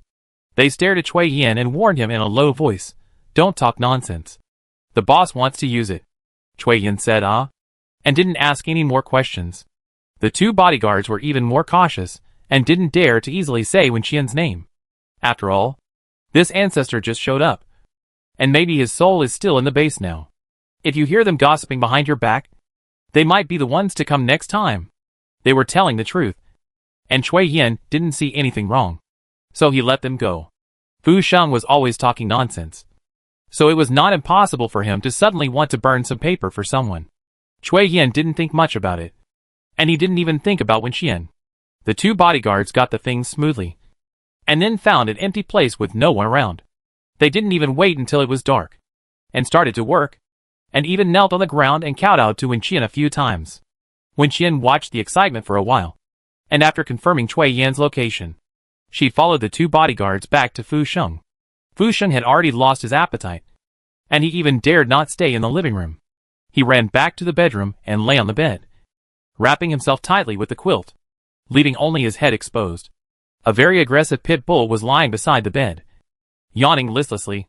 The TV on the wall was on, showing a funny variety show on the screen. Wen Qian wanted to laugh after watching it for a few times, but Fu Sheng remained expressionless because he could not watch it at all. Wen Qian felt that this man was both ridiculous and hateful. Why did you try so hard to kill yourself when you were so afraid of ghosts? If there were really ghosts in this world, then the people you killed would be enough to spray you to death with their resentment. How could you live so comfortably? Wen Qian shook her head helplessly, and she no longer wanted to scare him. She was afraid that if she made a big deal, Cui Yin would get suspicious. She was ready to leave here completely and go to the zombie park to have a look. As soon as Karin walked to the door, she heard someone calling Fu Sheng. Fu Sheng's expression was a little serious after answering the phone. He replied, "I know. I'll go over now." Then he threw off the quilt and got out of bed, and put the fear of ghosts behind him. This made Wen Qian curious about the content of the call and where he was going next. Chapter 385, Entering the Experimental Base. Fu Sheng grabbed a coat and put it on while walking out. After leaving the room, he didn't say anything and went straight out of the villa. The bodyguards saw that he looked strange, so they didn't dare to ask any more questions. They just followed him to ensure his safety at any time. There was a garage next to the villa with 2 cars parked inside. Fu Sheng got into one of them at random, sat down and said, "Go to the experimental base." The driver immediately started the car and drove towards the destination. Wen Qian took a ride, but she didn't expect that there would be such an opportunity to unlock a new map. Qichen often came to the West City base before, but he didn't give much information about the laboratory, because the place was too tight and there were cameras everywhere. He had no chance to get in. and even his eavesdropping ability was useless. And he could hardly hear anyone talking inside. Wen Qian ran around in the West City base these days. And of course, she also used teleportation to enter the laboratory building. But when she went there, those people were sitting in the room wearing white coats, masks and goggles, and they kept their heads down to do experiments, looking like they were in a chemistry class. And they didn't say a word. The rest of the floors were also doing various R&D tests. Some were researching crystal core potions. Some were researching orcs. So Wen Qian didn't go there again after going there twice. But this time, it was obvious that there would be different results. Wen Qian followed Fu Sheng to the experimental base. After a group of people walked to the gate, they passed the face recognition and fingerprint recognition one by one, and even the iris recognition, and finally reached the interior of the building. Wen Qian didn't have such trouble when she came here before. She just teleported in. After witnessing how difficult it was to get in, she became even more curious about Fu Sheng's purpose. Someone in the corridor was responsible for meeting him and took Fu Sheng inside, into a large room. If Wen Qian remembered correctly, she had strolled here before. But at that time, there were only some cold experimental instruments in the room. Nothing else. And now, Wen Qian looked at the transparent experimental chambers and the people lying inside, frowning. These experimental chambers were similar to the ones that housed orcs in her space. But they seemed a little different. There were 3 people inside, 2 men and 1 woman. They all had tubes and instruments inserted into their bodies. The men were old and young. The old man had gray hair, and the young man was about the same age as Wen Qian. The woman looked to be around 40. Wen Qian's eyes swept over their faces one by one, and finally fell on Fu Sheng. There was a family photo in Fu Sheng's bedroom, and the 3 people lying next to him now also appeared in the photo. If Wen Qian guessed correctly, they were Fu Sheng's father, wife and son. Wen Qian remembered that Qichen had said some rumors about Fu Sheng's son, but she didn't expect that the meeting would be in this way. Boss, the experiment failed. The man who was just outside to meet Fu Sheng spoke in a low voice. Fu Sheng gritted his teeth and replied coldly, I have eyes. I can see it myself. He looked at the researcher standing in a row beside him and asked, what is the reason for the failure? Fu Sheng asked so directly. Wen Qian thought it would be easy to get the answer. But what she never expected was that none of those people said a word. The man standing at the edge of the team turned around and sat back at the table. Wen Qian looked at him in surprise as he typed on the keyboard. And then a few lines of words appeared on the screen beside him. She took a breath and suddenly understood why she could hardly hear anyone talking inside when Qichen came here before. Because Fu Sheng poisoned them all to prevent anyone from eavesdropping on the secrets here. They couldn't speak at all. Wen Qian thought this was absurd and scary. She quickly read the content on the screen and found that the scary thing was still to come. The reason for the failure is the same as the previous 2 times. The cells cannot metabolize after fusion. Although according to the research data on half-orcs provided by Xia Ran before, it is shown that the fusion of human and animal genes and blood will have a chance to improve the human body structure. But at present we do not have any experimental data to verify the authenticity of the data she brought. And what's worse is that the lady has no hope of conducting the next experiment. Wen Qian was stunned. She knew that Fu Sheng was researching orcs. But she didn't expect that this man was so crazy that he would use his own family for human experiments. She turned her head to look at Fu Sheng, trying to see a trace of sadness or guilt on his face. But no, she only saw indifference. According to the description on the screen, his wife should be dead. Right? Otherwise, how could he not be able to conduct the next experiment? After all, she was the woman who had slept with him and gave birth to his children. He killed her like this, and he could be so calm? It would be better to play tricks on him and make him more emotional. Wen Qian clenched her fists and tried hard to suppress her anger. There were still too many things that were not clear. She had to continue reading and investigating. Fu Sheng patiently read the words on the screen, sighed, and his tone was unhappy. So what have you been researching during this period? I have provided you with good food and drink. But after more than half a year, you are still standing still and have not made any progress. What's the point of keeping you? Fu Sheng couldn't help but get angry. It's fine if you can't find Ouyang Yong. But I've already contacted the overseas side for you. And they are also sharing data with you. Even so, you still can't figure it out. You are such a bunch of rubbish. Wen Qian heard a familiar name for the first time in a long time. Ouyang Yong. He was the old pervert who was once keen on human experiments. and was eventually sent out of Bincheng by Mo Han because he wanted to capture Wen Qian into his laboratory and then killed quietly. However, few people knew that Mo Han killed Ouyang Yong. He did it secretly without telling Wen Qian. If Xiong Yushuang hadn't followed Mo Han and found out about it, Wen Qian wouldn't have known about it yet. Wen Qian listened to Fu Sheng's scolding with a confused mind, and then sorted out his thoughts bit by bit. According to Fu Sheng, Ouyang Yong was in contact with foreign researchers, and the two sides had been conducting human experiments together a long time ago, perhaps even before the end of the world. The three people lying in the experimental cabin now all participated in this experiment for their own reasons. Fu Sheng's son was in a vegetative state, and Fu Sheng wanted him to wake up. Fu Sheng's old father had a wild idea and wanted to use new technology to make himself young again and stay young forever. And Fu Sheng's wife was simply an unlucky person, because she had such a family, and because she gave birth to Fu Sheng's child. She had blood and bone marrow cells drawn, and eventually lost her life. Chapter 386. Fu Sheng's wife turned into a zombie. Only Fu Sheng's voice could be heard in the laboratory. The researchers could not speak, and the bodyguards did not dare to speak. Wen Qian watched Fu Sheng's rage from the side. Perhaps because the room was too empty, she felt that she could hear an echo. Wen Qian did not know whether Fu Sheng's anger came from the failure of the experiment or because his wife passed away. In short, the more she listened to Fu Sheng's words, the more creepy she felt. Waste. A bunch of waste. Fu Sheng repeatedly scolded those people who didn't even dare to raise their heads. Ask yourselves, how did I treat you? Not to mention after the apocalypse. Even before the apocalypse, the salary I gave you was the highest in the industry. But what about you? What have you researched for me? More than 2 years. More than 2 years. How much money have I spent on you? Almost all the money I earned from selling medicine was spent on your laboratory. Why are you in foreign countries carrying out the plan at the same time? But they have more or less researched something over there. What about you? My wife and children all died in your hands. Should I be the next one? In order to let you do research, I even risked my life to build a zombie park, hoping to attract people to do experiments for you in the future. But look at yourselves. Are you worth my efforts? Fu Sheng was furious and almost lost his mind. Wen Qian listened to his extremely irritating venting, and her brows were getting tighter and tighter, because she heard too many suspicious points. Fu Sheng had no intention of stopping. He was so angry that he suddenly picked up a keyboard on the table and smashed it on the head of the researcher closest to him. The man caught a glimpse of Fu Sheng's action and subconsciously dodged. As a result, the keyboard in Fu Sheng's hand hit the experimental cabin behind him.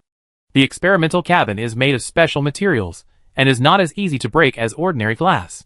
But because Fu Sheng used too much force, he still smashed the cabin door with a bang sound, which scared everyone else and made them tremble involuntarily. Fu Sheng got even angrier when he saw that he missed. He turned around and swung the keyboard at the man's head again. In the blink of an eye, the man's head was bleeding, and he squatted on the ground in pain, covering his head with his hands and rolling around. Fu Sheng was still not satisfied and kicked him hard again. The bodyguards watched the excitement with their hands on their backs. Although other researchers were anxious, they did not dare to step forward to stop it, fearing that they would be the next unlucky ones. The smell of blood quickly spread in the room. Wen Qian thought that she had killed so many zombies that she was no longer sensitive to the smell of blood. But maybe it was because the room was not ventilated. She felt the bloody smell was particularly strong. There were more than a dozen people in the room, some watching the excitement, some afraid. No one paid special attention to the experimental chambers, especially the one with the dead. Wen Qian vaguely heard a long sigh amid Fu Sheng's scolding. She thought she had misheard at first, but after hearing other noises, she immediately became alert. Wen Qian looked around the room, and after finding out where the sound came from, she opened her eyes wide in surprise. Resurrected? Wen Qian took a breath and looked at the woman who was lying in the experimental chamber and had been confirmed dead by many people. She suddenly opened her eyes. Her heart sank, and she had a bad feeling. The researchers here are elites who have been engaged in the medical industry for many years. And Fu Sheng's experimental equipment is the most advanced. It is impossible to make a mistake and fail to see whether a person is dead or not. In addition, that person is Fu Sheng's wife. So when they informed Fu Sheng of this matter, they must have hesitated for a long time, and even faced the reality after many rounds of rescue. But now, the dead are resurrected. In broad daylight. It's really a ghost. When Qian stared at the woman, she blinked twice in confusion. Her body did not move. Her eyes turned, looking in the direction of Fu Sheng and others. It was also this glance that made Wen Qian hold her breath instantly. Because there was no black in those eyes. Only the white part. Exactly the same as the zombies outside. Shouldn't this person stay here all the time and never go out? How did she become a zombie when she was not bitten by zombies or injured? Wen Qian was puzzled and stared at the woman who had turned into a zombie. In just a few seconds, the zombie's explosive power had become very strong. The man lying on the ground and bleeding was fatal to the zombie. After locking the target, the zombie sat up suddenly and pounced on the man. The sealed experimental hatch was directly broken. Except for Wen Qian. Everyone's attention was not there. So they were all shocked by this sudden change. Fu Sheng was still beating people. And before he could react, the bodyguard behind him grabbed his collar and pulled him over. He lost his balance and fell to the ground in a somewhat embarrassing manner. Fu Sheng was so angry that his face turned red. He was about to scold the bodyguard if he wanted to die. But he saw his wife, who was once very familiar with him, biting people with disheveled hair. Fu Sheng was stunned. What was going on? Fu Sheng crawled back with weak hands and feet and hid behind several bodyguards. He looked at the man who had been bitten to death by the woman. His white coat was stained with blood, and even the flesh on his face was bitten off, revealing the bones. This scene was so exciting that Fu Sheng's mind went blank. The bodyguards around Fu Sheng had better psychological quality. After they realized something was wrong, they immediately attacked the woman. After several gunshots, the woman fell to the ground and lost her life again. And the man who had just been bitten by her suddenly opened his eyes. There was another panic. And the man finally stopped breathing. The room was quiet for a long time. And Fu Sheng's anger seemed to have finally subsided. He stared at the two people lying on the ground in a daze. Until a researcher sat down in front of the computer crying and quickly typed a few lines. The experiment really can't continue.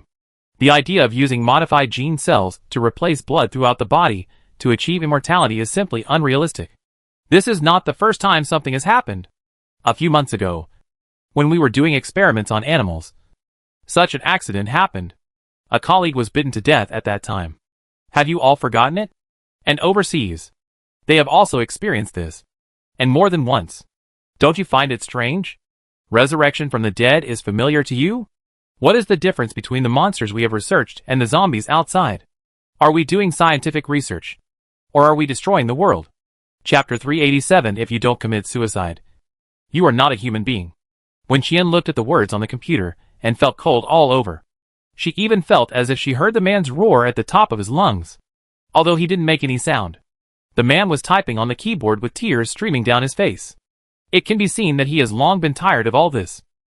But which researcher here doesn't have his wife and children in Fu Sheng's hands? They are forced to be trapped here and have no other options. Fu Sheng gradually calmed down in the man's collapsed but silent questioning. He looked at the two corpses on the ground expressionlessly, and even curled up the corners of his mouth slightly. It is a major breakthrough that the dead can be resurrected, as long as the problem of uncontrolled brain is solved. Can't I meet the requirements I mentioned before? He turned and walked to the door, and ordered without looking back. The experiment continues. Otherwise, I will throw all your family members to feed the zombies. He walked out of the laboratory quickly, and only breathed a sigh of relief when he reached the corridor, still looking a little nervous. After Wen Qian confirmed that no one in the room was infected, she followed Fu Sheng and left. Her mind was in a mess now. She began to doubt the origin of the disaster and the end of the world, whether it was due to the change in the living environment or the actions of humans. As far as she knew, Binsheng should be the first city in the country where zombies appeared. The researcher just said that their colleague was bitten to death by experimental animals a long time ago. How did they deal with the bodies? The mutation of marine life and the evolution of other animals can be understood as the result of the nuclear pollution environment. And they had to make changes. But what about people?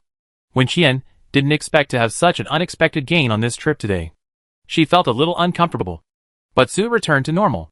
She didn't know whether it was because she was too hard-hearted, or because she remembered a lot of things in the past at the main control desk. In short, she quickly accepted this kind of thing, and even thought it was quite normal. If you don't commit suicide, you are not a human being. The desire of rich people for immortality has existed since ancient times. It's just that some people harm themselves. while others want to drag the whole world to be buried with them. Fu Sheng did not choose to take a car back after leaving the laboratory building. In the cold wind, he tightened his clothes and walked towards the residential area. I don't know if he also wanted to wake up. The bodyguards followed closely behind. And seeing this, they had to leave the car and suffer with him. Fu Sheng didn't say a word all the way, and I don't know what he was thinking. Half an hour passed unknowingly. And when the bodyguards saw the villa complex where they lived from afar, excitement appeared in their numb eyes. Just bear with it. We will be able to enter the air-conditioned room soon. They silently encouraged themselves. But after walking a few dozen meters, their wishes were broken. There was not only Fu Sheng's villa in the residential area, but also many other people living here. And they were all well-known figures. Some of them were from Bincheng, and some came from other cities. In short, before the end of the world, most of them were celebrities who had appeared in newspapers and on TV. Of course, there are also a few who made a fortune quietly and kept a low profile. Fu Sheng was stopped by a man who rushed out of the villa. The other party had not seen Fu Sheng go out for many days. Now he finally saw him and hurried to seize the opportunity. Brother Sheng, come to my place and sit down? The man smiled at Fu Sheng flatteringly. Fu Sheng glanced at the small villa next to him, and after thinking for a moment, he shook his head and refused. The man's smile froze when he heard Fu Sheng say, "Just say whatever you want to say. There's no need to go inside. It's good to breathe some fresh air." What happened half an hour ago made Fu Sheng a little afraid of closed spaces, especially places he was not familiar with. Although it was a little cold outside, it would be convenient to run if an accident really happened. And his men were all around, who could come to rescue him as soon as possible. In the distance, a helicopter flew over the sky, passing through the West City base and gradually going away. The man looked up and said to Fu Sheng, "There has been a lot of fighting outside recently. I don't think they have any intention of stopping. The firepower is even getting stronger and stronger, as if they can really kill all the zombies." The man sneered and curled his lips, and then said, "If they really succeed, it will be a good thing for everyone. But Brother Sheng, when the outside world calms down, Boss Morone will have to move out of our place." "Right." Fu Sheng patiently listened to his nonsense, and when he finally got to the point, he asked him, "What do you want to say?" "Well, what else can I say?" The man smiled and lowered his voice. "If Boss Morone goes out to build his own base, can Brother Sheng help me get the project? You know I'm a professional. I built the base in Ningxing before." Fu Sheng sneered when he heard this. "Are you talking about the shoddy construction of the Ningxing base? If I remember correctly, there were so many casualties there because the base was besieged by zombies, because the construction was not up to standard. Their base leaders all died because of that." "Right." The man rubbed his nose awkwardly and explained. "That's different. I'm not familiar with them, so of course I'll make money the way I want. But I'm familiar with you and Boss Morone. Don't worry. I won't cut corners this time. Besides, the Morone family also does real estate projects, so they probably don't lack people. If there's a chance, I'll help you make connections." Fu Shengwan rejected him, but didn't say anything too final, so as not to make the situation too ugly. When Qian watched the person who was talking to Fu Sheng in the dark and memorized his location, it turned out to be this bastard. When Qian would never forget the Ningxing base. When Mo Han led people to Ningxing for rescue. When Qian also participated in that operation. The executive officer of the Ningxing base died in a zombie siege, leaving behind a son named Liu Bai. When Qian also wanted to dig him to his own base, but he finally chose to stay at the Bincheng base. When Qian arrived in Ningxing, the outer walls of the base there had already been broken, which was enough to show how poor the quality was. And although the bastard boss ran away, his subordinates still stayed in Ningxing base and acted arrogantly. Weren't the Wang Hu brothers and sisters the bastard's men at that time? Wang Hu was thinking of running to Bincheng to find him, but in the end, he was caught and killed by Yixinghua. Unexpectedly, this Xiqing base is simply a poison den, and all the monsters gather here. When Qian watched the man return to the villa, and she followed Fu Sheng back to him, she didn't leave until she saw Fu Sheng take a few sleeping pills and fall asleep. Chapter 388: The relationship between Cui Yin and Fu Sheng. After leaving the residential area, when Qian went back to the zombie park and took a look around, the area where ordinary residents of the West City base live is very close to the zombie park, and it only takes a few minutes to walk there. When Qian had never thought about this before, But now that he thinks about it carefully, he feels that Fu Sheng is really abominable. Was this arrangement made to facilitate feeding the zombies? In order to avoid alerting the enemy, Wen Qian did not stay around the zombie park for too long. She turned back to the material storage point and saw Cui Yin playing poker with others. She didn't do anything unusual, so she left the West City base. After killing zombies for a few hours outside, Wen Qian went to meet Wen Rang in the dark. She was about to lead the team to besiege the West City base, so she had to find her team members before that and gather them together so that she could throw them into the space together. It was already past 10 o'clock in the evening when Wen Qian found Wen Rang. Wen Rang and others were resting in a building. Candles were burning in the room, and everyone sat together and ate quietly. They had just arrived here not long ago, and they finally had time to fill their stomachs after a tiring day. Wen Qian came suddenly without saying hello. At least, except for Wen Rang. No one else knew her whereabouts. So when she called brother and said I'm back, everyone in the room was stunned. A strong wind blew outside the window and blew in through the gap in the window. The candle flame on the table swayed in the wind, and the shadow on the wall was somewhat distorted. The room was quiet. No one spoke, and even the chewing stopped. They held their breath and looked around, looking for the source of the sound. Wen Rang was the first to react. After all, she was his own sister. Even if she turned into ashes, he would never forget her voice. He sighed, leaned against the wall and replied helplessly. Come out. We have checked the area, and there are no zombies. Wen Qian was still in a shrunken state. After hearing Wen Rang's words, she carefully felt the surroundings again, and then returned to her original state. This time, the room was bustling with noise. Fuck. What the hell? Amidba. Hallelujah. May the Lord of Heaven show up soon. Wen Qian listened to the messy words and frowned as she looked back at them. Not only them, but even Wen Rang in front of her was stunned this time.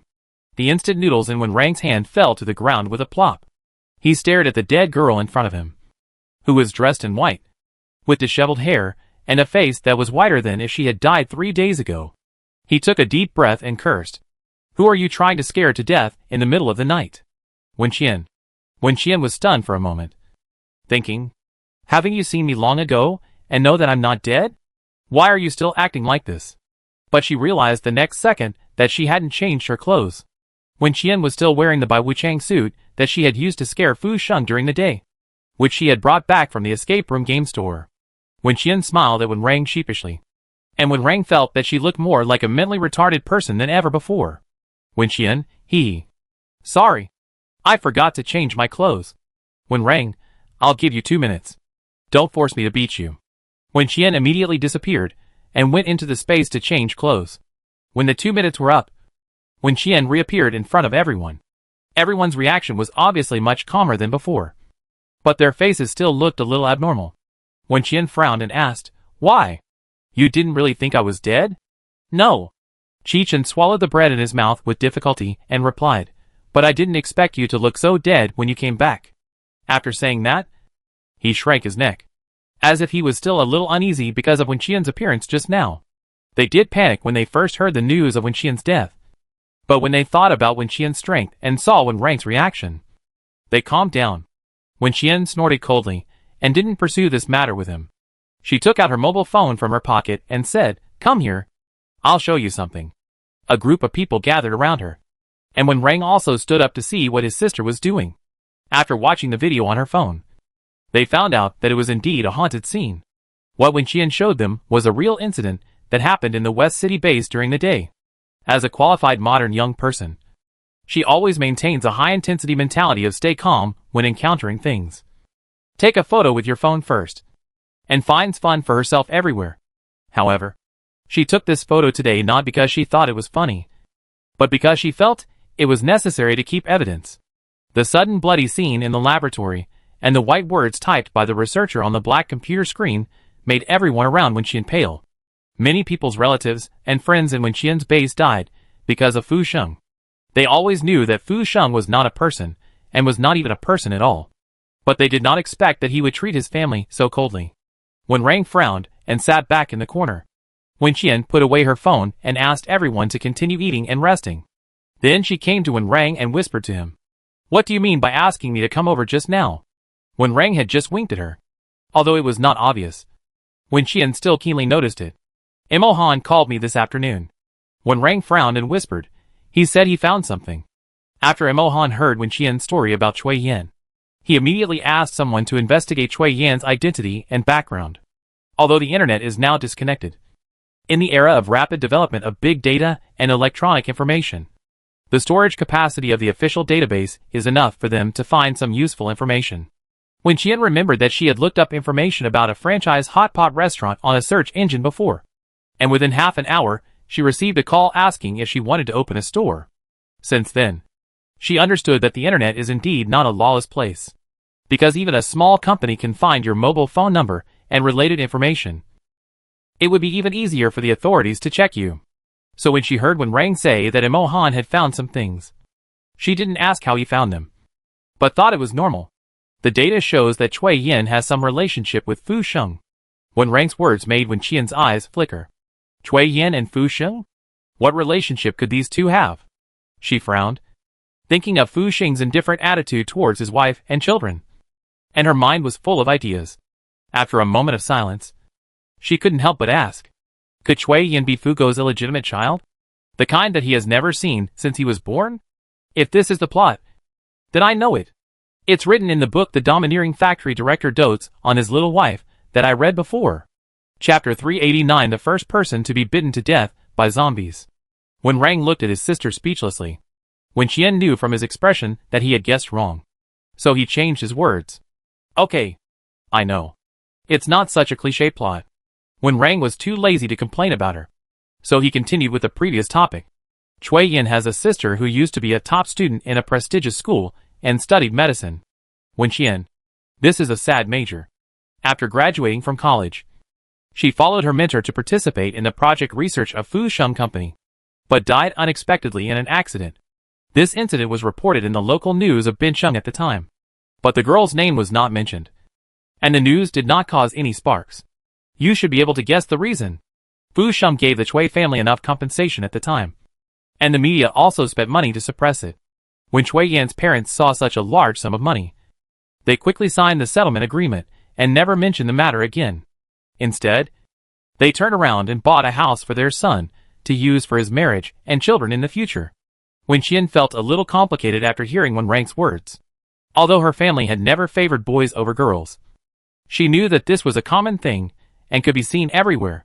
In this way, Wen Qian accidentally sent Cui Yan to Fu Sheng's base, which was also a blessing for Cui Yan. Maybe his original plan was to go to Fu Sheng. Rang, if Cui Yan's sister is really the former colleague mentioned by the researcher in your video, and died because of Fu Sheng's immortality plan, then her body was likely infected at the time. There is even a possibility that she will become the first zombie in Bincheng. It's just that the speed of zombie transformation was not as fast as it is now, so it was delayed for a few days. And these few days just happened to coincide with the time to discuss compensation with the Cui family and Fu Sheng. The daughter who was raised with great difficulty died just like this. They didn't have time to take care of them in their old age. And they didn't have time to help their brother buy a house, marry a wife, and have children. They must be dissatisfied in their hearts. What's more, the place where the accident happened was a famous pharmaceutical company in Bincheng, and even the whole country. They also expected that Fu Sheng didn't want to make a big deal, so he would not easily cremate his daughter's body. Wen Qian thought for a moment. According to this inference, Cui Yan might be the first person to be bitten to death by zombies, but he might still be a human.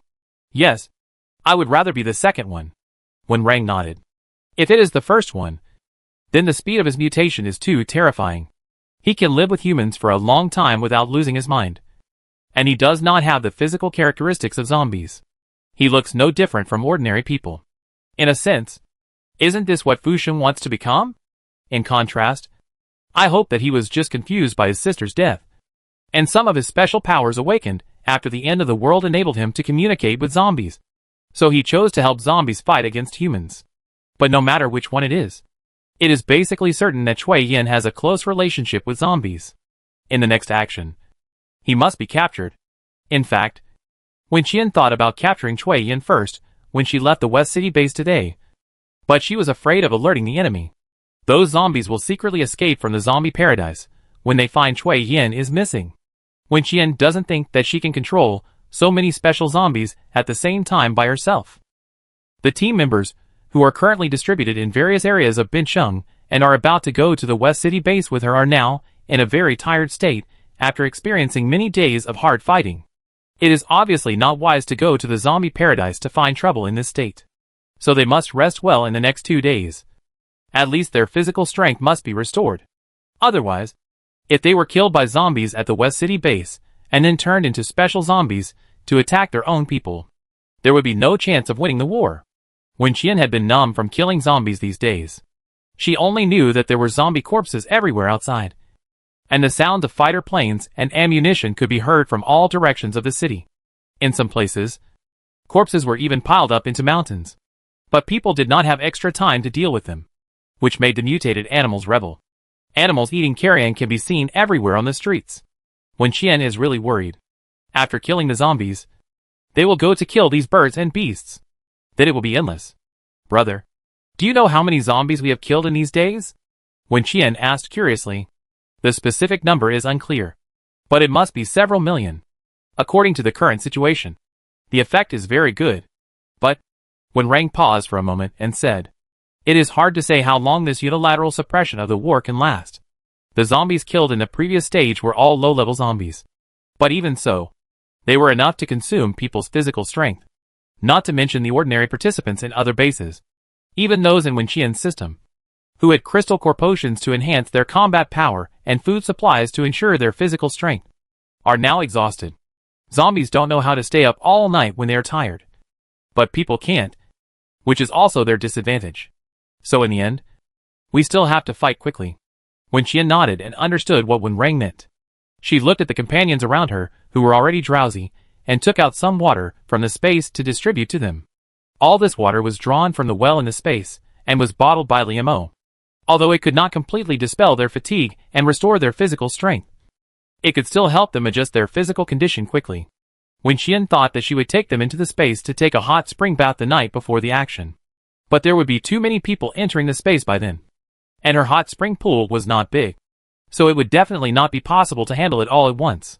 Wen Qian imagined the scene of these people queuing up with bath towels to take a bath. And the space had turned into a bathhouse. Or, she can train the orcs in the space and let them give them a bath and massage? It doesn't seem impossible. After all, they have learned how to plant rice and break corn. Wen Qian thought for a while, and went back to the space to rest. She still didn't dare to show up outside for too long, for fear of being discovered by some sharp-eyed little zombie. After she went in, Wen Rang immediately contacted the leaders of other teams, and informed them of the meeting point tomorrow. When Xiong Yushuang and Gu Ren heard him say that the large forces would gather together, they knew that there was going to be a big move, and it was probably related to Wen Qian. So the two of them agreed happily and joyfully. And early the next morning, they immediately led their team members to fight their way out and meet up with Wen Rang. Chapter 390. I thought the grandmother had shown her power. After several hours, the two teams finally reached their destination. After seeing Wen Rang, everyone's eyes were circling around him, looking for Wen Qian. But they looked for a long time, and didn't see the person they wanted to see. Xiong Yushuang was a little anxious, and rushed to Wen Rang and whispered to him, "Where are the members of Team Qian?" As soon as she finished speaking, the scene in front of her changed in the next second. Not only her, but all the team members present were pulled into the space by Wen Qian. Some of the combatants in Wen Qian's base had entered her space before. For example, Xiong Yushuang and Gu Ren were familiar to her, but most of them had never been in. Although Wen Qian had mentioned the space to them before, because they had a time limit to stay in the space. Everyone didn't want to waste that precious time. At this moment, the environment they were in suddenly changed, making them all stunned. After a short period of stunned, everyone gathered together vigilantly, looking around this unfamiliar place, looking for suspicious people or zombies. But what they saw was a peaceful and tranquil scene. The villas nearby, the parking lot in the distance, the vegetable gardens, orchards and large grain fields in the distance. The scenery here was like an oil painting, so beautiful that they dared not even breathe freely. Xiong Yushuang and Gu Ren knew that outsiders must be allowed by Wen Qian to enter the space. So they breathed a sigh of relief after entering and confirmed that she was safe. But others didn't know where this place was. Even if they knew that Wen Qian had a space, they would never have thought that the space would be so large until they saw Xiaobai and a familiar huge cruise ship. Xiaobai is Wen Qian's pet, and often goes out with Wen Qian to hunt zombies. And that ship, many people recognized, was the one that Wen Qian had put into his space when they went out to collect supplies together. Could this be? A possibility flashed through their minds, and everyone took a breath and looked at each other in shock. Then they heard Wen Qian's voice. "What are you all standing there for?" They looked in the direction of the voice and saw Wen Qian sitting on the roof of the villa, looking down at them, seeing such an amazing space. "Don't you guys want to praise it?" Wen Qian expressed confusion and disappointment. When everyone saw her appear, their tense nerves finally relaxed completely. I don't know when it started, but Wen Qian seemed to have become a talisman. As long as they saw her, they felt safe. After relaxing, their minds also began to become active, and the scene soon became lively. Fuck. I was scared to death. I thought I died and went to heaven. Me too. I was just wondering how I died suddenly. And how come I didn't feel anything at all? Huh. Someone sneered. You are daydreaming. Have you ever done anything good? You still want to go to heaven? There are thresholds. Understand? Your mother. Then tell me what good things you have done? Weren't you confused just now? I was confused, but I thought it was my grandmother who showed up to help me find connections down there. In fact, he was not the only one who had this idea. At that moment, many people were thinking that the incense and paper they burned during festivals were indeed effective. Look, this is useful now. To bring them to such a good place. Their ancestors must have worked hard. Right? They must have used a lot of connections. Right? Everyone started chatting. And when Qian saw that she had unconsciously risen to a higher generation and became their great-grandmother, for a moment, she didn't know what to say. She rolled her eyes speechlessly, sighed, and interrupted their chat. I called you in because I have something important to say. The time they have in the space is limited, and every minute and every second is important, so they can't waste it on chatting. When everyone heard her words, they immediately quieted down and looked at her in unison. There is something that some people may not know. There is a zombie park in the West City base, which was specially built by Fu Shun to raise zombies. One day later, I will lead all of you to besiege this zombie park and kill all the zombies inside. 2 sentences, full of information. Everyone slightly widened their eyes, and their already tired bodies seemed to be full of energy again. Fu Shun had a grudge against them, and zombies were even more irreconcilable with them. The two buffs together are like a shot of strong stimulant, making their blood boil and their breathing rapid. Wen Qian, but this zombie park is not as simple as you think. According to my investigation, there are currently dozens of special zombies in it, and one of them has the ability to be invisible, which is very difficult to deal with. I can't guarantee your safety in this operation, and it's difficult to estimate the number of casualties. So if anyone doesn't want to participate, you can withdraw. Dozens of special grade zombies. Not to mention them. Even Wen Qian, Wen Rang, Xiong Yushuang and Gu Ren have never encountered so many special grade zombies since the end of the world, let alone gathered together. You can imagine the danger of this operation. To put it bluntly, this is just like going to die. So it is normal for some people to be afraid and don't want to participate. Wen Qian can fully understand and will not embarrass anyone, let alone drive people out of the base or treat them differently because of this matter. But what surprised her was that everyone's attitude was very consistent. There is no trace of hesitation or timidity in their eyes. Only toughness and coldness. No one is not afraid of death. But compared with death, living without dignity is more terrible. It has been more than half a year since the beginning of the end of the world. In this period of time, they have witnessed countless separations and deaths. Of course, including their own. In their view, the sky after the end of the world has always been dark. Even if it is not polar night and the sun rises as usual, they can't feel any light. But when Qian's appearance brought them hope, they followed her to her base. Although they still had to go out to kill zombies most of the time, they would forget everything outside in a trance during that short period of peace, watching the residents in the base planting vegetables in the fields, and the children playing happily in the underground warehouse. They felt indescribable warmth and satisfaction in their hearts. And today, after seeing what Wen Qian's space looked like with their own eyes, they were even more shocked and grateful. This space is like a paradise. And you can even bring your family with you. With such conditions, Wen Qian could completely avoid the war, live a leisurely and carefree life, and have no worries about food and clothing for the rest of her life. But she didn't. She still chose to fight with him. So, what reason do they have to be timid and retreat? They are human beings. Being human means self-esteem. They don't allow their self-esteem to be trampled under their feet. And they can't raise their heads to be human beings from then on. Chapter 391. Let's go to Xiaobai base together. When Qian saw that no one had any intention of quitting. And not only did they not quit, but they also had a faint flash of excitement and expectation in their eyes. When Qian suddenly had a subtle emotion. And she felt very happy. After confirming everyone's wishes. When Qian continued. Since you don't want to quit, then you should take it easy for me in the next day and a half. Because of the invisible little zombie. It's still not convenient for me to show up now. You have heard these days that there are news everywhere that I am dead. This is because I fought with that zombie a few days ago. And the other party thought that I was killed by it. Although I cannot show up. I will help you kill zombies in the dark. So you just need to pretend to be safe so as not to be discovered by the zombies who come to investigate. Save your energy. When you get to the zombie paradise, you will fight for your life. Do you understand? Everyone nodded repeatedly, without Wen Qian saying anything more. They also knew how dangerous it was to deal with dozens of special zombies at once. They must be fully prepared. Even if they are not the strongest, they must not be the ones who hold back. Liamo has already heard what Wen Qian and others said here. After they finished talking, Liamo walked out of the house and took some crystal core potions and well water to replenish their physical strength. Everyone greeted her when they saw her, then took the medicine and drank water. And after a short rest of a few minutes, they were ready to go out. Before leaving the space, Xiong Yushuang suddenly asked Wen Qian a question. Captain Qian, are we the only ones participating in the operation tomorrow? She seemed to feel that someone was missing. But because of the protection mechanism of her brain, she couldn't think of that person for a while. Wen Qian turned her head to look at her and answered her question. There are also some people from Binsheng base who will participate. We will meet them tomorrow night. Xiong Yushuang.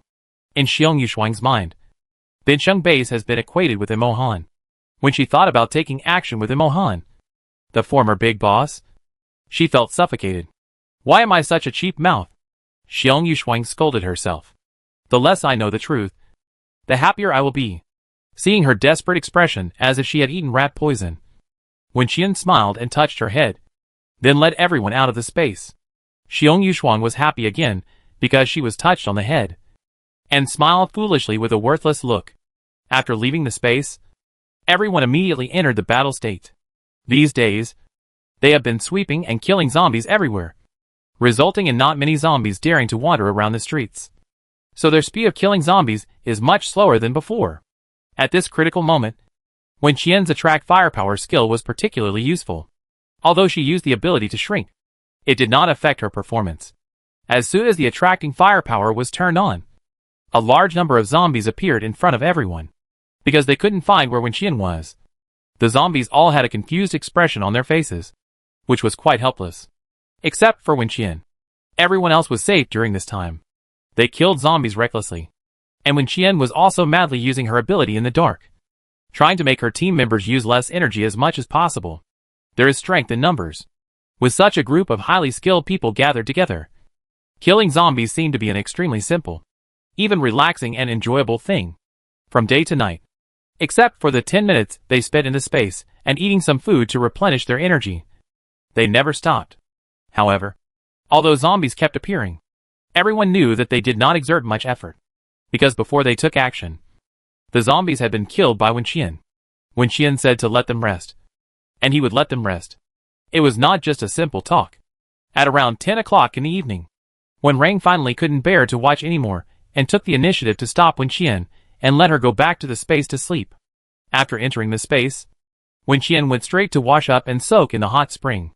Then ran to the kitchen, ate something casually and hurried back to the room, not caring about whether she was healthy or not, and fell on the bed. She was so tired that she almost fell asleep while eating just now, and her upper and lower eyelids were fighting. After forcing herself to set the alarm, Wen Qian threw down her phone and pulled a quilt over her face, and fell asleep in less than a minute. Then the next day, she struggled to get up from the bed to the sound of the alarm clock. After leaving the space, Wen Qian led the team members to move towards their base. When Rang had already contacted Imohan, and Imohan would bring all the people participating in the operation to meet up at her base tonight.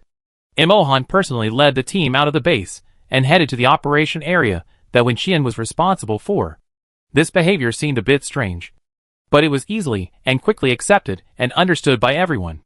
Lin Yin and others were summoned back to the base. Because of the combat power problem, they were separated and sent to different teams these days.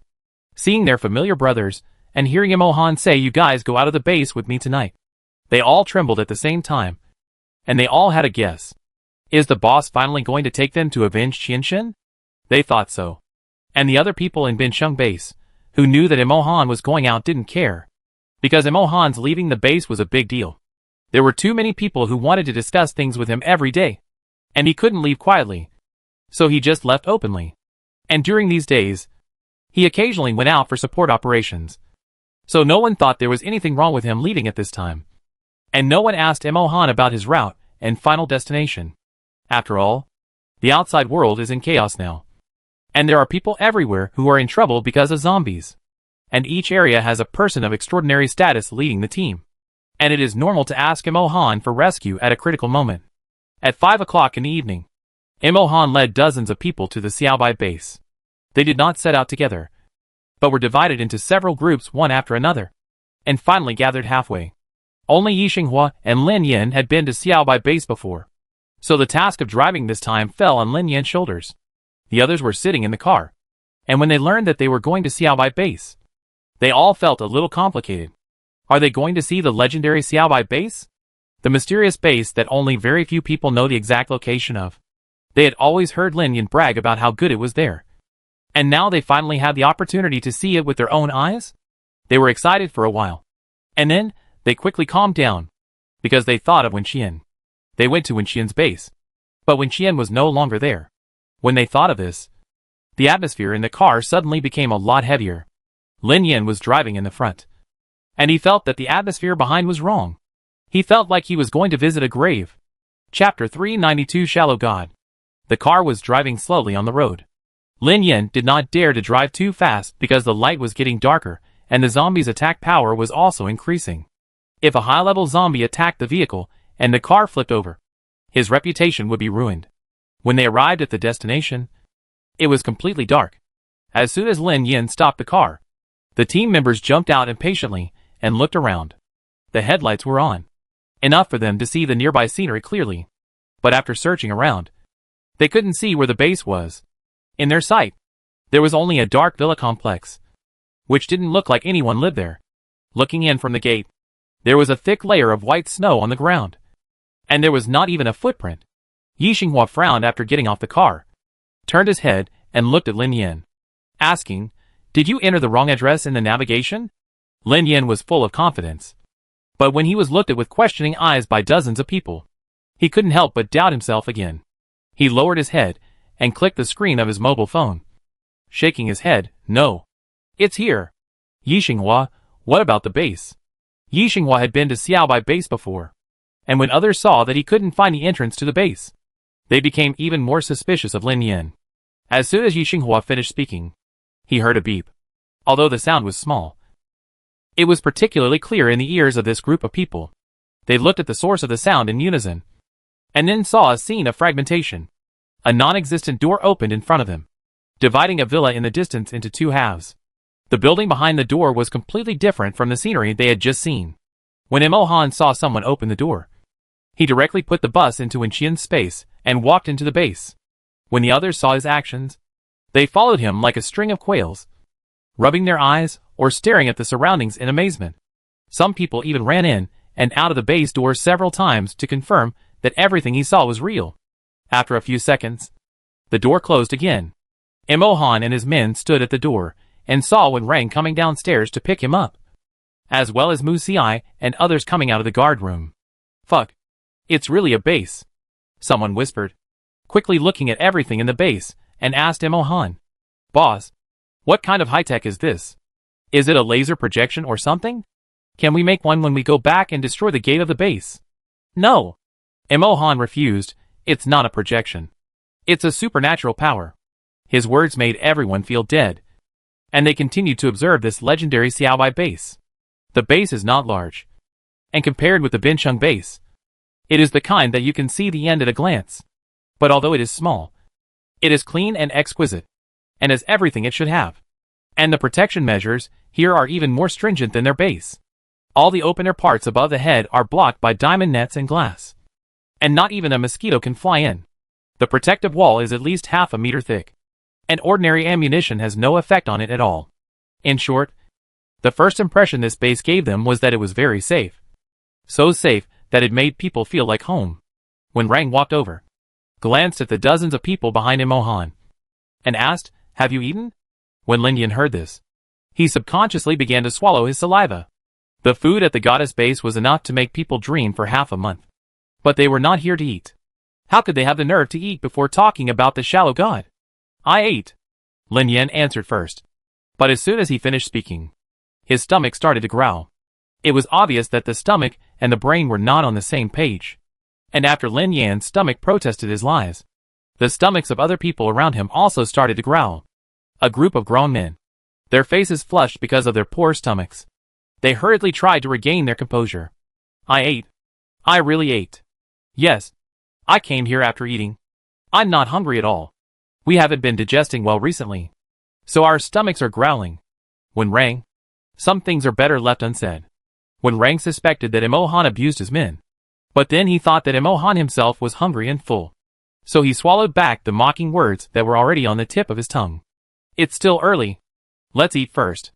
When Rang walked towards the cafeteria, "It's all ready anyway." When Rang's initiative made Lin Yan and others blush, and they tried to refuse. "Really? No need. Brother. We're not hungry." "Yes. Let's talk business first. It's just a meal. It doesn't matter whether you eat it or not." Wen Qian, where is the sun coming from? How can someone refuse the food in my base? Suddenly, an incompatible voice sounded, making those men who were anxious to refuse to eat freeze. Time seemed to stand still.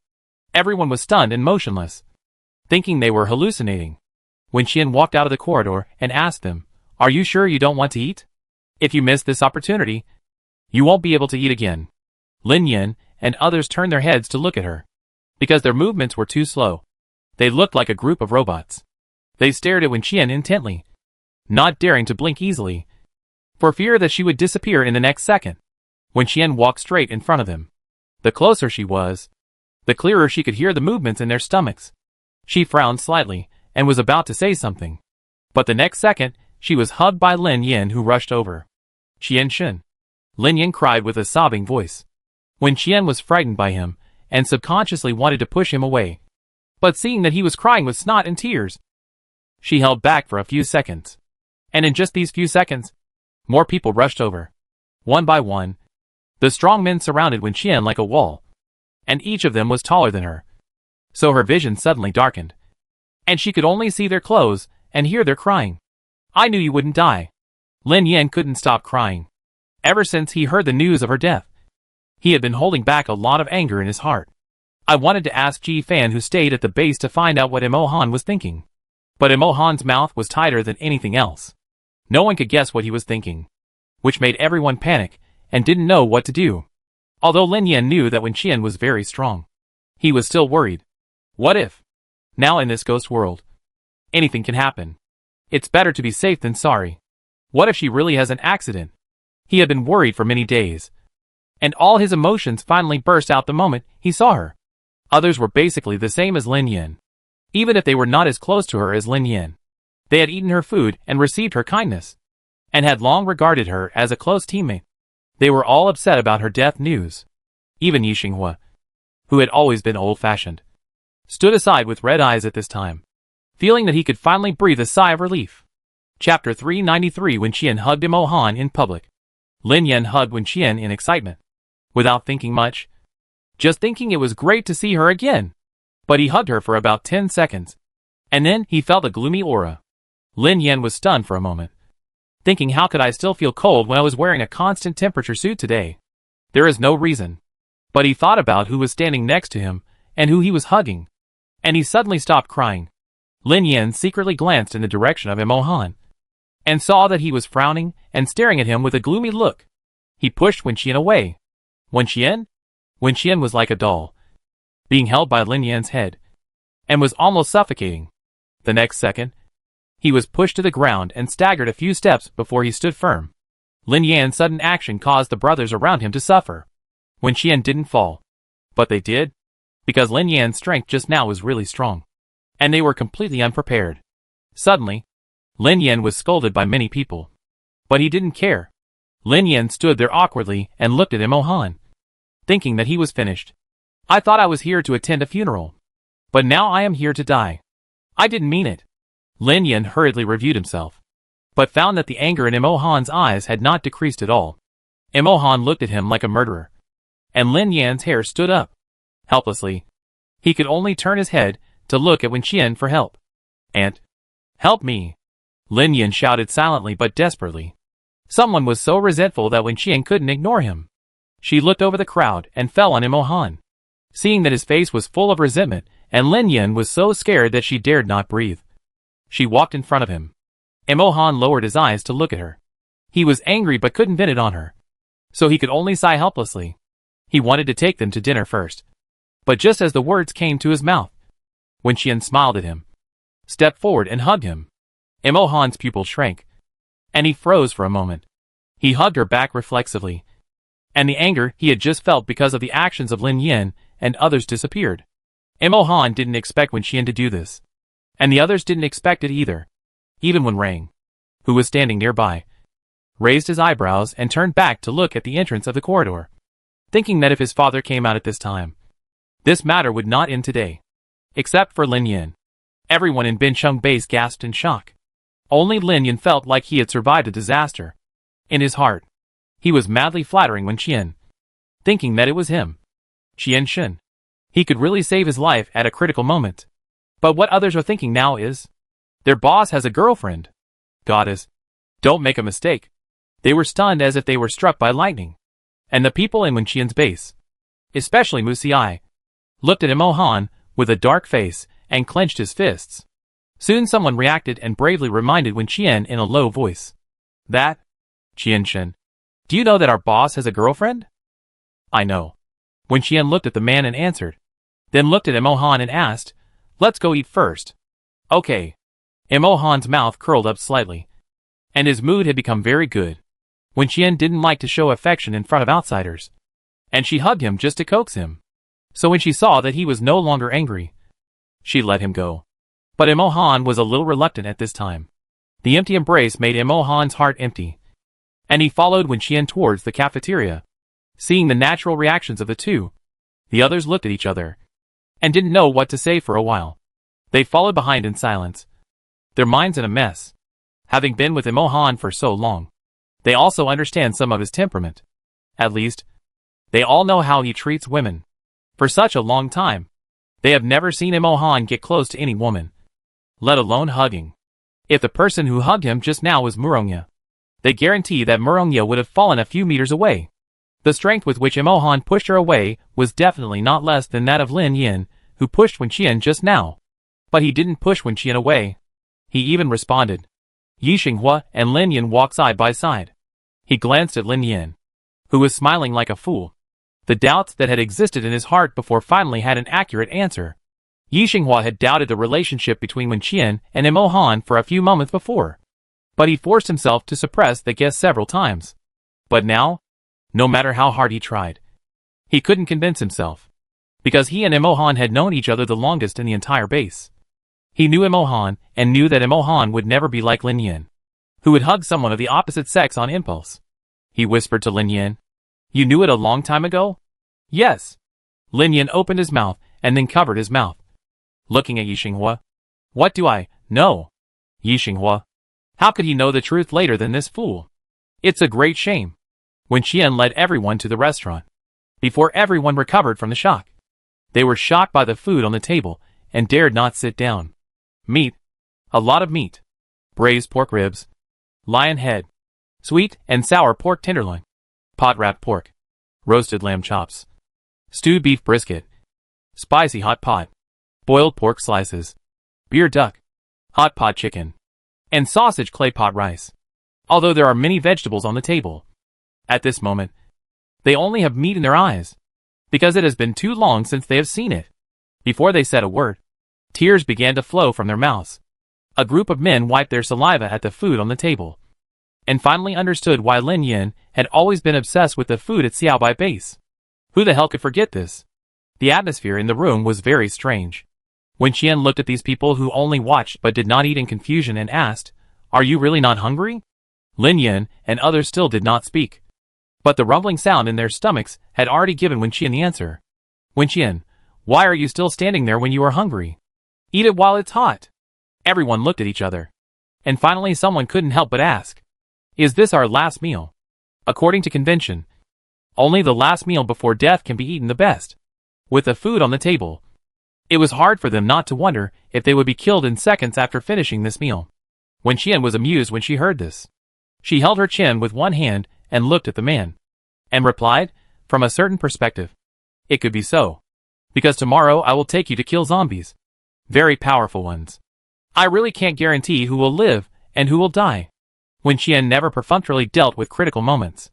This operation was very dangerous, and she hoped that they could be mentally prepared in advance. Chapter 394. The girlfriend is Wen Qian. Wen Qian thought they would be timid after hearing what she said. After all, she said that the zombie was powerful, so it must not be something they would encounter normally. But she didn't expect that these people all breathed a sigh of relief and sat down happily. "Oh, killing zombies? I thought you were going to kill us after eating." Lin Yin joked, "Brothers, let's eat. I tell you, you will dream about this meal every day from now on." There was an appliance for heating dishes on the table, and because it was plugged in, the food was always steaming hot. When the others saw that Lin Yin had already picked up the chopsticks and started eating without hesitation, they all swallowed their saliva and followed suit. After eating 2 bites, Lin Yin suddenly remembered something and turned to ask Wen Qian, "Qian, where are the people in your base? Isn't it a bit bad to cook for us alone?" If the people in her base knew about this, they would definitely feel unbalanced. Wen Qian, in order to save time, they have already eaten in advance, long before Emohan led the team to arrive. Wen Qian had already opened a small canteen for the base members, and he took them into the space to soak in the hot springs. Now they are lying in the room and sleeping soundly to replenish their energy. After hearing this, Lin Yin felt relieved and continued to eat, and then asked Wen Qian, "Qian, why did you show up so many days ago?" "You don't know? We are almost dying of anxiety. I don't want to. I can't help it." Wen Qian sighed and told her about the little zombie who could hide and attack her, and her fear of being discovered by it. After hearing this, everyone slowed down their eating and looked at her to show their concern. "Then is it okay for you to sit here and chat with us?" "No problem." Wen Qian replied easily, "I have a very powerful kid here. Once his superpower is activated, the zombies can't sense us at all." Wen Qian asked Fu Yuan to activate his superpower after returning today, because he just stayed at home and didn't have to do anything. His superpower could last for a long time, and now it was no problem for him to cover the entire base with it. It is because of Fu Yuan that Wen Qian can now show up and chat openly without any scruples. While Lin Yin and the others were eating, Wen Qian directly told them the location of tomorrow's operation. It also saved them from wasting time after entering the space. When Lin Yin and the others heard that the place to kill zombies tomorrow was the West City base, their eyes lit up instantly, and they looked very excited. "I just told you that this operation is very dangerous. There is a zombie park inside the West City base, which has dozens of special zombies. The little zombie that attacked me before was one of them. So you must not underestimate the enemy." Dozens of special zombies gathered together. For those who have been fighting on the front line for a long time, they know what this means. No wonder Wen Qian said that this might be their last meal. It seems to be true. Everyone felt heavy for a moment. But it was only a moment. Less than a minute. And they recovered. In this damn day, you don't know when you will die. How can it not be dangerous to deal with zombies all day? At least they can have a good meal before they die, which is already a profit. We'll talk about tomorrow's affairs tomorrow. Isn't it just killing zombies? It's still unclear who will die by whose hand. Those zombies are special class. But they are not weak now. Wen Qian saw that their mood changed so quickly, so she didn't say anything else. She listened to them scolding Fu Sheng for being an idiot, raising zombies in their base, and that he was simply courting death, etc. Then looked at Emohan and said, "You eat first. I'll come to you in an hour. If there is not enough food, There is still a lot in the next room. Just bring it over and heat it up. Emohan wanted to go with her, but gave up after hesitating for a while. He nodded and said, "Okay. See you later."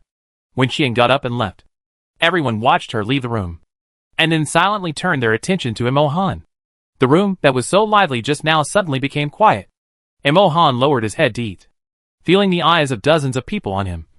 But he didn't react. He just chewed slowly, which was a sharp contrast to their ravenous eating style, and was pleasing to the eye. Everyone was full of doubts, but they didn't dare to ask because of Emohan's identity, so they could only go to see Lin Yin and Yi Xinghua. After all, they were the most familiar with Emohan. But what they never expected was that these two people actually played dumb at the critical moment. Forget Yi Xinghua. He was a conservative person on weekdays, and it was really a bit difficult for him to ask his superiors about gossip. But doesn't Lin Yin know how much he can gossip? Hasn't he told enough gossip about Wen Qian and Emohan? Isn't he curious or concerned at all about the interaction between the two people outside just now? Someone kicked Lin Yin under the table and signaled him to ask Emohan with his eyes. But Lin Yin just pretended that nothing happened and didn't see anything. No matter how you kick me, I just concentrate on eating, which makes everyone angry. There was no other way.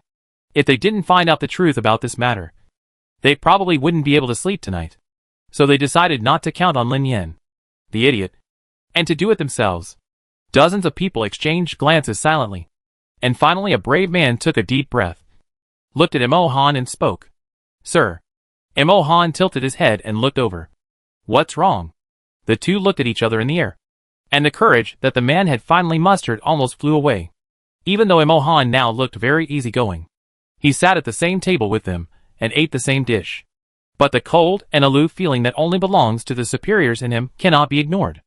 Emohan waited patiently for the man to continue asking questions. He just looked at him until the latter was mentally prepared again, and asked with a slightly floating voice, "You and Wen Qian seem to have a good relationship." "Well, we don't mean anything else. We are just worried that if your girlfriend knows, she will be unhappy." He chose his words carefully, and was terrified, fearing that Emohan would say "mind your own business" to him. But he never expected that Emohan would just listen to him quietly, and then answer his question. "I don't think I've ever said that my girlfriend is not Wen Qian." His brief words instantly caused a series of gasps in the room. Some people even dropped their chopsticks on the ground. Emohan looked at their reactions, and frowned slightly. Who else could it be besides her? In your opinion? Chapter 395, Public Relationship. Emohan looked at them in amazement, with shocked expressions on his face. For the first time, he doubted whether their IQ was a bit problematic. Has he done anything suspicious to other opposite sexes? He only accompanied Wen Qian every time she went to the base. He accompanied her to the cafeteria for so many meals, took her around the base so many times, and even reserved the dormitory next to him for her to live in. Isn't this obvious enough? He just said "I like Wen Qian." These words are written on their faces. Right? Emohan was puzzled by the train of thought of these people.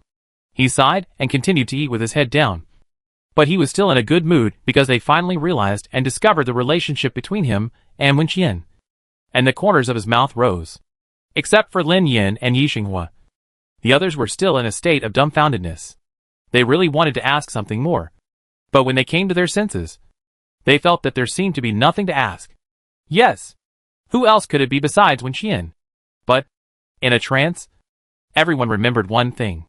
That is why they have never doubted the relationship between Emohan and Wen Qian for so long. Dozens of people moved in unison, turned their heads sharply, and looked at Lin Yin. Lin Yin lowered his head, feeling guilty for a long time. He saw their reactions with his peripheral vision, wondering whether he should slide down and admit his fault directly, or continue to play dumb. Anyway, he only had one request: that they would be gentler when they beat him. Lin Yin was still thinking, but his brothers put down their chopsticks one after another. "Sir, we have something to go out for." The person sitting next to Lin Yin stood up first, grabbed Lin Yin's collar, and pulled him up. He walked out with Lin Yin's clothes, and the others followed closely. Soon, only Emohan and Yi Xinghua were left in the room. Emohan raised his eyes and glanced at Yi Xinghua. "You're not going?" "No." Yi Xinghua shook his head, thinking, "I'm afraid they will hurt me by mistake." Lin Yin was grabbed by a group of people and taken out of the building. It was dim outside, but because there were small solar lights on the ground. He could see the scene in front of him clearly. He looked at the dozens of people who surrounded him with a smile, blocking all his escape routes. He simply made up his mind, raised his neck, and said, "I have never said that the boss's girlfriend is not Wenqian. Right. Fuck you." As soon as he finished speaking, he was hit hard on the back of his head. "Who told us that Commander Mo and Wenqian have a bad relationship?" "Lin Yan, I am innocent. It was not me. I only said that we should not talk about these two people together. Otherwise, they will be angry. What the hell is the difference?" Lin Yan was beaten again. "It was you who lied about the military intelligence and said that they had a bad relationship. If it weren't for you, we wouldn't have discovered the truth until today." Lin Yan was beaten by a group of people and screamed. He tried to defend himself, but it was useless. In the end, he could only repeat one sentence over and over again: "Don't hit me in the face," before he could go to the West City base to fight zombies tomorrow. Lin Yan was almost beaten to death by his own people. Dozens of people did not spare anyone and all started fighting. After they severely taught Lin Yan a lesson, they finally breathed a sigh of relief. Looking at Lin Yan lying on the ground, they smiled with satisfaction and turned back to continue eating. Lin Yan wanted to cry, but had no tears. He hugged his weak and helpless self and looked at their backs. Suddenly, he felt like a dog. No one felt sorry for him when he was beaten. He was too pitiful. Lin Yan was beaten up, and after getting up and going back, he had to pretend that nothing happened, even though Mo Han must have guessed everything. After a simple exercise, everyone's appetite was opened. So when Wenqian came to find them, the food prepared in advance for them had been almost eaten. Wenqian saw Lin Yan's black eyes as soon as she entered the door. She was stunned for a moment and asked, "Did you fight because there was not enough food?" "Enough? Enough?" Lin Yan said weakly, "I accidentally fell and hurt myself." "Then can you be careless again and perform for me again?" Wenqian muttered in her heart. But she still held back at the critical moment. Lin Yan was very nice to her. It was because of her that he cried, so she had to be kind to him no matter what. Wenqian silently reviewed and led everyone to the residential building. "The rooms have been prepared for you. Each of you will have a room tonight. No one will disturb anyone else. Have a good rest." Everyone was very excited after hearing this. Single dormitory? What kind of fairy treatment is this? But before we go to bed, I have to take you somewhere. Wenqian took them to the lobby on the first floor, turned around and looked at them and said, "I didn't tell you before that I have a space. You can go to the room to take a shower now. New clothes have been prepared. Gather here again in half an hour, and I will take you to my space." When Rang had already started the generator in advance, so the building can now use electricity normally. And there is a wooden bathtub in the bathroom of each room, which is also filled with enough hot water for them to use. Everyone was confused after hearing what Wenqian said. They knew about the space ability, but could people enter the space? And Wenqian wanted to bring so many people in, would it be able to accommodate them? Everyone was full of doubts, but no one asked. Time was limited, so they had to wash up first. 4 men. Half an hour of washing up would definitely be enough. But because of limited conditions, these people hadn't taken a good bath for a long time, let alone a hot bath. So they were inevitably greedy for the temperature of the bathroom and washed slowly. Mo Han waited for everyone to leave, then looked at Wenqian and asked softly, "Can I go to your house to take a shower?" Wenqian laughed angrily. "Why are you pretending to be pitiful? You can obviously take a shower in your space, right?" "No. I want to go to your house." Mo Han looked back at the empty back, the direction where the group of people just left, and said, "Just now they asked about our relationship, and I confessed that you are my girlfriend." Wenqian was slightly stunned. Although she had known that this day would come, her heart would still beat faster when it really happened. Seeing her silence, Mo Han frowned and asked, "Are you angry?" Wenqian came back to look at him, and seeing that he looked very concerned, she smiled and said, "What's there to be angry about? You said the truth. I just thought that for those of us who used to be at the control desk, it seemed that we dared not even think about making our relationship public."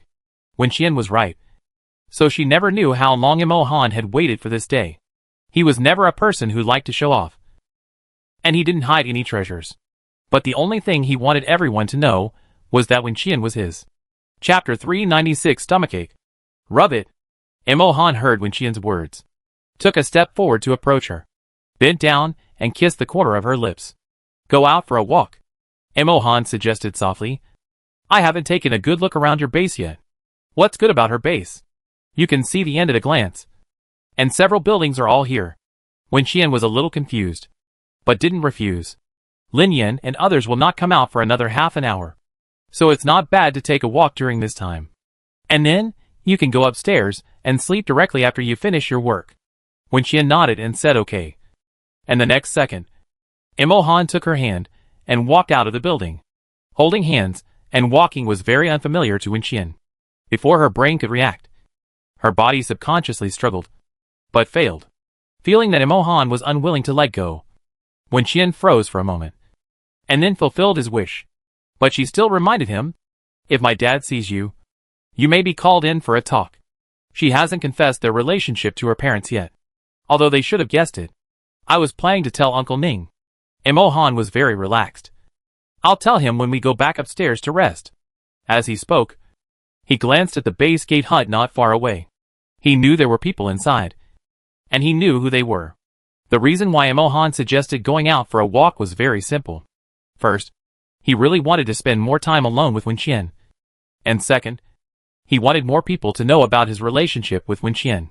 It was not enough for only his subordinates to know, but also her side had to know. Especially a certain young master named Mu. Thinking of the attitude of the brothers Mu Beichuan and Mu Xiai towards Wenqian, Imohan suddenly stopped and pressed his stomach with an uncomfortable expression. Seeing his actions, Wenqian hurriedly asked, "What's wrong? Stomachache?" "A little bit. You can't take a walk right after eating. Look, you feel uncomfortable," Wenqian said anxiously. "Let's go back and rest." Wenqian thought of Imohan's irregular diet, and didn't suspect anything at all. She just thought that he had been hungry for too long and suddenly ate too much today, so his stomach couldn't adapt. She pulled Imohan and turned to go home, wanting to ask her mother to get him some stomach medicine. But Imohan refused. Imohan pulled Wenqian back to his side with a little force. He looked down at her and said, "No, I just feel a little uncomfortable. It will be fine after a while. Besides, Uncle Ning and Aunt Imo are at home, and they will be worried if they see it. They will go to the West City base to do something tomorrow. The state of him and Wenqian will directly affect the result of the whole operation." Wenqian also understood this, so he changed his mind and wanted to go into the space to find medicine, but heard Imohan say, "It's okay. Why don't you rub it for me? It should get better faster." Wenqian looked at his expression with some confusion. "Really? Let's try." Wenqian didn't know if he was joking or not, but she couldn't see any flaws on his face. She hesitated for a moment, raised her hand, and pressed on his stomach. "Is it here?" Wenqian looked up at him and asked in a low voice. "Yeah." Imohan's brows relaxed, as if he was not so uncomfortable because of her actions. Wenqian rubbed his stomach seriously, and Imohan lowered his head and looked at her intently. The interaction between the two was seen by several people in the guardhouse a few meters away. Is that Wenqian and Imohan from Bincheng base? It seems so. Am I dazzled? Why do I feel like I saw them holding hands? You're right. I seem to see it too. What's their relationship? Why don't you go out and ask?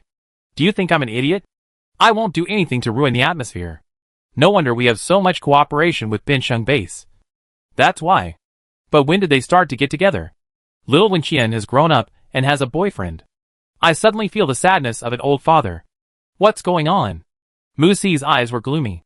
He listened to the whispers of the people around him and remained silent. He stared at the two people not far away until they took another step forward and disappeared into the darkness. Mu Xi clenched his fists, lowered his eyelids to hide the loss and unwillingness in his eyes, and silently felt the bitterness in his heart. Wenqian and Imohan walked and stopped, and half an hour passed unknowingly. Lin Yan and the others took such a comfortable bath for the first time in several months. After changing into clean and comfortable clothes, they were so comfortable that they could hardly open their eyes. The temperature in the bathroom was just right, and they were full and sleepy now. Everyone forced themselves to return to the lobby on the first floor, and saw Wenqian and Imohan waiting for them. Thinking that they were about to enter Wenqian's space, they all became more energetic. "God, Qian, can so many of us go in?" Lin Yan couldn't help asking. Wenqian sneered when she heard his words. The next second, She brought them a new perspective. The light in the space was bright but not dazzling. The suddenly wide environment and vision made everyone startled. And then, they looked at everything here curiously. This was their first time entering Wenqian's space. Before this, Wenqian had never mentioned the space to them. Even when she was collecting supplies outside before, she used Imohan's name to push him out as a target. But this time the situation was special. And she had been with them for a long time. So Wenqian decided to confess. Moreover, she had enough confidence. Because of the system. Even if these people knew that she had a space, they could not reveal a word to outsiders. With the blessing of various security measures, she could do whatever was convenient for her. Fuck. Lin Yan was really enlightened today. How big is this place? Is this a space? Is it bigger than their base? Even Yixinghua, who was always calm and composed, had a cracked expression on his face. Everyone looked at the endless space and the huge luxury cruise ship in the distance, and was so shocked that they couldn't say anything except hack. This is fucking called space. Compared with the few people in their base who have space abilities. What are they? They are just doghouses, cat cages, and rat holes. This is too awesome. Lin Yan was no longer sleepy at this moment. He even wanted to run around this space a few times to feel the fresh air here, and pick some peaches from the orchard over there. Lin Yan turned his head to look at Wenqian and Imohan, and couldn't help but sigh. When one person succeeds, the whole family will benefit. This saying is indeed true. Boss, you found a great girlfriend. The others around him nodded repeatedly when they heard this, and they all volunteered to become his family without any complaints. Some people even boldly suggested, Boss, when you marry, can you bring us all with you as dowry? Chapter 397, Son-in-law Imohan. Everyone was so excited that they forgot to be afraid. It might also be because Wenqian was there, so they didn't have so many reservations when talking to Imohan. In short, they automatically put Imohan in the role of a son-in-law.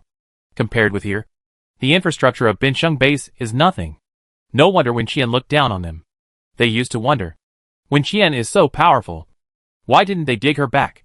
This way, it will be more convenient for everyone to act together in the future, and the combat effectiveness of the base can be greatly improved. Now I see, what the hell? Are people stupid enough to suffer there?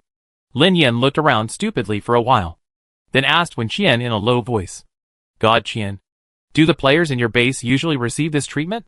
If so, I will cry. What are you thinking? Like you. They have never come in before. Wenqian's words made Lin Yan and others feel better. The time you stay in the space is limited. Otherwise I will catch all of you, let you farm for me during the day, and take you out to kill zombies at night. It will not be over until you die of exhaustion. Wouldn't it be great? Wenqian turned into a black-hearted capitalist again. See the hot spring pool over there? Go in and soak for half an hour. Then go out and sleep. We'll set off for the West City base at 6 o'clock tomorrow morning after breakfast. Lin Yan, hot spring bath? Lin Yan was a little dumbfounded. She thought she had called them in for something important, but it turned out to be for them to enjoy. Lin Yan, no need. Right? We've already taken a bath tonight. It's comfortable enough. Didn't you just say that our time here is limited? Then let us go. Otherwise it's a waste of time. The others nodded when they heard Lin Yan's words. If time is limited, they should save it for the critical moment. Just take a bath if I tell you to. Why are you talking so much nonsense? I'll come find you in half an hour. Don't wander around. Stay in the pool. She called a few orcs and left with Imohan. Lin Yan and the others looked at each other and began to take off their clothes silently under the supervision of the orcs. After entering the water, all the nerves in the body relaxed. Everyone chatted and discussed Wenqian's space while slowly feeling the changes in their bodies. Half an hour passed quickly, and Wenqian came in on time to clear them out of the space. After everyone returned to their own single dormitory, they lay on the bed and fell asleep collectively in less than a minute. After taking care of everyone, Wenqian should go back to rest. Imohan made up his mind to go home with her. Wenqian thought that he also lived at home when he came last time, and her parents agreed, so she didn't refuse.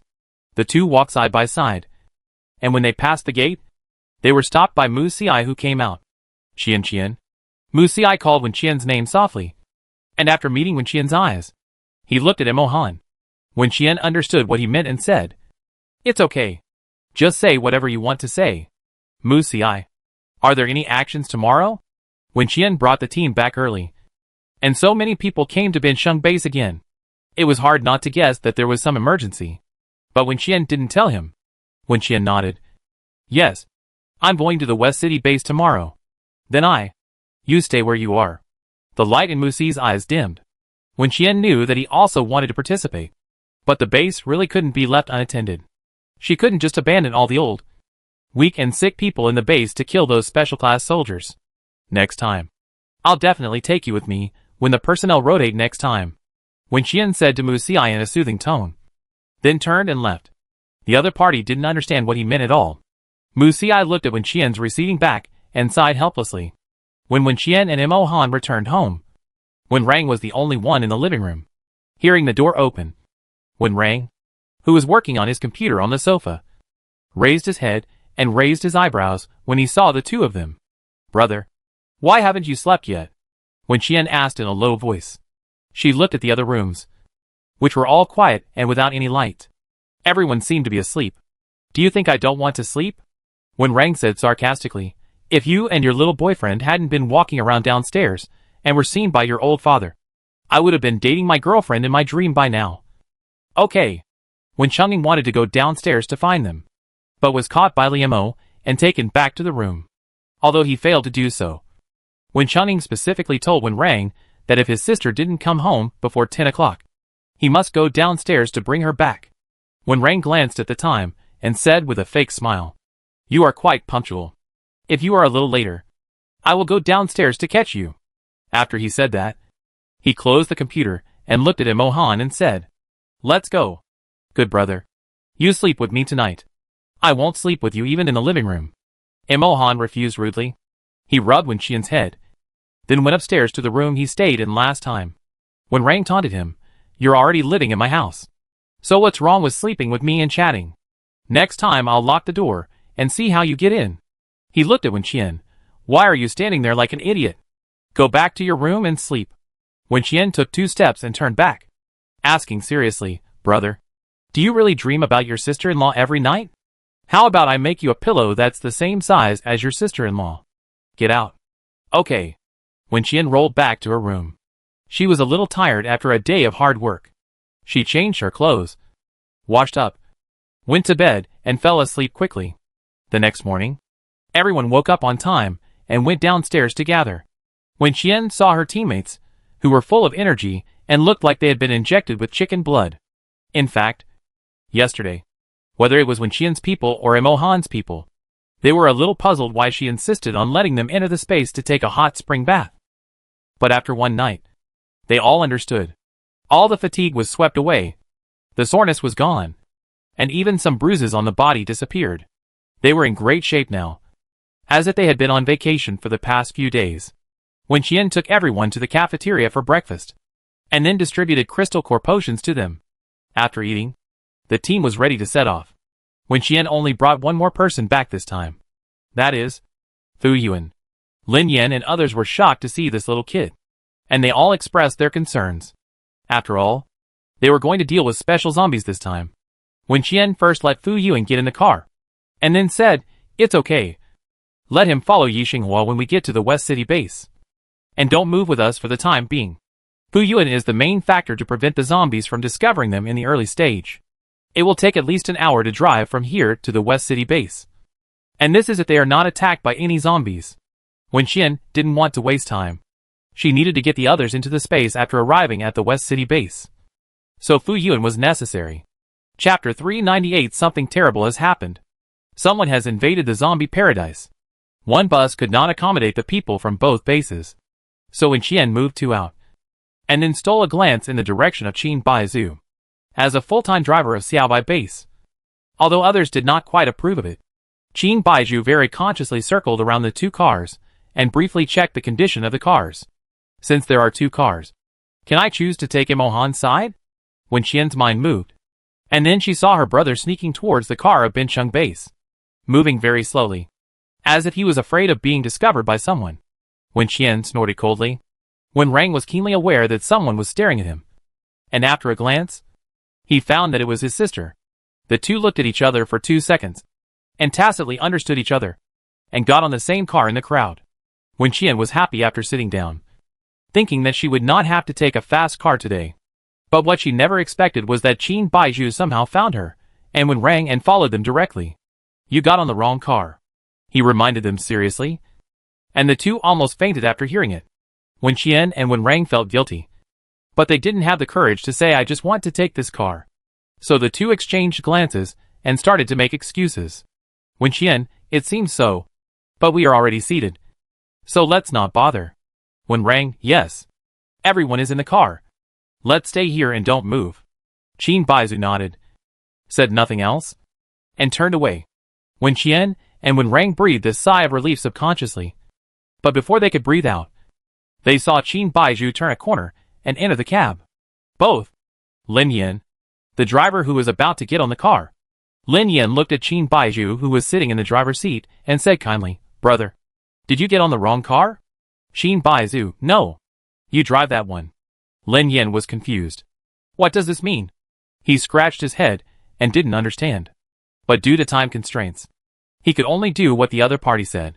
However, when passing by a car window, he saw Wen Qian and Wen rang lying on the window with a strange expression. How to say? It seems that the two of them are very upset. The two bases changed drivers in this way. Some were happy and some were sad. Some people sitting near Wen Qian and Rang didn't understand what happened to them until the car started and everyone collectively felt like they were flying. For a moment, the car was in chaos. Some people were in a hurry to fasten their seat belts. Some were almost thrown out and cursed. And some people, like Wen Qian and Wen Rang, had made sufficient preparations in advance.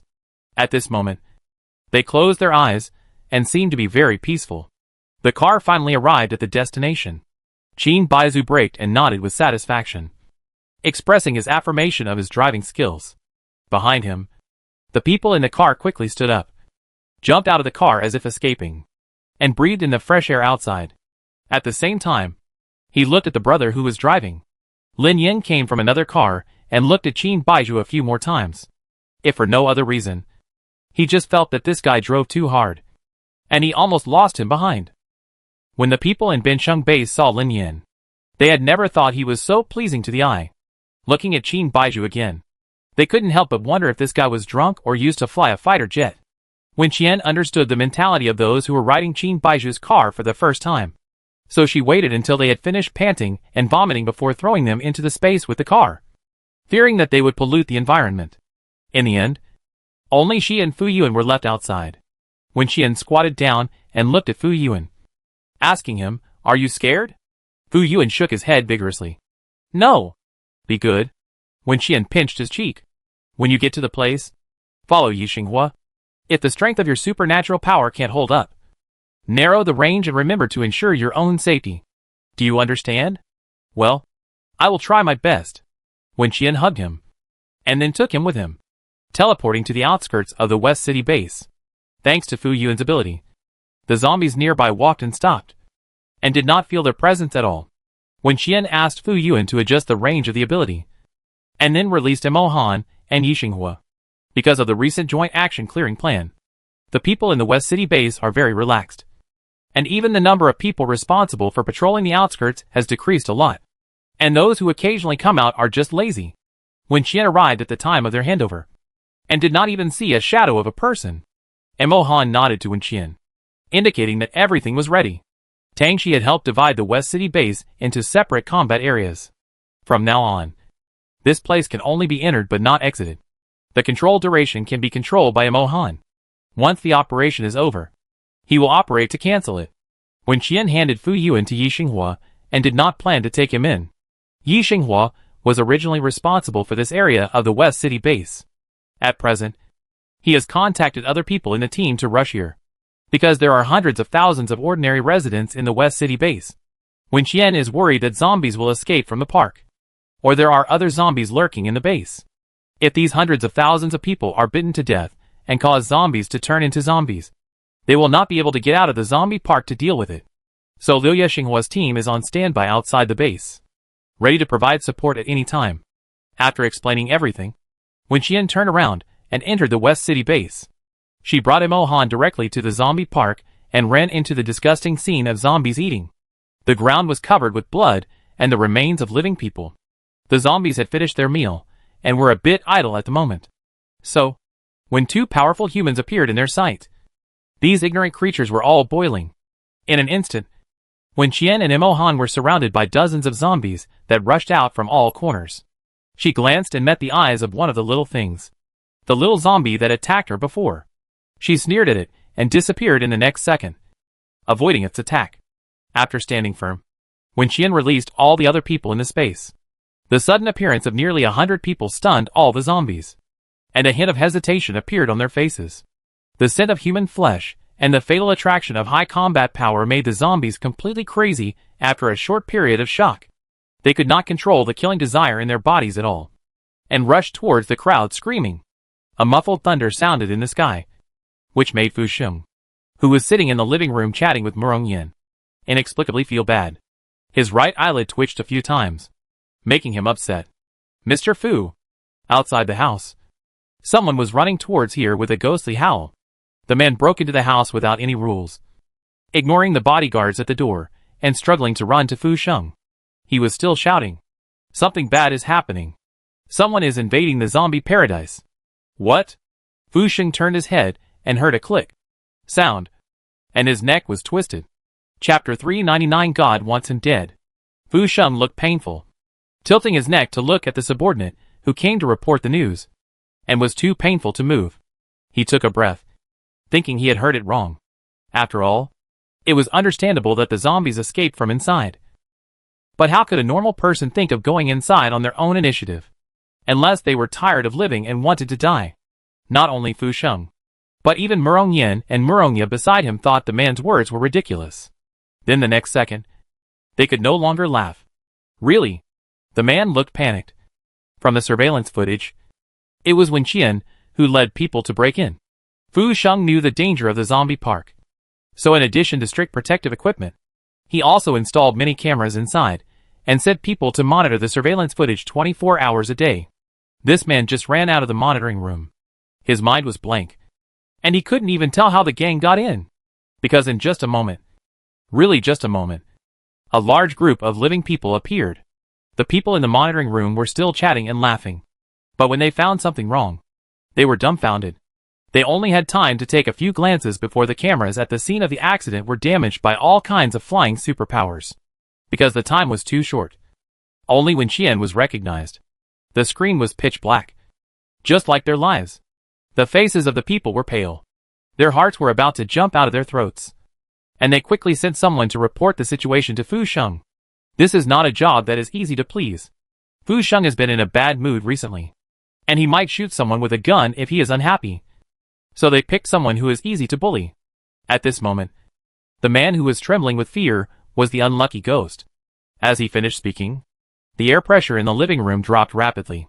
Fu Sheng thought of the female ghost he saw a few days ago, and he gritted his teeth and endured the pain in his neck to ask, "Are you sure it's Wen Qian? Are you sure you're seeing it?" "No. I would recognize her even if she turned into ashes." The people in the West City base knew Wen Qian quite well, because there was a time when Fu Sheng wanted to dig her over. So he showed his men Wen Qian's photo, and asked them to bring her back if they met her when they were out. Most of the positions in the West City base are rotated, which means that everyone basically knows what Wen Qian looks like. They also heard about Wen Qian being killed by zombies a few days ago. So when they saw Wen Qian on the surveillance screen just now, they felt like they were struck by lightning, and their whole bodies are still numb. As for what happened in the zombie paradise, they couldn't say whether it was haunted or what. The gate over there is still locked, and there is no damage to the surrounding protective walls. When I think about what might happen next, I feel that it might as well be a haunted place. Fu Sheng and Murong's father and daughter all have different expressions, but in summary, none of them look good. Fu Sheng frowned, and his right eyelid twitched even more. How many people did Wen Qian bring here? How did she sneak into the zombie park without anyone noticing? Is there an insider in her base? What exactly does she want to do? Fu Sheng couldn't figure out Wen Qian's thoughts, because in his opinion, no matter how many helpers Wen Qian brought, it would be impossible to kill all the zombies in the park. Those zombies were carefully selected by him, and he knew their current strength very well. Just relying on Wen Qian, he wanted to lead people to destroy them. Isn't this a joke? and Murong Yin considered the safety issue. Zombie Paradise has always been Fu Sheng's masterpiece. Now that it is easily invaded, it is difficult to guarantee that the group of ghosts inside will not take the opportunity to run out. What if they run here? Murong Yin felt that the West City base was very unsafe now. So he thought about going out. Now most of the zombies outside have been cleared. And it is much safer than before. There are cars and helicopters in the base. And you can choose any way to travel. What makes Murong Yin a little entangled is that even if he leaves here now, the only place he can go is Binsheng base. Thinking of the unpleasantness he had with Imohan before, he was a little embarrassed. But after thinking for a while, he decided to leave. After all, compared with face, life is more important. Murong Yin looked at Murongya, wanting her to go back to her room to pack her luggage. But he saw that Murongya looked unhappy. Murongya had been in a good mood recently because of the news of Wenqian's death. Now she suddenly heard someone say that Wenqian was still alive. And she couldn't accept it. Murongya knew his daughter's personality, guessed what she was thinking, and interrupted her thoughts. Xiaoya, go back and pack a few clothes, and we will set off for Binsheng base. Fu Sheng didn't expect this person to change his mind so quickly. He turned his head to look at Murong Yin with difficulty and advised, the situation outside is very chaotic now. The roads in various areas are blocked, and it may be difficult to get through. Murong Yin, then take a helicopter. Murong Yin took out his cell phone and contacted someone he knew at Binsheng base, hoping that he could help arrange it. The other party was too busy, and he called twice before getting through. Murong Yin simply said a few words to the other party, and his expression became cold. Fu Sheng only heard him say I know at the end, and hung up the phone, and asked impatiently, what's wrong? Imohan is not at the base, and the others dare not accept outsiders. They said they have to wait for Imohan to go back and nod. Murongya was very happy when she heard her father say he was going to Binsheng base. But within a minute, her mood dropped to the bottom again. She sat down on the sofa and complained. What a bunch of rubbish. Why do they have to rely on Imohan for everything? Can't they get anything done without him? Imohan is really something. As the CEO of a base, he should just sit in the office and pretend. Why does he always go out? Murongya sighed. I don't know where he went this time. The number he gave me before is no longer available. He must have changed his number. Otherwise, just call him and ask him to send someone to pick us up. Murongya's words made Fu Sheng's body tremble. Is it a coincidence or something else that Imohan left the base at this time? Among the group of people brought by Wenqian, there wouldn't be Imohan. Fu Sheng was completely panicked. He turned his head with difficulty to look at the subordinate who came to report the news and asked, Did you see Imohan in the surveillance? The man was stunned by the question and shook his head reflexively. But soon, he was unsure again. I don't know. The surveillance broke down too quickly. I only had time to see Wenqing clearly. After all, she was a girl and stood out. But what? Seeing him hesitating, Fu Sheng said angrily, Say it all at once. But if I'm not mistaken, there seems to be someone wearing the combat uniform of Binsheng base around Wenqian. Fu Sheng. It's over. God wants him dead. Chapter 400 hitting the air. If Imohan didn't nod, Binsheng base wouldn't dare to accept outsiders. Not even Murong Yin. So without Imohan's consent, how could the combatants from Binsheng base come here? Obviously impossible. Wenqian's actions were supported by Imohan, and it was even possible that Imohan came with her. At this point, Fu Sheng understood that Imohan was a fucking love-brained man, and he would die at the hands of Wenqian sooner or later. Otherwise, why would he help Wenqian to do such nonsense? But then again, why did they come to a zombie paradise for no reason? They haven't cleaned up the zombies outside yet. Why are they thinking about his place? Fu Sheng got angrier and angrier as he thought about it.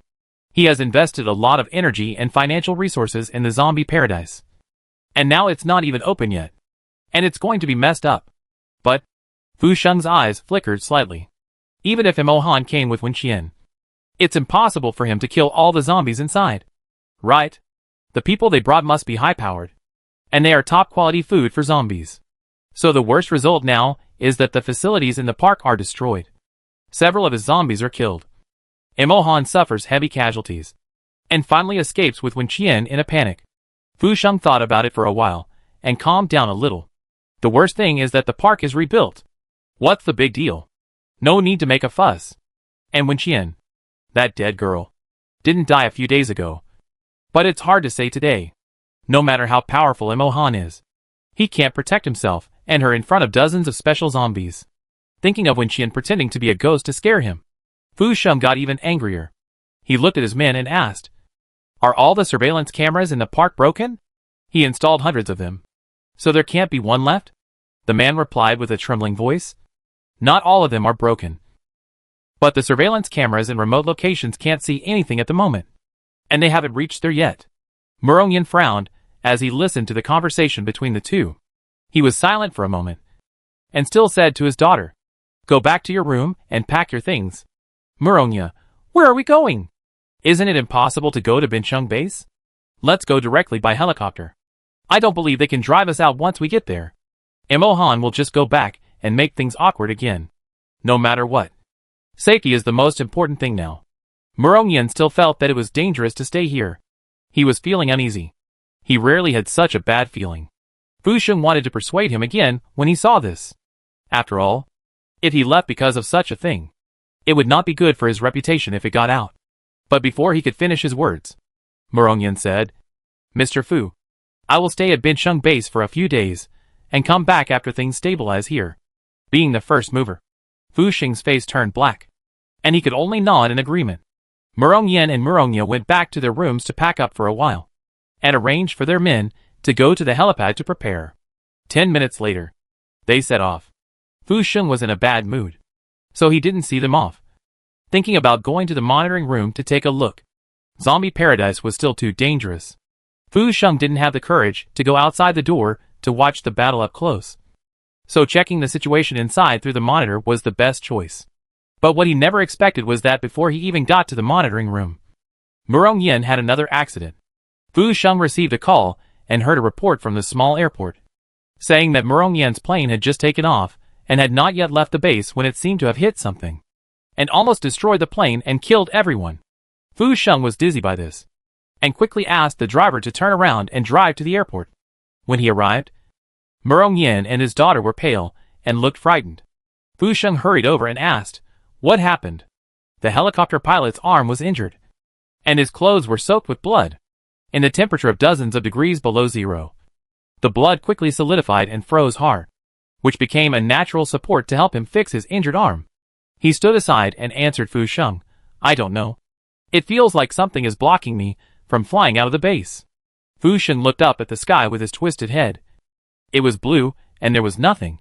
He thought the driver was talking nonsense. But the other party's tone was very sure. "Mr. Fu, you have to believe in my skills. We tried twice, and the result was the same." If it weren't for his strong skills, Fu Sheng would have seen the bodies of Murongyan and the other person. Murongyan and Murongya were so scared that they couldn't speak. They sat in the car for a long time and finally decided to drive to Bincheng base.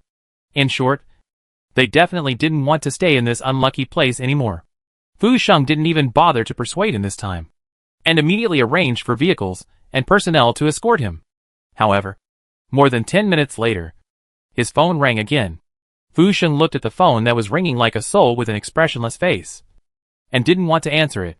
He took a deep breath to adjust his emotions, and finally struggled to pick up the phone. He heard the person on the other end shouting in panic, "Mr. Fu, it's not good. Mr. Murong was in a car accident." Fu Sheng. He thought Murongyan should check the almanac to see if it was not suitable to go out today. How could he be so unlucky otherwise? Fu Sheng was so angry that he laughed. This time, he didn't even want to go to see Murongyan. He thought that the two people were going to leave anyway, and the car accident happened outside his base. Whether they lived or died had nothing to do with him. But another statement from his subordinates made him fall into despair again. "They haven't left the base yet. But they ran into us at the gate of our base. Mr. Fu, come and take a look. This place seems to be haunted." Fu Sheng. Fu Sheng was full of question marks. Although his base is large, many people in it have the right to drive. But there is a speed limit in the base, no matter how fast the car goes. It is only a few dozen. How can it get into a car accident? And what is a haunted? In broad daylight, the dead girl pretending to be a ghost is being chased and bitten by zombies in the zombie park. Where is the ghost? Fu Sheng got up angrily and went to the scene to find out. When he arrived this time, Murongyan and the others looked even more embarrassed. They sat there with dusty faces, their faces pulled like bitter gourds, and said nothing. Fu Sheng looked at the car that was hit, and there was only one. He asked confusedly, "Who did you hit? Where is that car? Who is so brave to hit Mr. Morong's car? Bring the person here for me to see." His subordinates were even more confused than him and replied, "Air. No one. It was just air." Fu Sheng. Fu Sheng was silent for a few seconds and waved at the person who was talking. "Come here. Come. Lean over and say this again in my ear. It was fucking air. Do you think he is a fool?